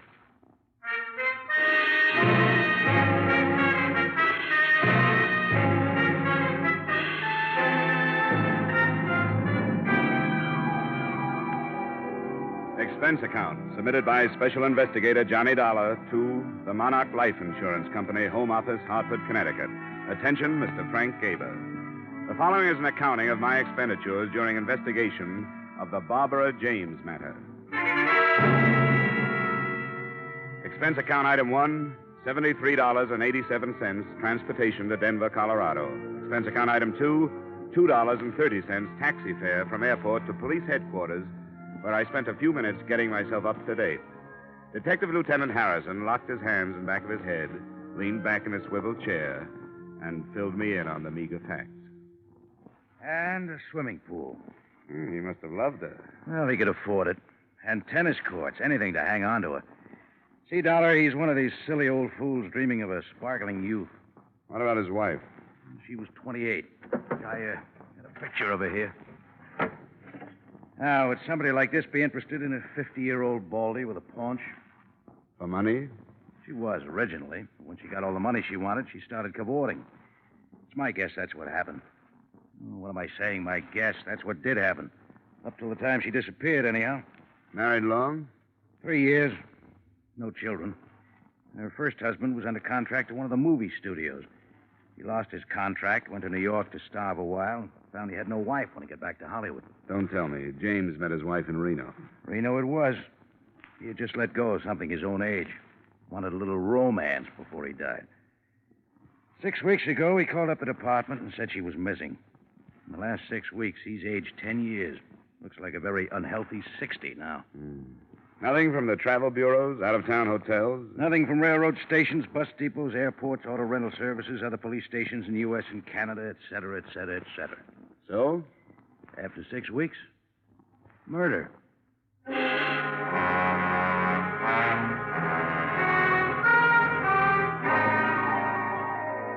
Expense account item 3, $1.50 taxi fare to the lush mansion of Mr. Martin James.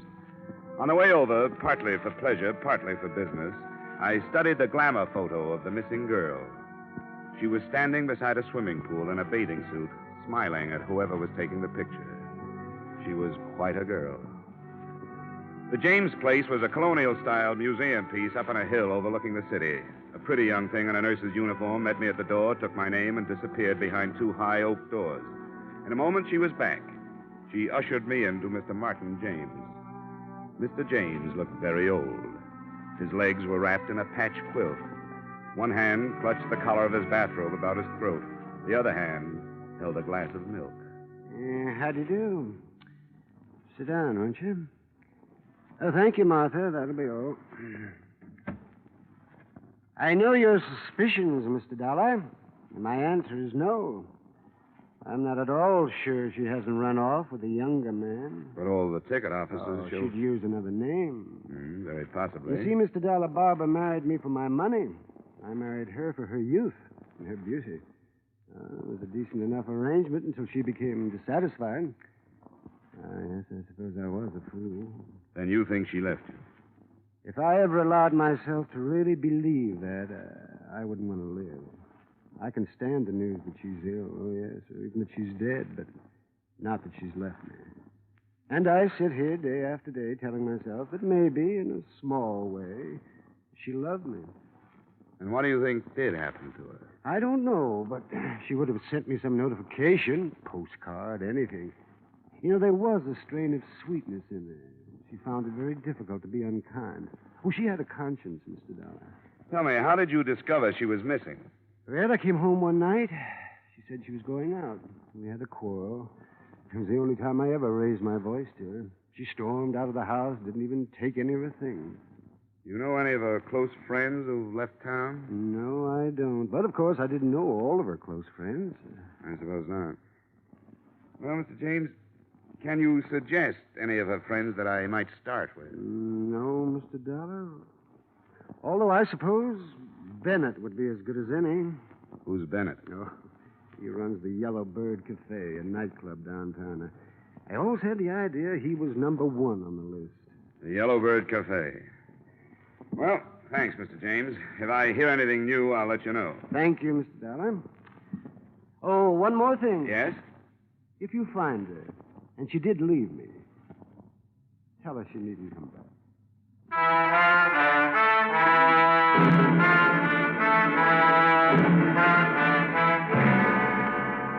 Expense account item 3, 90 cents taxi fare to the Yellow Bird Cafe, a blue-lighted night spot. In a minute or two, I was seated opposite a slick-haired leading man in a dinner jacket. From the size of the bills on his desk, I'd say his wallet was pretty well dressed, too. Don't look at him too long. They'll burn your eyes out. Must be awful to have to rake all that off the lawn every morning. Oh, I just wanted to impress you. That's a whole week's take. Denver isn't what I call a good club town. My place in Frisco does much better. The only town worse than Denver for club trade is Cleveland. Cleveland pulls in the gutters at 6 p.m. Well, I'll keep that in mind if I ever get the urge to open up a clip joint. I'm here about Barbara James. It's funny how that name keeps cropping up. I suppose it'll keep cropping up until somebody finds her. You have any ideas? Sure, lots of ideas. She could have crossed against the light, fallen into the Great Divide, thumbed her way to Hungary. You're a comedian. Oh, now, look, Dollar. I'll tell you what I told the lieutenant. I don't know anything about it, and if you insurance rubes had any brains, you'd check with the cops first before making fools out of yourself. You saw quite a bit of her. Saw, that's right, saw. That was a long time ago. Listen, guy, I got a book in my pocket with names of girls who make Barbara James look silly. Now, why should I take away an old man's child bride? That's not the way I heard it. All right, for laughs, sure, I used to take her out. She was lonely. She used to come in here and sit alone at a table. I had nothing else to do. We'd dance. I'd buy her a few drinks. That was it. She gave you the brush, Bennett. Oh, yeah, sure. You don't like to be given the brush. Anytime I can't hang on to a dame like Barbara. She gave you the brush and you didn't like it. All right! All right, Dollar, she gave me the brush. I took that girl and gave her a new life. She was stuck with that old guy up there on the hill. She poured out her heart to me. Told me how it was to live up there. Well, I listened to all that. Listened like I was interested.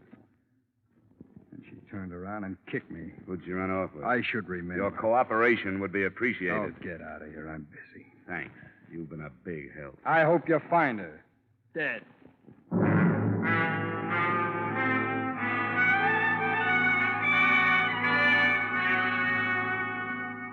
Expense account item 4, $3 for 2 drinks, 1 for me, 1 for the young lady I dragged away from the dice table. 2 drinks later, I was a lot better informed. You know, if he catches me talking to you, I'll probably be fired. If he catches you, you'll deserve it. I bet they were quite a team, this Bennett and Barbara. She gave him the brush. That's what everyone says. You think she's dead? I don't draw any conclusions without having the facts. Bennett hates to be brushed. So do I. Bennett started this place on money he borrowed from James. Now, that's a new thought. Mm-hmm. Here's another. Barbara James's first husband is in town. I didn't catch the name? Fred Fogel. Another leading man. Another leading man. Yeah, I think that's worth another drink. Uh-oh. Here comes Bennett. Say, where's this Vogel staying? The Parkson. Goodbye now. Well, I see you're pumping the help. Oh, just browsing. Browse elsewhere, huh? Right. Well, it's been swell. Wait a minute, Dollar. What did she tell you? We discussed baseball. Come on, sit down, Dollar. Make up your mind. All right, sit down. Sure. Look, Dollar, I don't know where Barbara James is, and for all I care, she's at the bottom of the ocean, but there are a few things that have nothing to do with this case, which I would hate to have circulated around. Every man has personal matters. I'm glad you recognize it. Now, come on, what did she tell you? You didn't tell me Vogel was in town. Is he? What's he doing here? How should I know? All right, Bennett, forget it. But listen, this girl, this Dice girl, I don't go firing her or anything. I appreciate your interest in her welfare, Dollar, but I keep her for all the things she doesn't say. Finish your drink, Dollar. Ice is melting.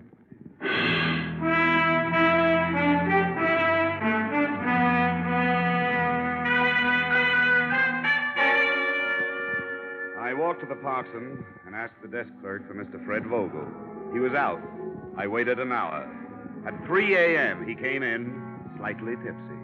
He got his key and went upstairs. I followed in the elevator. When I got out on his floor, he tossed me a curious glance, but that was all. When he'd closed his door and I was on his side of it, he was even more puzzled. You got the wrong room. Oh, yes, right. We got the wrong room. Uh-uh. Now, do you mind? Are you Fred Vogel? Yes, how did you know? You were married to Barbara James? That's right. Well, come on, sit down. Let's have a talk. Now, look, I like to talk, but it's 1 o'clock. 3 o'clock. Well, you see, it's even later then. How about tomorrow? Well, I like to work at night. I'm with an insurance company. We're trying to locate your ex-wife. I haven't seen her in 3 years. No, 4. No, 3.5 years. And what are you doing in town? Just passing through from New York to Hollywood. I took the northern route. Beautiful. I shunted off this way to see Barbara again. I thought I'd pay my respects to her new husband. Sounds too casual. You know, I'm glad you dropped in. I was out all night sitting in some crummy bar and there was nobody to talk to. But you like a drink? No, thanks anyhow. Well, you don't mind if I have one? No, go right ahead. Yeah, when she left me, Mr. Oh, what? Anyhow, when she left me, I was destitute. Shook my confidence in myself. I always knew she was too good for me, but I never knew how much too good for me she was until she left me. Shouldn't have gone to New York. Why did you? Make money. Sure, make money. Why else would anybody be fool enough to go to New York? When I came back, she was gone. She'd gone with this guy, this James. Why did you come back, Fred? Had to see her again. 2 months I've been in town. I'm almost broke. First 2 weeks, I didn't have nerve enough to go up to her place, and then she disappeared. Now I can't go until I find out where she is. You've had a rough time. That's right. That's just what I need. I need somebody to sympathize with me. That's what I need. Oh, man, I wish you would have a drink with me. All right, Fred. I'll have a drink.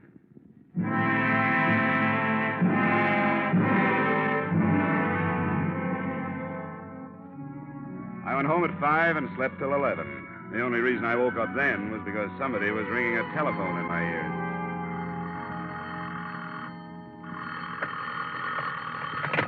Yeah, hello. You sound like you're in the crest of a hangover. Who's this? Harrison. Oh? I'm with the police department. Oh, sure. Yeah, what's up, Harrison? Did you know that Bennett was one of Barbara James' favorite people at one time? Yeah. Well, there's a girl named Dorothy, a Dice girl. Yeah, very nice. Dice. D-I-C-E, Dice girl. Oh, yeah, Dice girl. We found her this morning on the highway. 4 bullets too late.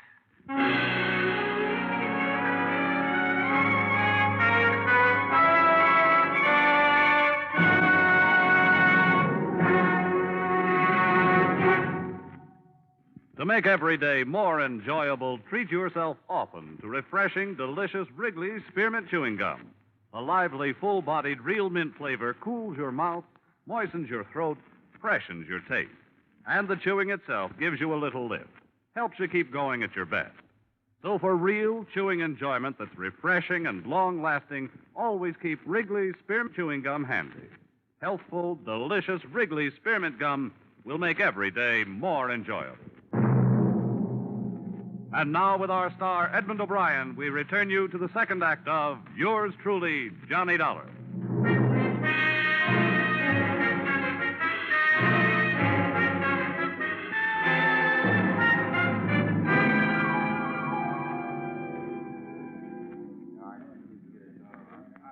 sure doesn't look like the apartment of a 26 girl. And this isn't installment furniture either, Lieutenant. Let's nose around in that closet, huh? What? Imported brocade. Yeah.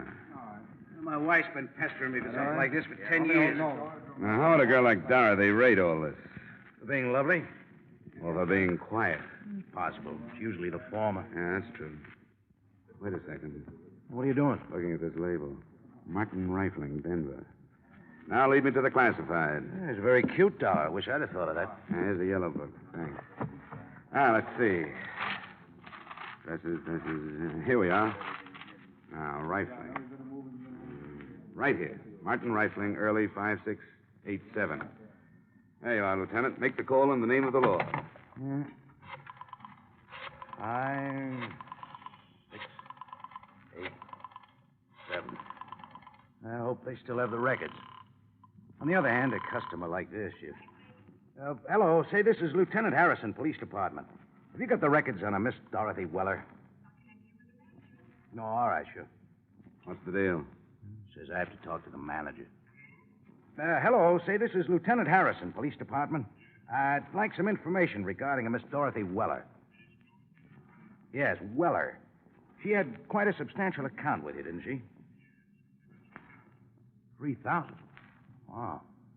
Look, who paid the bills? What? She did? Well, did she ever come in with anybody? I see. Yes, I see. All right, thank you. Nothing. She paid everything herself. The bankroll wants to keep itself a secret. Well, let's check on some of this other stuff. Probably the same deal, Lieutenant. She was getting plenty from somewhere, and the gift was strictly anonymous. Got any ideas? Same one you got. I want to mess around here for a while. You go on over to Bennett's and check. I'll let you know if we're right, Lieutenant. And look, why don't you take some of that imported brocade back to your wife? Huh? Don't be silly. Then I'd have to take her someplace expensive to show it off.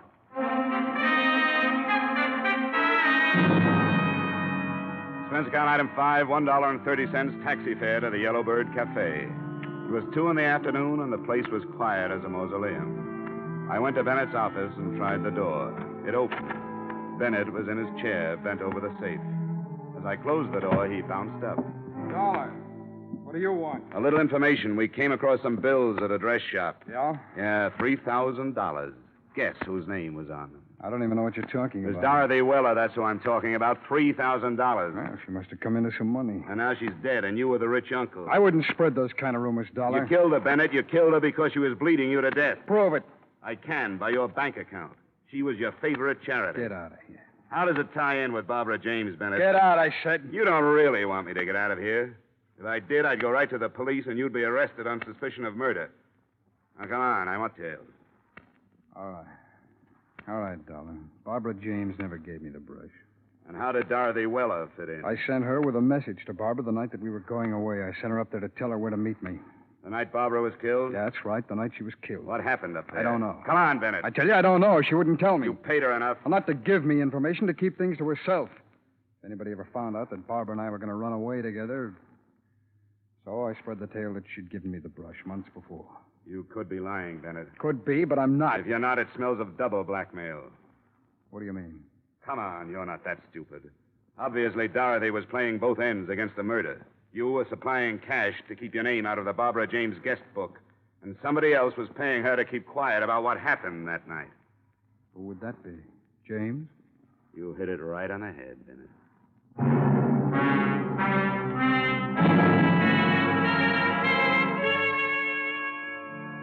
Expense account item 6, transportation to the Martin James place. I found old Mr. James out by the swimming pool, accumulating a wrinkled tan. He sent the nurse for something cool for me, and we settled down to conversation. Are you calling me a liar? All I know is something drastic happened the night Barbara James disappeared. Now, look, I don't prosecute anybody. I'm just an insurance man. My job is to find your wife, that's all. Well, I've told you the truth. I'm afraid not, Mr. James. Because it happened something like this. You came home. Happened something like this. You came home. Barbara was packing. She was there with another girl, a girl named Dorothy Weller. She told you she was running away with Bennett. You had a quarrel. Oh, it's the most You've been ridiculous paying thing. Dorothy Weller plenty to keep that quarrel to herself. Why, that's sheer invention. Investigation, Mr. James. Now, exactly what happened that Oh, night? everything happened exactly as I told it to you. Bennett tells a different story. Then it'll have to be Bennett's word against mine. It'll be more than that, Mr. James. Dorothy Weller is dead. Huh? Yes. I see. Now, what happened that night? So we quarreled. Barbara said she was going away with Bennett. I didn't want her to go. She left anyhow. I paid Dorothy Weller a good deal of money, not to mention the quarrel, to the police. What happened to your wife, Mr. James? I don't know. You didn't run away with Bennett. What happened to her, Mr. James? I don't know. You killed her, didn't you? No, You told her no. you'd kill her before you'd let her go. Then she tried to go and you shot her. Oh, no, that's a lie. Well, Mr. James, it's only a matter of time. Don't admit anything now. You don't have to. The only witness is dead. But we'll find the body. Oh, thanks for the drink.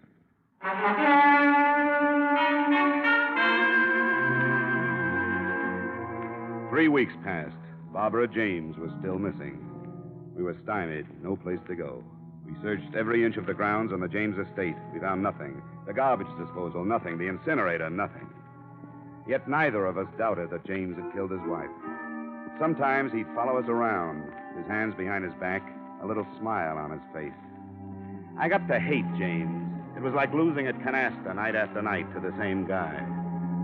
One day I was standing in the patio looking down into the blue water of the pool when somebody tapped me on the shoulder. Mind if we clean it? Huh? The pool. Oh, well, you better ask Mr. James. Oh, I thought you was going to use it or something. No. Well, we service the pool every 2 weeks. Unless somebody's using it, we go right to work, you know. Well, go right to work then. Yeah, sure thing. We built this pool, you know. Oh, really? Yeah, I've been building pools in and around Denver for 25 years. My father was in business before that. This here's a beautiful job we did. We take real pride in this here pool. Yeah, it's a nice pool, all right. Oh, we got some beauties all around, but this here's our pride and joy. Solid gunite all the way through. Steel reinforcements, Lutweiler pump and motor. Best equipment you can buy. This thing set old Mr. James back a plenty, but you get what you pay for. Nobody builds a better pool than us for the money. Oh, is that so? Oh, sure. And we take our time. We routine the work so as you get the pool as soon as possible, but that gunite, you know, it has to set at least 28 days. Then the plaster. I wouldn't fill it until all that had a chance to settle. But Mr. James got awful impatient.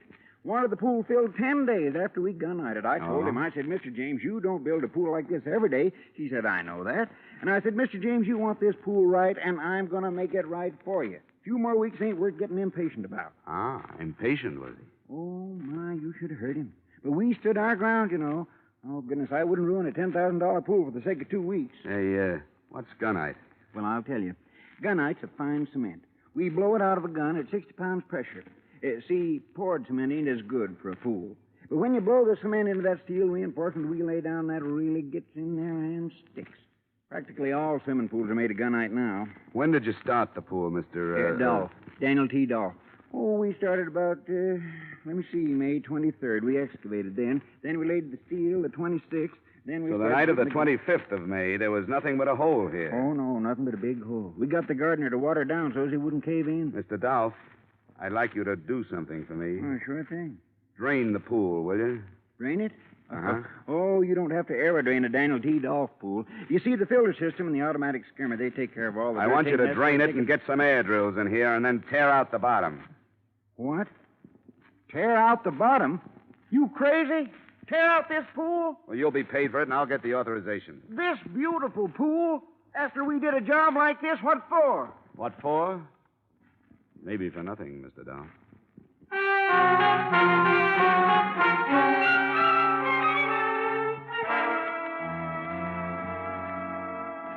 You dig up the pool? That's right, Mr. James. Oh, that's the most outrageous suggestion. I've got a police order. Well, then you and the police department and the company you work for better be prepared to pay the consequences, Mr. Dollar. I'll admit this is a pretty expensive hunch, but it's all right. I work for pretty expensive people.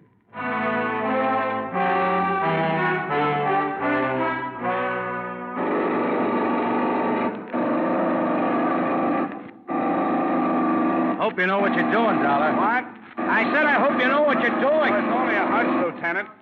May 25th, the girl disappeared. Now, May 25th, there was nothing but a big hole here. James knew that the next day they'd put the steel reinforcement in and then gunite over it. What better place for a body? Oh, here comes James now. What? I said James is coming. Oh.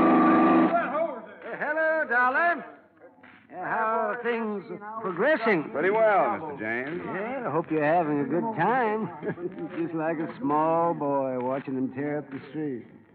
Only this time it's going to cost you your job. Yes. And your company. A lot of money. The order comes from the police department, Mr. James. You have to bring that up. Don't you think this is all just a little bit childish, darling? Depends on what we find. If we don't find your wife, it's childish. If we do, it's logic. But rest easy, Mr. James. It won't be long now.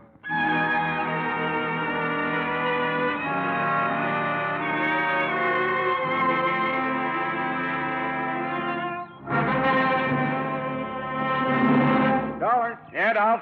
I just hit a loose section. Oh, wait a minute. I'm coming down. Come on, Lieutenant. Right behind you. There, right here, Dollar.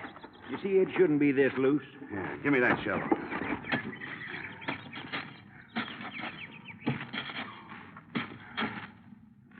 Look, Johnny.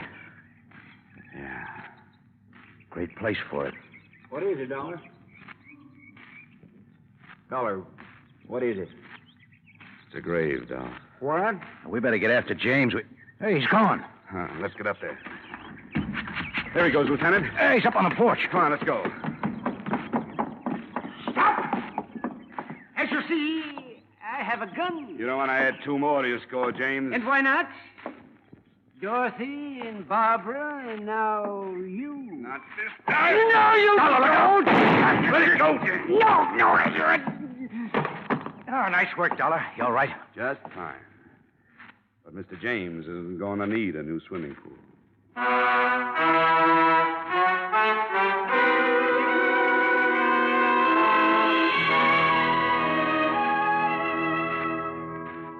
So Mr. Martin James had fashioned his wife's tomb, a foot of loam and 1/4-inch steel mesh, 4 inches of cement, and 8.5 feet of water. A good tomb made to last a lifetime. But unfortunately, it wasn't quite deep enough. Expense account item 9, same as item 1, $73.87, transportation, Denver, Colorado to Hartford. Expense account total, $344.59. Yours truly, Johnny Dollar.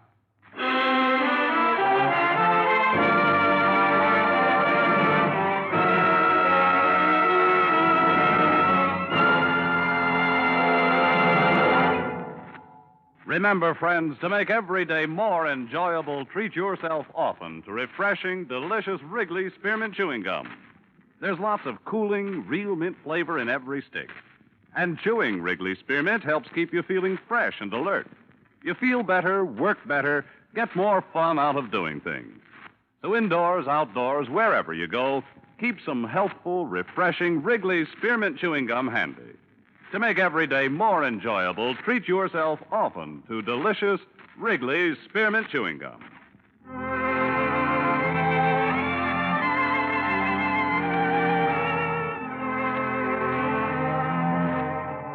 Yours truly, Johnny Dollar, brought to you by Wrigley's Spearmint Gum, stars Edmund O'Brien in the title role, and is written by Gil Dowd and David Ellis with music composed and conducted by Leith Stevens.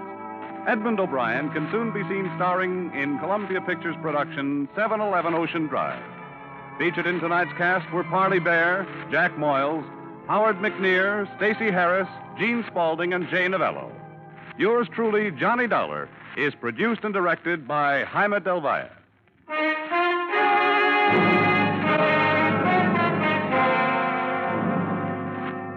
The makers of Wrigley's Spearmint Chewing Gum hope you've enjoyed tonight's story of Johnny Dollar and that you're enjoying delicious Wrigley's Spearmint Chewing Gum every day.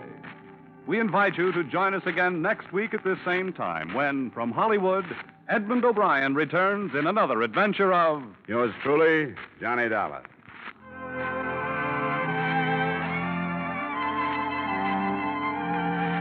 Bob Stevenson speaking. This is CBS, the Columbia Broadcasting System.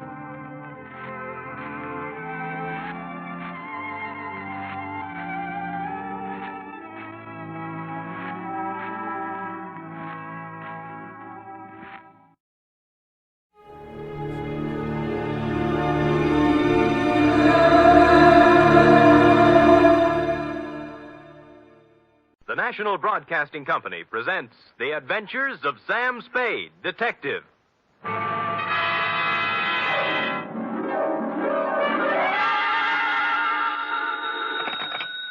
Spade Detective Agency. Me, sweetheart. Oh, you. What's the matter now? Oh, nothing. You just up and leave and don't say where you're going, and I'm only your secretary, and I'm the last one to know about it, and everybody else in town knows more than I do, and I wasn't even Enough. Wait a minute. How did everybody in town know about it? Well, it was in the newspapers, that's all. In the society column, no less. Really? Well, imagine that. Florabelle Frolics column. Florabelle. Mr. Spade, the notorious private detective, is vacationing at Westover as a guest of a promising young architect, Garrett Welch. Notorious yet. Well, at least they spell my name right. I suppose you had a great time. Well, it was exciting. What did you do? Just talked over old times, F. Did a little hunting, little shooting. Did you bag anything? F, what's your language? Sam. I see you're shocked. Well, so was I. However, if you have nothing to do, hang around the office, and I will be down with several pages from my diary telling about the whole affair. I've titled them The Civic Pride Caper.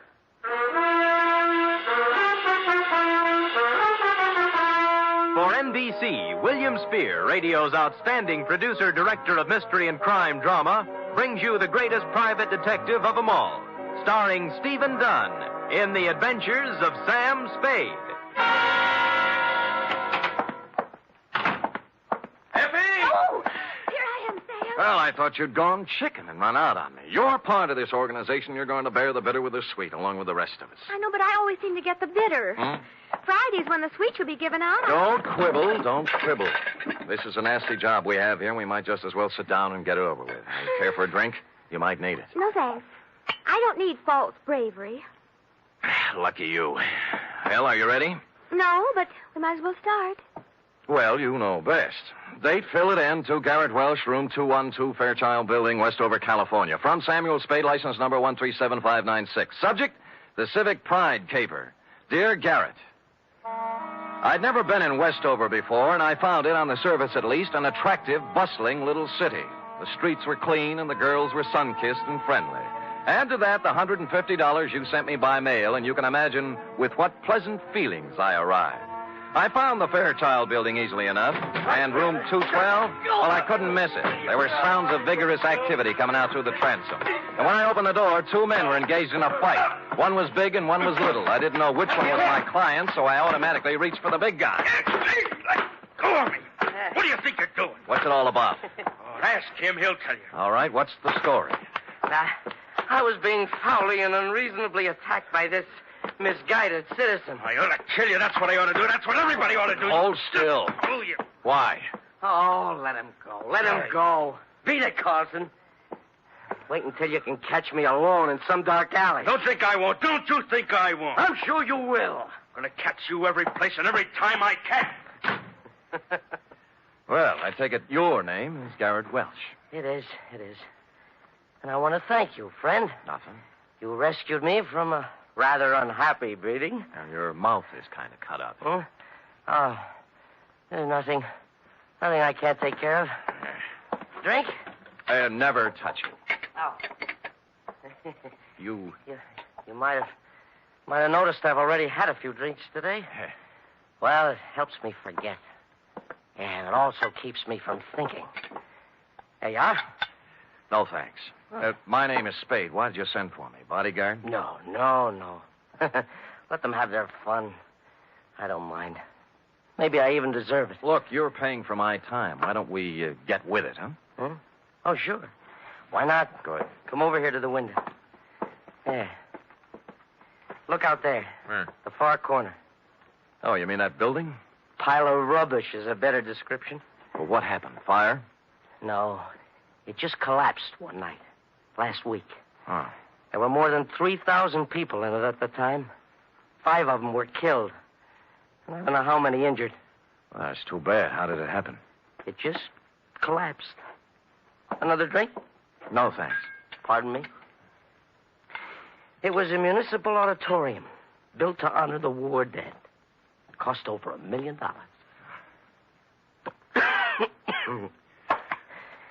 I was the architect. Oh. Yeah. I was picked by the townspeople for the singular honor of designing the fond memorial. Well, now they have something to remember. What'd you do wrong? Nothing. Nothing. Somebody cheated in the building of it. Somebody didn't follow my plans. I don't know who it is. I don't know who it was. Or just where to place the blame. So, you're a private investigator? What can you do? Get you some black coffee and ask you some questions.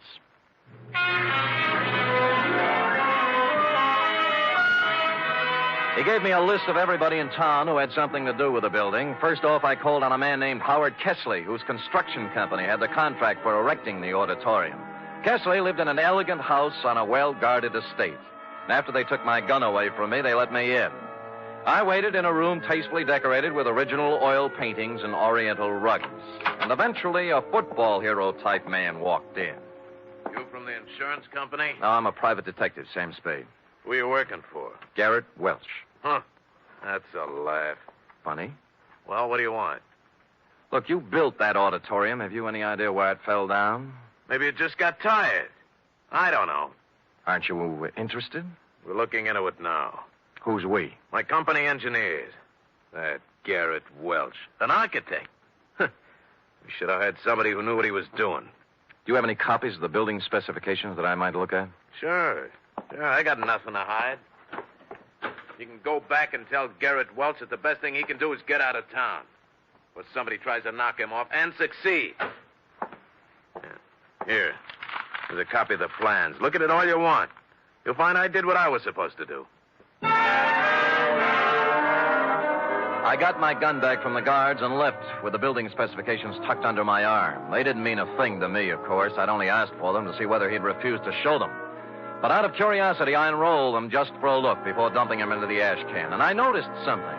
The last page was signed and approved by the city building inspector, a man named Albert Mitchell.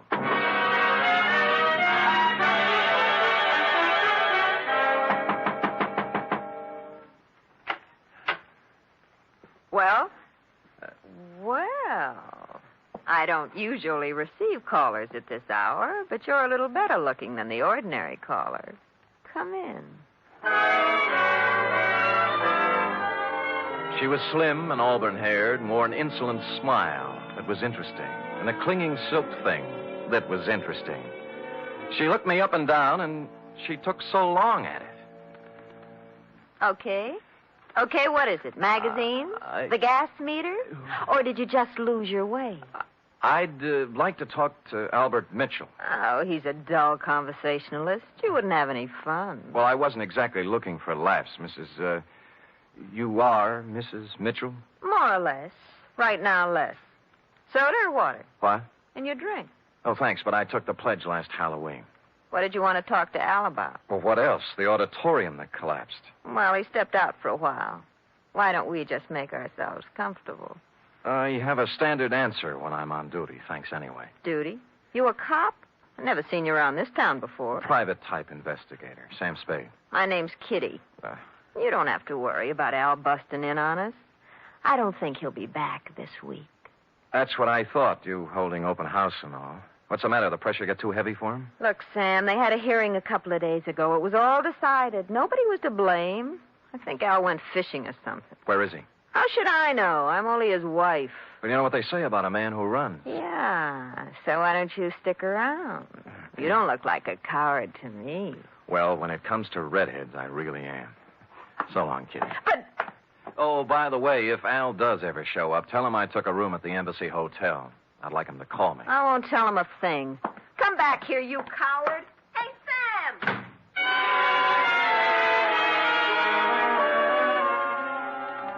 I went down to the wreckage of the auditorium. It was late, and the streets were quiet and deserted. I walked through the twisted shell of the building, striking matches and looking around. I didn't know what I was looking for, but apparently I wasn't the only one visiting the scene of the crime. I was standing just inside the gutted remains of what was once the lobby when it happened. Gunfire cut loose at the back of the building. I ran toward the noise, and when I turned the back corner, I saw a cloud of plaster dust where the shots had apparently been fired. There were no people or cars in sight, but on the sidewalk, on hands and knees, was a man. Rats. Double-crossing dirty rats. Save me. Don't want me dying. Kitty.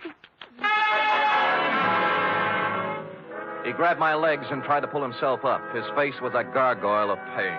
I reached down to help him, but he slipped back to the sidewalk, dead. 4 bullets had gone through his back. A billfold fell out of his pocket. It was loaded with identification, and everything said Albert Mitchell, age 40, occupation, building inspector.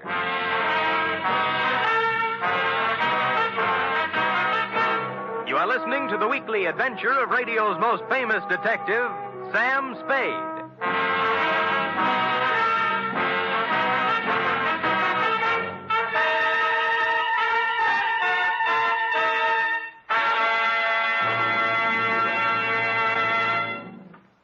Three chimes mean good times on NBC. This Sunday, Theater Guild on the Air presents an exciting 1-hour adaptation of the Broadway stage comedy Light Up the Sky. Starring in this Theater Guild production are Joan Bennett, Sam Levine, and Thelma Ritter. And on Sunday, you're invited to another hour-and-a-half broadcast of The Big Show, starring Eddie Arnold, Jack Carson, Eddie Cantor, Olivia de Havilland, Martha Ray, Meredith Wilson, and many more. Your MC, of course, is the glamorous and unpredictable Tallulah.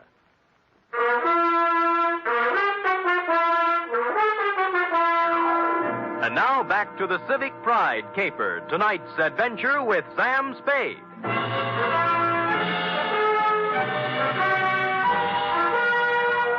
A good many other people had heard the sound of Albert Mitchell's assassination, and before long a crowd had gathered. Among them were several minions of the law. They took 2 people in tow, the dead Mitchell and the live Spade. The Westover Police Department had themselves a fine time over me. It seems I was hired out-of-town killer and therefore eligible to be questioned all night. They worked hard at it, but in the morning they had to admit defeat and release me. I think they only did it because they didn't want to pay for my breakfast. By then I was pretty mad, and at 10 o'clock I walked into the mayor's office and demanded an interview. I got it. The whole thing, Mr. Spade, was regrettable. But after all, you are a stranger here. And when a man is killed and someone happens to be in on the scene, questions have to be asked. Your Honor, I'll let it pass in the interests of law enforcement. Good. Our report on you from San Francisco gives you quite a reputation as an investigator. Do you have any theories that might help us in this murder of Mitchell? Well, I could hazard an expert guess that it's tied in with the building scandal, the auditorium collapse. By the way, what's being done officially to fix the blame for that? The city council held its investigation of the unfortunate affair last week, and as far as we can determine, no one is directly responsible. No one? Oh, come, Your Honor. Are you questioning our civic procedure? Oh, well, maybe you're right. Maybe we've been too easygoing. We're all neighbors here. Yes, I'm friends. conducting an investigation for a client who certainly has a right to know what's going on insofar as a good many citizens seem to feel he's to blame. Oh, yes, Mr. Welch. Well, he's not to blame. No one is. You must pardon my abruptness, Mr. Spade, but the events of the past week have been a little more Yes, I know. Tell me, Albert Mitchell, as building inspector, must have approved the building of the auditorium. Now, was he a reliable man? Yes. Wait a minute. You don't think... I think he was killed by somebody who wanted him to keep his mouth shut. Now, what about the contractor, Howard Kesley? Kesley? Born here. Brought up here. He's built about 1/3 of the structures in Westover. Every one of them, except the auditorium, is standing today. No, I don't think you can build up a case... I'm just examining the possibilities, all right? You have to begin with the people who had something to gain from this thing. Where there's graft, there might be murder. Where are the purchase orders for the materials used in this building? That was the first question I asked. I was told they were destroyed with all the other useless paperwork that accumulated from the construction job. Oh, great. That certainly makes it convenient for somebody. Mr. Spade, I don't wish to, and I can't believe, as you apparently do, that this town's population is crooked and rotten. So if I come across any information that will help clear the good name of Garrett Welch, you can be sure that I'll be happy to bring it to your attention. Until then, I bid you good day, sir. I could understand Mayor Sullivan's desire to protect the fair name of his city, but I had to take a meaner view of at least one Westover citizen. I found out where Albert Mitchell did his banking, and misrepresenting myself as a collection agent, pried into his holdings. Let me see now, Mr. Humboldt. I really shouldn't give out this kind of information, but in your case, when you have a claim against the estate, Oh, yes, here it is. He has $300 in his account. That's all. What kind of deposits did he make? Oh, just paychecks mostly. He was a $7,500 a year man. Every Friday he deposited $150. Any deposits larger at any time? Oh, yes. 4 deposits of $5,000 each in the past year. Well, what do you know? As I recall Mr. Mitchell saying there were payments from the estate he inherited. Yeah, thank you, Mr. Carter. You'll hear from my company soon, I'm sure. Yes. Oh, what was the name of your company again, for my records? Amalgamated Whistle. Oh, yes. Preferred. Oh, yes, of course. That inheritance gag was right out of the Kefauver investigation. An inheritance is paid in a lump sum, practically never in 4 payments of $5,000 each. I didn't know whether Mrs. Mitchell was receiving, but I decided to find out. When I knocked at her door, all was quiet inside, but a second after my knock, there was a burst of sorrow. When she came to the door, there were 2 rather impossible-sized tears flowing down her face. For widow's weed, she wore a black dress, tight, satin, and low cut. Oh, Mr. Spade, I'm in no mood for talking now. Oh, just for a moment. May I come in? I guess so. I'm really kind of alone and lost. What is it you want? I must apologize for intruding on your bereavement, Mrs. Mitchell. I'm not usually as callous. Oh, that's all right. But I'm not sure I can help you any. I'm so broken up. What is it, camphor? What? Whatever you used to make those tears. All right, so I can't really cry. I never have, but it's expected of me. Yeah, all right. In that case, I sympathize with you. What do you want? Kitty, your dear departed husband made $7,500 a year and deposited $20,000 in 8 months. Now, what about it? I don't know anything about his money. All I know is that the bank told me he had only $300 left. What'd he do with it? He spent it on other women. Oh, I see. So the artificial tears do make sense, I guess. No, you don't understand. It's not that simple. It's funny, Sam, because I really mean it. Oh, I know how stupid I look in these clothes. And I did use camphor on my eyes because I wanted to cry. I wanted to cry for all the good days and the good years Al and I had. But the bad years kept getting in between, and I couldn't do it. I like you better all the time, Kitty. I knew you were real pretty. Now it turns out you're pretty real. I really loved him, and he loved me. But we kicked it away because we both wanted more excitement than this town or his salary could give us. There was no place to go. We just didn't get along. He was out spending his money on other women, being a big shot. I can't blame him, though. I helped make him do it. What about the money? He got it for falsifying the auditorium inspection papers, didn't he? Well, he didn't get it for inventing television. Who paid him? Sam, don't ask me anymore. Well, you do know where the $20,000 came from, don't you, Kitty? Don't, Sam. I'm scared. You know what you ought to do? You ought to come back to San Francisco with me. Let me help you get a job there. You can make a fresh start. You're not kidding. I give you my word. I ought to have my head examined for trusting you, but I'm going to do it. Al got that money from the Central Cement Company for, quote, an advisory capacity, unquote. You know who owns the Central Cement Company? Howard Kessley? Warm, but not quite. His brother. Last night when Al showed up in town, he was gunning for trouble. Why? He said they were going to make a fall guy out of him, and that he wasn't going to take the blame for anybody. That's what he said. But I think he ran out of money and wanted to make a touch in exchange for disappearing again, for good. And you think Kessley shot him or his brother? I can't think, and I don't know anything else. Now, do I get to San Francisco? I'll be back for you, Kitty. All right, but make it fast. And don't leave me here, because if anything happens to me, Sam, it'll be on your conscience. She walked to the door with me and kissed me on the cheek, and it was nice. No more than that. It was nice. Next stop, the Central Cement Company offices. Statement of Howard Kessley's brother, Ralph. I'll explain it to you in simple terms. We supplied cement for a lot of buildings in this part of the country. When you want to build something, you submit a bid. When you want to know what kind of a bid to submit, you ask an expert. Mitchell was our expert, and we didn't expect him to work for nothing. You mean Mitchell tipped you off as to what other firms were bidding? Well, call it anything you want. It's done all the time. I found Garrett Welch, my architect client, slumped over his desk, much the worse for drink, and it took a good half hour with coffee and wet cloths to bring him around to something resembling normal. I was proud of that building, Mr. Spade. As proud once as I am ashamed of it now. I spent I spent 4 years at a prominent American college and 2 years apprenticeship with a great architect to prepare myself to come back here and make this the most beautiful city in the West. Well, you must have watched them build it. What went wrong? That's the point. I wasn't here. They sent me to Chicago to study. And I bid for it. What they really wanted was for me to be out of the way. Who are they? The city council. But, oh, why bother? Just tell me how much I owe you and we'll just forget it. Nobody's going to indict anybody for anything. Well, somebody's responsible for the building and for Mitchell's murder, and we'll find him. We? Yeah. If you lay off that bottle for a while and work with me, maybe we can do it. All right. All right. No more booze. I'll stop feeling sorry for myself and start getting mad. Hey, where you going? I'm going to start at the top. I'm going to try to get the mayor to help.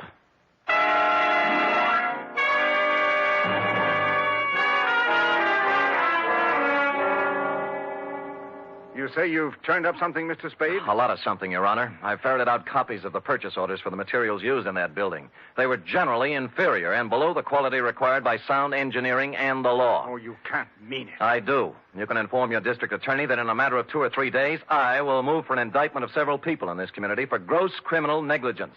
Now, I want to know whether or not I'll have your full cooperation. There's no question of that. I'll cooperate with you fully to prosecute Thank you, Your Honor, and good day. Just a minute. Yeah? About Howard Kesley. What about him?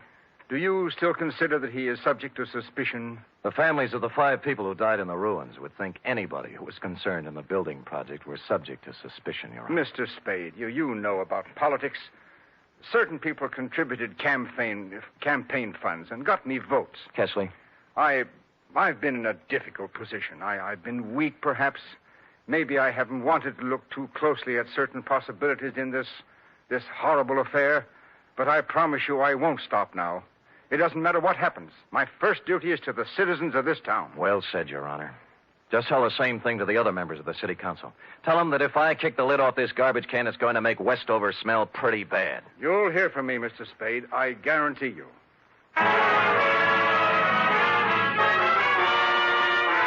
In the course of the next 2 hours, I told the same story to the newspaper, the police, a couple of soda jerks, a waitress, and almost anybody else who would listen.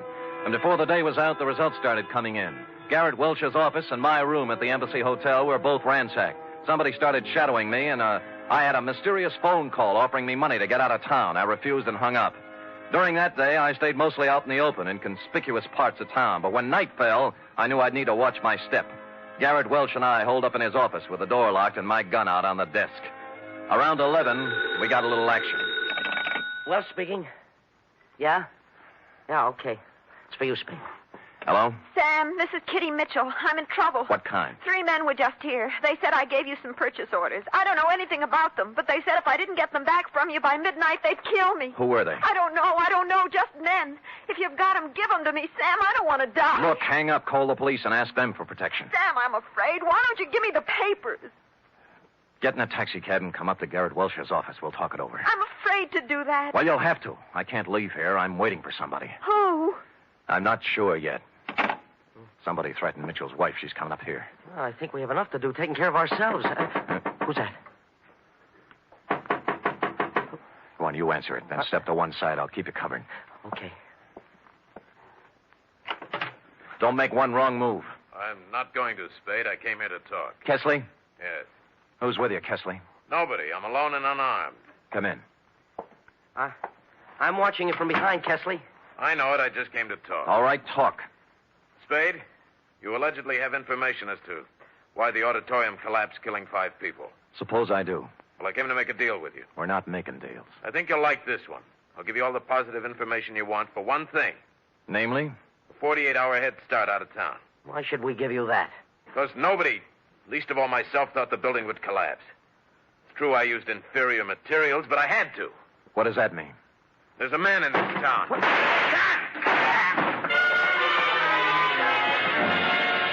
The door was suddenly kicked wide, and a blaze of bullets flew across the room. Kesley's mouth opened in shock, his knees buckled, and he pitched forward, bouncing off the desk to the floor. A tall, silver-haired gentleman was behind the gun. That caught him shoulder high, spun him around. The gun fell out of his hand, and Welch and I were on him in a second. All right. I've done all I'm going to do. I'm hurt. I'm wounded. Well, Your Honor, you're better off than Kesley. Kesley didn't want to do it, but I had something on his brother and told him I'd send him to jail. we saved $100,000 on the cheap supplies we used in that building. Yeah, when I showed up, Chesley was afraid he was going to take the rap alone. He was afraid he'd end up like Albert Mitchell, right? Yes. I killed Mitchell. He wanted more money. You killed him, you... Kitty, don't put it down! She had come in while we were talking and picked up the gun Mayor Sullivan had dropped. Her one shot hit him in the chest. Then she let the gun slip through her fingers and just stood there. Then you know what? She cried. Real tears. Period. End of report. Sam, what an awful tragedy. It was indeed, F. Of course, in a few minutes, the place was full of police, and we turned her over. Well, what do you think's going to happen to her, Sam? I'd rather not think about that, Effie. Now, how about typing it up?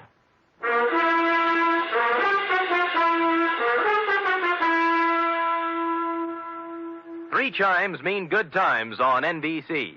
There's fun this Sunday with two of your favorite families, the Blandings and the Harrises. Mr. and Mrs. Blanding stars Cary Grant and Betsy Drake in the title roles as the owners of the famous Dream House. And the Phil Harris-Alice Faye Show brings you Phil and Alice with more of their merry antics, plus Frankie Remley, Brother William, and the entire cast. You're invited this Sunday.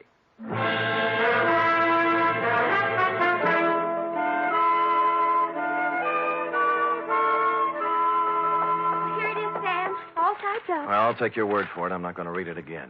Why did the mayor come in and shoot the building contractor in front of witnesses? Why, he threw away everything he worked so hard to steal. Why? That is a good question, F. Saved by the knock. Come in. This is Sam Spade's office. It is? I'm Lyle Rooks. You expect me to believe that? I'm Western editor of Radio Television Mirror magazine. Well, you know best. I just wanted to tell you that in our annual awards poll, nationwide, the American listeners have chosen Steve Dunn as their favorite detective. Steve Dunn, not me? Be quiet, Sam. So here, sir, is your citation. You may want to frame it. Put it up in your office. Why? Thank you. Goodbye. Well, Steve Dunn, who He's the man that plays you on the radio, Sam. Oh, he's handsome. Well, do you love him better than you love me when I'm burning up with passion for you? Are you really burning up, Sam? Well, I'm beginning to smolder a little. Come here and tell me about love. Oh, well, I don't know much about it, Sam. Not as much as I'd like to know. Well, I'm sorry. Sorry, I don't have a teacher's permit for the state of California. Good night, Sam. Good night, sweetheart.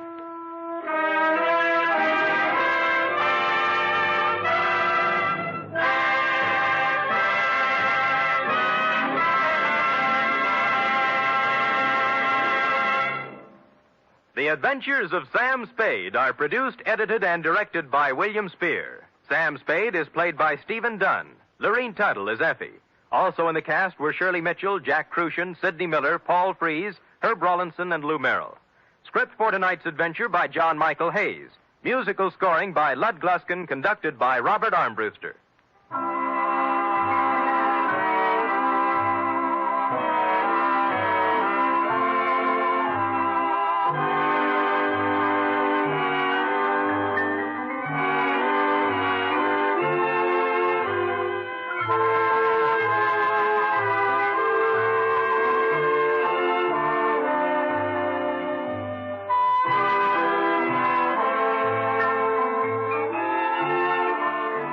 Join us again next week, same time, for another adventure with Sam Spade. Tomorrow, enjoy the exciting Man Called X on NBC.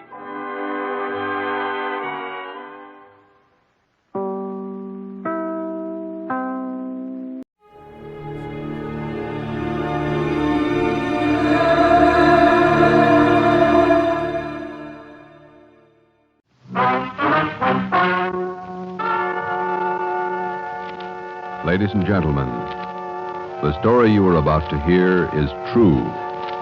Only the names have been changed to protect the innocent. NBC brings you Dragnet.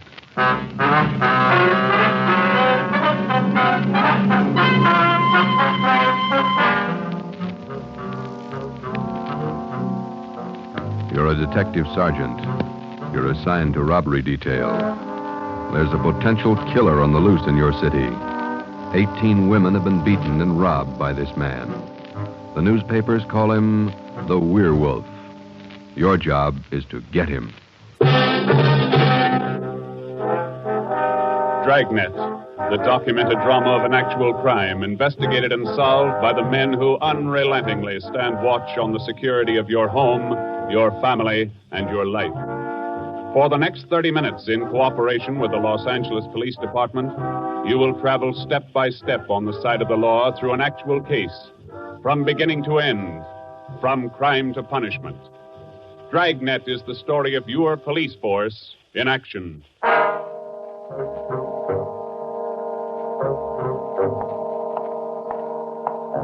was Thursday morning, February 2nd. It was raining in Los Angeles. We were working the early morning watch out of robbery detail. Detectives in Los Angeles work in pairs. My partner's Ben Romero. He's a sergeant, and so am I. My name's Friday. The boss is Ed Backstrand, chief of detectives. I was on the way back from the teletype room, and it was 3 a.m. when I got to room 27A. Robbery detail. Hi, Ben. What's up? Keep your coat on, Joe. Just had a hotshot call. Coming, Skipper? Right behind you. Let's go, Friday. Well, what was it, Ed? Another woman robbed, almost beaten to death. Well, how many does that make? About 18 in 6 weeks. Is that right, Skipper? Yeah, 18 too many. Come on down these stairs to the garage. Yeah. What about that suspect we had, Ed? You mean Martin? Yeah. Had to release him this morning. But I got a good tail on him, Henderson. Yeah. We got any report yet? Nothing definite to hold him for. Here's the garage. Let's hustle it. Right. Then if this isn't Martin's job, Skipper, and he's not the right man... Then we start all over again, and we work night and day till we find the right man. Here's the car. Let's go. Ben, you drive. Huh? Yeah, all right. How do the victims describe this guy, Ed? Pretty sketchy. Supposed to be tall, dark, long black hair. Last woman said he had a face like an animal, something like a dog or a wolf. A wolf? Yeah. She said something like a werewolf. Something like a werewolf. Well, he almost had to be that, judging from the way he operated. He was either an animal or a raving maniac. One thing we were sure of, he was smart and he was dangerous. For almost 2 months, he'd prowled the streets in a stolen car in the early morning, usually between 3 and 5 a.m. And the victims were always lone women, most of them waitresses, coming to work or going home. He dragged them into the car, robbed them, beat them until they were unconscious, and then throw the body out into the street. That's just what we found when we pulled up to the curb near the corner of 8th and Grand. One cruiser car was already there, and so was the ambulance. About a dozen people were standing around looking at the crumpled figure of a woman sprawled out on the sidewalk. 2 officers were talking to the only witness, a thin, sallow-faced newsboy. His story didn't give us much to go on. Like I was telling these cops, or these officers, sir, I was walking up 8th Street on my way home as usual when I see this blue Chevy sedan pull up down the block there a little way and dump out the dame's body. Well, actually, I don't know what to think. You get a look at the license plate? Well, no, I didn't. Tell you the truth, I could hardly keep from... Well, I was just plain scared. Well, what did you do after you saw him throw the body out, son? Well, I just stood there for a minute, and the fellow in the car drove right on past me. Did you get a look at him? I sure did. How close were you when he drove past? Well, now, it couldn't have been more than, 8 or 10 feet away. I was right over there by the street light near the curb. Would you know this man if you saw him again? I don't know about his height or his build or his weight, but, mister, his face I'll never forget. Why do you say that? It was just like the paper says about him. Right here on the front page. Here, read it. See? Woman says the attacker looked like werewolf. That's all the newsboy could tell us. The suspect drove a blue sedan. He had a face like a werewolf. We covered the neighborhood for clues, and we questioned a dozen people, but we got nowhere. We took the witness's name and address, and we drove down a couple of blocks to an all-night gas station. 14-hour off to Metropolitan. I'm going in here and call the office and see if Henderson's called in on Martin. We might still have a suspect. Right, Skipper. 13-hour off to Metropolitan. Looks as mad as a wet hornet, doesn't it, Joe? Yeah. Did you get a good look at that woman's face when they moved her in the ambulance? Yeah. Sure does like to mess him up. Oh, I don't know how we're going to get him, Ben, but we better do it fast. Next time, it'll probably be murder. Oh, here comes the skipper, Joe. Uh-oh. Doesn't look good. What is it, Ed? Just talked to Henderson. He tailed Martin to a bar in Long Beach. He hasn't been out of his sight for 2 minutes since yesterday. Martin's clear. And we're right back where we started. Yeah, with one more half-dead woman in the hospital. Well, how about that stolen car, Skip? Wait a minute. Get that radio up. Attack. Okay. Code 3. Ambulance dispatched. Code? Attention, all units. On Grand Avenue between Venice and Washington. A woman, victim of robbery and attack. Code 3. Ambulance to task. Code 3, red light and siren. Come on, Friday, let's roll.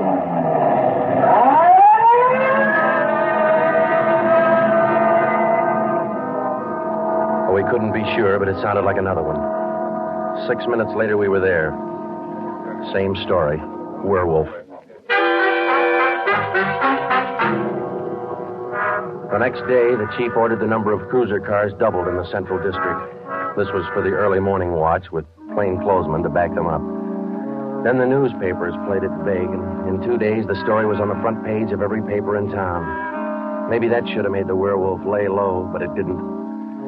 Because at 4 o'clock that morning, while Ben and I were patrolling with the other cars, he got his 20th victim. Attention, all units. Whittier between Soto and Matthews. A woman, victim of 211, an attack. Code 3. Ambulance dispatched. Here's a report on that blue sedan he used the other night, Joe. Found it out on Anaheim Telegraph Road. Any luck with it? Not one fingerprint we can use. Anything else? Nothing. Well, how about the auto theft detail? Same old story, Joe. He steals a car, uses it once, and then drops it. Never leaves a thing behind. Well, that's great. We're sure moving fast. How about that big guy you picked out of the lineup this morning? Oh, I checked his alibi. It's perfect.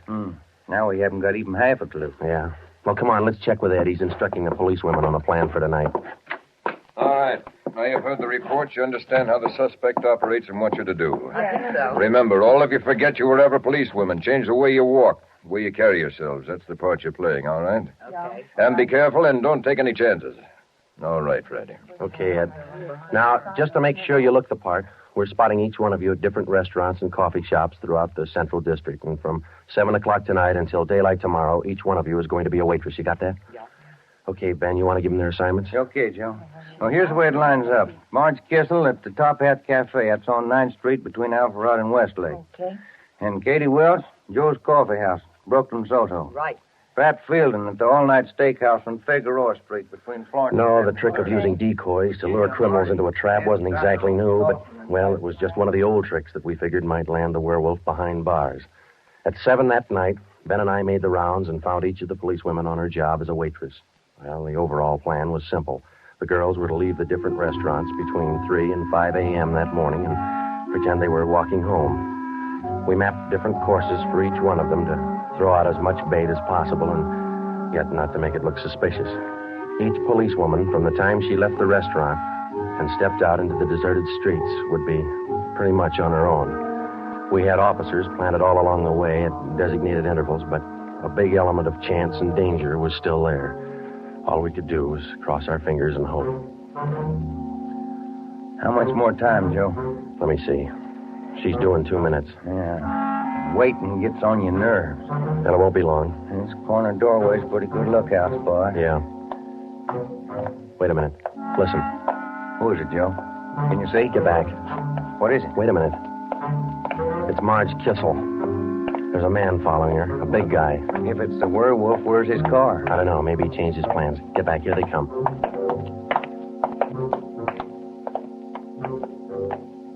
You get a look at him, Joe? Oh, pretty good. Not too suspicious. Might be coincidence. Well, I got a pretty good lead. Come on, let's go. Stay back in the shadows.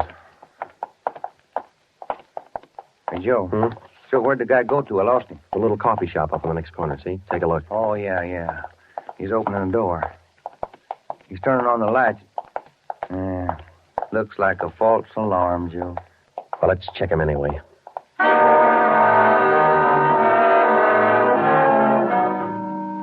Well, I didn't think we'd be that lucky on the first try, and we weren't.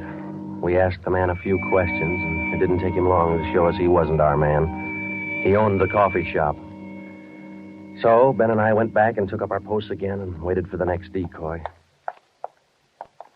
We covered that 10-block course 6 times that morning, back and forth, following the bait, but it was almost as if the guy could sense a trap. Not once did we get a nibble. By the time our last decoy finished the route, it was almost daylight. Joe, I never was so glad to see that sun come up in my whole life. My feet feel like they're puffing right up out of my shoes. Yeah, me too. Come on, let's get over to the car and check on the other squad out in Boyle Heights. Huh? Oh. Hit the radio, will you, Ben? Yeah. Joe, there must be some easier job on the force than this. Yeah, you and me both. Now, let's see what happened to the others, huh? 80K to Unit 104K. Come in. 104K to Unit 80K. Go ahead. 104K, this is Friday. You do any good out there? This is Miller. I'll call Curtis. Stand by. 80K to 104K, Roger. What do you think, Joe? Maybe a bite? I don't know. Oh, this guy seems to work like a mind reader. Well, he can't win all of them. 104K to Unit 80K. This is Curtis. Go ahead. This is Friday, Al. How'd you do out there? Any luck? Just checked in the last gal, Joe. Eddie Welch, not a sign. Okay, Al. Have the men check in. 80K clear. KGPL. Okay, let's go, Ben. When we finally got back to the office that morning, both Ben and I were ready for some sleep, but it didn't look like we were going to get it. We just about finished going through the overnight reports for some kind of a lead when the phone rang. Robbery Friday. Hi, Joe. This is Wilkerson, auto theft. Hi, Wilkie. You got something for us? Not much, Joe, but it might work into something. Just got a report in on a pair of stolen license plates. Oh? Yeah. I'm not much of a hawkshaw, but I figure there's just a chance it might be your werewolf boy. How come? I don't know. Maybe just a hunch. After 13 years in this business, you get to know thieves pretty well. Sometimes you got to even think like them. Okay, Wilkie, thanks. We'll check by in a couple of minutes. Right, Joe.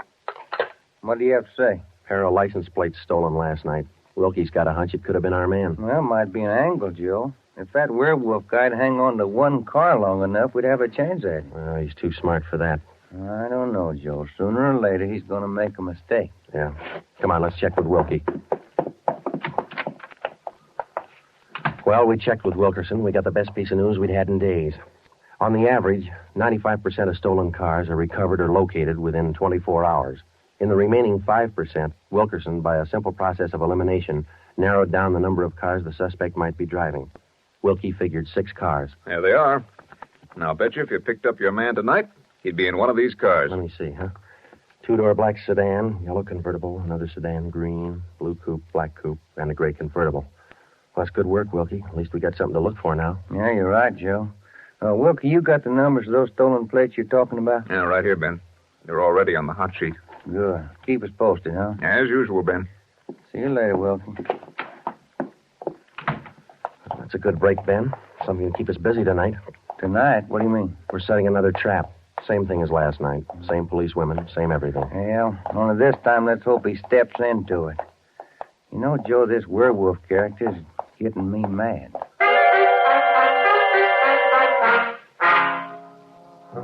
That night, we followed in our own footsteps. We planted the policewomen decoys in 3 separate districts, and a few minutes before 3 a.m., our squad of men took up their positions. The same policewomen went to their waitress jobs in the same restaurants, and Ben and I and the rest of the men stood in darkened doorways or empty filling stations or whatever cover we could find. And we waited and waited. What time is it, Joe? Let me look. 4:30. Oh, thank you. Any sign, Joe? No, nothing yet. Come on, stay in the shadows. That's the way it went all through the early morning. The same plan over and over again until daylight. Ben and I'd check in at the station, go over the late stolen car reports with Wilkie, catch a few hours sleep at home, and then come back and do it all over again. The next night, and the next morning, and the night after that, and the morning after that. 5 days later, Ben and I were ready to call it quits. I'll admit it, Joe, I can't figure it. The guy's either psychic or else he can smell a cop a mile away. Yeah, well, at least we got that stolen car angle left. Did you check with Wilkie yet this morning? I'll give him a call now. All right.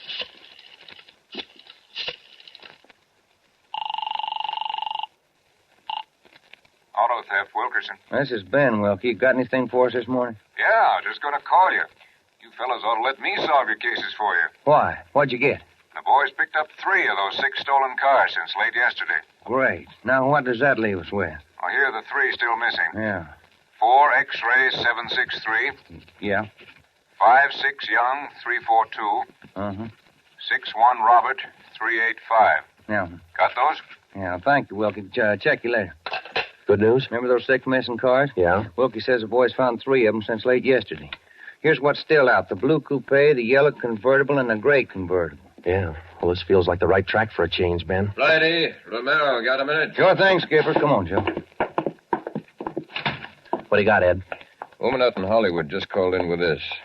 She said she walked down to the corner from her house last night to mail a letter. On the way back, a guy pulled up in the car and tried to drag her inside. Any description? Big, heavy set, dark, same thing. Well, how'd you get away from him, Skipper? She said she started running as soon as he made a motion toward her. When he saw her run up the steps of her house, he jumped back in the car and took off. Well, how come she didn't call in before this? She hasn't got a phone. She's afraid to leave the house again until this morning. Sounds good, Chief. You got her address there? Here you are. Mrs. Tom Burdick, 1237 Wilcox, apartment 10.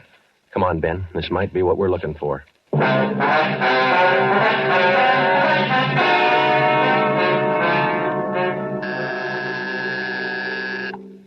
is it? Who's there? Sergeant Friday, ma'am. Police. Oh, just a moment. I'm Sergeant Romero, Miss Burdick. This is my partner, Sergeant Friday. We come out to check on your call about that little trouble last night. Oh, well, I don't know if I'm going to be much help to you. I was so frightened about all I could do was just run. Well, could you add anything to the man's description, Miss Burdick? I mean, other than what you told the chief on the phone? Well, now, honestly, I don't think I can. All I saw was this tall, dark man jumping out of his car and starting for me. He had a heavy build and seemed to me, well, a large head with lots of long black hair. Miss Burdick, would you recognize this man if you ever saw him again? Well, I think I might. He was such an unusually big man, almost frightened me to death. Well, just one more question, Miss Burdick. Could you describe the car this man was driving when he approached you? His car? Mm-hmm. Why, yes. It was a gray convertible. Miss Burdick, are you sure of that? Yes, I'm sure of it. A gray convertible. Thank you, Miss Burdick. That's all we wanted to know. Sometimes when you're on a case, you can chase yourself around in circles for weeks trying to fit together just 2 little pieces of a yard-long jigsaw puzzle. And a lot of the time, you find the answer where you least expect it. But once you get that feeling you're after the right man in the right way, there's nothing that can shake you. When Ben and I got back to headquarters, we went straight to the chief's office with the story, and we had him stake out the gray convertible. In other words, if any detective or officer spotted the car, he reported it back to us, but he stayed away from it. We figured that there probably weren't more than 2 of the victims who could take the witness stand and identify the man who robbed and beat them. Not with a smart defense lawyer, anyway. So there was only one way to catch this suspect. Red-handed. Here they are, Joe. Both sets of license numbers for that gray convertible. Here are the original, and here are the numbers on the stolen plate. Good. Everybody got a hot sheet? From the chief all the way down to the janitor. Fine. Now let's get together with Ed, huh? Hot shot, Joe. Grab it. I got it. On the corner of California and Oakwood, a woman badly beaten. On the corner of California and Oakwood, a woman badly... Come on, Ben, another one. But, Joe, it's broad daylight. Yeah, doesn't figure, does it? Come on.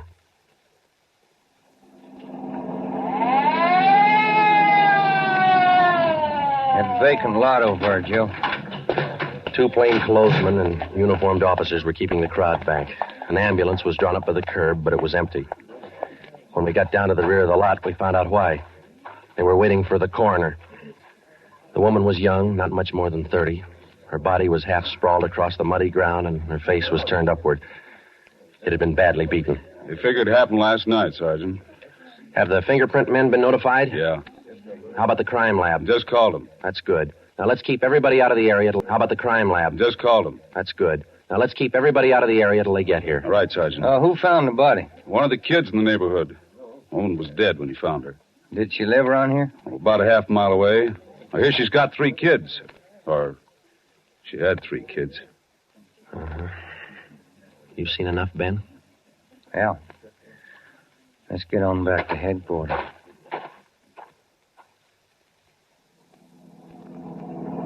All the way back to headquarters, Ben and I planned our next move. And by the time we got to Ed Backstrand's office, we knew exactly what had to be done.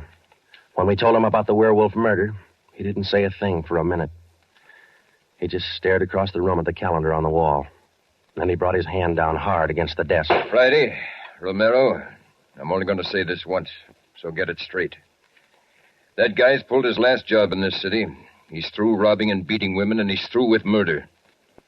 I've given you time to track him down, and now I want him in. No stalls and no excuses. I want him. I don't care how many men you use, and I don't care how you get him, but get him. That's all. Ben and I worked all that afternoon, right through dinner, up until 8 o'clock. By that time, the overall plan was down on paper and already in action. It was one of the biggest things we'd ever tackled, and, well, we didn't know if it was going to work. We only knew it had to work. We had a squad of 65 cars to stretch out over 40 square miles of the city in one big dragnet. The blockade itself would be stationary most of the time, and working inside it would be 2 cars, 14 policewomen as decoys, with 2 plainclothesmen assigned to watch each policewoman. If and when the werewolf was sighted in the gray convertible, we'd automatically take over the police radio for the whole city, and Backstrand would direct the chase from headquarters. A little after 8, we had coffee and hamburgers, and we went to Ben's for a few hours. Ben tucked his kid in bed as usual, and then he laid down for a nap. I talked to his wife until I dozed off in the chair. At 11:30, she woke us up. I combed my hair and put on my coat. Cops' wives are like everybody else's. They worry. When we met Ed at headquarters, we did some last-minute checking on details with Backstrand for about a half an hour, and then we were all ready to go. By 5 minutes past 2, half the Dragnet crew pulled out of the police garage and scattered over the city to their places. By 2:35, the other half pulled out, and a few minutes later, Ben and I followed. At 3 minutes to 3 that morning, Backstrand took over communications and checked every car in the operation. It was a good start. Every man in his right place by the right time. The trap was set. All we needed now was to find our suspect, the werewolf, inside. Control 4 to Unit 80K. Control 4 to Unit 80K. 80K to Control 4. Go ahead. This is Backstrand, standing by. 80K, roger. Clear. KGPL. Okay, Ben. Now let's go find him. I got a hunch, Joe. Let's try the Wilshire district first. Sounds all right to me. Let's go.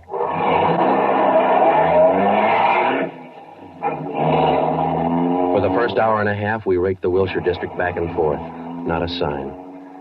Then about 38 minutes past 4, we headed back for the downtown area and parked in an alley where we could double-check on one of our policewomen decoys. Here comes one of the gals now, Joe. Pat Field. Bet her feet are almost as tarred as mine. Yeah. You see anything else, Ben? Nothing. Quiet as a church. No, wait a minute. Car just turned the corner. Heading up in the same direction she is. Joe. Joe, it's slowing down. Wait a minute. It's pulling up beside her. It's a gray convertible. It's him, Joe. Come on. Ben, get out. He sees us. He's got a gun. You all right, Ben? Yeah, look at that guy take off. 80K to Control 4. 80K to Control 4. Unit 80K, go ahead. We've spotted the suspect. He's driving a gray Ford convertible, license 61 Robert 385. Suspect's headed east on Olympic from Alameda, driving without lights. Suspect is armed. He had a fast car and he knew how to drive it. We almost lost him twice. 2 minutes after we sighted him, Backstrand took over full radio control. Control 4 to Unit 80K. Your location? 80K to Control 4. We're traveling at a high rate of speed, headed east on Olympic, crossing Soto Street. Control 4 to all units. Stand by. Units 11A, 12, and 13R close in on the intersections at Olympic and Lorena. Units 41, 42, 45, and 104K move in on the next 4 crossings east of that. To the north and south, units 105K, 14A, 17R, 43T. Block all main arteries.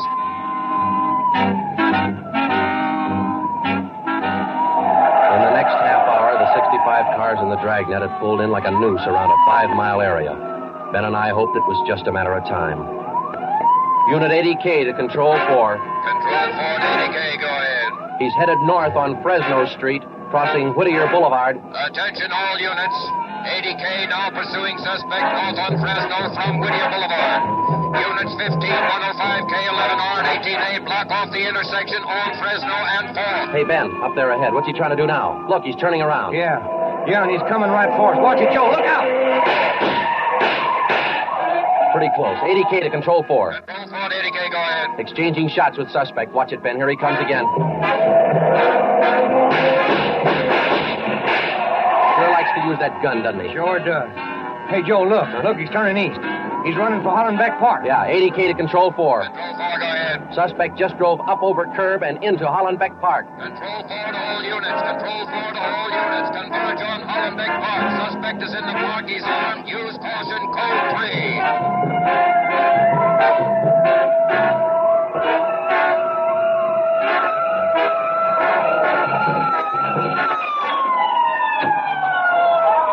There he is, Ben. Watch it. Looks like a night baseball game with only his headlights. Yeah, come on. Let's get him. Yeah. Never say die, huh, Joe? Joe, can you get a shot at him? Don't shoot! Don't shoot! I'll give up! Don't shoot! Then step out in the open and get your hands in the air. All right, I give up! But don't shoot! You're a brave killer. Yeah, come on. All right, you get your hands in the air. Come on, higher. Joe, look out. He's got a knife. I got him. Joe, those women were right. He does look like a werewolf. Yeah. You got your handcuffs? Yeah.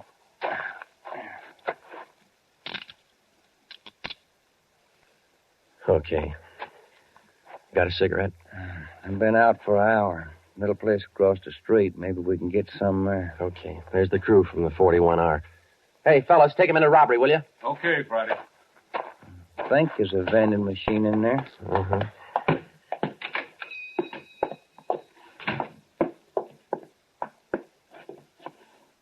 Say, you got some change for the cigarette machine, mister? I think so. Say, who was that guy all them cops were after over in the park a little while ago? I picked up the werewolf. Been reading the papers? Yeah. You fellas cops? Yeah. Sure made it easy for you, didn't he? All you cops had to do was surround the little fella in the park. Nothing to it, huh? Yeah, that's right, mister. Nothing to it.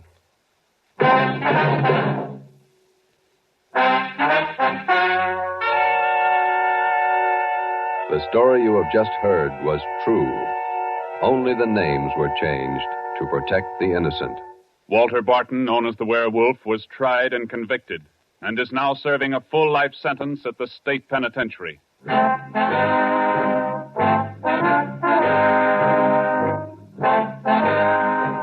This has been Dragnet, the third in a new series of authentic cases from official files.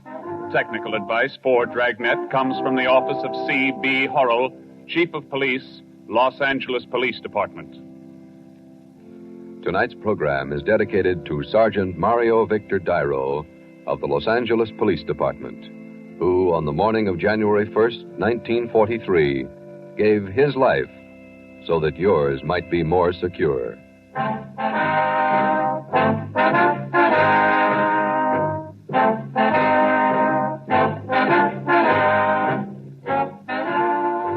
Dragnet came to you from Los Angeles.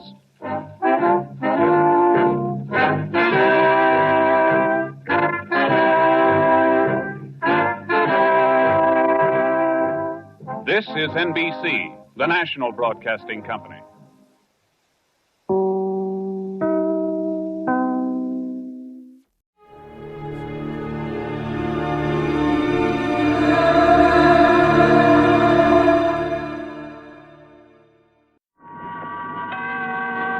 Suspense. And the producer of radio's outstanding theater of thrills, the master of mystery and adventure, William N. Robeson. We are proud to add to our lengthening list of suspense stars Mr. Bartlett Robinson. Although a newcomer to suspense, Mr. Robinson is a veteran of many years in the theater and motion pictures.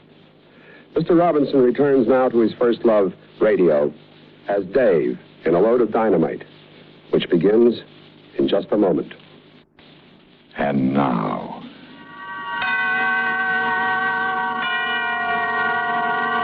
Mr. Bartlett Robinson in A Load of Dynamite.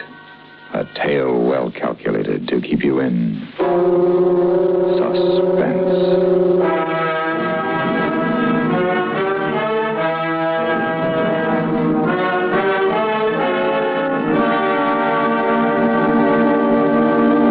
You'd have done the same thing in my place. Sure you would. After all, my brother Hal was the only relative I had in the world. So it was only natural to look him up when I got out. I hadn't seen him for a while. Quite a while. And we never wrote. But after all, he was my brother.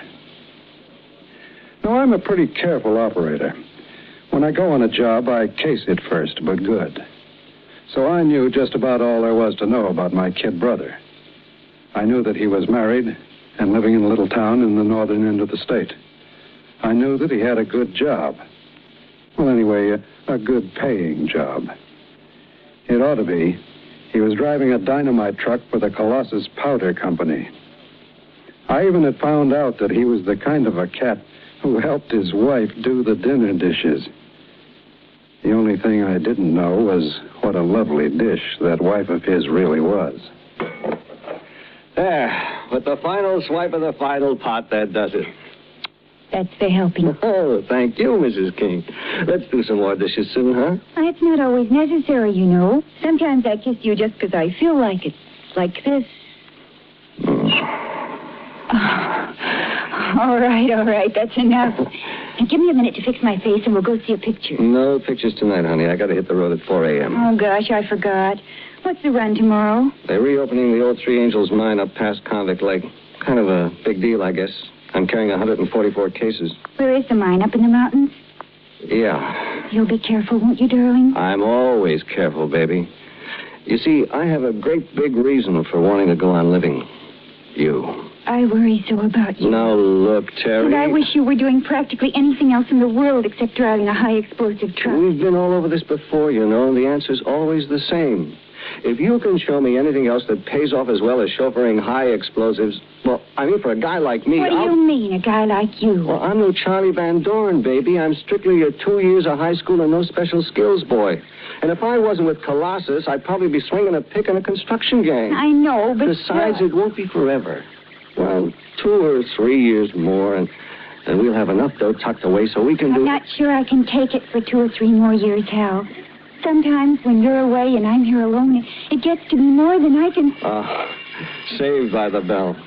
I wonder who that is. Probably Tom and Ethel looking for a canasta game. I'll tell them you have to get to bed early. Well, maybe we could play for an hour or two. Yes? This is the King home, isn't it? Yes, it is. Oh. They told me down the street if I rang the bell and the prettiest girl I ever saw answered it, I was in the right house. They weren't kidding. I'm afraid that I don't... honey. I'll give you 3 guesses, Hal. Dave. What are you doing here? I thought you were... Now, that's what I call a real brotherly greeting. And after all these years, too. Well, do I get invited in? Sort of chilly out here. Come in. Terry, this is my brother, Dave. Hello, Dave. Terry, it's a pleasure.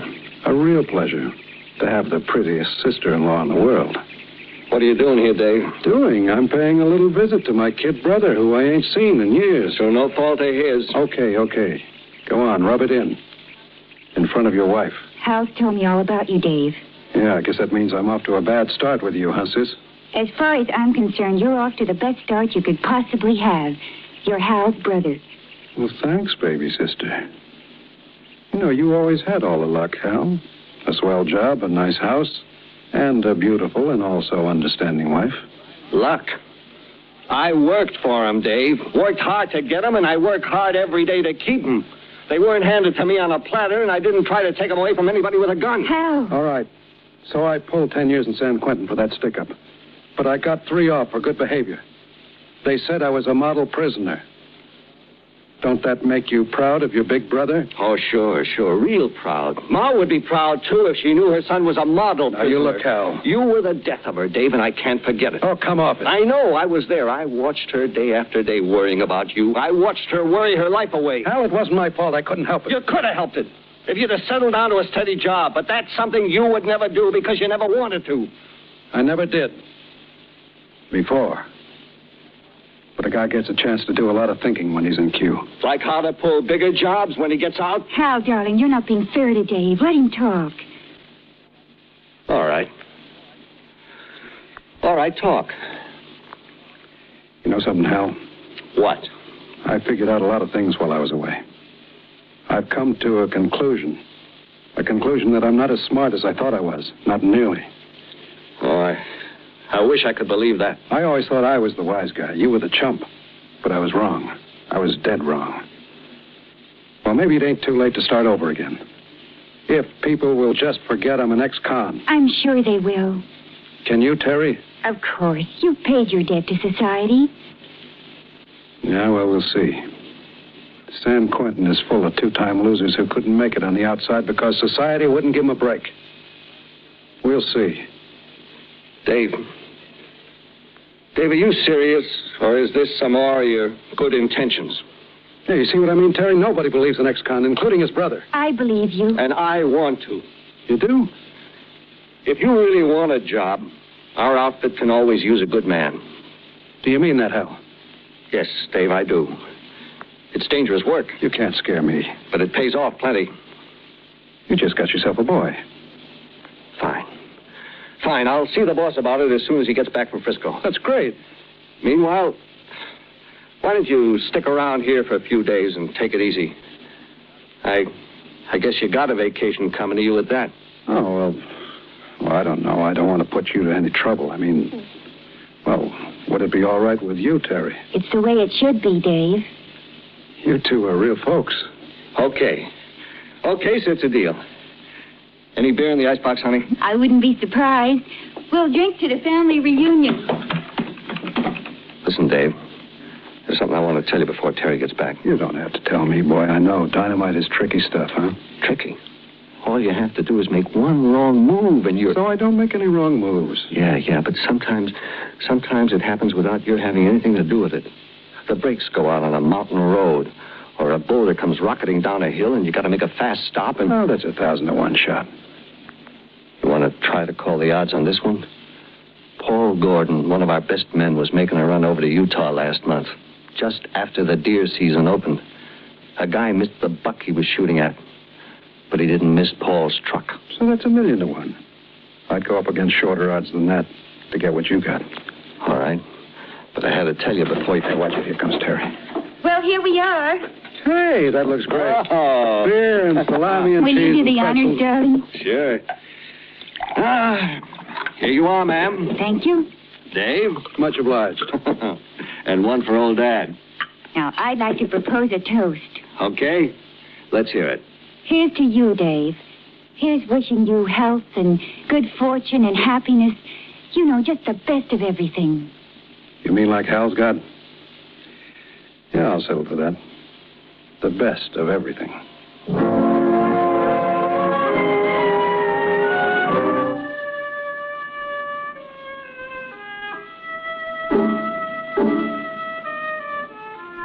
Now, don't get me wrong.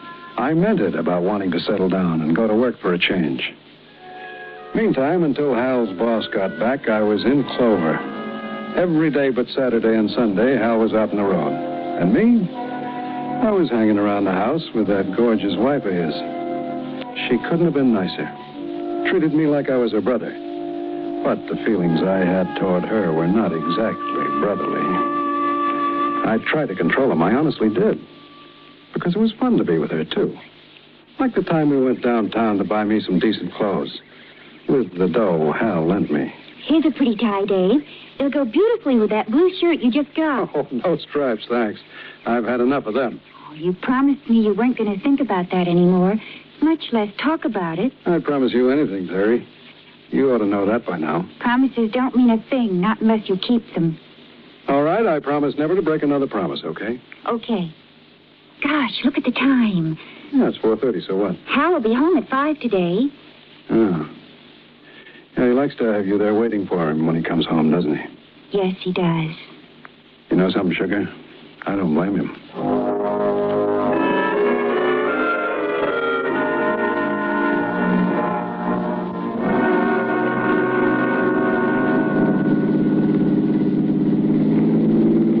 very quiet, Dave. Yeah, I was thinking. About what? Did you know every single man in San Quentin has the same dream? He does? Yep. Waking or sleeping, the same dream. What is it? He dreams of what it'll be like when he gets out. And most of all, he dreams of the three things he wants most. What are they? Good clothes, a slick car, and a pretty girl. Was that your dream, too? Yep. And it's all come true. Except... Except what? Except the way I dreamed it. The pretty girl wasn't my brother's wife.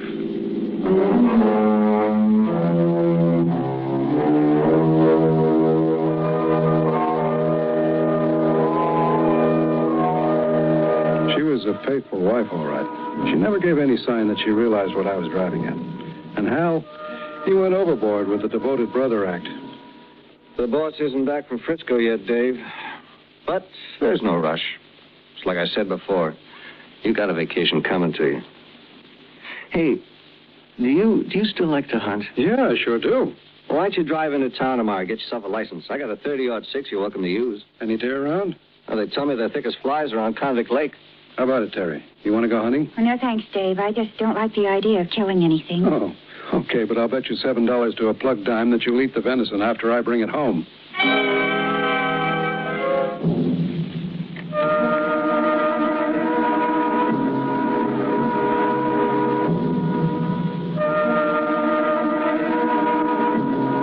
So there we were, just one happy family, when Hal was at home. But when he wasn't, Terry drove me nuts. I tried, I really did. I'd go out for long walks by myself, or I'd listen to the radio or try to read. But it was no good. I couldn't get my mind off her.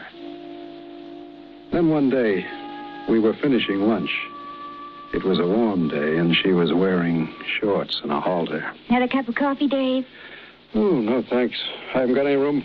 All right, then I'll do the dishes. No, I'll clear the table for you. Oh, don't bother. There aren't very many things. I'll just get your cup and saucer and... Terry. Dave, let go of me. What's wrong with you? What do you suppose is wrong with me? Let go of me, Dave. You must be crazy. Maybe I am. I was stashed away for 7 years, and I never even saw a woman. And the ones I've seen since I came out, they weren't like you. Take your hands off me, Dave. If Hal knew about this, he'd... Dave, let me go. There's somebody at the door. Yeah, I guess I'd better see who it is. But if it's Hal... Don't worry. I'll handle it.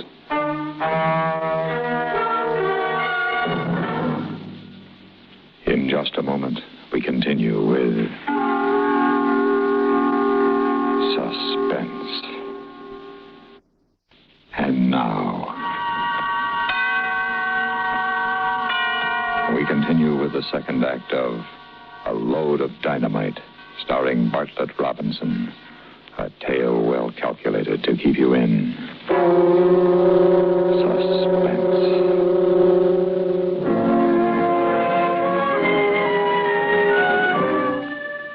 I felt pretty silly when I opened the door. It was only a Girl Scout selling cookies. But the interruption gave me a chance to get a hold of myself. And to make the most serious decision I'd ever made in my life. Dave, I've got to have a talk with you. Don't you say it, Terry. Listen to me first. I flipped my lid, sure. But even if that kid hadn't rung the bell when she did, I'd have stopped. Just for a minute, I forgot you were my brother's wife. But when you said if Hal knew about this, it pulled me up short. Hal's a great guy, Terry, the greatest. He gave me a real square shake. I'd never do anything to cross him up. Or you neither. It mustn't ever happen again, Dave. It won't, Terry. I swear it won't. I'll never lay a hand on you again. As long as you're Hal's wife.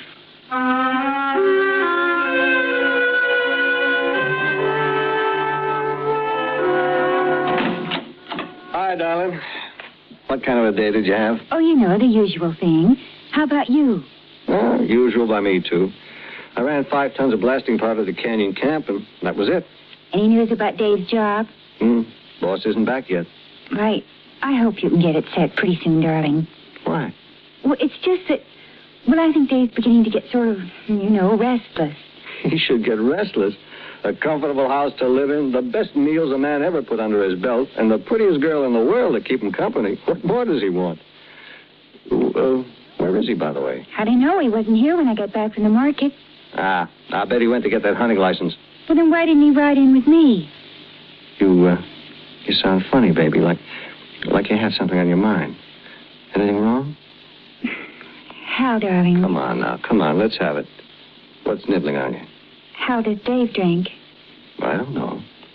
Remember, I haven't seen him for a long time. Why? Well, it's something that happened today. Like what? Well, when I offered him a bottle of beer today, he asked me if we had any bourbon in the house. When I told him we didn't, he said he'd have to do something about it. We was kidding, of course, Maybe he was, maybe he wasn't. I better find out before I get him a job. You're asking for it when you mix alcohol and gasoline, but when you add a few tons of dynamite, then you are in trouble.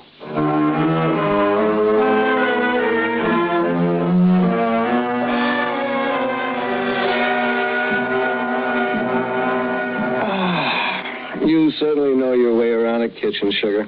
That was one mighty fine dinner. I'm glad you liked it, darling. I'm glad I did, too. It sort of kept the family average up. You didn't eat a thing. I guess I'm worried, Hal. You mean about Dave? Where is he, Hal? Why didn't he come home?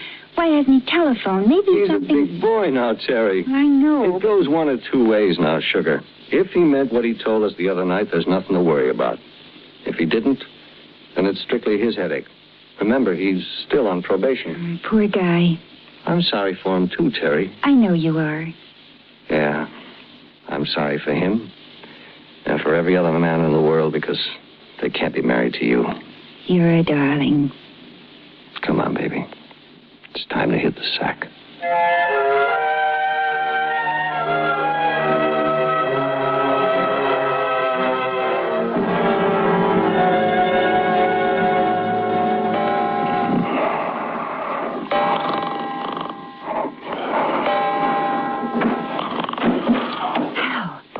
Wake up. What is it? What is it? Hal, there's somebody in the house. I heard a noise in the kitchen. There it is again. Well, it's probably Look, the light just went on. Well, why shouldn't it? Is that you, Dave? Yeah. Well, come on in for a minute. I'll be right with you. Hey, easy does it, man. Hey, you're lucky I didn't take a shot at you. Why? Because I had a couple of drinks. Say, you did it bad, didn't you? Sure I did.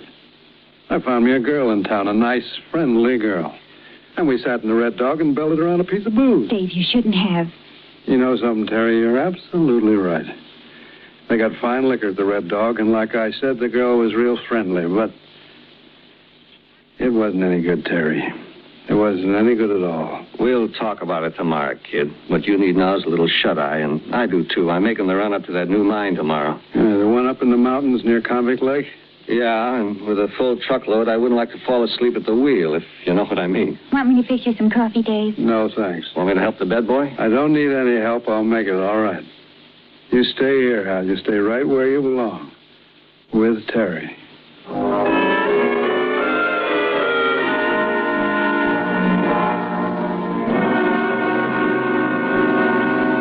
Have time for another cup of coffee, Hal?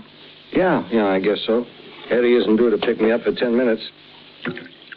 Hey. What? You forgot to kiss me this morning. Oh, no, I didn't. I just don't believe it's good for you on an empty stomach. There you are. Ah, now the day may begin. Silly. I think I'll take a cup into Dave. It'll help wake him up. That's a good idea. Dave? Dave! He's still dead to the world. Go on in. Still dead to the world. Go on in. Hal! Huh? He's not here. What? Well, the bed's not even turned down, just rumpled, like he threw himself across it without undressing. I get it. What? Look in the corner. My rifle's missing. He must have gone hunting. On foot? I doubt it. Take a look out in the garage. You're right, the car's gone. He's got a lot of nerve taking off with the car without telling us. Oh, well, it's all right. I won't be needing it today. With the hangover he must have, he's in no shape to go deer hunting.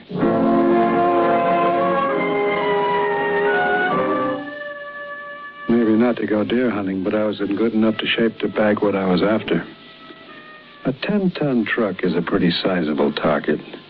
And when it's loaded with dynamite, you can hit it anywhere and it'll go off.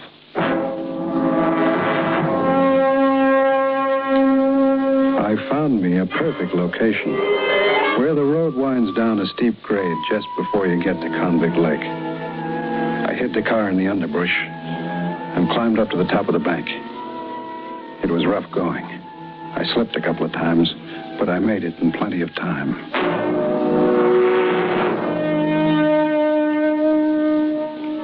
It was nice sitting there in the warm morning sunlight, thinking about Terry, thinking about the life we were going to have together. I knew she liked me like a sister, but after a while she'd learn to like me like a wife. I would be so understanding and sympathetic with her in her bereavement. I would be kindness itself. We would be joined in a terrible experience, the tragic accident that had taken away her husband and deprived me of my loving brother. An accident that was about to happen. It was Dave's truck feeling its way down the tricky slope in Compound Low. I got it full in my sights and waited until it came closer. Closer until I couldn't miss. I aimed for the big white C and the word Colossus on the side and carefully squeezed the trigger.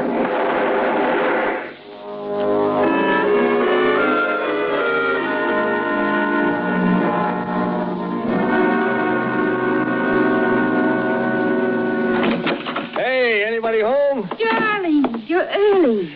Yeah, I quit. What? Yeah, I'm through with Dynamite. Won't be so much loot driving freight, but you'll live a lot longer. Oh, darling, I'm so glad. I thought you would be. Whatever made you make up your mind? Well, I got scared, honey. Real bad scared for the first time. What happened? I was coming down that steep grade outside Convict Lake when I heard a rifle crack back in the woods. And I thought about the time Paul Gordon got blown up over in Utah when that hunter missed his deer. So I decided life is short enough as it is. Oh, darling, I feel 10 years younger. So do I, honey. Oh, point killer. Maybe it's Dave. I'll get it. Oh, look, Hal. There's the sheriff's car parked at the curb.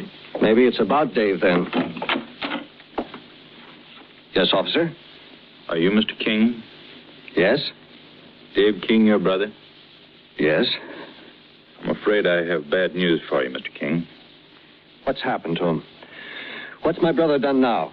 He's killed himself. Oh, no. Oh, I don't mean suicide. It was apparently a hunting accident. What happened? He was up in the mountains hunting. Must have stumbled or fell because the barrel of his rifle was plugged with mud. When he fired, the explosion drove the breech block right back into his face. Killed him instantly. Where did this happen? Up near Convict Lake. You know where that steep grade comes down the mountain just before you get to the lake? I know. Sorry to have to bring the bad news, Mr. King. Guess you and your brother were pretty close. Yeah. Yes, we were. Pretty close.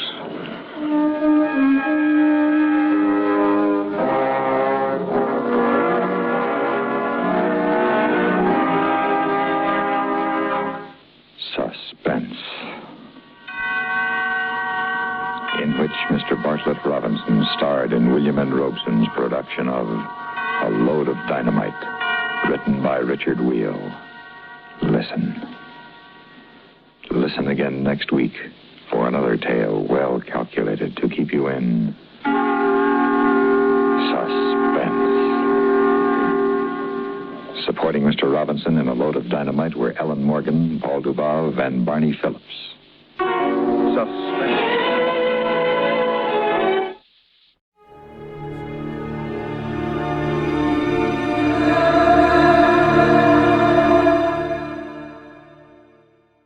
From Hollywood, it's time now for Johnny Dollar. Howdy, Mr. Dollar. My name is Jake Denham. I own a cattle ranch out here in Craig, Colorado. How'd you like to come out here and see me? Colorado? That's right. I have a policy with one of your companies, Tri-Western, office over in Denver. Well, what seems to be the trouble, Mr. Denham? Trouble? Oh, nothing like that. Not at all. Then why have you called me? Well, you see, the brand I use in my beef cattle is a Lazy JD. Yeah, you said your name is Jake Denham. That's right. But JD is your initials, too. Oh, yeah. Yeah. And the lazy part fits me to a T. But now, why have you called me? Well, you see, I listen to your radio program every week. All those insurance cases you handle all over the country. Glad to hear it. And I thought the lazy JD being your initials, too, and all the local color out here, and, well, maybe you'd like to come and get some local atmosphere for one of your stories. Oh, now, wait a minute, Mr. Denham. If you have some insurance matter you'd like me to investigate... Oh, no. I told you why I thought you ought to come. So can you, right away? You sure there's nothing wrong out there? No, like I said, a lot of local color. Nice place to stay here at the ranch. How about it? Well, I've a couple of days' work on some reports to finish up. Then right after that, huh? Well... Good. I'll be waiting for you. Goodbye. Look. And everything's really okay, huh? Goodbye. Mr. Denham, I think you're lying through your teeth.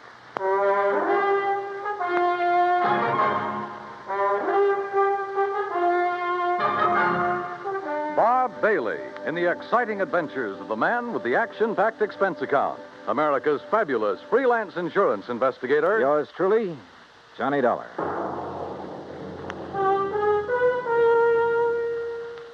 And now, Act One of yours truly, Johnny Dollar.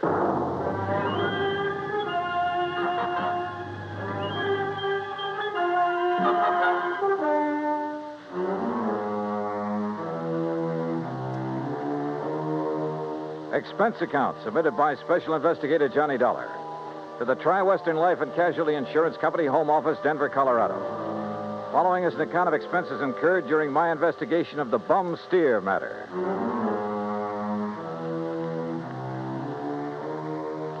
Expense account item 1, 370, long-distance call to Hal Versky, my contact at Tri-Western in Denver. Johnny, good to hear from you. You out in this neighborhood? Nope, still in Hartford. Hal, I want you to okay an expense account for me. Well, now that depends. Listen, do you know a client of yours by the name of Jake Denham? Yes. As I recall, he owns a big cattle ranch over near the little town of Craig. Uh-huh. Carries a straight life for something like 40,000, 50,000. Well, look, I got a phone call from him begging me to come out there and see him. Oh? Something wrong? He says not, but I don't believe him. Well, have you any reason to think something is wrong? Well, only the half-baked excuse he gave me for wanting to see me. Look, Hal, I realize this is just a hunch, but... Certainly sounds like it to me. But my hunches have saved your company a lot of dough on occasion. So how about it? Okay. Put it this way. If you run into something out there and clear it up, we'll pay the freight. If not, well, you just go ahead and have yourself a vacation at your own expense, okay? Oh, now, why don't you relax that iron grip on the purse strings for a change, huh? Why? What would you do? Okay. But I warn you, Hal, if this does turn into a case for your company, my expense account is going to knock you right off your feet. Oh, now, wait a minute. Bye-bye. Johnny! It took me nearly 4 days to clear up the reports I had to finish. I wish now it hadn't, that I'd left Hartford immediately. Expense account item 2, $133. Plane fare and all the incidentals I could think of, Hartford to Denver. I got there shortly after 7 a.m. Item 3, $50 deposit on a drive-your-own car, in which I promptly headed north and west on Highway 40. That is, after getting out of the traffic in Denver itself, and believe me, that town has it. The 200-mile drive to Craig was routine, except for the lush green hills, the snow-topped mountains, the vast meadows and forests. Colorful Colorado, they call it, and it sure is. Finally, about noon, I pulled into Craig and stopped at the Cosgrove Hotel for lunch. That's item 4, $350. From the waitress, I got directions to the Lazy J.D. Ranch. About 8 miles south on the Yampa River, just off Route 789. You want some dessert? Oh, no, thanks. This is fine. Hey, you one of the relatives? Relatives? Oh, of course not. You're too late. Too late for what? It was real beautiful, though. Half the town turned out for it, and most of the big ranchers. What are you talking about? Oh, my gosh, it's after 1:30. Look, I'm not supposed to be on duty now, and I got a date with my boyfriend. Hey, well, now... Excuse me, now, I wait gotta a go. second. Just pay the cashier in the lobby. Well, but look, Okay.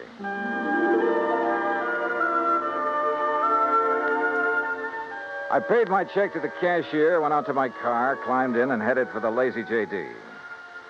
There must have been several thousand acres to the ranch, all rich, green, healthy-looking pasture land, and Lord knows how many head of beef cattle.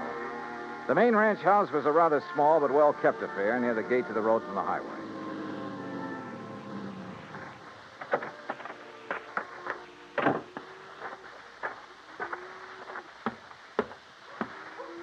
And then I saw it. A long piece of black crepe hanging on the doorframe.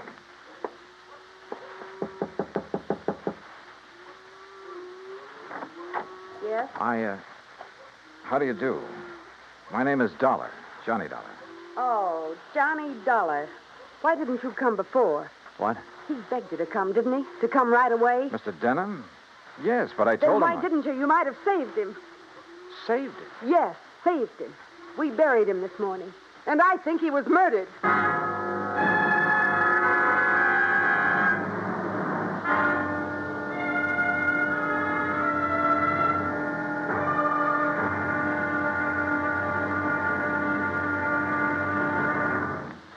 Act two of yours truly, Johnny Dollar, in a moment.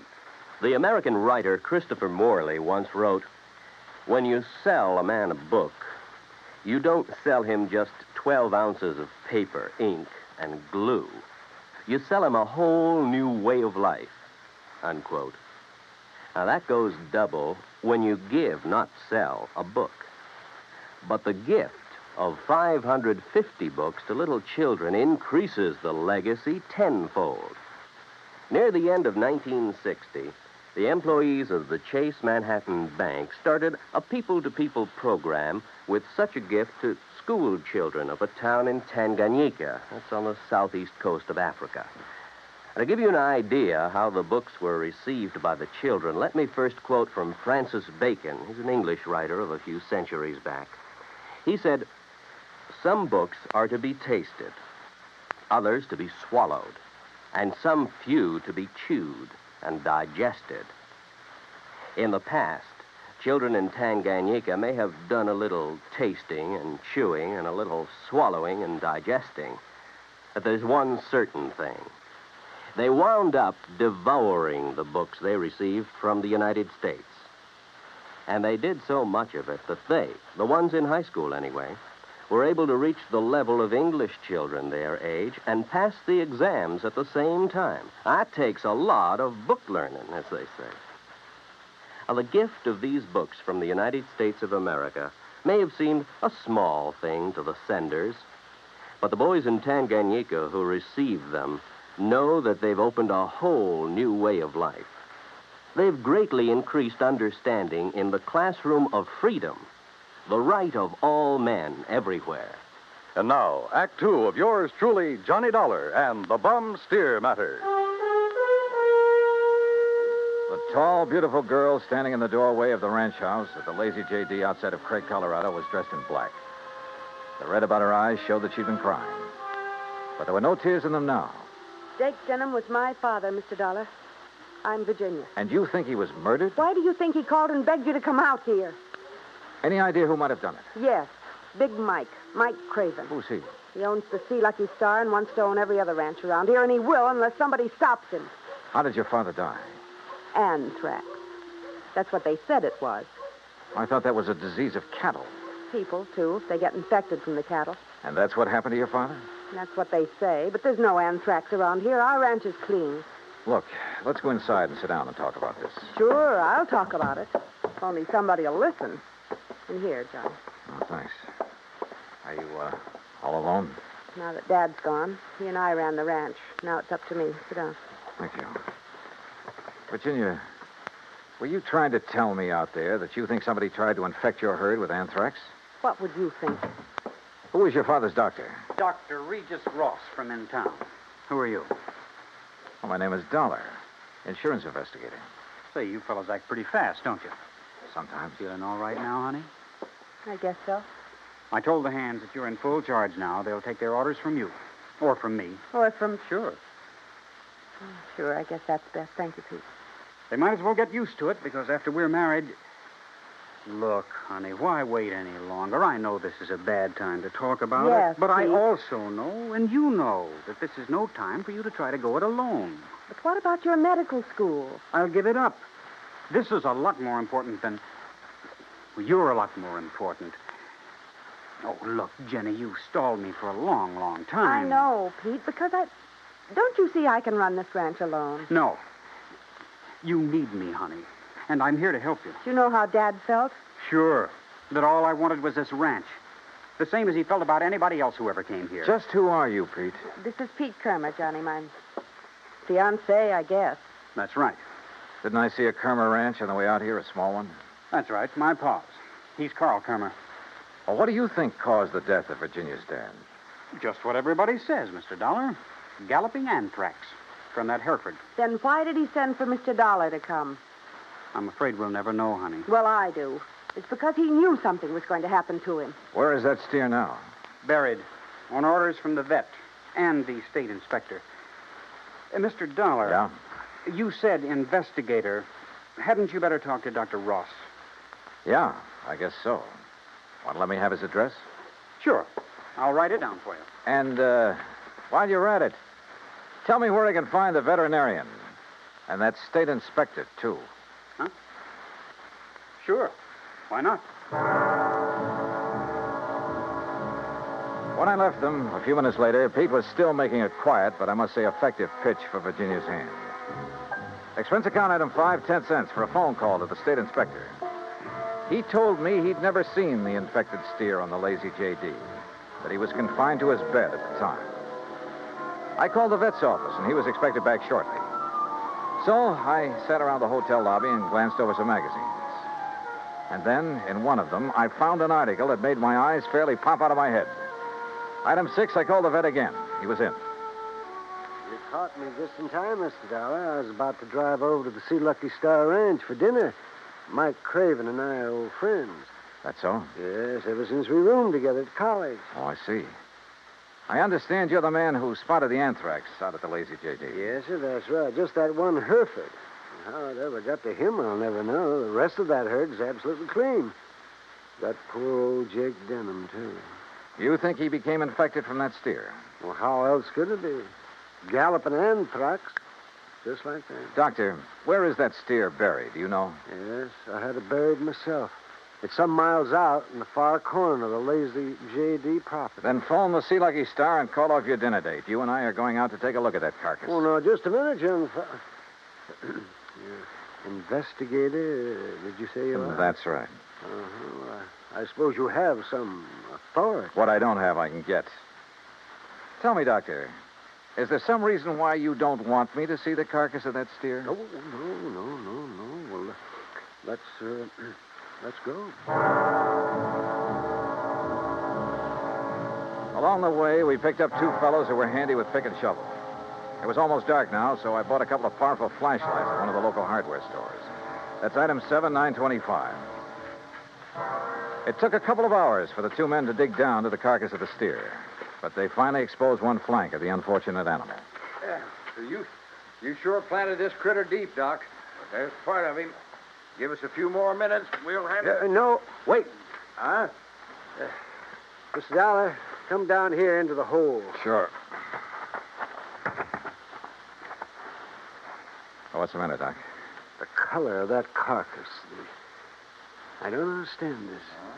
What are you talking about? Well, this doesn't make sense. The deterioration and putrefaction that always occurs, well, it simply isn't here. You mean it's possible it wasn't anthrax killed this steer? But I'm sure that all the symptoms, the swellings in the subcutaneous connective tissues, in the interstices of the muscles and lymphatic glands, and in the membranes of the mouth and tongue, they were all there, and they were edematous, too. Could some poison have possibly produced those symptoms? Poison? Yeah, look. I read in a magazine this afternoon that strychnia often produces symptoms very much like those of tetanus, lockjaw. Yes, that's true. But a poison that would... Good heavens. Yeah? Why, I haven't heard of it since my college days. Quintanogen sulfide. But why? Good question. No, Dollar. Because it wouldn't explain the death of old Jake Denham. If it was anthrax. What? Or was he poisoned, too? Good heavens, you mean you think that he... Wait a minute. Doctor, the brand on the rump of this animal. Well, that's Denham's own brand, the Lazy J.D. Yeah, but it looks to me like it was put on over another brand. Yes. Yes, you're right. Any way of finding out what the original brand was? No. Yes, Mr. Dollar. The other side, the inside of the hide might show it. Then, Doctor, you got a skinning job to do. All right. Hand me my bag there, please. Okay, here you are. Go to it, Doc. Thank you. Oh. That poison. How much to infect a man? Well, even a small scratch on the skin could absorb enough to be fatal. No wonder the Dr. Ross... Ross was the one who treated Jake Dynamite. Yeah. No wonder we couldn't understand why death came so... Well? No. Can you see what the original brand was? Yes. Yes, I can. I'm afraid so. Let me hold the light a little. Oh. I see. But I can't believe it, Mr. Dollar. Pretty clear, though, isn't it? See Lucky Star. Act 3 of yours truly, Johnny Dollar, in a moment. A couple of 1,000 years ago, the ancient sage Diogenes remarked that all things are in common among friends. Well, he didn't mean that only material goods were in common among friends, but that they shared their troubles as well. For a long time, the United States Armed Forces have been a friend in time of need, during fires, floods, and pestilence all over the world. Many peoples of the earth have come to believe in the friendship which the U.S. military personnel have spread for so many years, and the calls for help they answer in time of personal emergency, a response which has always been immediate. Not long ago, a Korean Buddhist nun was suffering from beriberi, an advanced form of acute malnutrition. But she was living in an isolated monastery deep in the Korean hills and valleys. Her sister nuns contacted the nearest Army Signal Corps relay station, and wheels began turning. In no time, an Army helicopter landed at the station's helipad. American soldiers carried the stricken nun to the copter. She was flown to a waiting ambulance and whisked away to the hospital. Her recovery was rapid, thanks to the United States Army, her newfound friends. Army helicopter men helped in many other ways. Over the 108 islands of the Ryukyus that spread from southern Japan to northern Formosa, Army helicopters are constantly whirling their blades as they hop from one island to another on missions of mercy. They bring food donated by American women on Okinawa, or they bring vital medicine to save a life. They also bring friendship and understanding and freedom, the right of all men everywhere. And now, Act 3 of yours truly, Johnny Dollar and the Bum Steer Matter.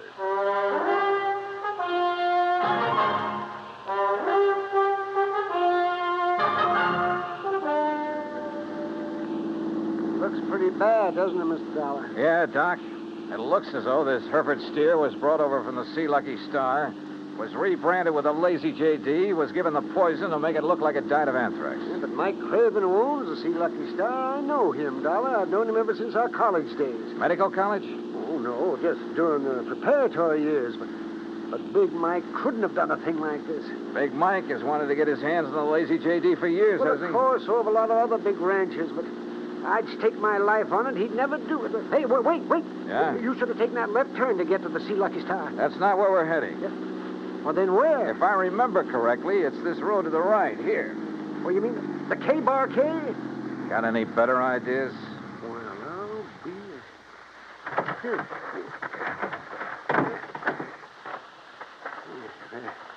The ranch house is dark. It won't be for long. Would you call this a good ranch, Doc? No, old Carl has been just a hanger-on. He hasn't made the place pay for quite some... What's going on out there? Who is it? Johnny Dollar, Pete. Oh? I want to talk to you. Oh, sure. Door's open, I'll be right... Oh, sure. Door's open, I'll be right down. Come on, Doc.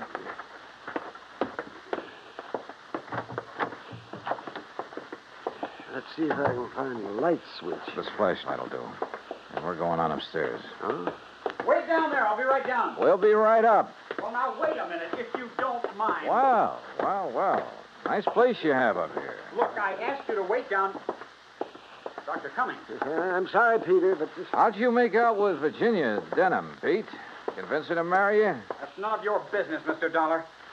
Now, just what do you want? Pretty nice ranch to get your hands on, that lazy JD. I beg your pardon. Combination bedroom and study, huh? As Virginia told you, I've been going to college. Yeah, medical school. Nice set of books you have here. Of course, I'll have to give that up now. Oh, you're going to have to give up a lot of things. What? Where did you get it, Pete? What was the name of that stuff, Doctor? Quintanogen sulfide. What do you know about... Well?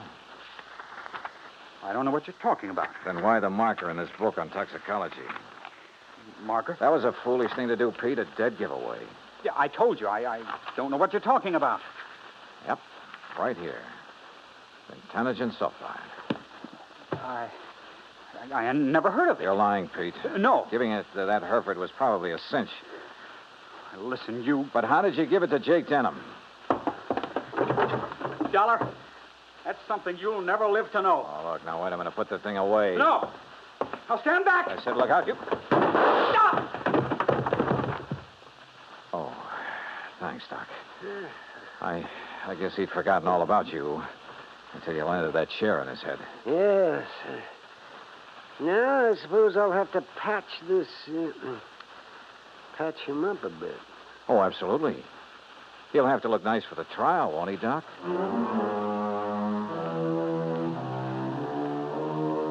Expense account item 8, $55.95. Living expenses in Craig while waiting for the autopsy on Jake Denham. And yes, the same drug was used on him as on the Hereford steer. A small bottle of the rare drug was found in Pete Kermer's trunk. So Pete's not only lost a chance for a nice ranch, but for living very long. Expense account total, including incidentals and fare back to Hartford, $618.50. On second thought, how's about just sending that check to the community chest? Then I'll feel a little better about this case. And about myself, too. Yours truly, Johnny Dollar.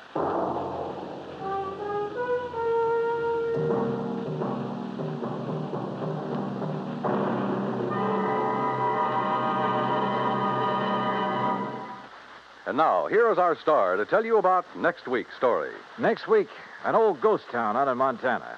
But one of the ghosts carries a .38 Colt. Join us, won't you? Yours truly, Johnny Dollar.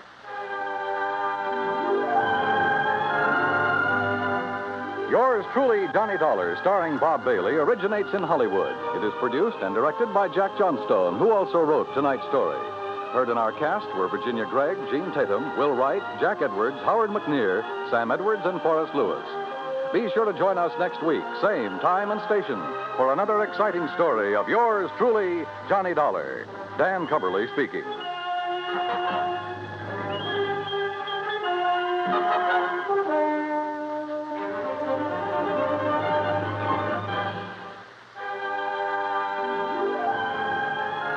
This is the United States Armed Forces Radio and Television Service.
The Columbia Network takes pleasure in bringing you Suspense.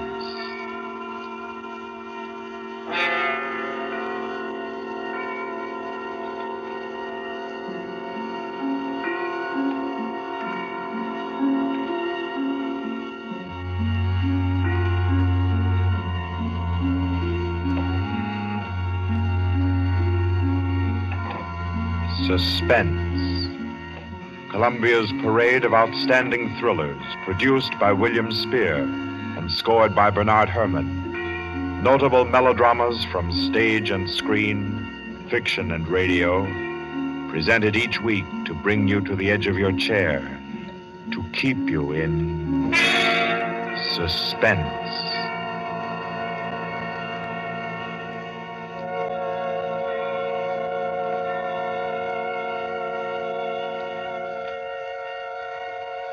Tonight's story, by the noted American author T.S. Stribling, deals with a crime of murder on an exotic and atmospheric island, with ragged beggars who slept in a Hindu temple and awoke with gold in their pockets and a dead girl lying near them, and with a strange and mystical entrance into the life of hereafter, which was the experience of an American psychologist.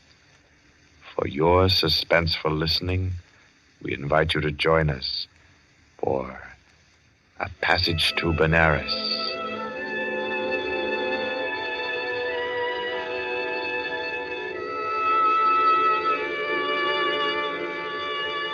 In Porto, Spain, in Trinidad, at 5:30 in the morning, Mr. Henry Poggioli, an American psychologist, stirred uneasily, became conscious of a splitting headache, opened his eyes in bewilderment, and then, with a shock, saw where he was. He got up, arranged his clothing. He tried with his neat psychological mind to recapture his dream, to bottle up again the little smoking wisps that still floated about within his aching head. By 7 o'clock, he had found his way back to the house of Mr. Lowe, his host in Port of Spain. Lowe was already about his coffee, with an interested spoon poised above the morning paper. Ah, there you are. Good morning, Poggioli. I say, you're quiet. Didn't hear you get up at all. Have some breakfast? Oh, thanks. I've been out for a breath of air. What's the news today? Well, the new governor will arrive in Trinidad on the 12th, and, hello. Another native's killed his wife. Tell me, Poggioli, as a psychologist, why do coolies kill their wives? Oh, for various reasons, I imagine. Let's hear some of the facts. Oh, I say, this is a coincidence. Really putting on a show for you, Poggioli, on your first visit to Trinidad. How so? Well, you remember that wedding procession you and I watched last evening down at the Hindu temple? The temple? Oh, of course. The cream-colored little bride with the breastplates and the linked gold coins and the anklets and all the finery. Mm-hmm. And the bridegroom. What'd you say his name was? Budman Lal? Yes. Well, do you know what's happened? Budman Lal is in jail this morning, and his cream-colored little bride is dead, with her throat cut. No. Do they think he did it? No doubt of it. That's why he's in jail now. He always seemed like a sensible fellow, too. One of our best patrons. Which only proves my contention, Poggioli. A bridegroom of only 6 or 8 hours killing his wife without any reason at all. Oh, there's usually some reason for murder. Maybe. But I say, old boy, you're missing the point completely. How? Well, suppose you actually had gone and slept in the temple there last night. You wanted to, you know. Remember? And I said, no white man ever stays all night in a coolie temple. You remember? Yes, I remember.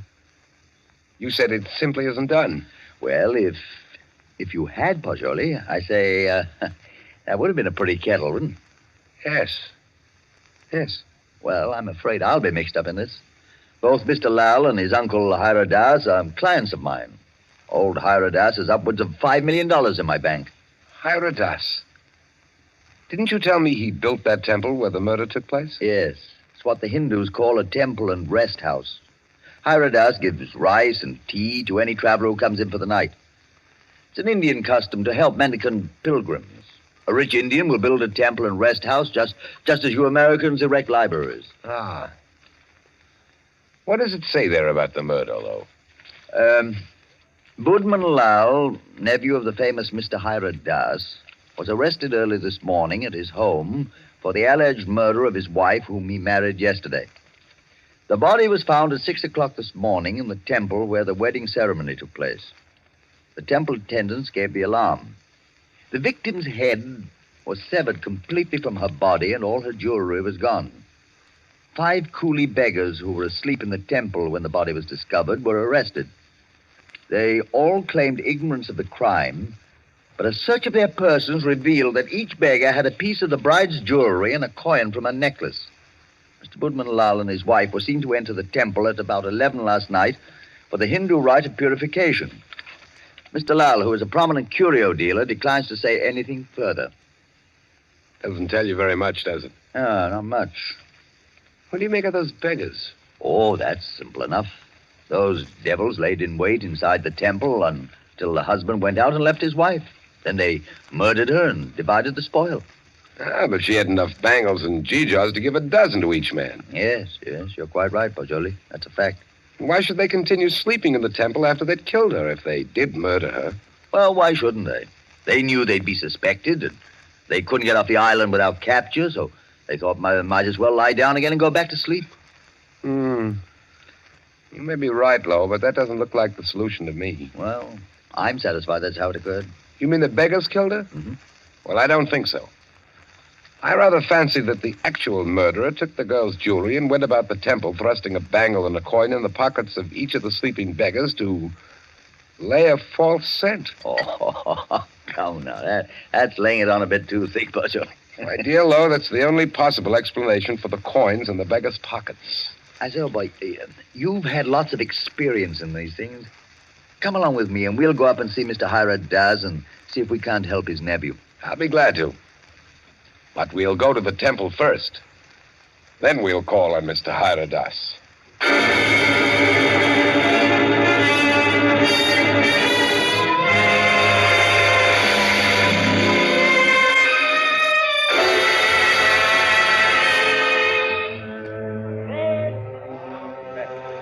Well, here we are. In spite of the police guard at the door, the temple doesn't look sinister in the daylight. No, it just looks dirty. Let's go in and question the beggars.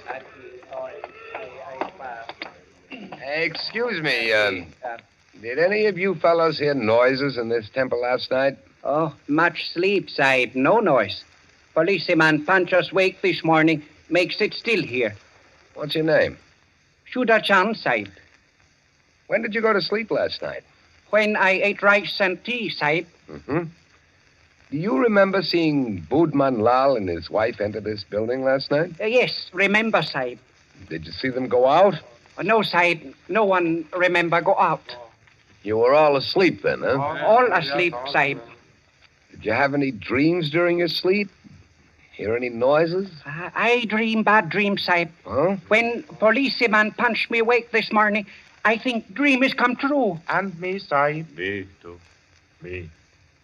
Did you all have bad dreams? Yes, all have bad dreams. Look here, Pajoli. I don't see where this is getting us. I do think we ought to be getting on to old Harwell's house.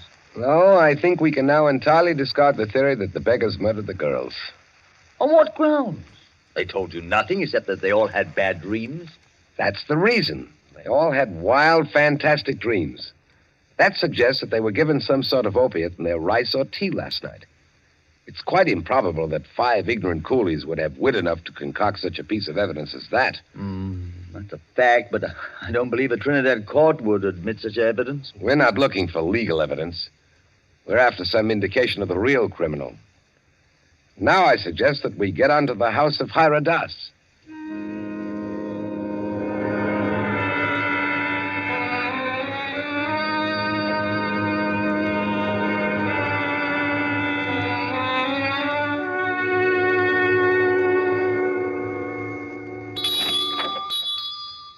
Please come in, gentlemen. I've been expecting you. Please be seated. Thank you. Thank you. A most mysterious murder in the life of my poor nephew will depend upon your exertions, gentlemen. Tell me, what do you think of the beggars that were found in the temple with the bangles and coins? Well, I'm afraid my judgment of the beggars will disappoint you, Mr. AFRTS. Huh? My theory is that they're innocent of the crime. Really? Why do you say that? Because they told me of dreams they had. And all their dreams were very nearly identical. You are not English, sir. No Englishman would have thought of that.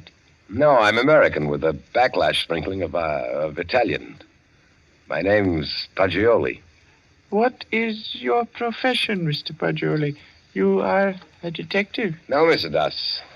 I'm a psychologist. Ah, your soul is at least groping after knowledge. However, it gropes as a blind worm, Mr. Paggioli, and we must find the criminal who committed this crime, and thus restore my nephew Boodman Lal to liberty. You can imagine what a blow this has been to me after I arranged this marriage for my nephew. You did?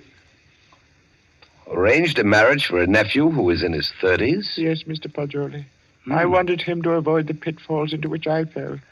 He was unmarried, and he had already begun to add dollars to dollars. I did the same thing. And now, look at me. An empty old man in a foreign land. What good is this house where men of my own kind can't come and sit with me, and when I have no grandchildren to romp and play? No. I've piled up dollars and pounds. I've eaten the world, Mr. Paggioli, and found it bitter. Now here I am, an outcast. Then why don't you go back to India, Mr. AFRTS? Why, Mr. Paggioli, my mind is half English. If I should return to Benares, I'd walk about thinking what the temples cost. How much was the value of the stone set in the eye of Krishna's image? If I would ever be one with my own people again, Mr. Paggioli, I must leave this Western mind and body here in Trinidad. That's very interesting and moving, but we were discussing your nephew, Boodman Lal. Wait. In searching for the criminal, I would suggest you look for a moneyed man. Let me tell you my suspicions, and you can work out the details. What are they? I went out to the temple this morning to have the body of my poor murdered niece brought here to my villa for burial.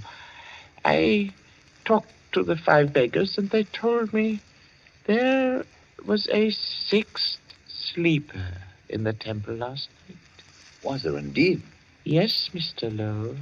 A white man. A white man? Yes, Mr. Lowe. All 5 of the coolies and my man, Guta, told me it was true. But, Mr. AFRTS, decapitation is not an American mode of murder. American? I was speaking generally. I mean a white man's method of murder. That is indicative in itself. I meant to call your attention to that point. It shows the white man was a highly educated man who had studied the mental habits of other peoples than his own. So he was enabled to give the crime an extraordinary resemblance to a Hindu crime. But what motive could a white man have? Possibly robbery, Mr. Paggioli. Or if he were a very intellectual man, he might have murdered the poor child by way of experiment. A murder for experiment? Yes, Mr. Lowe. To record the psychological reaction. Why, I can't entertain such a theory as that, Mr. AFRTS. Oh, no. It is too far-fetched. However, it is worth investigating, is it not? Yes, but I'll begin my investigations with the man Guka. By all means, Mr. Paggioli. And in your investigations, gentlemen, hire any assistance you may need. Draw on me for any amount. I want my nephew exonerated, and above all things, I want the real criminal apprehended and brought to the gallows.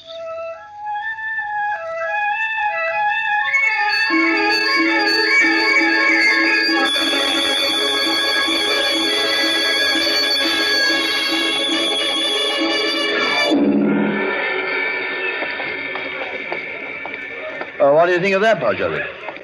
white man in that temple. Sounds like pure fiction to me, to shield Marlowe. You know, these fellows hang together like thieves. Say, it's a jolly good thing we didn't decide to sleep in the temple last night, isn't it? You know, in my opinion, Lowe, the actual criminal is Marlowe. Same here. I've thought so ever since I first saw the account in the paper. Somehow these fellows will chop their wives to pieces for no reason at all. Lowe, what do you know about Marlowe? Well, he was born here and has always been a figure because of his rich uncle. Lived here all his life? Except when he was in Oxford for 6 years. Oh, he was an Oxford man, huh? Yes. There you are. That's the trouble. I don't understand. What do you mean, Pajoli? And no doubt he fell in love with some English girl, but when old AFRTS chose a Hindu child for his wife, Budman couldn't refuse marriage. No man's going to quarrel with a $5 million legacy. And then he chose this ghastly method of getting rid of the child bride. I dare say you're right. I feel sure Marlowe killed the girl. George, I'm getting tired of walking.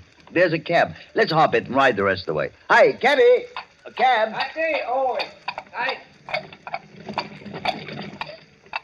Well, aren't you coming?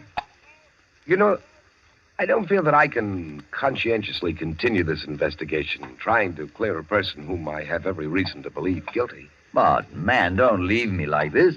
At least come as far as police headquarters with me and explain your theory about Guka, the temple keeper, and the rice. Well, I thought I'd go back to your cottage and pack my things. Pack your things? Well, your boat doesn't sail until Friday. Yes, I know, but there's a daily service to Curacao. It struck me to go there. Oh, no. Come, you can't run off like that just when I've stirred up an interesting murder mystery for you to unravel. Why, Pajoli, you ought to appreciate my efforts as a host more than that. Well, all right, then. To the police station. Yes, sir.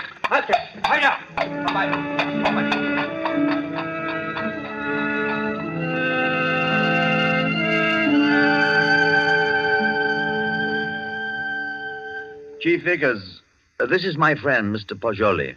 Mr. Pajoli, Mr. Vickers is chief of Trinidad's police force. How do you do? How do you do? Chief Vickers, I've asked Mr. Pajoli's counsel in the Marlowe murder case.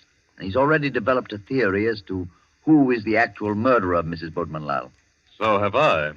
Now, in this matter, Chief Vickers, I want to be perfectly frank with you. I'll admit we're in this case in the employ of Mr. AFRTS and are making an effort to clear his nephew, Marlowe. We felt confident you'd use the skill of the police department of Port of Spain to work out a theory clearing Marlowe just as readily as you would to convict him. Our department usually devotes its time to conviction and not to clearing criminals. Yes, I know that, but if our theory will point out the actual murderer... What is your theory? Mr. Pajoli's deduction is based on the dreams of the men who were found in the temple. So Mr. Pajoli's deduction is based on dreams. It would be a remarkable coincidence, Mr. Vickers, if 5 men had lurid dreams simultaneously without some physical cause. It suggests strongly that their tea or rice was doped. Now, if you find out what soporific was used, then have your men search the sales record of the drugstores in the city to see who has lately bought such a drug. You will find the murderer. Uh-huh. How do you like Trinidad, Mr. Pajoli? I'd like it very much indeed. You've just arrived, haven't you? Yes. In what university do you teach back in the States? Ohio State. A chair of criminal psychology in an ordinary state university? I'm not a professor. I'm simply a docent, and I haven't specialized on criminal psychology. I quiz on general psychology. You're not teaching now? No, this is my sabbatical year. You look young to have taught in the university 6 years, but then you Americans start young in your land of specialists. Now, Mr. Pajoli, I suppose you're wrapped up heart and soul in your psychology. I am. You'd do anything in the world to advance yourself in the science. I rather think so. Especially keen on original research work. That's what he is, Chief Vickers. Do you know what he asked me to do yesterday afternoon? No. What, Mr. Lowe? Oh, I don't think we ought to burden Mr. Vickers with our household anecdotes. Oh, but I'm really curious. Just what did Mr. Pajoli ask you to do yesterday afternoon, Mr. Lowe? Oh, well, really nothing at all. It was just a little psychological experiment he wanted to do. And did he? And did he do it? Oh, no. I wouldn't hear of it. Oh, as unconventional as that? Oh, it was really nothing at all. I think I could guess your anecdote if I tried, gentlemen. About a half an hour ago, I received a telephone message from my man stationed at the temple to keep a lookout for you and Mr. Pajoli. Look out for us? Yes, because one of the coolies under arrest told him that Mr. Paggioli slept in the temple last night. Oh, but that's not true. That's exactly what he didn't do. He suggested it to me, but I said no. You remember, Paggioli, you didn't do it. Did you, Paggioli? Did you? You see, he did. Gentlemen, I had a perfectly valid and important reason for sleeping in the temple last night, and so I can only ask your sympathetic attention to what I'm about to say. Go on. You remember, Lowe, you and I were down there watching a wedding procession. Well, just as the music stopped and the procession entered the building, suddenly it seemed to me as if they'd vanished. Naturally, they'd gone into the building. No, I don't mean that. I'm afraid you won't understand what I do mean. That the whole procession had ceased to exist, melted into nothingness. You see, that's really the idea in which the Hindus base their notion of heaven. Oblivion, nothing. Yes, I've heard that before. Well, our medieval Gothic architecture was the conception of our Western heaven, and I thought perhaps the Indian architecture had somehow caught the motif of the Indian religion, suggested nirvana. That's what amazed and intrigued me. That's why I wanted to sleep in the place. I wanted to see if I could further my shred of impression. Does that make any sense to you, Mr. Vickers? We are not interested why you went, Mr. Paggioli. We know a murder took place in the temple. You can't think that I committed a horrible murder as an experiment. You intellectual chaps do some pretty weird things, Mr. Paggioli. Why, only the other day I was reading about two young intellectuals. What? Yes, these fellows I read about also tried to turn an honest penny by their murder. I don't suppose you happened to notice yesterday that the little bride, Maila Ran, was almost covered with gold bangles and coins? Of course I noticed it. But I had nothing whatever to do with her. I did sleep in the temple. By the way, you say you slept on a rug just as the coolies did. Yes, I did. And you didn't wake up either, Mr. Paggioli? No. Then did the child's murderer happen to put a coin and a bangle in your pockets, just as he did the other sleepers in the temple? I don't know. I haven't looked in my pocket since then. Then please do so now, Mr. Paggioli. Oh, yes. Here they are, Mr. Vickers. You don't happen to have any more, do you? No. I've already been through all my pockets, and I haven't any more. Well, that's something. Of course, you might have expected just such a questioning as this and provided yourself with these 2 pieces of gold, but I doubt it. Somehow, I don't believe that you're an experienced enough man to think of such a thing. However, we shall see. I suppose you have no objection, Mr. Paggioli, to my accompanying you over to have a little search of your baggage in Mr. Lowe's cottage?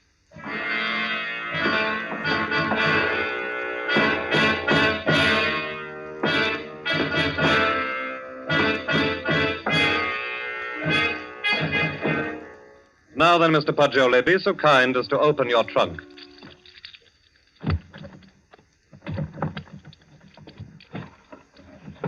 Good heavens. Mm-hmm. Just as I thought. A trunk tray full of bangles and coins. I'll say one thing for you, though, Mr. Paggioli. Your nerve almost got you by. But you can't believe that I did it. Well, you don't believe I did this, do you? I don't. In your trunk, Paggioli. If I did it, I was sleepwalking. God, to think that it's possible that right here in my own trunk. Well, we might as well start back, I suppose. This is all. I'll go back with you, Paggioli. I'll see you through. Somehow I can't. I won't believe you did it. Thanks. You know, Paggioli, you set out to clear Boatman Lal, and, well, dash it all, it looks as if you have. No, he didn't. Boatman Lal was out of jail at least an hour before you fellows came into police headquarters to see me. Out? You mean that you turned him loose? Yes. How's that, Chief Vickers? Because, Mr. Lowe, he didn't go to the temple at all with his wife last night. He went down to Queen's Park Hotel and played billiards till 1 o'clock. He called up a few friends and proved that easily enough. My word, that leaves nobody but... Yes, Paggioli. I don't know anything about it. If I did commit the murder, I was asleep. I don't know anything about it. That's all I can say. I don't know anything about it. Perhaps arrest in jail will help restore your memory. Well, we'll see. Come now, Paggioli, old man. Don't be too downhearted.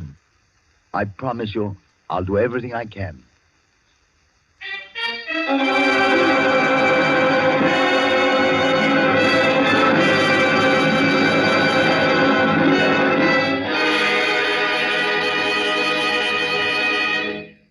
the case against Henry Poggioli, having been duly tried by a jury of your peers who have been found guilty and by the powers invested in me, I herewith sentence you to be hanged by the neck until you are dead.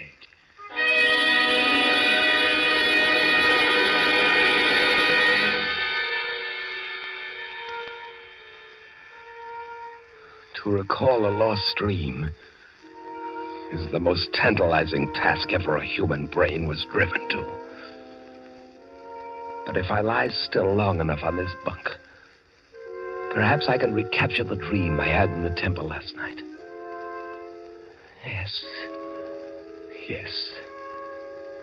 It seems to me that the image on the altar moved, and suddenly the dome overhead was opened and left me staring upward into a vast abyss, where I was alone in endless space, where all creatures and all matter that had ever been or ever would be were wrapped up in me, Poggioli.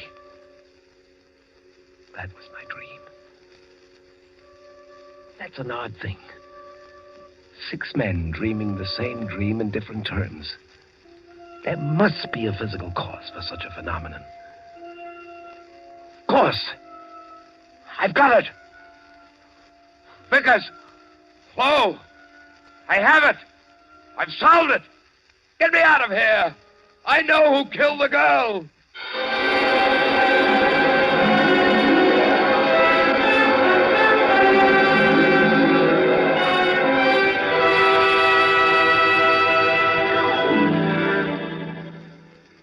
What is it, my friend? I know who murdered the bride. Old AFRTS did it. Now listen. Go tell Vickers to take the gold he found in my trunk and develop all the fingerprints on it. He'll find AFRTS's prints. Also tell him to follow out that opiate clue I gave him. He'll find AFRTS sent a man to put the gold in my trunk. See if they don't find brass or steel filings in my room where the scoundrel sat and filed a new key. But they've already done that long ago. They have? But certainly. And old AFRTS confessed everything. Though why a rich old man like him should have murdered a pretty child is more than I can see. But why did he pick on me as a scapegoat? Oh, he explained that to the police. He said he picked on a white man so the police would make a thorough investigation and be sure to catch him. He did? Aye. But what I can't see is why the old boy wanted to be caught and hanged. Why didn't he commit suicide? Why? I know why. Because according to his religion, in that case his soul would have returned in the form of some beast. He wanted to be slain because he expects to be reborn instantly in Benares with little Maila Ran as his bride instead of his nephew's. He hopes to be a great man with wife and children. All the things he was not here in Trinidad. Yes. You must be right. Why didn't you come and tell me about AFRTS's confession the moment it occurred? What do you mean keeping me here when you know I'm an innocent man? Why didn't you tell me before this? Because I couldn't. Old AFRTS didn't confess until a month and 10 days after you were hanged.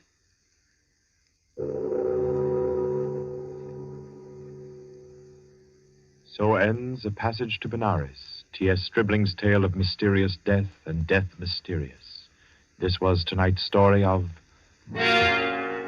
Suspense. Suspense is produced by William Spear. John Dietz was our guest director this evening. Tonight's radio drama was written by Carol Case and scored by Bernard Herrmann. Paul Stewart was Poggioli, Barry Kroger was Mr. AFRTS, and Horace Brem played Mr. Lowe.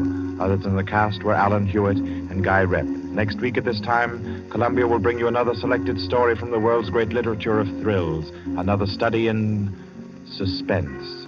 This is Barry Kroger, and this is the Columbia Broadcasting System.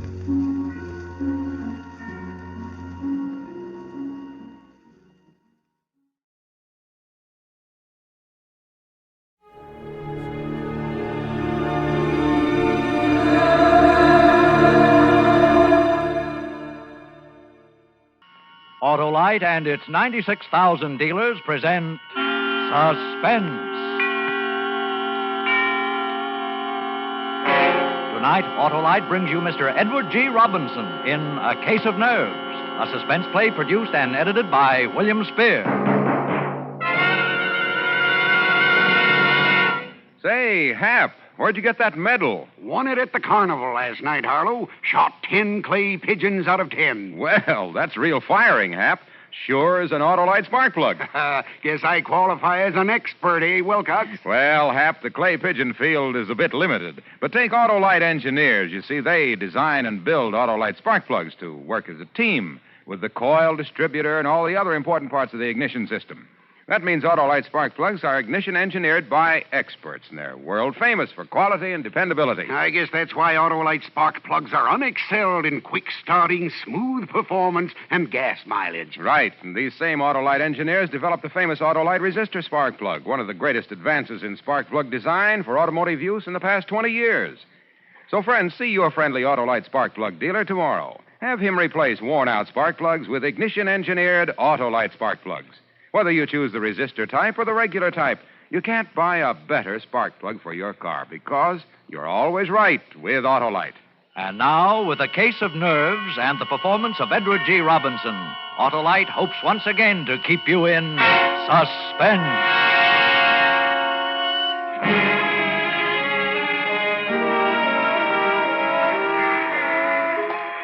I got off the train in Toledo and walked through the station to the street. I passed up the waiting taxi and swung aboard a bus. Taxi drivers are likely to remember you, and I couldn't take a chance on that. I hadn't paid any attention to the bus. I didn't know what the line was or where it was going. It didn't make any difference. I didn't know Toledo very well anyway. I watched out the window, and when I came to a likely neighborhood, I got off. Strange, unfamiliar quarter of the city, and yet familiar because every city has neighborhoods like it. Drab, faceless houses looking almost alike. And then most of them drab men and women anxious to make a dollar by renting a room. Now, this here is a nice room. It's the best one I got. Your windows on two sides. There's a nice soft bed. Well, I'll take it. How long you figure on staying? Oh, just overnight. I'll pay you now. Oh, well, that's $2, please. Yeah. Oh. What's the matter, mister? Are you sick? Yes, I'm very sick. Is there a doctor near here? Hey, you are sick. Yeah, I think I'll go to bed. That doctor. Oh, yeah. There's Dr. Martin just around the corner. He's young, but he's good. Well, would you call him for me, please? Ask him to come right up. Oh. Yeah, sure. Right away.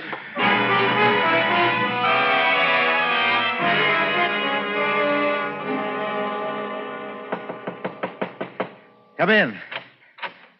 I'm Dr. Martin. You're Mr. My name is Wentworth, Doctor. James Wentworth. Oh, yes. I just got into town. I'm afraid I'm in for my old trouble again. Oh, what's that, Mr. Wentworth? Trigeminal neuralgia. Ah. I had bad attacks before. Just where is the pain? Here and here. Oh, yes. Now, if you'll... No, don't touch it. It's like a red-hot iron, even a draft of air. I know.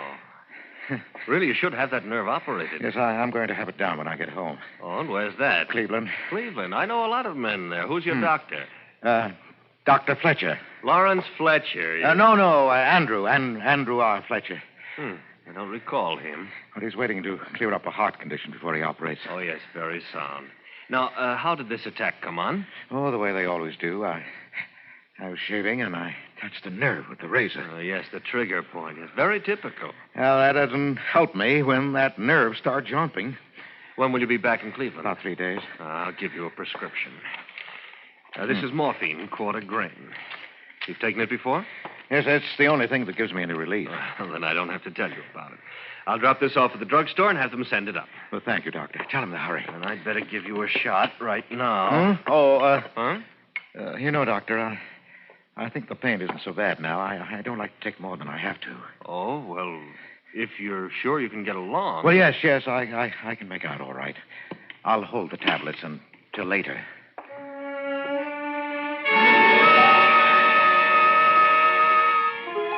I paid Dr. Martin, young Dr. Martin of Toledo, and he left. I waited for the package to arrive from the drugstore. Then I stayed the night so the landlady wouldn't think it was peculiar. In the morning, I got on the train, went back to Cleveland, to the hospital with the little white tablets in my pocket. The little white tablets with which I would kill Louise.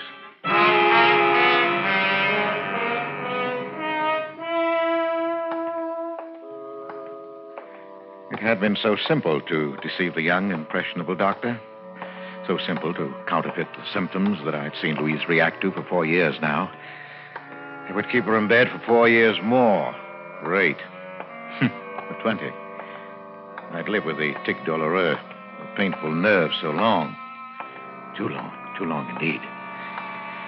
Dr. Bantua had to come every day now. The nurse had to be on hand day and night to combat Louise's attacks, to quiet the raging nerve with morphine. Yes, but not for long. In my pocket were the little white tablets that would bring her peace. I went into the hospital kitchen. Oh, hello, Mr. Baker. Oh, hello, Nellie. I'd like to bring Mrs. Baker a milk. Of course. I'll just give it a touch of the fire to take the chill out. I've missed you. Been away, I hear, Mr. Baker. Yes, I had to go out of town. And you ask me it's a good thing. For you, I mean. You needed a change. The hospital day after day was telling on you. No, I don't think so. Yes, it was. I could see. You're a good man, Mr. Baker. Believe me, it's like a sage you're bearing your trials. Not like some others I could mention. Well, isn't the milk ready, Nellie? It is. There we are. Spoonful of sugar. Just the way Mrs. Baker likes it. Well, thank you, Nellie. And give Mrs. Baker my regards. Yes, I'll do that, Nellie.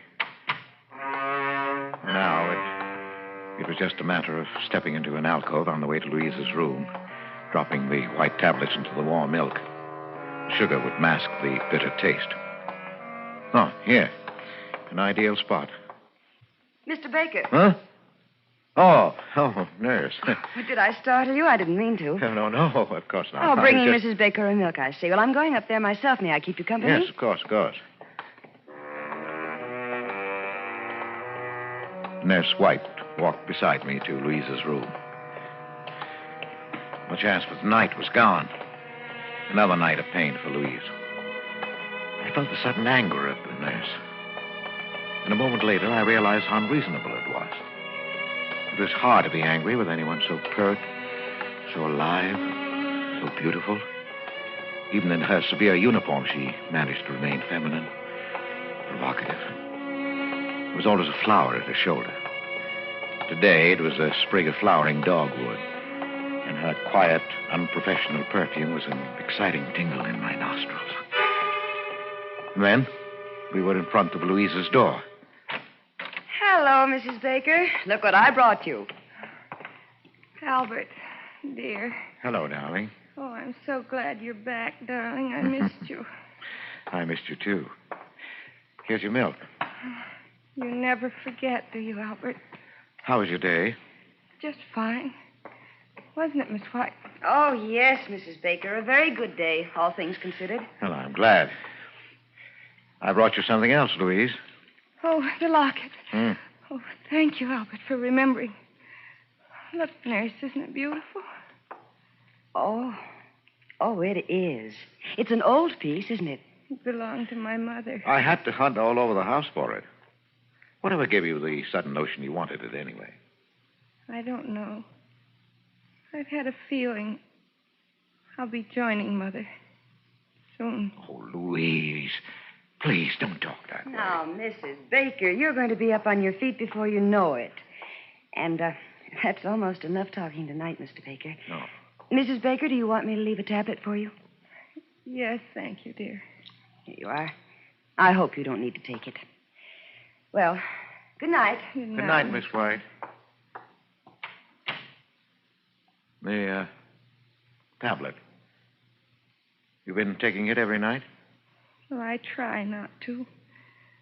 But lately, the pain... Yes, I know. Oh, Albert, dear, you deserve something better than this. Please, dear. And now, your nose to the grindstone to pay for the doctors and nurses. Oh, don't worry. A little handball at the club, and then this room. Yes, but you're going to get better, dear. You must believe the doctor. That's what Pauline says. Pauline? The nurse. Oh, yes, of course. Oh, is she looking out for you all right? She's a dear. And very pretty, don't you think? Pretty? Yes, I suppose so. I hadn't noticed. I used to be pretty. You used to embarrass me sometimes the way you looked at me. But you're still beautiful, Louise. You'll always be. I'm sorry, dear.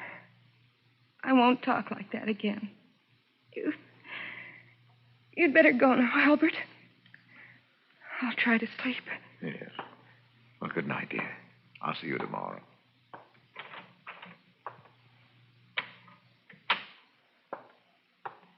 Mr. Baker. Oh. Miss White. I thought you'd gone. I wanted to talk to you, Mr. Baker. Yes? It's about Mrs. Baker. She worries me. Her mental state is very low. You heard how she talked Yes. about her mother, the locket. Yes, I heard. She needs something, I don't know what, to snap her out of this mood. I just thought I'd mention it to you. Yes, thanks. Oh, where are you going? To put the morphine away. You know, I don't see why Dr. Van Tour doesn't give her more of that stuff. She needs it. Yet you ration it out as though it were poison. Well, it is poison, Mr. Baker. That's why I'm particularly careful about Mrs. Baker. But you don't think she'd actually... Well, usually the ones who talk about it don't do it, Mr. Baker, so I wouldn't worry. Well, good night. Wait a minute. Yes? Miss White. Pauline, isn't it? Why, yes, I didn't think you knew. Well, would you mind, when we were alone, if I called you Pauline? I'd like it. Thanks. Well, you know, this is an awful thing to ask, but, well, you know, it's been pretty lonely for me. Oh, yes, I know. That is, I can guess. Well, would you let me take you to dinner this evening? Why, thank you, Mr. Baker. I'd love it. I'm off duty at 8. Well, I'll pick you up then. And, Pauline. Yes, Mr. Baker. My name's Albert. At 8, then. Albert.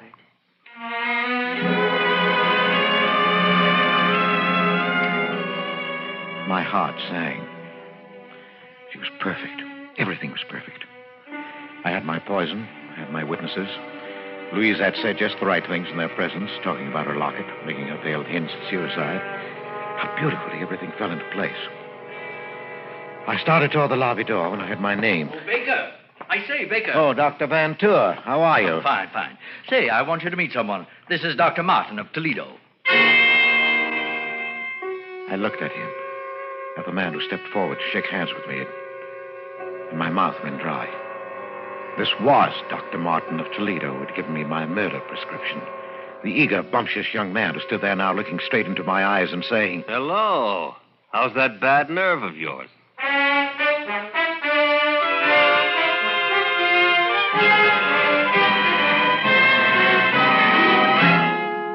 Autolite is bringing you Edward G. Robinson in A Case of Nerves, tonight's production in radio's outstanding theater of thrills, Suspense.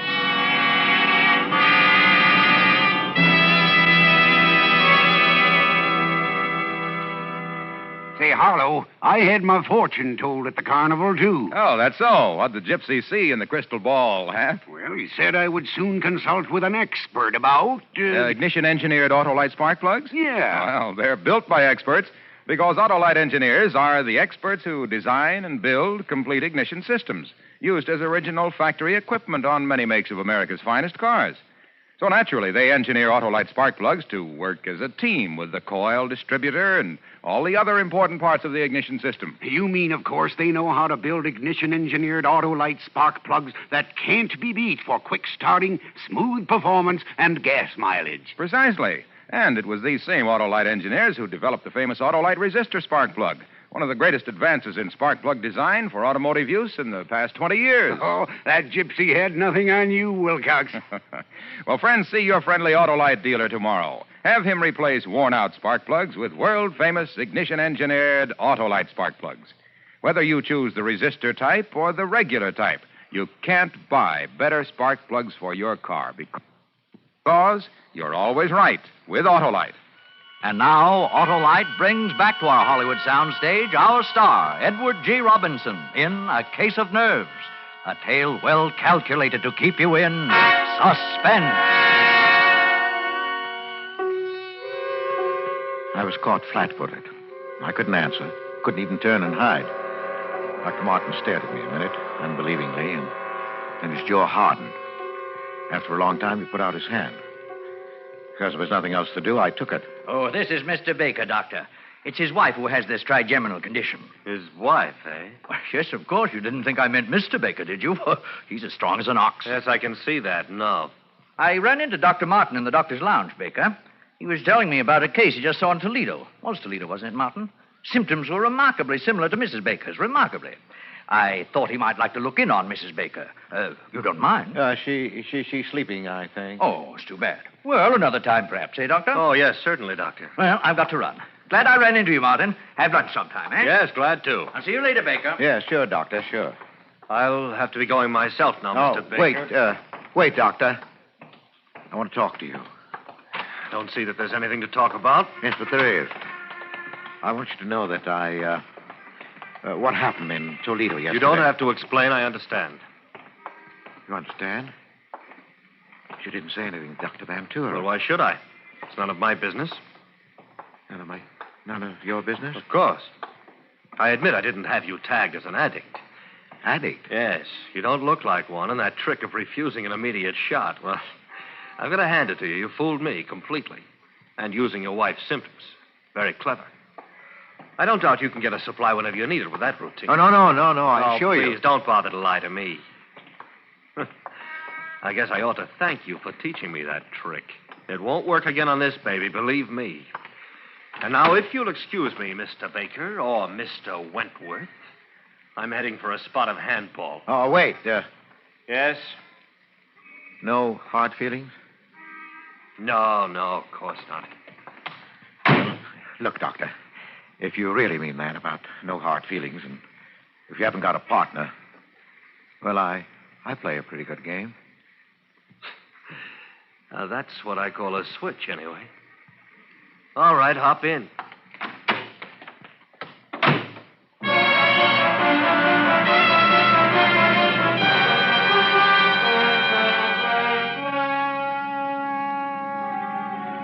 An addict.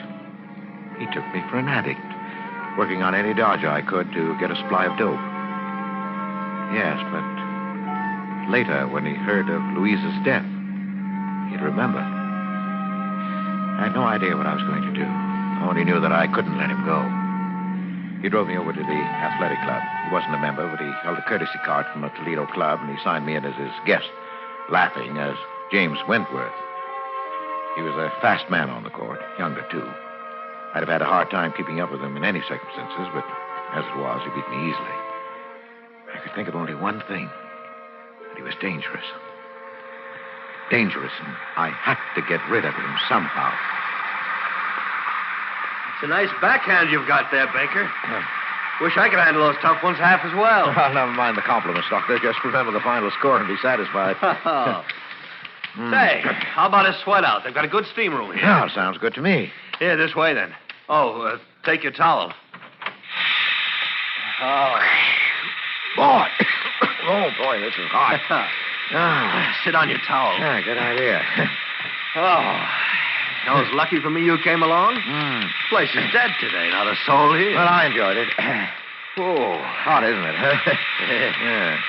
Say, Baker, you know, I misjudged you. Sorry. Oh, that's all right. Forget it. You know, you really could do something for your trouble. Yeah? We've got a sanitarium in Toledo that have been having pretty good luck with addiction lately.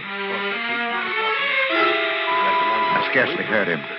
I only realized that we were alone, clouded in steam, not even visible to any casually curious person looking through the glass square in the door. This was my chance. I'd never get another like it. Take nerve, of course. I picked up my towel. What are you doing? I'm sorry, Martin, but there's no other way.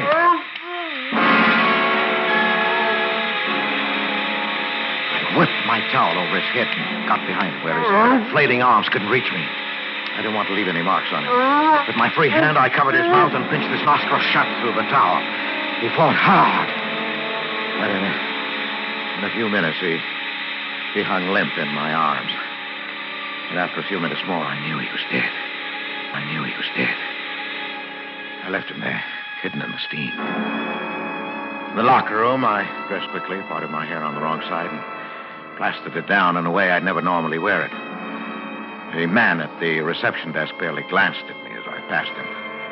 Later, when they found Martin, they'd look for a man named Wentworth. They'd never find him because he didn't exist.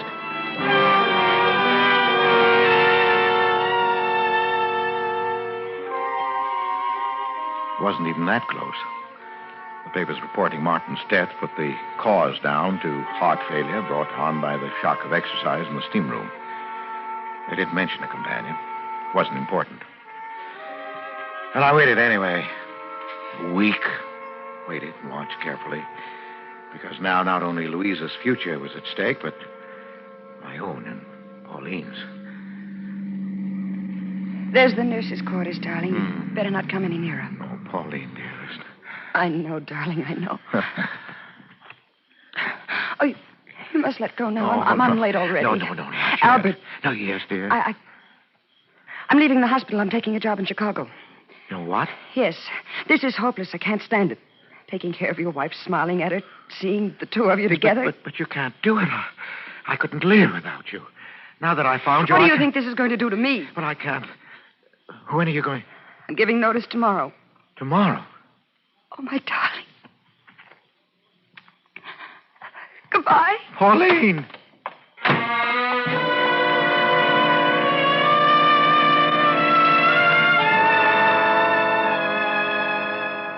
She was gone. She said goodbye. So I knew what you meant. When I saw her again, it would be in the hospital across Louisa's bed. She'd be Miss White, and I'd be Mr. Baker. No, I couldn't stand that now. Yes, but there was one sure way to hold her. The little white tablets were still in my pocket.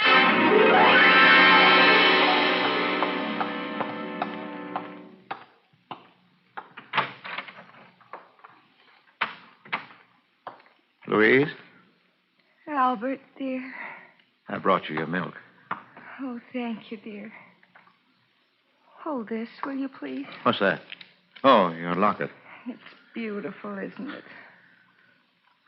Who shall I leave it to, I wonder? Miss White. She's a sweet girl. Oh, Louise, now don't talk that way. Louise, you're not going I'd like her to have it. I'll take the milk now, Albert.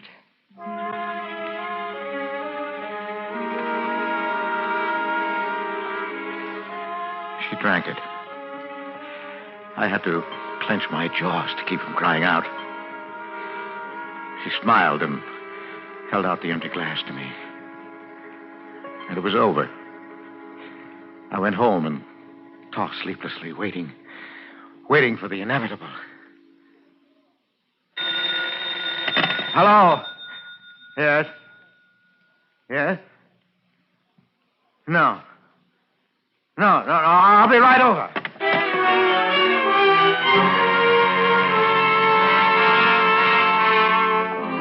Dr. Van Tour was outside Louisa's room, and a white-faced Pauline and Nellie from the kitchen as I hurried up the corridor. Oh, Baker. Oh, Doctor, can I go in? No. Baker, your wife is dead. What? Dead? Oh, but I don't understand. I thought she was improving, that you planned to operate. She died of an overdose of morphine. Oh. Oh, Mr. Baker, I'm terribly sorry. I am too, Mr. Baker. Yes, but how could she get it? That's what I intend to find out. She took it in this glass of milk. There are traces left. Nellie here says you brought it up to her. I didn't want to, Mr. No, that's Baker. all right, Nellie. Well, of course I took it up. I did every night. Everybody in the hospital knows that. Yes, I knew it also. Was anybody in the room when you brought it? No. Just Louise. And you saw her drink the milk? No, Doctor. She didn't drink it then, not until after I'd gone. She did that frequently. Well, that's right, Doctor. Yes, I know that, too. Only last night, before she drank it, she managed to dissolve in it a lethal dose of morphine. I've checked the hospital supply. Every tablet is accounted for. We keep a very strict count, you know. Yes, I know that. Have you anything to say, Baker? Well, I hardly know. I'm stunned.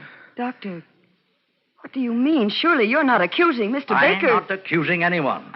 That will be up to the police. Now, wait a minute, Doctor. You're making a mistake. It seems perfectly clear. Yes, but I didn't kill her. Oh, no? Then how did she die? Well, she took her own life. She'd hinted more than once. Miss White, you remember? Yes, Doctor. I spoke to Mr. Baker about it myself. You know she was very depressed. That's true, nurse, but the morphine, it must have come from the outside, or we'd have missed it. No, wait a minute. The tablet you left for her each night. Yes, I ordered that. What of it? Instead of taking it, she saved it. Well, she must have. It's the only way it could have happened. Well, that's it, Doctor. It must be. For the past week, she's been exhausted and drawn in the morning, yet the tablets were always gone. Well, if that's the case, nurse, how does it happen that you failed to find them? She couldn't leave her bed. You bathed her and changed the linen every day. The locket. The locket? Yes. Yes, of course. You remember, Miss White? She made such a point of asking me to bring it to her. And then the way she talked about joining her mother. Yes, I do. I do remember. She wanted you to have the locket, Pauline. It was her last wish. Now, where is it? I have it here. It's clutched in her hand. Let's...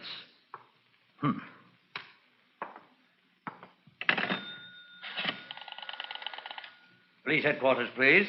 You have to notify them? Yes, I do. Police headquarters, give me homicide. Homicide? Yes, I'll wait. Are you out of your mind? I just got through explaining everything. Yes, you explained everything, including what still puzzled me. You see, Baker, you were right about this locket. Your wife did have a reason for wanting it. Look, I'll open it.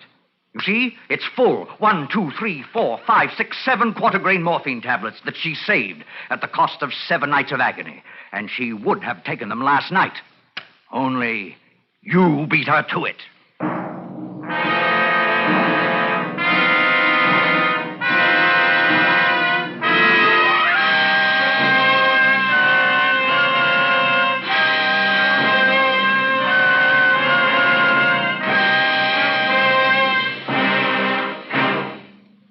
Suspense, presented by Autolite. Tonight's star, Mr. Edward G. Robinson. Say, Wilcox, do you know what else the gypsy saw in the crystal ball? Well, Hap, if it was a really big crystal ball, she might have been able to see more than 400 products made by Autolite for cars, trucks, planes, and boats in 28 plants coast to coast. These include complete electrical systems used as original equipment on many makes of America's finest cars. Generators, coils, distributors, voltage regulators, wire and cable, starting motors, electric windshield wipers. All engineered to fit together perfectly, work together perfectly, because they're a perfect team. So, friends, if your Autolite-equipped car needs replacement parts, ask for and insist on Autolite original factory parts at your neighborhood service station, car dealer, garage, or repair shop. Remember, you're always right with Autolite.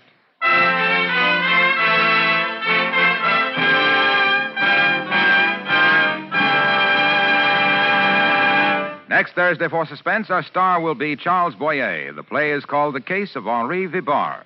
And it is, as we say, a tale well calculated to keep you in suspense.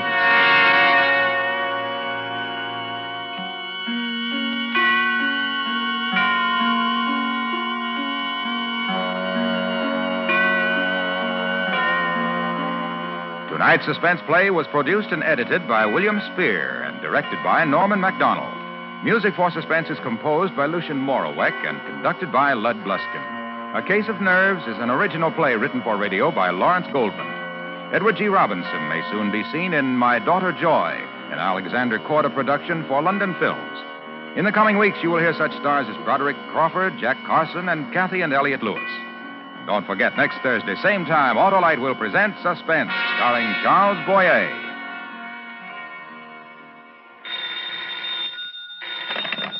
You can buy world-famous Autolite resistor or regular spark plugs, Autolite stay-full batteries, Autolite electrical parts at your neighborhood Autolite dealers.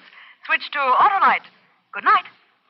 Autolite, sponsor of Suspense, is proud to acknowledge receipt of the National Safety Council's Public Interest Award for exceptional contribution to highway safety. This is the second consecutive year that Suspense and its sponsors have been so honored. This is CBS, the Columbia Broadcasting System.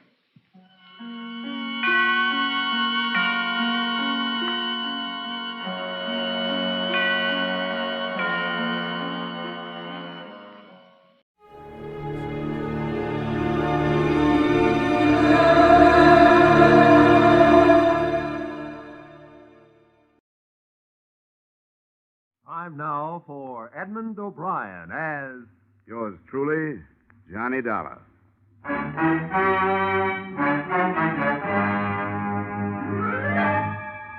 Edmund O'Brien, starring in another adventure of America's fabulous freelance insurance investigator, Johnny Dollar. At insurance investigation, Johnny Dollar is only an expert. At making out his expense account, he's an absolute genius.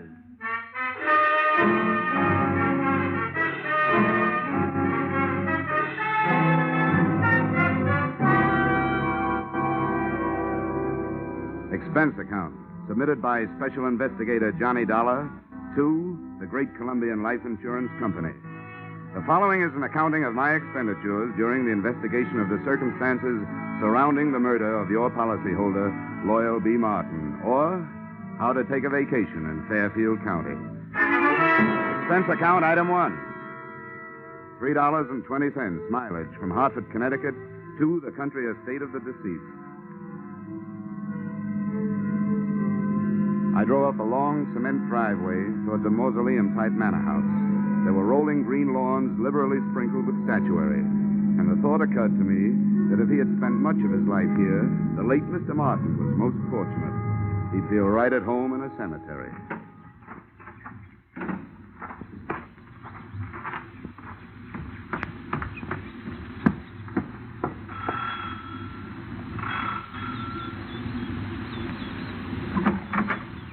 Yes? My name is Dollar. I'm here to see Mrs. Martin. Oh, yes. Mrs. Martin. Uh-huh. I'm afraid I'll have to disappoint you. The widow has gone shopping the day after the death of her husband.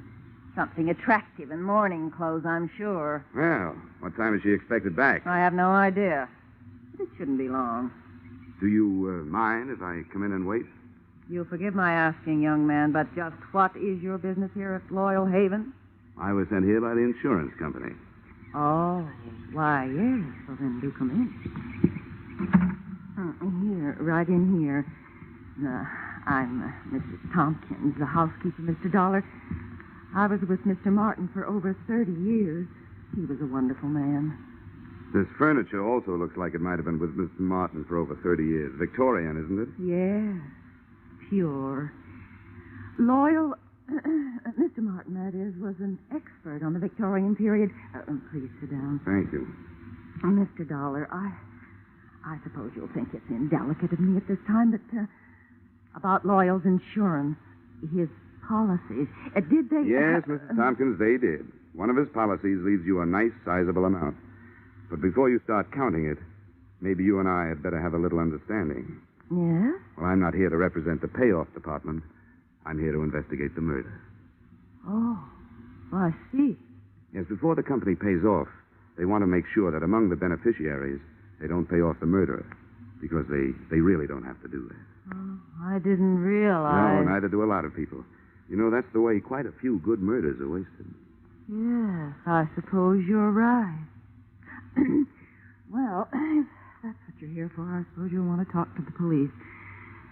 Lieutenant Markwood is in the library. That's where it happened. Oh, library, huh? Well, that might help. If I can't find any other answers, I can always try looking some up in a book. Which way do I go? The door, just across the hall. Thank you. And what a hall. The only thing missing was old Queen Victoria herself. Even the musty odor clinging to the green velvet seemed to have been passed down through the centuries. There was a brace of moth-eaten pheasants on the wall and a bouquet of moth-eaten flowers under glass on a marble-top side table. The library was the same, but there were three things that looked out of place. A, an old suit of armor. B, a glass case filled with new, well-polished sporting rifles and shotguns. And C, a very gruff-looking lieutenant of the police who eyed me as I came in. And who are you? Oh, here's my little breath saver. Oh, yeah, Johnny Dollar. They told me you'd be here. Well, I've told everybody else I better tell you don't touch anything. They want to re-fingerprint the whole room. Okay. What'd you find, Lieutenant? Nothing but the cadaver with 2 bullet holes in his back. Haven't got a caliber report from ballistics yet. Have you an estimated time of departure? Yeah, the coroner says Martin died after dinner last night. Uh-huh. Anything to go on? Just the usual. Faith, hope, and suspicion. His wife, too young and too pretty for an ugly old buck like Martin. Must have married him for his money. Then there's that housekeeper, Sarah Tompkins. Yeah, I met her on the way in. And she used to be the old man's intended, from what I can find out. Probably jealous of the young wife. Then there's the brother, Marty. He showed up a few weeks ago, broke and brooding. Probably in love with the young wife. And then there's Nick Bellotti, a private detective who hired himself out as Martin's bodyguard. Bodyguard, huh? No doubt also in love with the young wife. Could be. Who's your choice? Except for the fact that there are only 2 bullets, I think they all did it.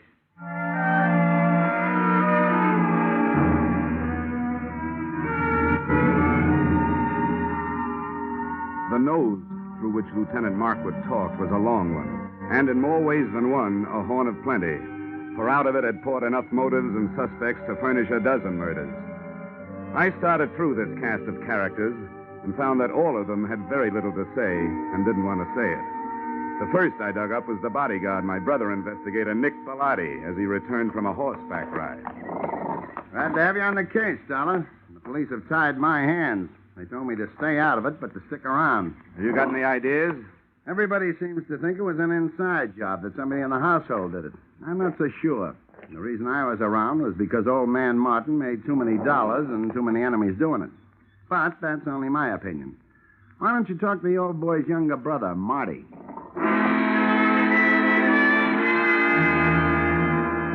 I found Marty living the life of Riley. He was upstairs in his room, cuddled up to a 20-year-old bottle of brandy, which was still underage to be around the kind of book he was reading. Yeah, I'll tell you something, Dollar. My brother and I never did get along. Yeah, you'd find that out anyway. Why'd you come back here, Marty? Because Loyal's little bride, Joy Ann, sent for me. She was afraid of him, and she didn't know if he was on to her. Was he? About that, you'll have to talk to Joy Ann.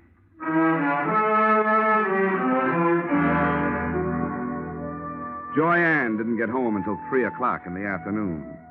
I caught up with her 20 minutes later as she came dripping out of the swimming pool. The suit she was wearing would have gotten her pinched on the Riviera. Oh, that was refreshing. Yeah, it certainly is. Oh, toss me that towel, will you? Yeah, surely. Here, Mrs. Martin. Joyanne, I hate formality. Who are you? Well, I'm from the insurance company, here to find out whether you killed your husband or not. Good for you, Mr. Dollar. That's what I like. Men who get right down to the point. I was told you were here. Oh? Nobody told me about you. Oh, come on over and learn. I want to stretch out here in the sun. Here, you man the fly swatter. Okay. Come on, sit down. Here beside me. If it gets too warm, slip off your shirt. Oh, thank you. Well, suppose we start talking business. Marty tells me you sent for him to come here because you were afraid of your husband. How come? Well, I knew Marty before I knew Loyal. As a matter of fact, he's the one who introduced me to. What do you call a dead husband? You call him unlucky, I guess. Anyway, for the purposes of this conversation, I'll know who you mean if you just say husband. But you didn't answer my question. I meant, were you afraid of your spouse? And if so, why? Yes, I was afraid of him. Oh, I might as well tell you, Mr. Dollar. I want to be frank with you. The only thing Loyal didn't have to offer me was love.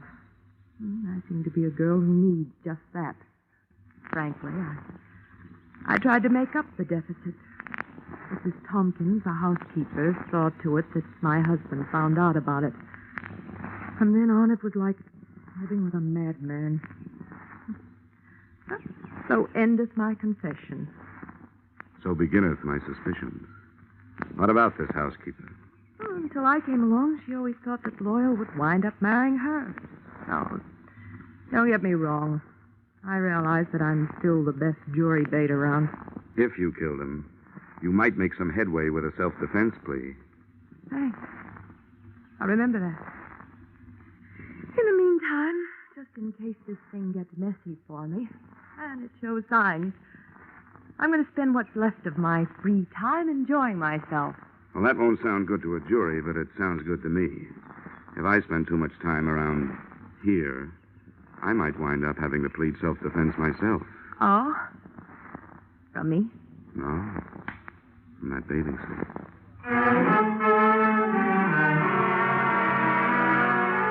I spent the rest of the afternoon trying to keep 2 eyes on 4 people, reading from left to right. Brother Marty stayed in his room, finishing his book and his brandy. Nick Bellotti, the bodyguard with no body to guard, got back on his horse and cantered off into the sunset. The joyous widow, Joy Ann, locked herself in her room, and all I could get through the keyhole was the sound of a light and lovely snore. I couldn't tell whether it was the genuine article or not. Having no way of checking, I picked up the trail of Sarah Tompkins, the housekeeper. She, at least, was apparently up to no good. I found her in the library doing just what Lieutenant Markwood had told her not to do, smearing the surfaces of Mr. Martin's desk with a dust rag. And as anybody knows, you can't fingerprint a dust rag. Hey, cut it out! How dare you? Mr. Martin's private study. Those are the police private fingerprints you're messing up. I was doing nothing of the sort. I was dusting his desk. I always do it at this time of day. Get out of here. You don't belong in here. Keep your wig on, Mrs. Tompkins. I'll not be told what to do by outsiders. Everything was all right until outsiders started coming in. If it wasn't for outsiders, Loyal would still be alive. First that girl, then his brother and that detective. Now it's the police and you. Why did any of you have to come here? Why couldn't you leave us alone? Now, calm down, Mrs. Tompkins. Try to calm down. Yeah, now, what's going on in here? What? Oh, and what are you two lovebirds up to? It's all right, Lieutenant. I'll tell you about it later. All right, but get her out of here. I've got some looking to do, privately. Take her down to her room and then come back. You mean you got something hot? It ain't cold. Okay, Mrs. Tompkins, come on. But I haven't finished in there. Come on, you can get it later. There's just time for you to take a little rest before dinner. But I never rest this time of day. He didn't like me to. Mrs. Tompkins, come on, tell me. Really, why were you wiping off that desk? Those police this morning scattered white powder all over his desk. He would have been furious with me. He hated any kind of... The shots had come from the library, and that's where I went, but not fast enough.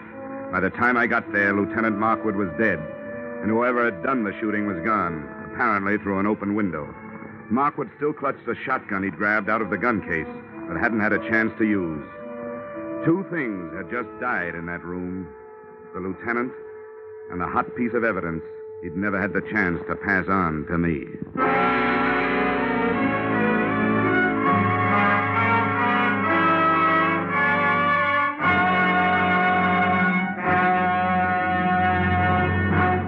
In just a moment, we return to the second act of Johnny Dollar. But first, the cream of the wit and the best of the music, which Arthur Godfrey brings you in the daytime on CBS, can now be heard on Godfrey's Digest, a new Saturday evening show heard on most of these same CBS stations. Listen tomorrow night and hear the week's fastest flashes of the Godfrey humor, the top songs sung by Jeanette Davis and Bill Lawrence, the finest singing of the Mariners. Arthur Godfrey's Digest and the Goldbergs are the latest addition to CBS's Great Saturday Nights. Now, with our star, Edmund O'Brien, we return to the second act of yours truly, Johnny Dollar.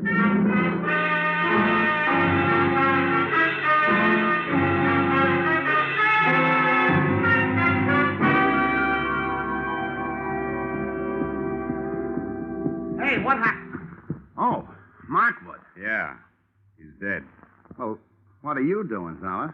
I'm looking for what there seems to be a shortage of around here, Bellotti. Clues. You don't mind where you look, do you? Rule number 1, don't get caught frisking dead cops. Forget about it, Bellotti, will you? Maybe I can suffer from lapse of memory for you sometime. That's a deal. Got any idea what you're looking for? No. But whatever it was important enough to get him killed.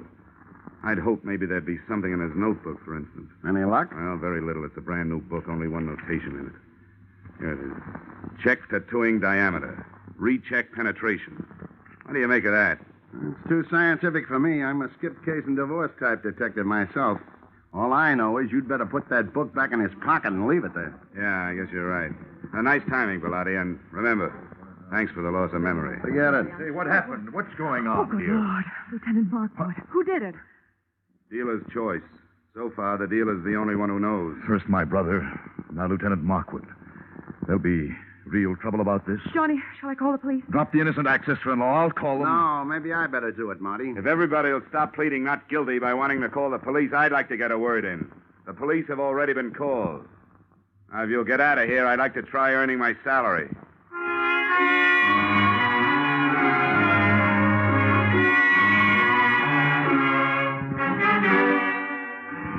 I had had longer ears and more soulful eyes, I would have been all bloodhound, because I could sniff out the first of the trail.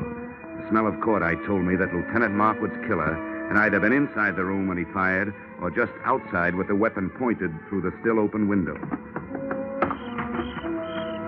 Outside, the grass formed a deep, wet rug right up to the house and smothered any immediate hopes I'd had of finding footsteps.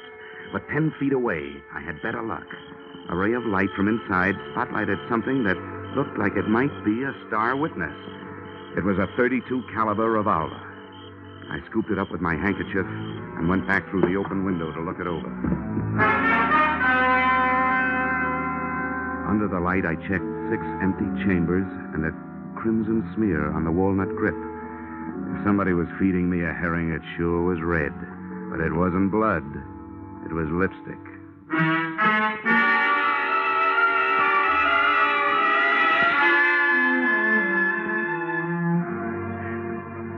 I'd like to introduce myself, Dollar. I'm Sergeant Norrin McDougal. How are you, Sergeant? Poor Markwood.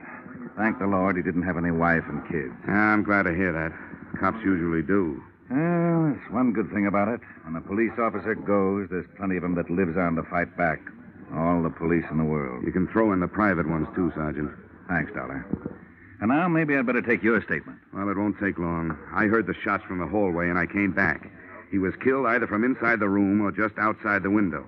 I didn't get a look at the killer, but I found what might be the murder gun. Here it is. Watch that handkerchief. 32 caliber. Yeah, how does that match up with the gun that killed old man Martin, do you know? Same caliber. Uh-huh. Huh. I wonder what he was doing with this shotgun. It ain't loaded, and Markwood knew better than to wave an unloaded gun in the face of a full one. Did you get anything else out of ballistics, Sergeant? Headache. Dollar, what we got from ballistics don't add up with what we got from autopsy. Well, how's that? Those 2 slugs entered Martin's body an inch and a half apart. But, according to the shallow penetration, they were fired from a distance of 300 yards. Now, do you know anybody who could do that kind of shooting with a .32? Well, that's pretty fancy shooting. Could it have been done with a stationary mount? No, not a chance. The body would have started falling after the first shot, and you can't re-aim a stationary mount that fast. Yeah, you're right. You know, I didn't have a chance to spend much time with Markwood before he got it, so I don't have much to work on. You got anything to spare? Just a lot of routine confusion so far. You know yourself, Dollar. You take 4 witnesses, you're bound to get at least 2 different stories. Now, 2 of the people that heard the shooting when Martin got killed last night said they heard 2 shots. The other 2 ear-witnesses said they heard 1. The only thing the whole 4 agree on is that they didn't see anything. Well, that sounds familiar. Thanks anyway, Sergeant. Sure, anytime. Hey, Sam. Yeah? Take this gun into town. Tell ballistics to run it through for fingerprints and check it against those slugs in the Martin case. I want to report right away. I hitched the ride with that gun into the ballistics department. While waiting for the test to be made, I asked some questions, and I came up with a real brain buster. Despite the fact that the penetration report said that Martin had been shot from a distance of 300 yards, his skin and clothing had been tattooed with powder, indicating the shots had been fired at close range.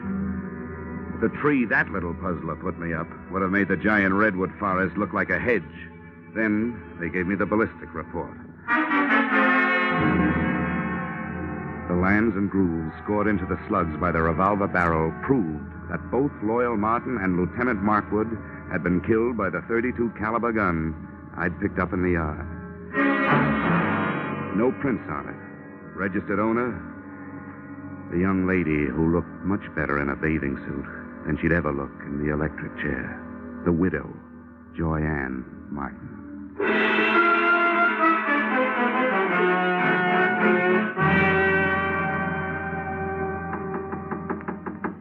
Yes? Who is it? The Hartford Horse Show. Dollar, I want to talk to you. Oh, I'll be with you in a second. I'm just out of the shower. Okay.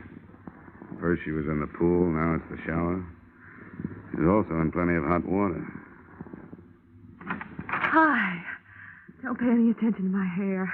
Don't worry, I won't. I suppose you think it's a silly time of night. For me to be taking a shower. But I thought it might help me to get to sleep. Well, I'm afraid I won't. Why, Johnny. You were pretty careless with that gun, weren't you? What gun? Oh, that handy little .32 caliber gun with the handy little registration number engraved on it that told the nasty old police that you bought it 6 weeks ago. Well, my gun's right here in the drawer. I bought it to protect myself from my husband. Here it is. Oh, Johnny. Johnny, it's gone. It's real gone. It's done gone and killed 2 men so far.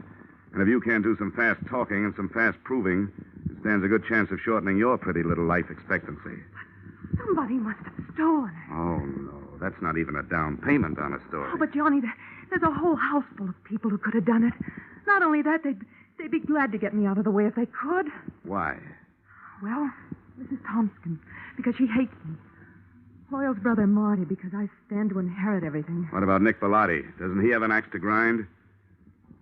I don't know what it could be. Okay, skip it. Tell me, do you remember hearing 2 shots being fired around here any time before your husband was killed? Probably away from the house? Why do you ask that? Because I want to know, did you? You amaze me. Yes, I did hear 2 shots. The day before Loyal was killed. I was horseback riding down by the walnut grove. I remember because my horse shied. Well, this is coming a bit too readily to be readily believed. But how big is that walnut grove? Not very big. Yeah? Can you spot those shots a little closer? They sounded as if they came from about the middle. I didn't stay to find out. I guess I frighten easily. Yeah. Yeah, you frighten me easily. Why, Johnny? Why? I'll tell you why. Because whether you shot anybody or not, you're murder, baby. Oh, Johnny, I didn't kill them. Got to believe me, Johnny. I don't have to. But just for a minute, I will. What is there about police drivers? Even out in the country, they got to lay on those sirens. Johnny, please. Come on, you better get dressed, sweetheart. I told them I'd keep you occupied till they got here. Why, you... The police took Joyanne and her hurt feelings off to the pokey. I took myself and my hurt cheek off to bed. The next thing I had to do had to be done by daylight. So I took over Joyanne's painfully empty and prettily perfumed sack, set the alarm for dawn, and snort up a storm.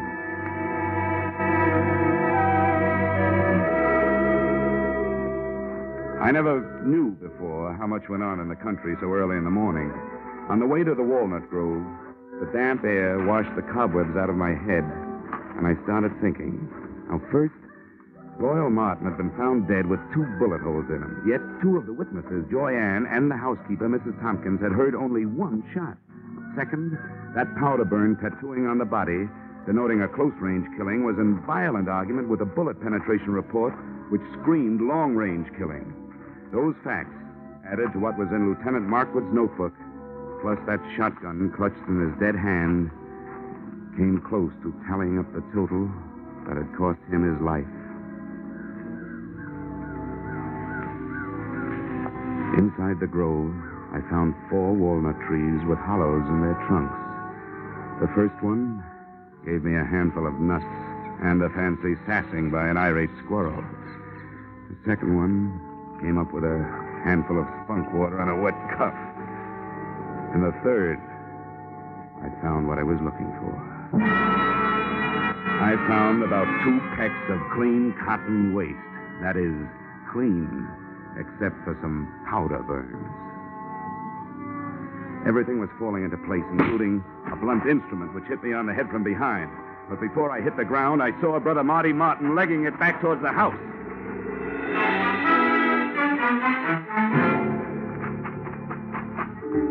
I made it up the house and up the hill and onto the trail, and was just starting up the stairs when I heard another out-of-season 4th of July.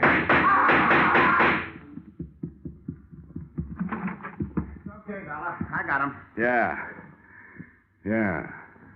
So I see. It was self-defense. I had to do it. I hated to butt in on your case, but all of a sudden everything stacked up, and I knew he was your man. When I threw it in his teeth, he made a try for his gun, so I dropped him. You sure did, Bellotti. Well, I owe you a lot of thanks. But if you don't mind, I'll take over from here. Sure, help yourself. Good. And, I think the first thing you'd better do is hightail it into town, get your story filed with the police. Yeah, I guess you're right. You're all straight now, so you can back me up. 100%, Nick, all the way. Now get going. Come on. Okay, Dollar. See you later.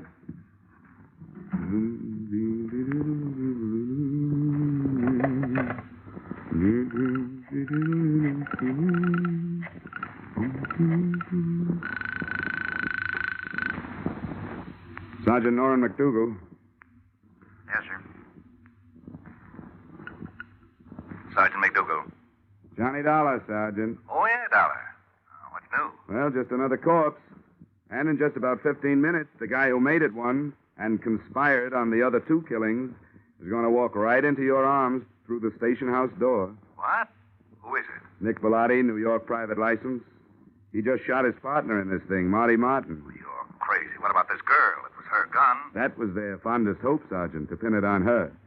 They borrowed her gun, fired 2 slugs from it into some cotton waste, then took the slugs and stuck them in a shotgun shell.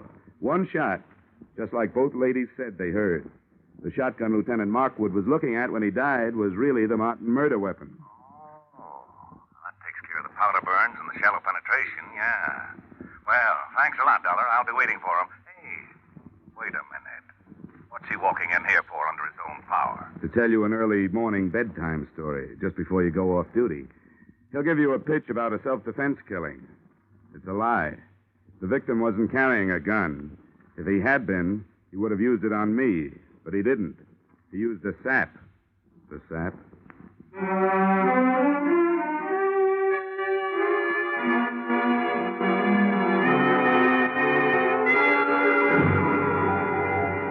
Expense account, items 2, 3, 4, 5, 6, 7, 8, and 9. $624 entertainment. Appeasing a rich widow with rich taste. Expense account, items 1 through 13 inclusive. $160 entertainment of poor insurance investigator with extravagant taste. Expense account item 14, $7.80 mileage New York to Hartford. You may disagree with that item, claiming that I finished the case in Fairfield County. But I didn't finish the case until I left her. And New York City is where I left her. Expense account total, $823. Signed, yours, truly, Johnny Dollar.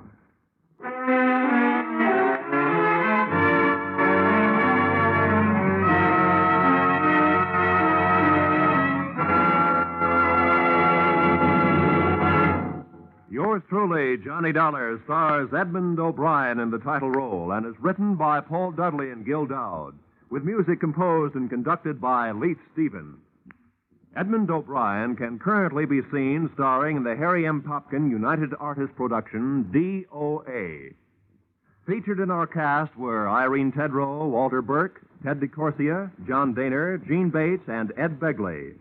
Yours truly, Johnny Dollar, is produced and directed by Jaime Del Valle.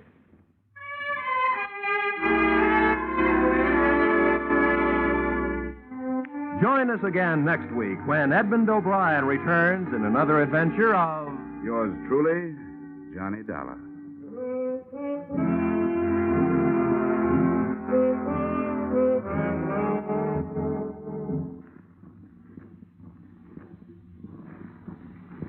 Ladies and gentlemen, CBS invites you to hear Senator Brian McMahon on the Capitol Cloakroom over most of these same Columbia stations tomorrow night. Senator McMahon is chairman of the Joint Congressional Committee on Atomic Energy. And when he's interviewed by CBS newsmen Eric Severide, Bill Shadell, and Griffin Bancroft, this will be the first detailed discussion of the hydrogen bomb and its implications. Remember, the first discussion by a high government official since President Truman's historic announcement earlier this week. Remember, that's CBS's Capitol Cloakroom, tomorrow night at 10:30 p.m. over most of these same CBS stations. Be sure and be listening. This is CBS, where, incidentally, Arthur Godfrey's Digest of Wit and Humor is also heard every Saturday night. The Columbia Broadcasting System.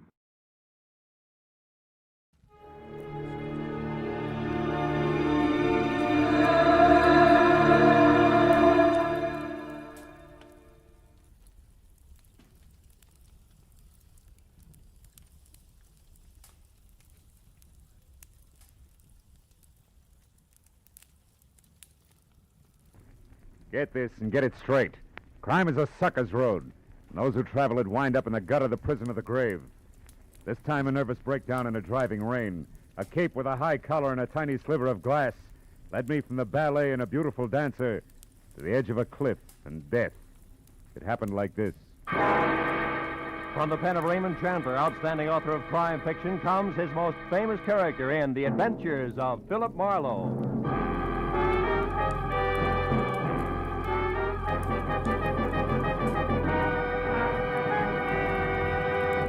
Now, with Gerald Moore, starred as Philip Marlowe, we bring you tonight's exciting story, The High-Collared Cape.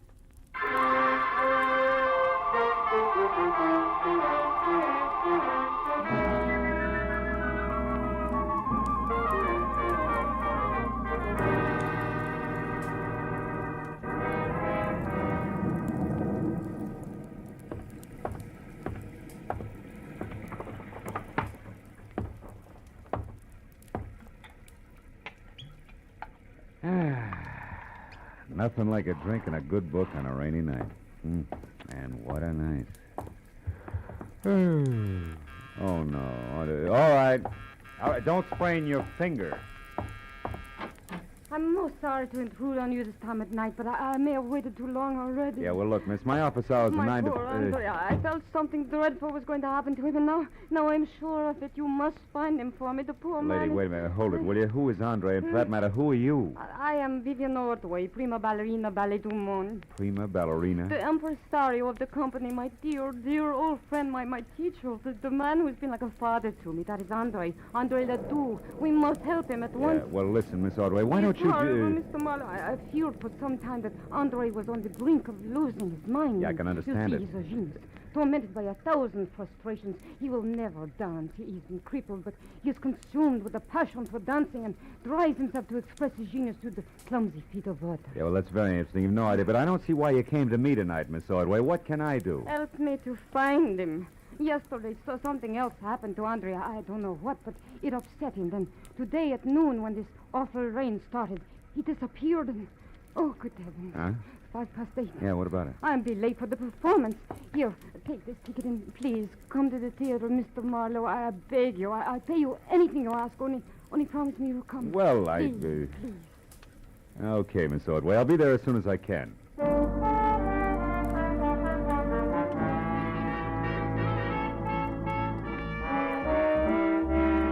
The ballerina swept out of my apartment like a frightened whirlwind.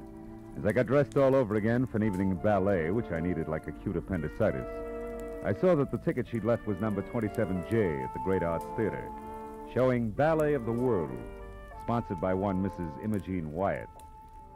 Well, I got to the lobby, half soaked near the end of the second act, when an icy usherette shoved the program at me and hush-hushed me inside. The audience was a small cluster of Artie diehards down front, which left me in 27J feeling like Midway Island. My client, Vivian Ordway, was the whole show. When I saw the finale coming, I slipped down a side aisle and into the wings, just in time to catch a beef at the stage door between a long, wolf-faced intruder and a pudgy doorman. ain't here, Scully Haskell. But even if she was, you wouldn't get in. She left strict orders. You're finished. Now get out and stay out. Okay, but let me tell you something. I broke my back getting publicity for that diamond-studded widow in this outfit. Imogene Wyatt's going to be sorry she fired me. I'm going to see to it personally. Get out of the theater, Scully. You're nuts. You and this whole troop of stuck-up grasshoppers.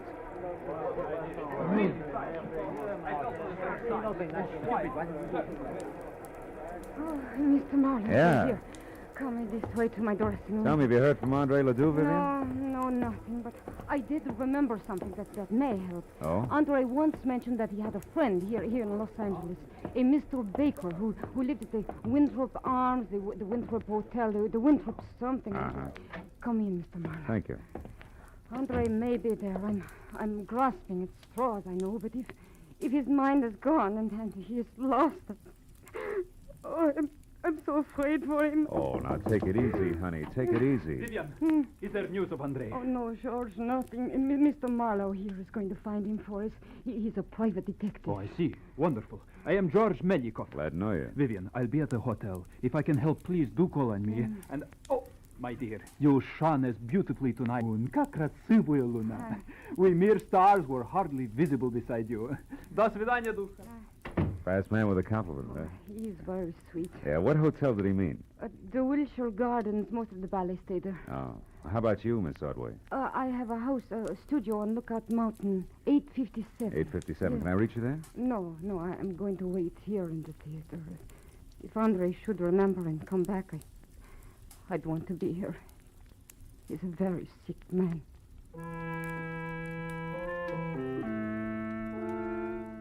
After I left the theater, a quick check in a phone book showed a Winthrop Arms apartment hotel on Havenhurst Drive. It's just below Fountain Avenue. And when I got there, I found the name Baker stuck over the mailbox to apartment 1A. I went inside and up to the door.